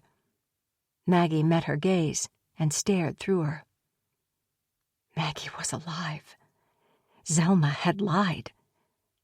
Claudia turned back quickly to the front. What could it mean that Maggie was alive and here in the chapel? Maggie, who had seemed to have so little involvement with the school, who had claimed to have never read the White Book. Claudia remembered her friend's apparent envy when she learned that Claudia was moving into the inner circle. But was it Maggie who had been in the inner circle all along? And what was the meaning in that vacant stare? She could feel Maggie was watching her. In a flash of insight, she understood. From their very first meeting in the parking lot of their apartment building, Maggie had been grooming her for this. Throughout all their meaningful conversations and shared confidences, Maggie had sprinkled strategic mentions of the Hawthorne School. Without appearing to, she had pushed Claudia along, making it seem like it was Claudia's own idea to transfer Henry from Happy Start. She remembered now how Maggie had looked at Henry a little too long, and Claudia had misunderstood, worrying that Maggie was judging. In fact, she had been evaluating. She had seen what Zelma later saw, and Evelyn too, that Henry could be a valuable acquisition for the Hawthorne School, might even be pleasing to G as the protégé he was waiting for. Zelma and Niles returned the empty chalices to the table. Zelma announced in quiet reverence, "G is here." Claudia felt a thrill move through the chapel. Within herself, she felt chilled, frozen in place. "He will begin with the silent discourse." Zelma sat down in the front pew next to Evelyn, with Anthony on her other side. Everyone waited. After about 2 minutes of utter quiet, a door beyond the altar opened. It was the door that led on to Unity Hall. A man entered the chapel and walked with deliberate steps up to the pulpit. A shiver passed through the congregation as the people strained forward. The man moved with a strange poise. He had that glamour, that unquantifiable charisma of the natural leader. His image was arresting, and it was hard to look away from him. Claudia had to remind herself that he was a psychopath, a murderer. He didn't look evil. He exuded power, but not malice. He did not look like a monster. He was in his late 30s and dressed in the natural fibers characteristic of the Hawthorne School. But his were pure white, contrasting with his hair, which was black, shoulder-length and gleaming. From where she sat in the center of the second row, Claudia could see that his eyes were bright blue. His coloring, as Lillian had told her, was just like Henry's. In fact, she could imagine Henry looking very much like him one day. G stood, regarding the congregation, saying nothing. He only looked at each face in turn and smiled. He stood, completely at ease. No one coughed, no one sneezed, no one whispered. It was as if they were in a group meditation. All around was the sound of deep, relaxed breathing, as if they were all a single organism, breathing as one. Claudia waited for G to say something. He had been away for 6 months, she knew. Surely he would want to speak to his followers, his cult. He stood smiling benevolently, as if he were in silent communication with each and every person there. Claudia was sure he had looked for an extra minute at Henry, and then at Evelyn next to him. She felt his eyes come to rest on her, too. His eyes moved slowly from one face to another, as if he had all eternity at his disposal. There was no sense of restlessness or impatience anywhere in the chapel, only a great communal sense of ease. The silent discourse, as Zelma had called it, went on for a very long time. Claudia never knew how long. The longer it continued, the more deeply entranced the teachers became. No one nodded off. The children did not fidget or show any sign of restlessness. They simply sat, like the adults, looking forward with shining eyes. At last, G spoke. Chapter 59. His voice, after such a long silence, had a powerful effect. It was loud and deep, and he spoke in a slow, mesmerizing rhythm. Welcome. It is good to be here. Now, close your eyes. Keep them closed until I tell you to open them. Claudia lowered her eyes so that they would appear closed if G looked at her. And just listen to the sound of my voice. There is so much love here for you. Here with us is where you are truly loved. You can feel that love, can't you? You may open your eyes now. The love teaching. Yes. He laughed softly, fixing each face before him in a loving way, like a delighted parent. And so we begin the love teaching. Today's love teaching is about thoughts. He tapped his temples and made a grimace, and then smiled again, looking left and right, taking in each attentive face. Thoughts, thoughts, thoughts. He chuckled. The people in the chapel laughed along with him, but softly, tentatively. Thoughts, he shouted, and many congregants jumped. Thoughts in the form of words, senseless words that repeat themselves in the mind all day. Monkey chatter, mixing around and around, causing stress, causing anxiety, causing trouble. Words. Word salad. His face took on an expression of indignation, and he repeated, Word salad. Claudia saw heads nodding in agreement. Then he turned angrily on those nodding heads. You think word salad. You speak word salad. You make no sense. You make nonsense. His eyes moved from face to face with profound disappointment. Then he seemed to forgive them all. You can't help it. At your current state of development, you don't know how to stop the mind.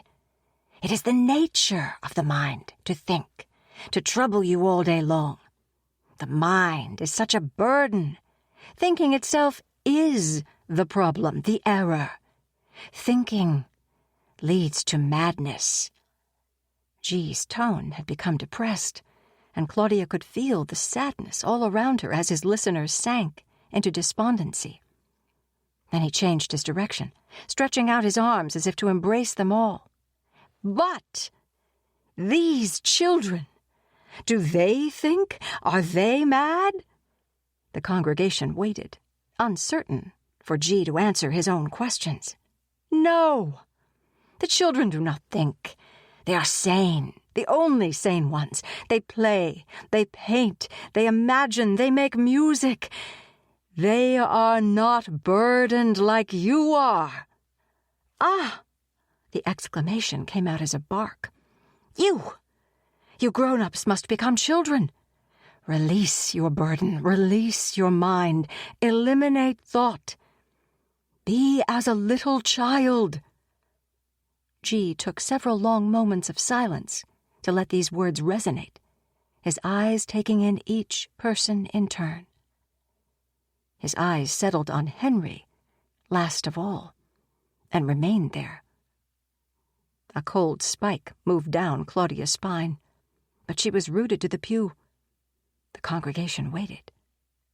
At last he said, "These children, my children, these little children are our future." Claudia had heard the phrase many times before, but never had it sounded so sinister. Chapter 60. "Give us a child until he is 7, and we will have him for life. For life." These were the words of St. Ignatius Loyola. And it is written, "He alone who owns the youth gains the future." I am building my kingdom. It will be a kingdom of thousands of perfect little children. G raised his arms in the air. "Where are we going? Where are we taking the children?" The congregation shifted, trying to keep up with the constantly changing moods and topics of the speaker. "Where? Ah, we don't get to that place with the mind. We don't get there with the body. No, there is only one way to get there, and that is with the spirit.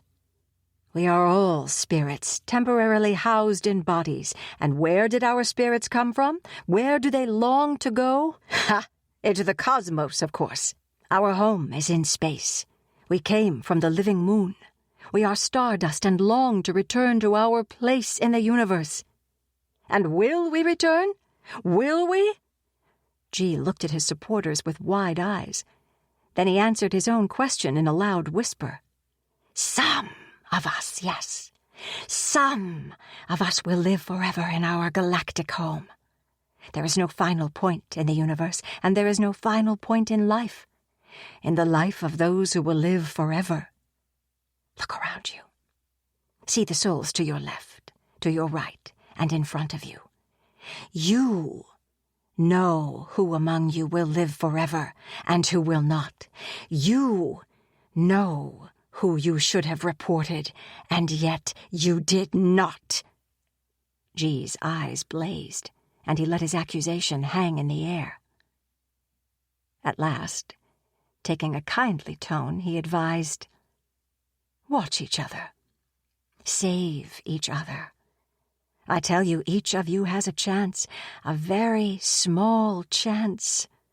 The new promise is not free. Many of you are on the threshold. It's up to you." He shrugged, the picture of indifference. Immediately his passion returned. "But will you do what you need to do? Will you surrender to the ways of the child? Will you?" G let the silence hold his question. The teachers nodded and bowed their heads. "Simply surrender," he advised.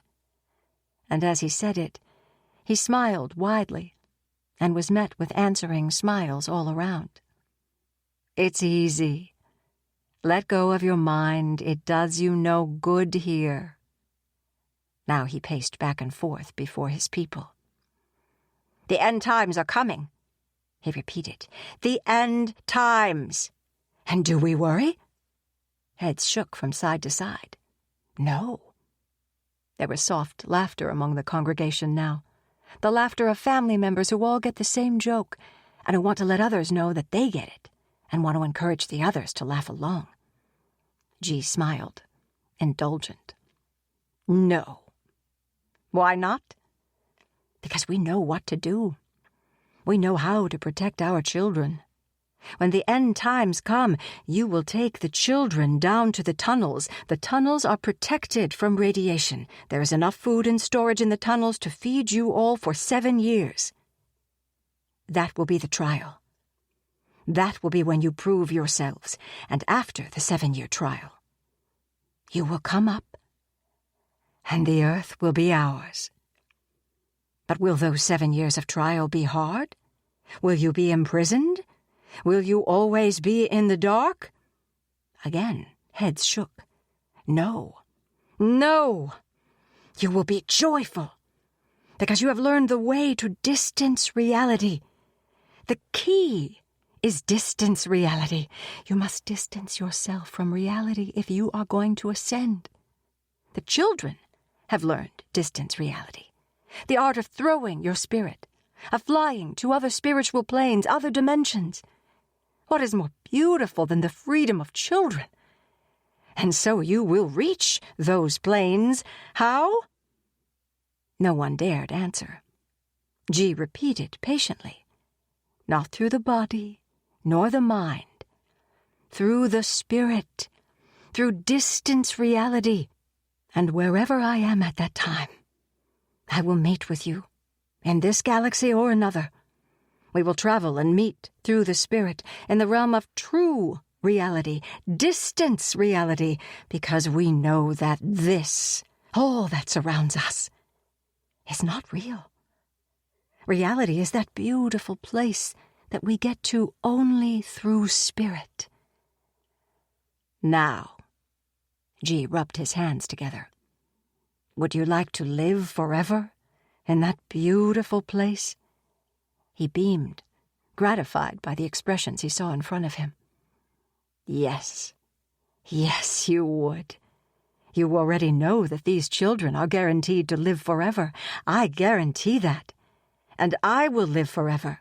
And Zelma Huxley will live forever. Claudia remembered a casual comment of Evelyn's. Don't worry. Zelma will live forever. And what about the rest of you? You can all live forever, you know. How? Simply surrender your mind. Let it go. Oh, you say you have already done that? But you know very well, you have not released your mind entirely. You see, we can tell. Those of us who have arrived can always tell. You have held back just a little. You have to break down to have the breakthrough. Let go. Just let it go. And you can live forever in distance reality. It all makes sense now, doesn't it? He held out his open palms, like a father inviting his small children to run to him. My love for each and every one of you is endless. Endless. My children? G signaled to a group of older children who sat with poised flutes, and they began to play ethereal music. Henry turned his body in the pew to look at Claudia, and he had that sleepy, in-need-of-comfort look. He stretched his arm out to her, the one that wore the red string bracelet. He was still hers. They had tried and nearly succeeded in taking him from her, but the bond between Claudia and her son was still there. She reached out and held his small hand, smiling love and reassurance at him. Evelyn felt his movement and turned to see their clasped hands. She put her hands on both their wrists and detached them, and made Henry face forward, wrapping her arms around him. Claudia longed to grab him, to take him away from there. She wondered again where Lillian could be. Chapter 61. Zelma turned to murmur to Claudia, "Come with me, dear heart." Claudia feared this woman now, and yet she didn't dare try to escape, not here in front of all G's supporters. She left the pew and followed Zelma through the door into Unity Hall. They were in a common room, furnished with vinyl-upholstered chairs and a cold and disused fireplace. "I have some good news for you, dear heart." Zelma was projecting her motherly guise. Claudia hoped Zelma could not read her mind, could not tell that she knew that Zelma was behind the murder of countless parents, and would be willing to murder her too if she stood in her way. The door to the sanctuary opened behind Zelma. Maggie emerged, and then stood expressionless, blocking the door. She looked at Claudia as if she didn't even know who she was. She was the same beautiful woman with the flowing golden hair, but her face was hard. Another figure appeared in the doorway of the corridor that led out of the common room. That figure was Niles. He, too, seemed to be a stranger, all of his charm gone. Zelma was speaking to Claudia in confidential tones. "It's a very great honor for you, dear. G wishes to see you first. Of course, all the teachers will be envious of you, but no one questions G's choice. He knows best. He has chosen you to be the first to have a one-on-one with him. It's all because of Henry, of course. Don't be nervous. I will prepare you." There was no way out. If she tried to run away, she would be caught immediately, and she had no doubt she would be killed. She followed Zelma down the corridor and into a dorm room. The footsteps of Niles and Maggie followed them. In the room were a bureau, 2 chairs, and a bed that was covered with a comforter. On a small table was a glass of little green juice. The blind on the single narrow window was drawn, and all was in shadow. Claudia sat in one chair, and Zelma sat in the other. Maggie stood behind Zelma's chair, while Niles lurked in the open doorway. "Maggie?" asked Claudia. Claudia looked at Zelma for an explanation. "Oh, yes, dear. Maggie is here with us. To support you, you know. Maggie is such a support to our families. She's our recruiter. That's why we have her living off campus. She brings the best candidates into the fold." Zelma turned to Niles, who stood silhouetted in the doorframe. "Maggie brought you, Niles, and Fiona and Taylor. Of course," she added in an undertone, "Fiona didn't work out. Shame." Then she perked up, as if deciding to move on to a more pleasant topic. "Drink your juice, dear heart." She watched Claudia with glinting eyes. Claudia lowered her gaze briefly, trying to think of another option. She could think of none. She drank the little green juice. This time it was different. It burned her throat. Within seconds, she felt her arms and legs grow heavy, and then numb. She could no longer move her fingers or toes. She couldn't lift her feet from the floor. She was paralyzed. Her breathing was shallow. She tried to speak, but her mouth wouldn't open. Zelma studied her and said, "That's good. You don't need to be afraid, Claudia. I wouldn't hurt you for anything in the world, you know. I do hope you know that." Zelma went then to the bureau and opened the top drawer. From it, she removed a wad of cotton and a syringe. She rolled up Claudia's sleeve and prodded the inner side of her elbow, searching for a vein. "This will be lovely. You'll see." Chapter 62. As Zelma and Maggie left the room, softly closing the door behind them, Claudia found herself floating in what she supposed must be distant reality. She had never felt so well in all her life. She had no tension, no fear, only bliss. She was flooded with a heart-expanding sense of almost unendurable beauty all around her and within her. She was in a timeless space that expanded into all eternity. The door opened again, slowly. Clouds of white came into the room, puffs of brightness filling the doorway. They were beautiful, fascinating, and she watched them form, unform, reform. The light that streamed in behind and through the puffs of mist was golden white. She could have watched the vision forever. And then she saw a figure, a human figure, and she saw that it was G. G in his white robes, and his long shining hair, and his brilliant blue eyes filled with such love and compassion. Love and compassion for her. And as he stood in those heavenly clouds, she received the knowledge that he was God. Who else could he be in this place of perfection? She was in the presence of God, and now she knew what rapture was. She, who had never had any interest in religion in her life, was now in the presence of pure love, pure energy, the one and only God of the universe. It was sublime. It was almost too much to bear. He spoke to her, only to her. "My child." Claudia felt that tears were running down her cheeks, yet she was detached from her body. She understood everything now. Now she saw it all so clearly. She loved this God with all her heart. She wanted to be with him forever. She would do anything to keep this feeling, this incredible love that filled every cell of her being. She had never been as happy as she was right now. She floated with the happiness, on it and above it, a cloud of love, as God regarded her with endless tenderness and caring. She was one with God. His voice was beautiful. His words were the truth. She received them in her spirit, a spirit she never knew she had.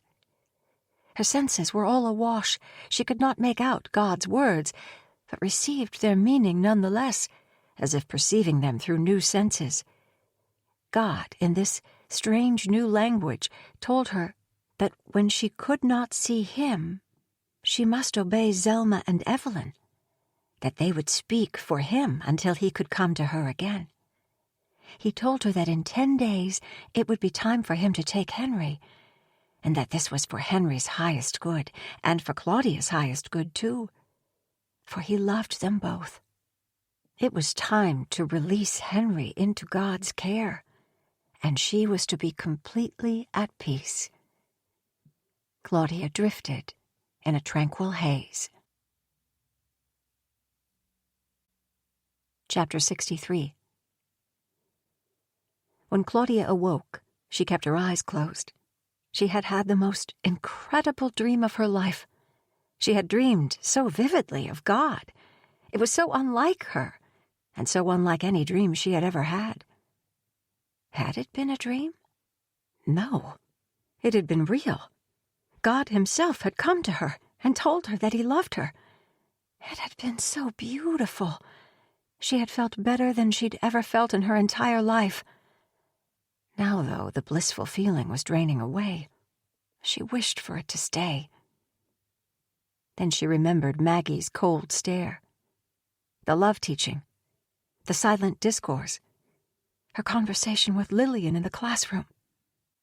She sat up in bed and saw that she was still in the dorm room in Unity Hall, the teacher's dorm hall, where...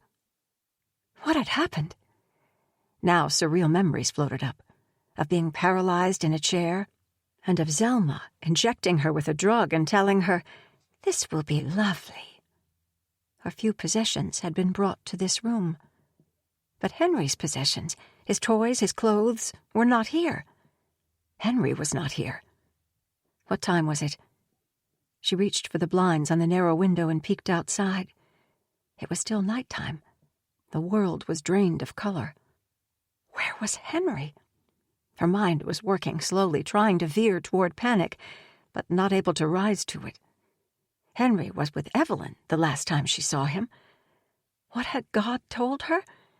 To listen to Zelma and Evelyn, and that it was almost time for him to take Henry? But had she seen God? She remembered the syringe. She had been drugged. What she saw and felt, it had to be real. She had experienced it with all her senses, senses she hadn't even known she had. But it couldn't be real. She needed to get her son. Was he all right? Physically, he would be safe and sound. Evelyn would see to that. But emotionally, mentally, what were they doing to him? A warning voice in her mind told her to recognize that she was confused and to think clearly before taking any action. Her life could depend on it. She might only have one chance to get herself and Henry out of this place. She couldn't get hysterical. She needed to appear to be going along with their program and wait for her opportunity. Her mind was clearing now. The little green that burned her throat, the injection, the light and clouds, G's visit, the spiritual experience she'd had. It was all only a drug-induced trance. And while one part of her still believed that G was God because she had seen him with her own eyes and communed with him in distant reality, she knew better in her rational mind. G was a fraud. The white clouds she'd seen had been produced by her own intoxicated brain. Or what did those white clouds remind her of? She remembered a theater production, back when she was in school with Devon. There'd been a scene in a play where the stage had been filled with clouds just like that. How had they made those stage clouds? Dry ice. Could her spiritual experience have been just theater, just a cheesy trick? Yes, that's exactly how they had done it. They'd shone a light in through her door, set the dry ice going, and then G had stepped in, looked into her eyes and said some gibberish. Her drugged mind had done all the rest. Lillian had told her. What had Lillian told her? She must remember everything. It was important. Lillian had told her that Fiona and other parents who had not cooperated with the Hawthorne School were lying in unmarked graves in the woods. That G believed in his own delusions, that he wanted the children as his worshippers, and that he especially would want Henry as his son. Lillian had warned her that her destiny was to live in Unity Hall, where she had been moved now, with the teachers, and that she would see Henry only from a distance. If she showed any resistance, she would be put on high doses of Little Green and made to live in Comfort Hall and become one of the night shift workers, the night people, as Lillian had called them. And if she still rebelled, she would be killed. The Hawthorne School had disposed of people before. Claudia would only be one more. Chapter 64. Lillian was her only friend here. Even Maggie was one of them. She had to get up and make sure that Lillian was all right. She stood and began to pace the room in the dim lamplight, trying not to make any noise. Why hadn't Lillian been in the chapel with everyone else? Just before the meeting in the chapel, Evelyn had appeared at Lillian's classroom door. Could Evelyn have overheard what Lillian was saying? Claudia remembered now. Lillian had been admitting that she had weaned off Little Green. She had said, "I want to get out of here too." That's when Evelyn had said from the door, "It's 5 o'clock." The pieces slid into place now. Evelyn had heard. Of course she had. And when a teacher spoke to Evelyn in the hall, and Evelyn had murmured something back, Evelyn had been reporting Lillian. Now Claudia knew the price Lillian would pay for those words. Lillian had referred to a holding place in the tunnels. Another thought occurred to Claudia. What if Lillian had taken her chance in the excitement and escaped? She couldn't assume anything. If there was a chance that Lillian was locked up somewhere on the campus, Claudia needed to try to find her. She could not risk trying to get to Henry now. He would be well guarded, and any effort she would make to get him back would be doomed to fail and would prevent any further attempt. She needed to pretend that she was in the mass delusion and under the control of the Hawthorne School. There was a fluttering knock on the door. Zelma walked in. Chapter 65. "I've brought you a nice hot cup of tea, dear heart." Zelma was carrying a tray with oatmeal, with Little Green sprinkled on the top, and a cup of Little Green tea. Claudia took the cup with shaking hands. She hoped that Zelma would attribute her shaking to hunger and not to fear. "So," Zelma was in good spirits, "you've had your first one-on-one." She said it in a congratulatory way. Claudia was startled by the word first. Was Zelma going to inject her again? "Yes," said Claudia. "I never expected it to be like that." She had to play a role now, and she had to play it well. The quality of her performance would make the difference between life and death. "I can't even describe it. I understand now. I feel like I can really see for the first time in my life." Zelma stared coldly at her for a moment, assessing her sincerity. "Do you, dear heart? Do you really see? And what is it that you see?"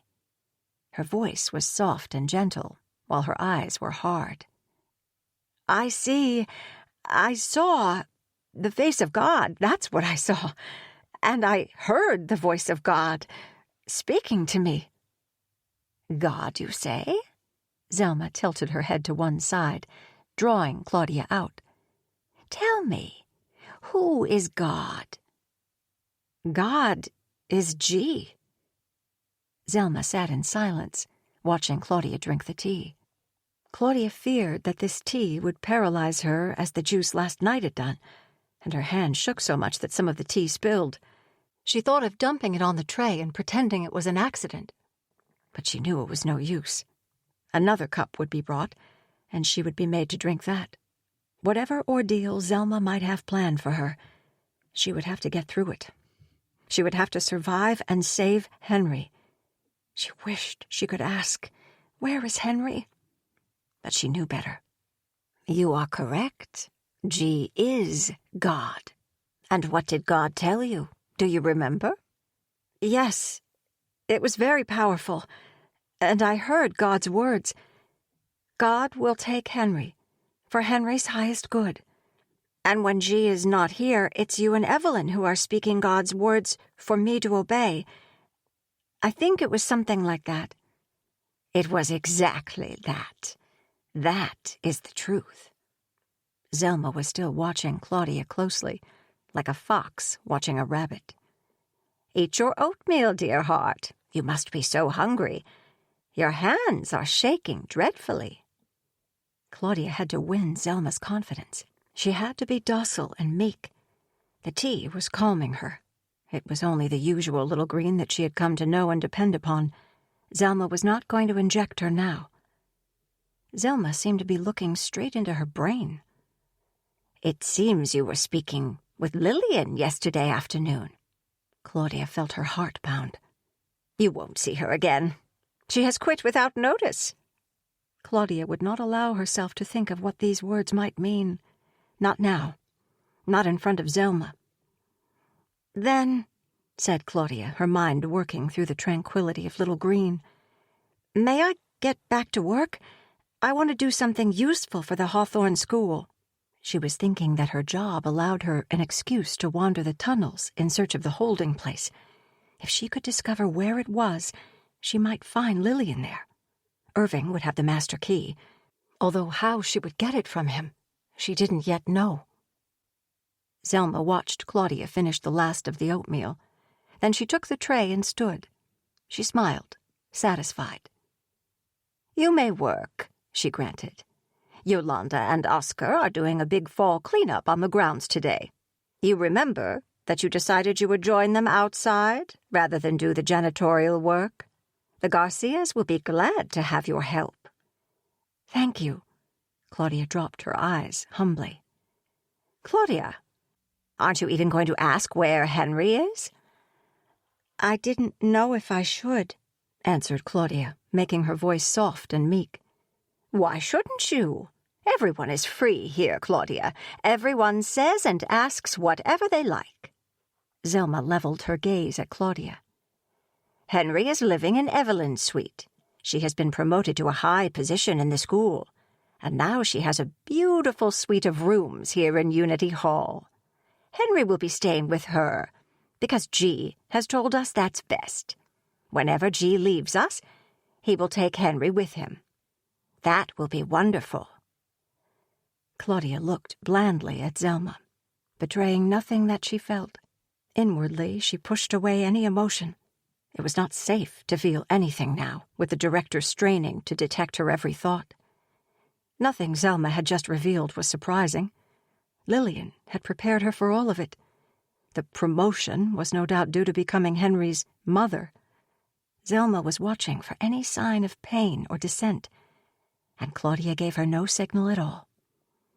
Just as some mothers had been known to find superhuman strength to save their children from physical danger, lifting a car or confronting a bear, Claudia now found the strength to control her expression regardless of the feelings that struggled to rise up in her.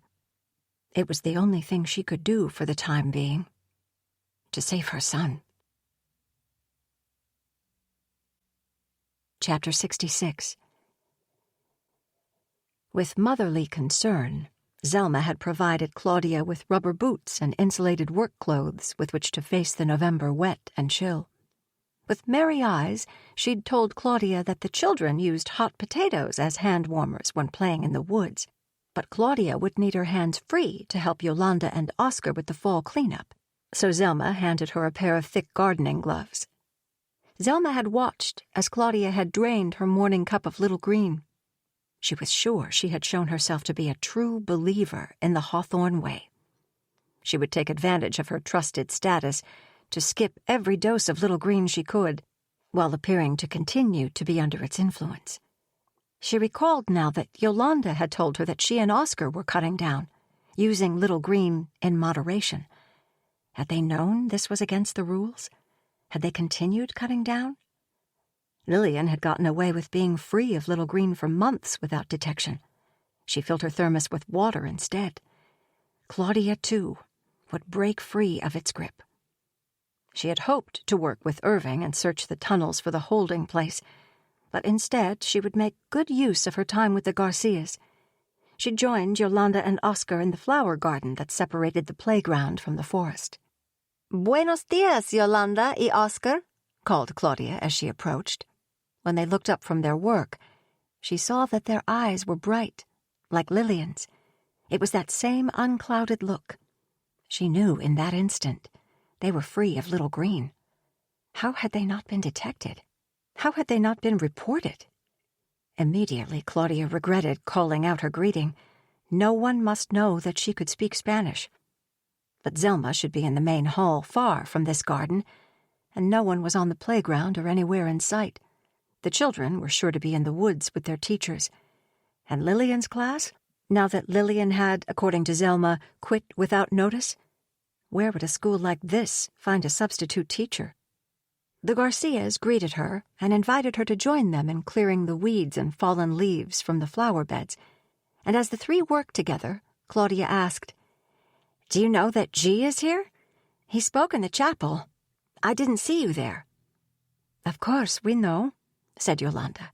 "He came in a white Rolls-Royce," added Oscar, clearly impressed by the car. Yolanda said, "Zelma told us not to come to the chapel, since we would not understand what he said." "Have you had your one-on-one with G, or are you going to?" "No one has said anything to us about anything like that," said Yolanda. "I think Zelma has actually forgotten about us in the past couple of days. She hasn't given us many orders, but it doesn't matter. We already know what to do. We've been doing this kind of work for years already." "Here? At the Hawthorne School?" "Oh, no. Other places. We only started here in May." "Then you just came here 4 months before Henry and I did." Claudia reflected. The Garcias had arrived then just after Fiona Holloway had been killed and buried in the woods, just after G's last visit. So they had never had a one-on-one with him. They didn't know, they couldn't know what the Hawthorne School really was. She thought she should warn them, as Lillian had warned her. But then they weren't in danger. As long as they were innocent of all knowledge, they posed no threat to the school. And yet they did suspect something. They apparently had understood that little green was addictive, and she was sure they had stopped taking it.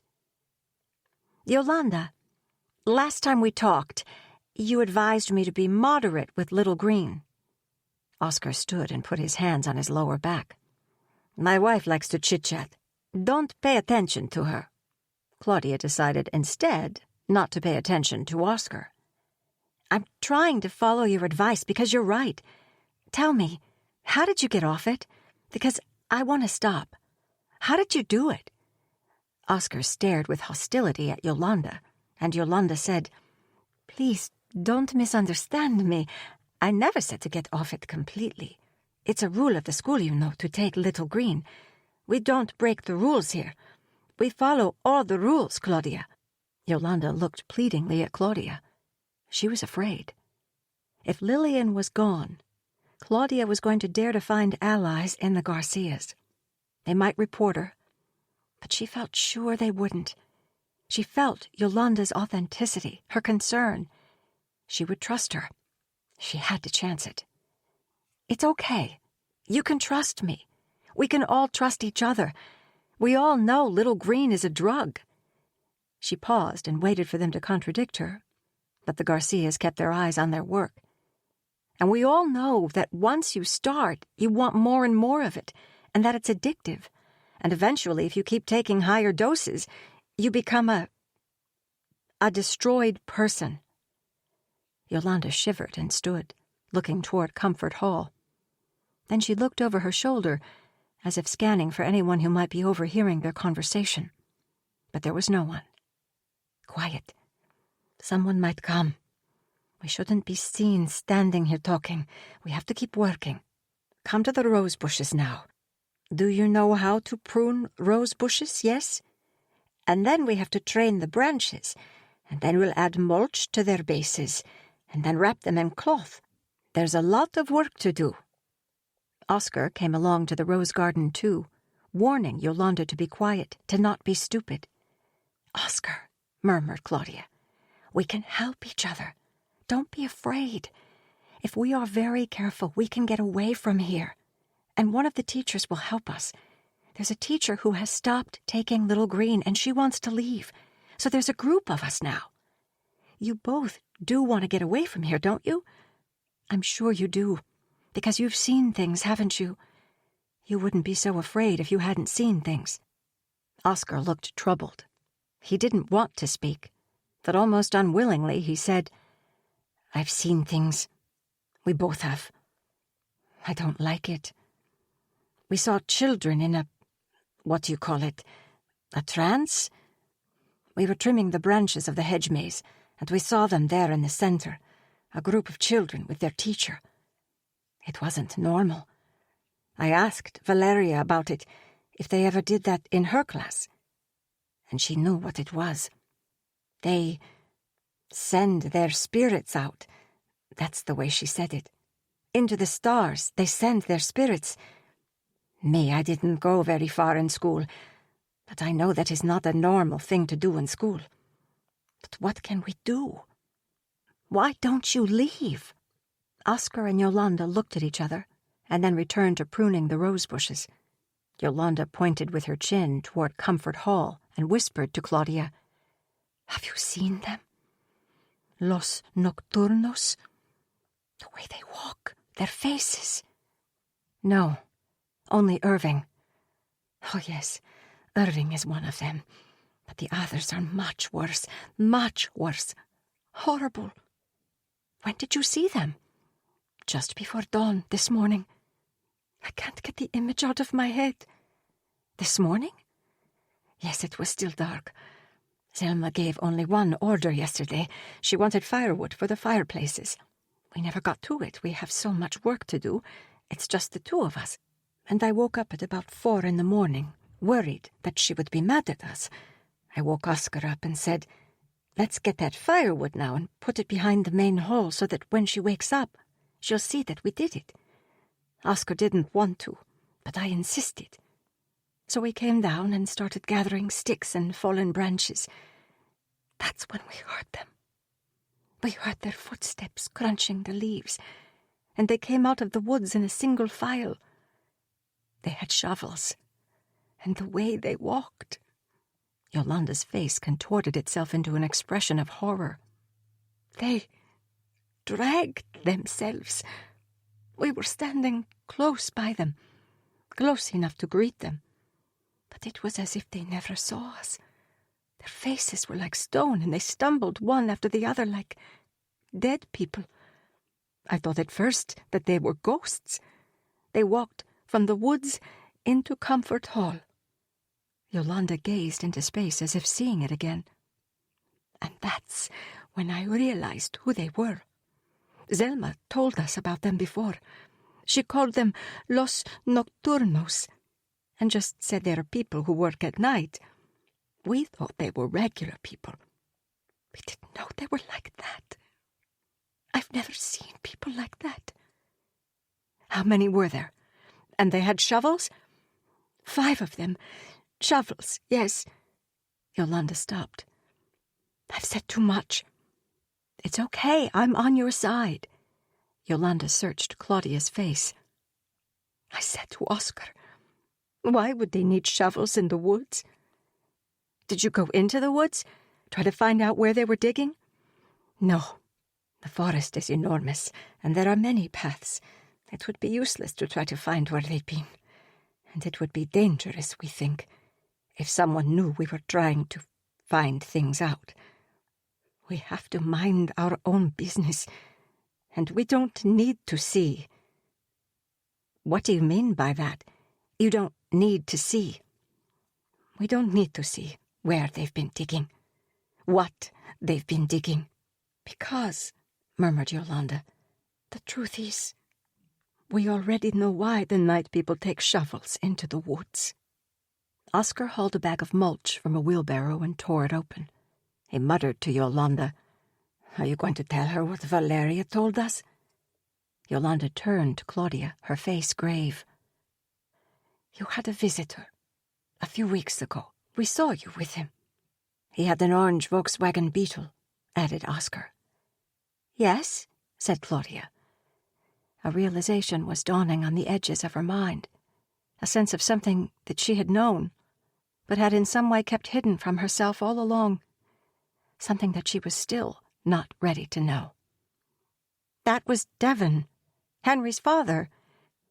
Why are you asking me about him? Valeria told us that the children have something new to play in when they go deep into the woods. Yolanda looked away through the trees. Oscar said, "It is a little orange car." Chapter 67. Claudia's legs gave way beneath her, and she crumpled to the ground. The world around her faded out. They had killed Devon. Zelma, Niles, and maybe Evelyn too. They had murdered him because he had come questioning and arguing, and they knew that he wanted to take Henry out of the Hawthorne school. And for that, they had murdered him, and buried him where they had already buried Niles's wife and everyone else who had gotten in their way. Devon's face appeared before her. He hadn't left them again after all. He had come to begin a new life with his son, and he hadn't understood what he had walked into. He really had meant to stay. All Claudia's experiences with him, from that time they had first met, ran like a roaring train through her mind, culminating with his last promise to her. "Henry is my son. Nothing can ever change that. For his sake, we have to work together now." And she saw him as he looked that last time, as she drove away, leaving him in the parking lot, with Niles coming up behind him. The hysteria that had been threatening to overtake her for so long now ran through her mind and body uncontrolled. She heard her own sobs, as if listening to them from a long way off. The crush of emotions was unbearable. The sorrow for Henry's loss of a father, who had wanted to be a true father to him. The pity for Devon himself, who had come with good intentions. The guilt, because Claudia had put him in harm's way. And the anger for the injustice of it. She struggled to breathe through it, to straighten her hunched spine, to regain self-control. She couldn't grieve now. She couldn't let herself feel the feelings. She had to pull herself up out of this pain. To be seen suffering would be to guarantee her own destruction. She wasn't supposed to suspect what had happened to Devon, and she couldn't be seen mourning him. Her survival instinct told her to open her eyes to everything around her, to face the whole truth at last. She had been deceived, yes, but she had also deceived herself. She had wanted to believe. She had dismissed early misgivings. She had chosen to be unaware. There could be no more self-delusion. She thought she was seeing clearly now, but how could she be sure? Could she still be blind to something? Devon was dead. Lillian was possibly dead, perhaps buried early this morning by the night people. Or else she was in the holding place, wherever in the tunnels that might be, and would be placed in her grave soon. And Claudia needed to face the fact.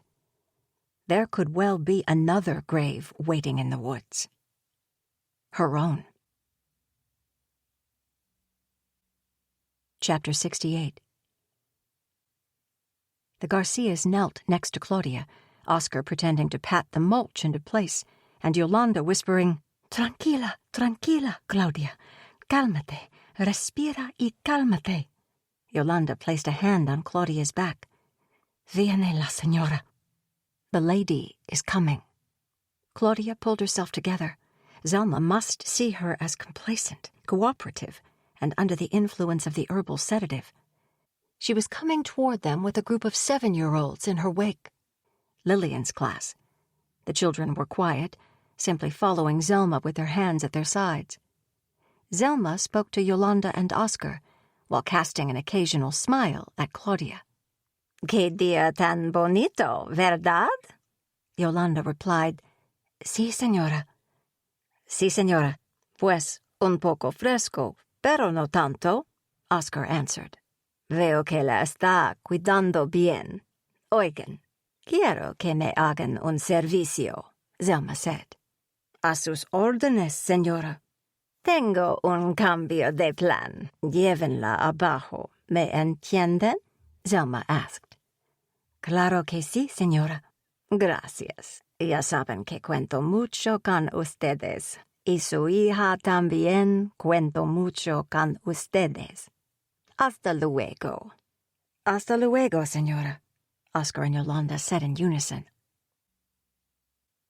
Then Zelma nodded encouragingly at Claudia and glided on with the children toward the hedge maze. Zelma hadn't known that Claudia would understand what she had told the Garcias after making small talk about the cool weather. "I see that you're keeping an eye on her. Do me a favor. Take her downstairs." As Zelma sauntered away with the children, Yolanda clarified.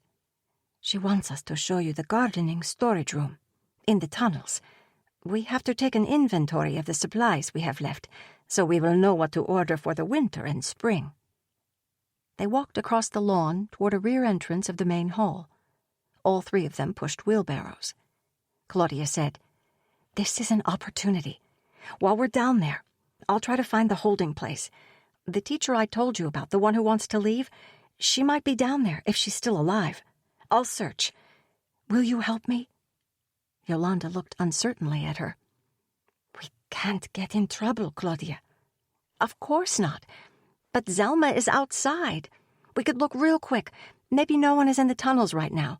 Do you know where the holding place is? Have you ever heard of it?" Another thought occurred to Claudia. "What was she saying about your daughter? That she counts on you?" Claudia's head was beginning to pound, reminding her that she needed another dose of Little Green. She took a drink from her thermos, which contained only water. "Zelma wants Valeria to move to a children's dorm room in Unity Hall. Up until now, we've been able to keep Valeria with us. I think she worries that Valeria may be telling us things about the school, like about the trances. She has been trying to convince us for a couple of weeks. Of course, we have been saying no. She has told us that all of the children live with teachers, but still, we say no. Yesterday, she said she would let Valeria stay with us as long as we remain as cooperative as always." "Yes, that's what you have to do. That's what I have to do, too. Let her think we're cooperative and under the spell." Once in the main hall, they put the wheelbarrows, one at a time, into a lift. Oscar went down the stairs to unload the wheelbarrows as they came down. Claudia said, "You're right to hold on to your daughter. Keep her. Don't let her go. They've got Henry. They consider Evelyn his mother now, and they plan to give him to G. I've got to get him back and get us both out of here. You and Oscar and Valeria, too. You all need to get out of here. We can do it together." When Yolanda didn't answer, Claudia insisted. "We can do it. Don't you believe we can? We have to be bold and work together. Yes?" Claudia needed Yolanda's vote of confidence, needed the reassurance that she had allies in her fight. Yolanda said simply, "We all want to save our children." They went down the stairs to meet Oscar. Chapter 69. Once in the tunnels, Claudia despaired of ever finding the holding place. All the numbered metal doors that lined the walls of the tunnels looked exactly the same. Oscar told her that the walls of the rooms were so solid and thick they were sure to be soundproof. "But the doors," insisted Claudia, hanging on to hope. "If she's inside one of these rooms, she would be able to hear pounding on the door. She could pound back." Oscar frowned as Claudia began pounding on the doors as she ran along. "Calm down, please. Be quiet." "It's all right," said Claudia. "No one is down here but us." At that moment, around a corner just ahead of them, came the gigantic figure of Irving, slouching along with the vacuum cleaner that he pushed forward on its wheels. Claudia stopped abruptly and greeted Irving, who only blinked and stood still, looking from her to Oscar to Yolanda.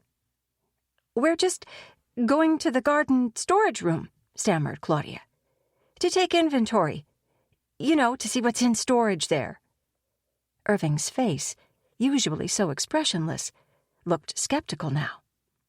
Was it only her fear of being reported that made her think so? She couldn't imagine Irving getting up enough energy to report anyone. Still, she didn't know if he might be a threat to them. She wanted to keep explaining about their purpose in the tunnel and get the reassurance that he believed her. But he only passed them, taking the vacuum cleaner toward the lift. They went on, turning corners, Claudia feeling anxiety that Lillian might be kept prisoner behind any one of the doors. She passed each metal door now without knocking. The Garcias were too afraid to let her try. They were in a hurry to start the task Zelma had set for them. At last, Yolanda admitted in a whisper, "We do know where the holding place is." Her voice was shaking. "Not only that, we have a master key. We could open it." She looked over her shoulder and then back at Claudia. Her eyes were filled with fear. "Why didn't you tell me before? Will you show me?" "It's very dangerous. If anyone, even Irving, knew that we'd shown you, we could lose our daughter. Do you understand? We could lose our lives. Our daughter needs us." "I understand. Please." She looked from Yolanda to Oscar. "I will be very quiet. No one will ever know. If Lillian is still in there, we could save her life. We have to try. Please, help me find her." Yolanda and Oscar shared a look, then nodded, and led the way past doors on the left and right, until at last they came to one that looked exactly like all the rest, except for the number marked in white paint, 506. "It will be dark in there. There is no light. If your friend is in there, she may be injured, just so you are prepared for what you might find." Thank you," whispered Claudia, as Yolanda put the master key in the lock and the door swung open. Claudia knew she needed to go quickly. She was putting the Garcias in danger by asking them to do this. She stepped into the darkness. Behind her, she heard Yolanda's voice. "Claudia? Sí. Perdónanos. Forgive us." The door slammed shut. Chapter 70. Claudia's first thought was that the Garcias had let the door swing shut by accident. She stumbled to the door in the pitch blackness and yelled, "Yolanda! Oscar! Ábranme, por favor!" And then Yolanda's last words echoed in her mind. "Forgive us." They had done this intentionally. Zelma's words to them on the lawn took on a new meaning. "Take the lady downstairs. I'm counting on you. So is your daughter." They would be walking away, down the tunnel now. And what about Lillian? "Lillian? Lillian, are you in here? It's me, Claudia." She groped blindly, with her hands before her and her feet shuffling so as not to trip over whatever might be in the room. All senses but her sight were hyper-alert now. The room smelt of something familiar. Lavender. Lillian's scent. She heard nothing except for her own ragged breath and her own feet scuffing along the cement floor. She called out again, "Lillian! Lillian, are you in here?" In the faint echo, she perceived the hollowness of the room. She was desperate to find Lillian here, not only to save Lillian, but to have someone on her side, someone to help her get out of this room and away from the Hawthorne School. Lillian could be lying senseless on the floor. She could be lying dead on the floor. Claudia's hands found a cold cement wall, and she traced her way around the perimeter of the room. Then she walked cautiously back and forth. She found that the room was empty, completely and utterly empty. At last, her foot hit something soft but solid. With a sense of dread, she knelt to touch her fingertips to it. It was dry, and it was soft and giving, and yet slightly rough against her fingers. It was fabric. No. Yes? As she moved it through both her hands, she felt straight fibers about 4 inches long attached to it. It was something knitted with fringe hanging from it. It was Lillian's knit shawl. She held it to her face, to her nose, and breathed in the lavender. Lillian had certainly been here, but when? The knitted shawl could hold that scent for hours, certainly. If Lillian had been in the holding place and now she was gone, there was only one scenario that made any sense. She couldn't have escaped any more than Claudia could escape now. Therefore, someone had taken her out of here. And the only reason anyone would have taken her out would have been to murder her. Claudia knew. Lillian must already be dead. She also knew she would be next. Chapter 71. What followed was sheer excruciation. Claudia was hungry, grieving and frightened. But what was the most torturous of all was her withdrawal from Little Green. What she experienced now was 1,000 times worse than the most horrible flu imaginable. By evening, or what she supposed must be evening, she was huddled on the floor, nauseous, shaking, her nose running. She vomited there where she sat, and had nothing with which to clean up the mess. But even if she had, she couldn't have lifted a rag. Her skin was slimy with sweat and vomit and covered in goosebumps. Every joint in her body ached. The pain and shaking were unbearable. She longed only to sleep, to escape the agony. But she could not sleep at all. She lost all sense of time there in the darkness. She was in a hellish eternity. Would she be left here to starve to death? Would someone come for her and kill her? She didn't care if they did. She wished for death. Nothing mattered any more but an end to this suffering. She didn't know or care how many hours or days were passing, but could only suffer in her world of pain. She longed not for food, but for Little Green. She cried and sobbed. And it was not for Devon and not for Henry, but for Little Green. She had no thought for Maggie and her betrayal, and no concern for Lillian. Depression engulfed her completely, and she remained in its icy embrace for a period of time she could not measure. Time dragged on. All was torment. And then, at long last, she lifted her head from her knees. She felt light, with the lightness of hunger, yes, but also with the lightness of freedom after a long imprisonment. She was still in the holding place, but her mind and her body were free. Energy returned. She struggled to her feet. She removed her vomit-covered jacket. She realized now that she was wearing long underwear beneath her overalls, and although she was cold, she removed the long undershirt and did the best she could to clean her face and hands with it. Then, wearing her shirt, overalls, and boots, she moved away from where she had been sick and felt her way to the door. Yolanda and Oscar would come back for her. They were the only ones, besides Zelma, who knew she was here. They would feel remorse, and they would come back. It was her only hope. Chapter 72. Yolanda and Oscar did not come back. Of course they didn't. With their daughter held hostage, they wouldn't. In their place, wouldn't she put Henry before anyone else? Claudia leaned up against the door, pounding, scratching, calling out until her voice was hoarse, although she didn't have a friend or ally who would open the door for her even if she could be heard.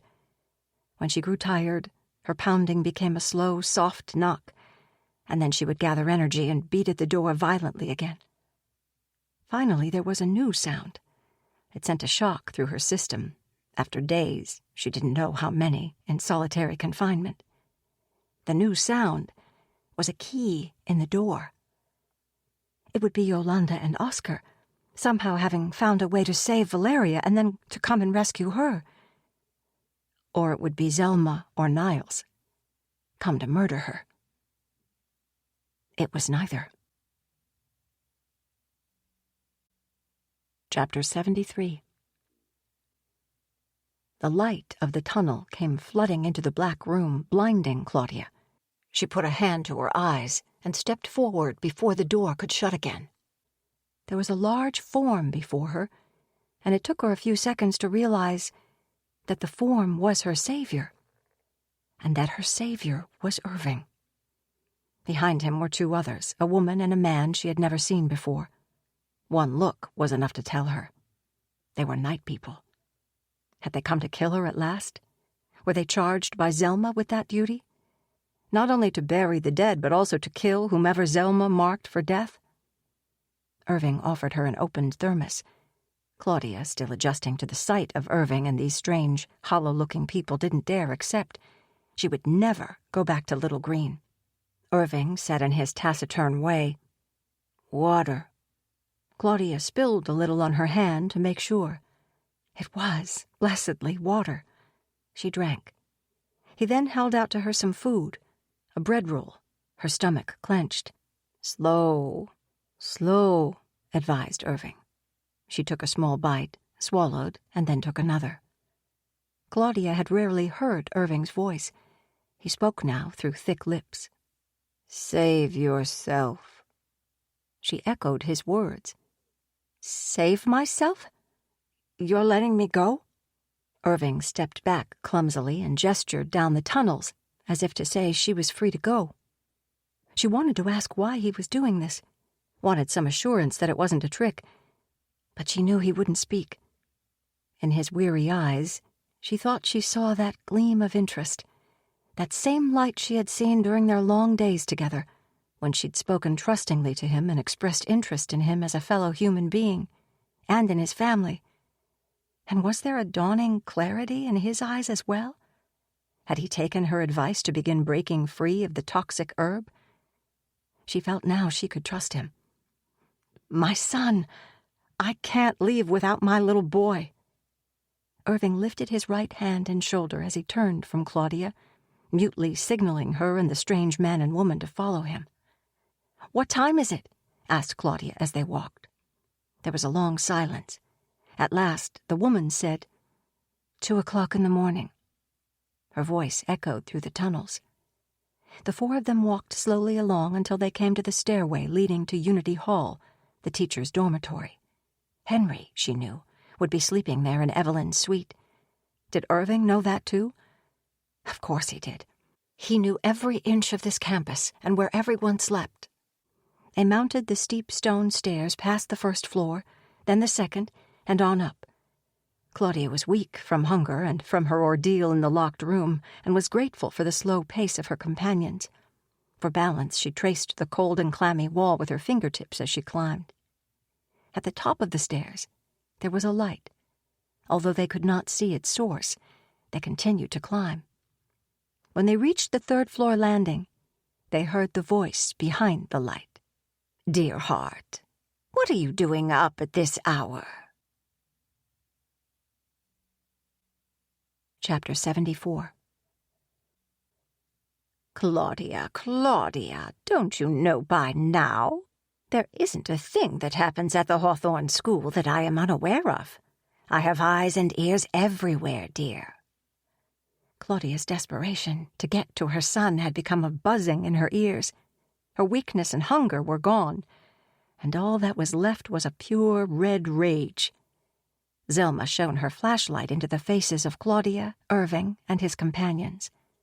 Zelma shook her head, bitterly disappointed. She spoke in low tones. It was the middle of the night, and all of the teachers lay sleeping only yards away.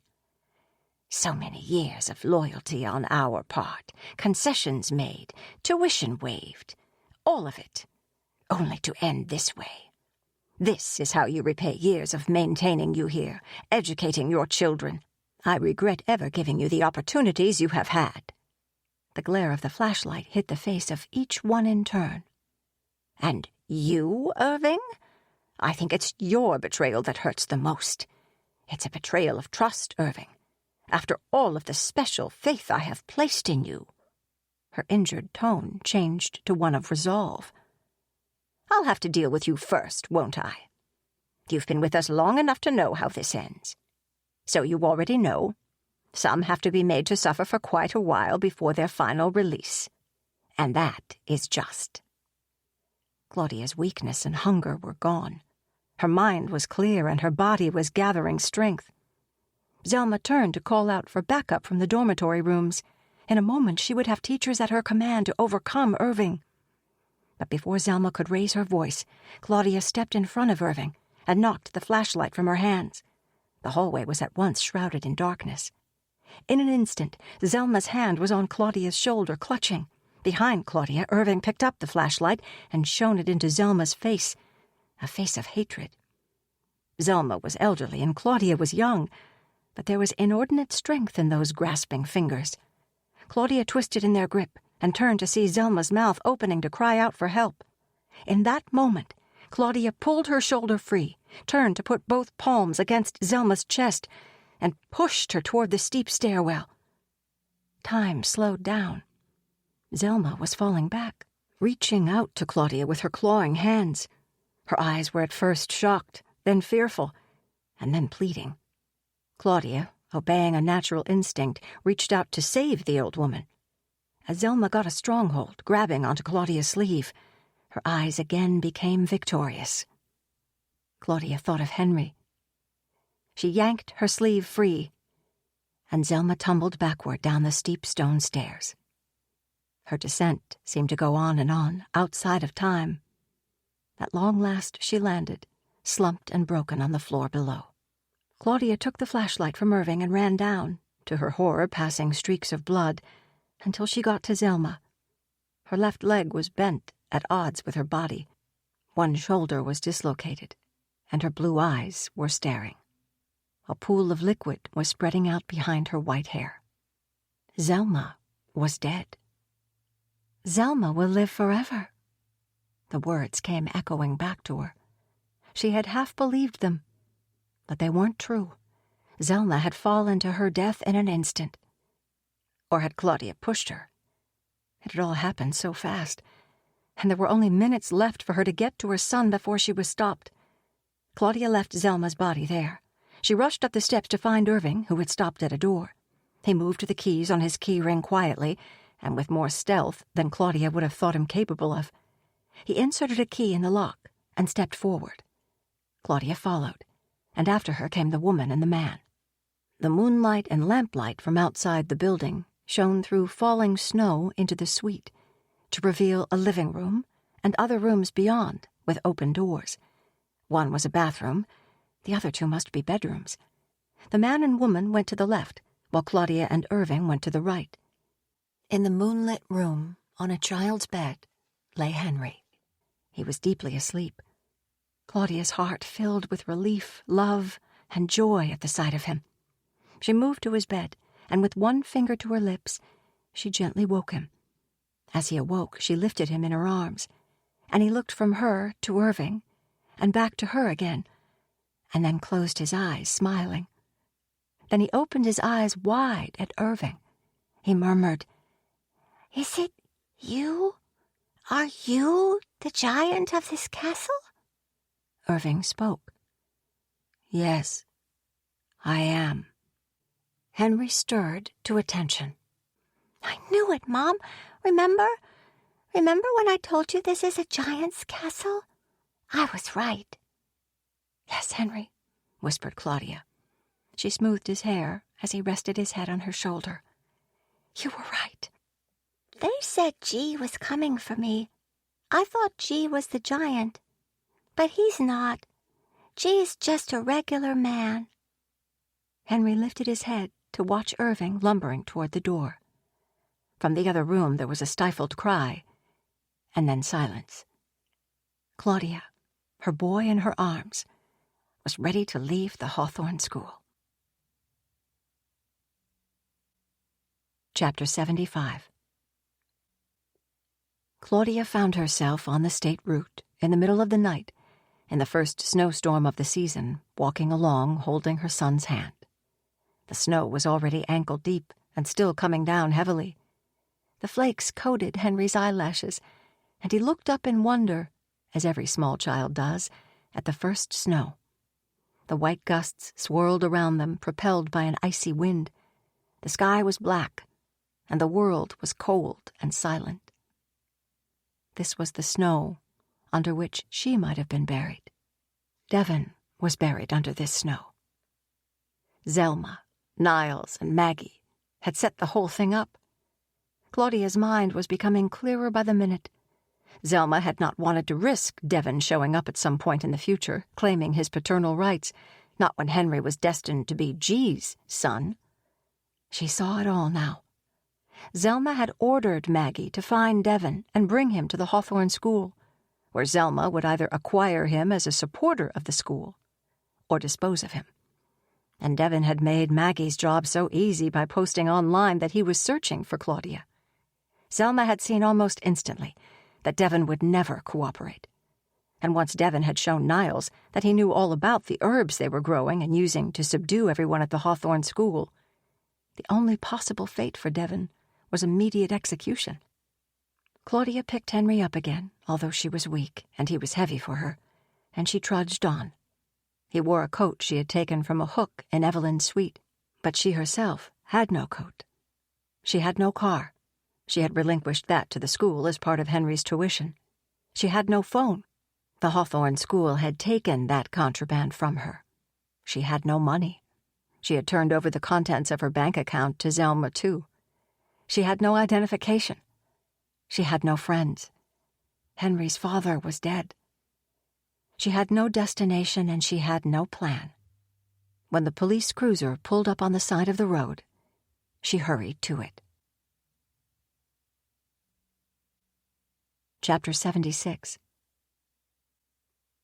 Willow Downs Police Department report. Time, 5:16. Officer name, Jonathan Hines. ID number 3042.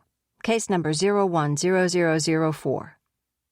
On December 2nd, at 05:16 hours, I was dispatched to Route 171, 4 miles south of the Willow Downs city limits, in reference to a woman walking through a snowstorm along the highway with a child in her arms. When I stopped my vehicle on the shoulder of the highway, the individual, identifying herself as Claudia Lee Vera, approached and asked for help. She and the child got into the cruiser. She stated her name and that the child was her son, Henry Vera. She had no identification and no proof that the child was hers. However, the child clung to her and said, "Mom, does Miss Applegate know where we are? Mom, I want little green juice." She stated that she was escaping from a cult and that this cult is housed in the Hawthorne School. She further stated that people are being held against their will in the building called Comfort Hall, and that there are murder victims buried in the woods on the property. Miss Vera appeared to be in need of emergency care. I took her and the child to Willow Downs Memorial Hospital emergency room and saw them admitted for examination there. In the meantime, I notified the dispatcher of the claims Miss Vera had made concerning the Hawthorne School. Chapter 77. Chicago Tribune, December 2nd. Suburban cult exposed, 37 dead. Willow Downs Police and Fire Department were called to the Hawthorne School on Route 171 in unincorporated Willow Downs at 5:47 a.m. on the morning of December 2nd, where they found 148 children between the ages of 4 and 12 years old, safe and assembled on the lawn, while flames leapt from the windows of the 4-story Gothic-style buildings there. As firefighters battled the flames, they discovered the bodies of 37 adults, who appear to have died of causes unrelated to the fire. Evelyn Applegate, 46, appears to have died of strangulation and was discovered in a bed in Unity Hall. In the chapel, which was untouched by the fire, emergency technicians were met by a gruesome finding. Dead of an apparent mass suicide caused by a narcotic overdose were Gabriel Hawthorne, 33, president of the Hawthorne Schools International, Niles Holloway, 30, an administrator, and Maggie Timmerberg, 34, a recruiter, as well as 33 teachers. The director of the school, Zelma Huxley, 92, was found in a stairwell, apparently having died from a fall down the stairs. The children, who have been interviewed by police, have claimed that the fire was intentionally set by a group they refer to as the Night People. They have stated that these so-called Night People woke all of the children from their beds, brought them out and assembled them on the lawn, and then proceeded to set fire to all the buildings. Some children have also claimed that there are murder victims buried in the woods on the property. Police are looking into these claims. All of the children appear to be orphans. The Department of Child Services is charged with their care. The Hawthorne School Cult. allthingscult.com. The Hawthorne School International was a chain of children's schools with campuses in the United States, Europe, and Asia. The school fed into a cult headed by Gabriel Hawthorne, who inherited leadership of the first school in Illinois from his mother, Julia Hawthorne, who was a visionary in the field of education. In the 1960s, she formed a school that borrowed from the mainstays of popular systems that were outside the mainstream: Montessori, Waldorf, the Scandinavian forest schools, and others. To these, she added ideas of her own to create a unique blend of pedagogy that emphasized hands-on learning, independent outdoor discovery, art, and music. As time went on, Julia Hawthorne seems to have developed a concept of herself as a spiritual conduit of some sort and added her own brand of spirituality into the curriculum. Her ideas can be found in her book, The World of the Child, 1982. After her death, her only son, Gabriel Hawthorne, took on leadership of the Hawthorne School and expanded to build more campuses in the United States and abroad. The philosophy of the school at this point took a dark turn, as Gabriel Hawthorne created a cult of personality. He used a mixture of narcotic herbs that all staff and students were required to take every day. This helped him to keep his subjects under control and assist in creating mind-bending effects that led them to believe that he was God. He engineered spiritual experiences using psychedelics and dry ice to create otherworldly effects. The cult idealized children and taught that adults needed to become like children, presumably to make them easier for Hawthorne to control. Gabriel Hawthorne required parents of students to give custody of the children to him. The documents signed by the parents were of dubious legal value. However, soon after signing over their rights to Hawthorne, the parents disappeared. Some of these parents became night shift janitors on the campus, where Hawthorne and his administrators kept them in a constantly drugged state. They were referred to as the Night People. Others were murdered and buried in the woods on the property. Several murders are attributed to Gabriel Hawthorne and his followers. 6 bodies were exhumed in the woods on the campus, 1 teacher, and 5 parents of students. They were presumably murdered by the Hawthorne school staff, although this has never been proved. The names of the deceased were parents Fiona Holloway, Devin Richards, Jonathan Todd, Kashvi Sharma, and Molly O'Neill, and teacher Lillian Kincaid. Among the missing are Yolanda and Oscar Garcia and their child Valeria. Oscar and Yolanda Garcia worked at the school, and their 4-year-old daughter was a student. Their whereabouts remain unknown. The cult ended in an uprising when several adults who had been kept drugged and held against their will on the campus for years, the so-called Night People, set fire to the buildings after strangling one teacher, Evelyn Applegate. The director, Zelma Huxley, was found dead in a stairwell on the campus. At the time of the uprising, Gabriel Hawthorne and his followers took a fatal dose of narcotics. All 148 children survived the incident, thanks to these same Night People. In an unexpected turn of events, the above-mentioned Night People turned themselves into the police a day after the fire, claiming full responsibility. Initially, they had hidden themselves in the woods. When they appeared at the Willow Downs Police Department, they stated that they were the parents of some of the children and wished to be reunited. They told police they had been forcibly drugged and kept apart from their children. Addicted to a narcotic herbal mixture called Little Green, which they had been forced to take for years, they now required medical detoxification. After completing treatment, the parents were reunited with their children, many of whom had been sent to the Hawthorne School campus in California and had to be brought back by authorities. Chapter 78.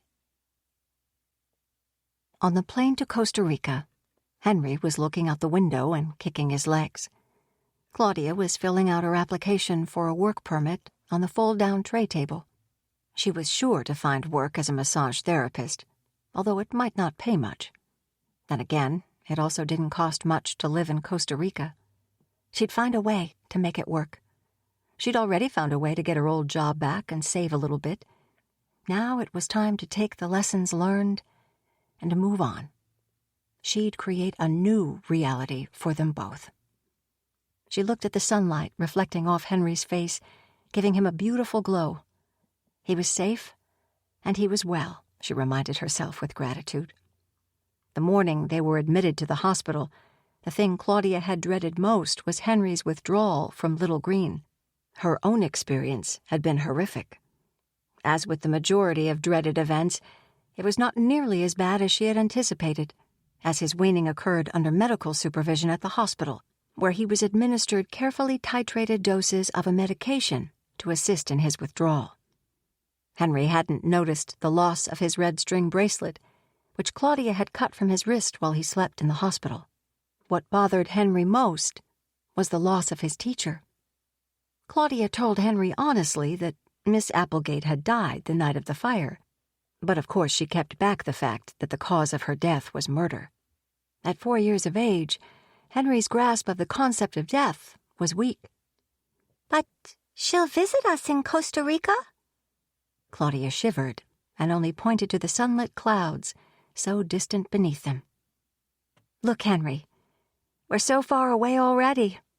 Look how far we've come. Look at all the light." Chapter 79. The Hawthorne School, gutted, ruined, and empty, still stands rooted to its spot, surrounded by its hills and forest. The vines that clothed it in the fall are brown and leafless now. A crow flies in through an empty fourth-floor window and out through another. The small, pale faces carved into the stone moldings of the buildings blanch, turning their blind eyes up toward the heavens as the dark day ends and the night rushes in. If, on the air, there are echoes of long-gone voices, there is no human ear to hear them. If the Hawthorne School is haunted by its past, no living person knows it. Nature is taking over the school. It is now the domain of bats and birds and feral cats, creatures sheltering from the snow and ice. The Hawthorne School stands ruined, but its heart still beats. It lies sleeping. It dreams of rising again.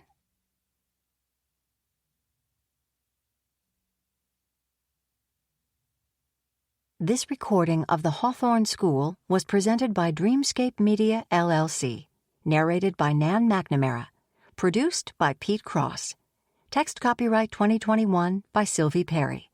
Sound recording copyright 2021 by Dreamscape Media, LLC.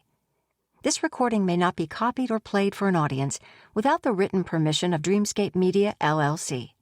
Thank you for listening.